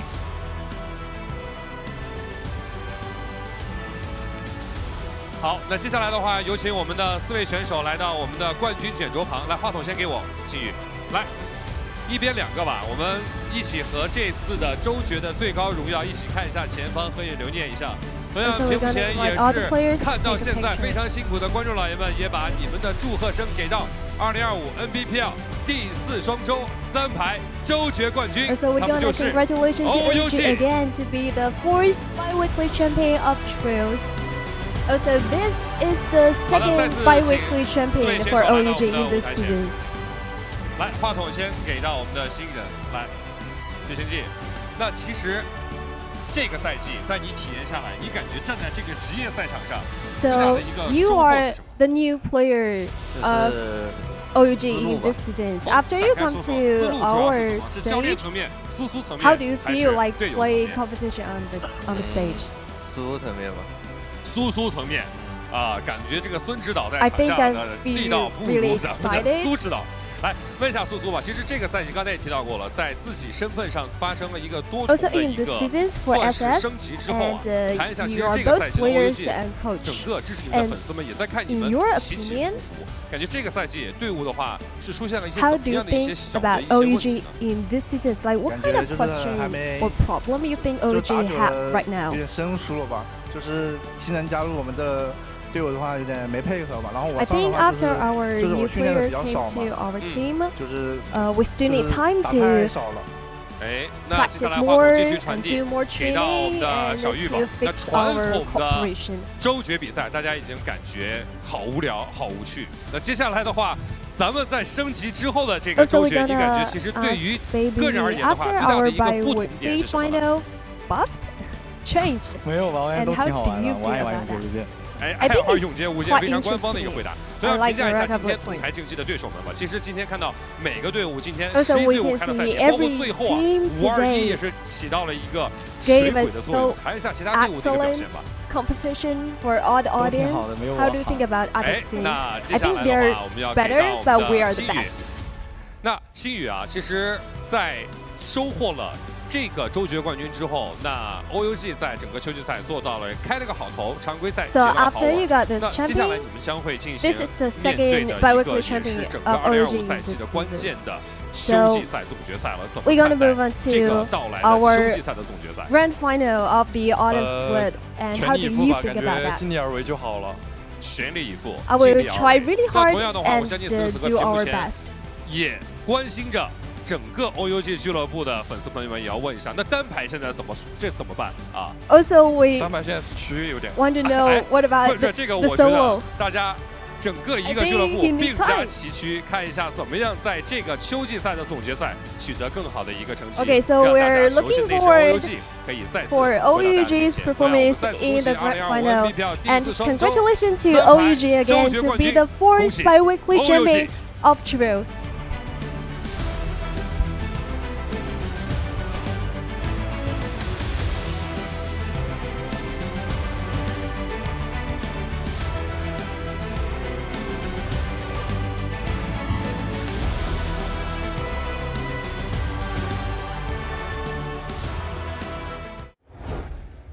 There you have it. OUG taking the chip home for the bi-weekly 4 split. Wow. I mean, that was insane, right? We see there OUG came into currently into game 8 in 6th place. They fully momentum out through the early and mid game, being able to snag up a lot of eliminations. Pretty much the only team that looked fully confident in that second part of that game 8, I would say. They had the scaling. They were perfectly third partying as well. They were picking up eliminations. They were in that end circle with already like 10 or 11 eliminations right before the chaos unleashed throughout those last 3-4 teams that were alive. But overall, you saw them 2 Palm Lightnings holding out their ground.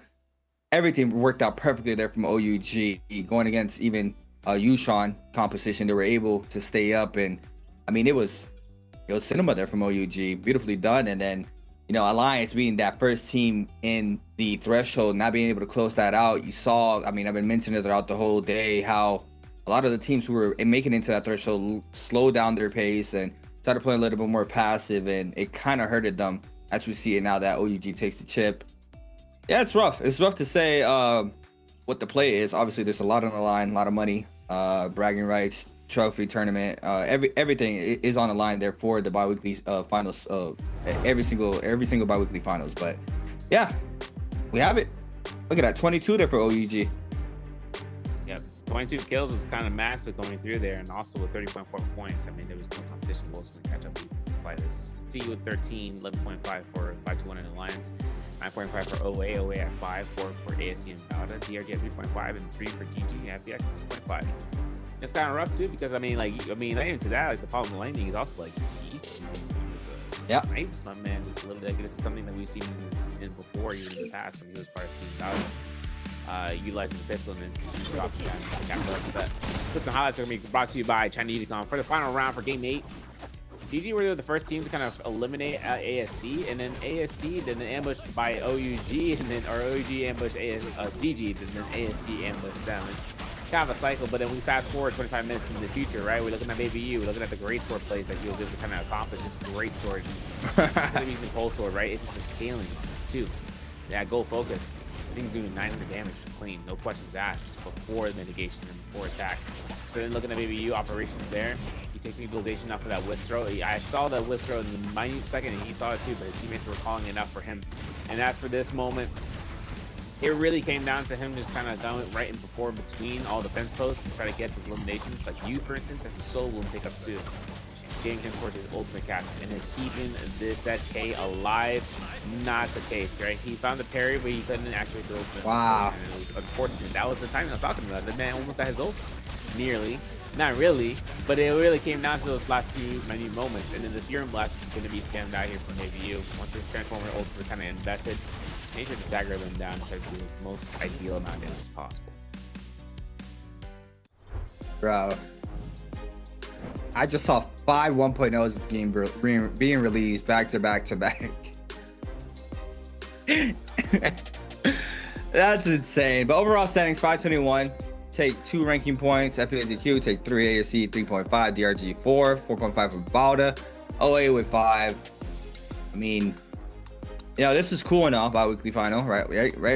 But we have bi-weekly 4 final, sorry. But we have fall split finals on Tuesday, so job's not finished. OUG does manage to take this as a massive accomplishment, though, overall. Being able to take it, they're going to be taking 9 ranking points off of that alone. See the players that did the most damage, and that being Alliance's Yuma. OUG's Baby U in second with 33 damage and kills. I think we're going off for kills off of this. 34 kills for Yuma, 33 for Baby U, PP with 32, Youth with 30, Wonfong with 25, Xiaowen with 25, John with 24, Kakashi 23, Junks with 22, NHQ with 22. I mean, 2 out of the 3 players from Alliance making that top 3. The overall kill department is insane. 91 total kills for Baby U. Got 362,000 damage in what? This bi-weekly? I think so, yeah. Just stacking numbers. My man's an accolade keeper, bro. Building up the trophy and under the OUG banner. Forcing, not say forcing, but taking from the team from Bauda prior and then getting into the OUG standpoint. keeping them he is keeping the trios on his fleet. But this is the second time OUG has won their bi-weekly final.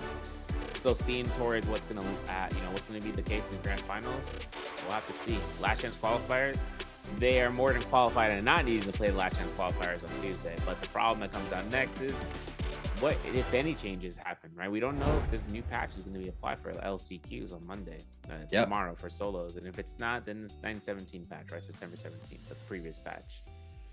Then everything changes. If the teams who didn't qualify enough to get the Chinese mainland qualifiers, that's going to be the next step.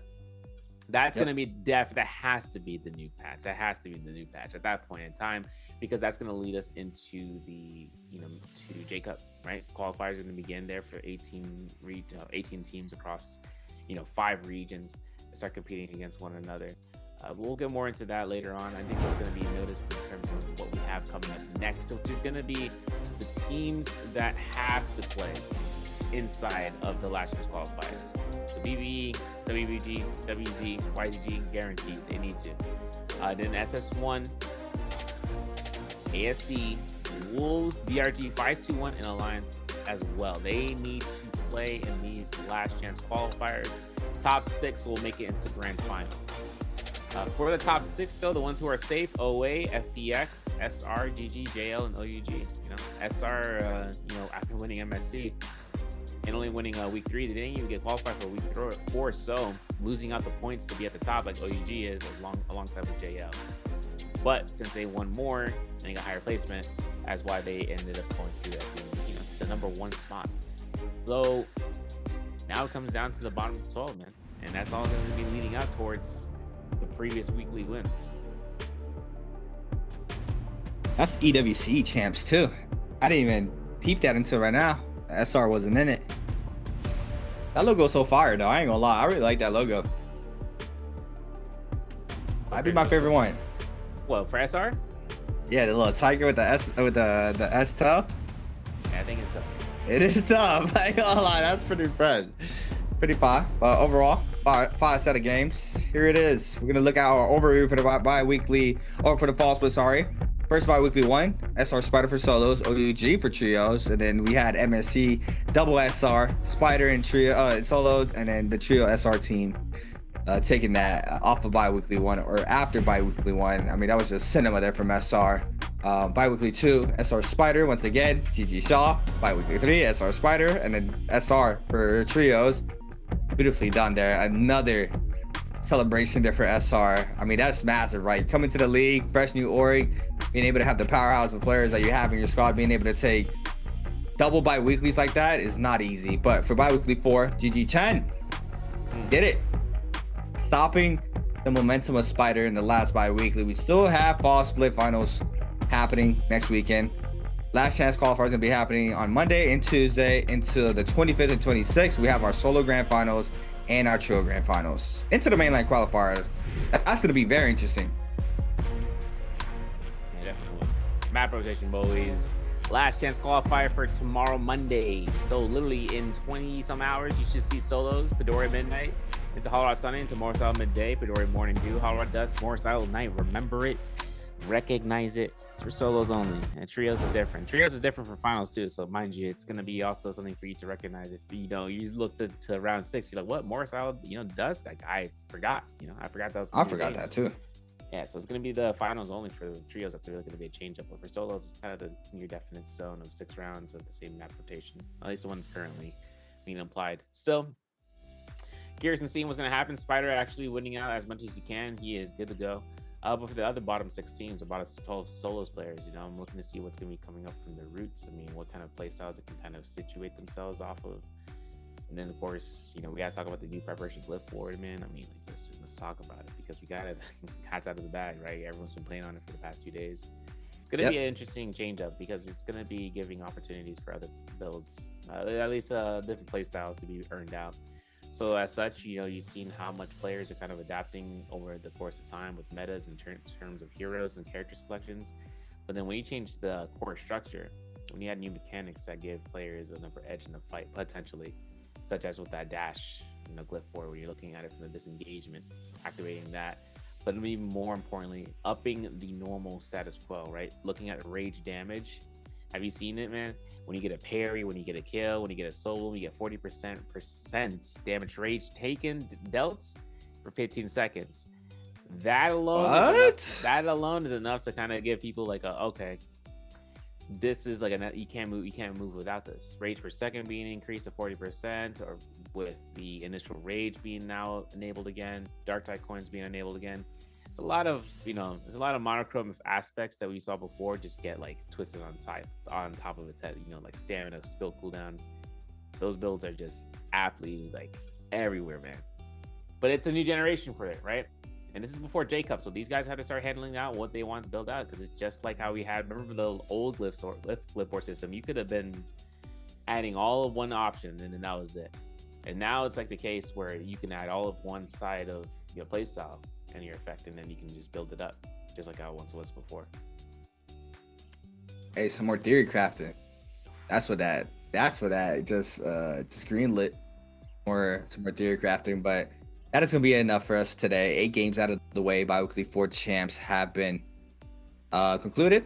Got OUG, massive games here, beautiful 8 games, insane sequences. My name is Creative. It's been here with Severio. Hope you guys have a great day. Catch you guys tomorrow for a new set of solo games.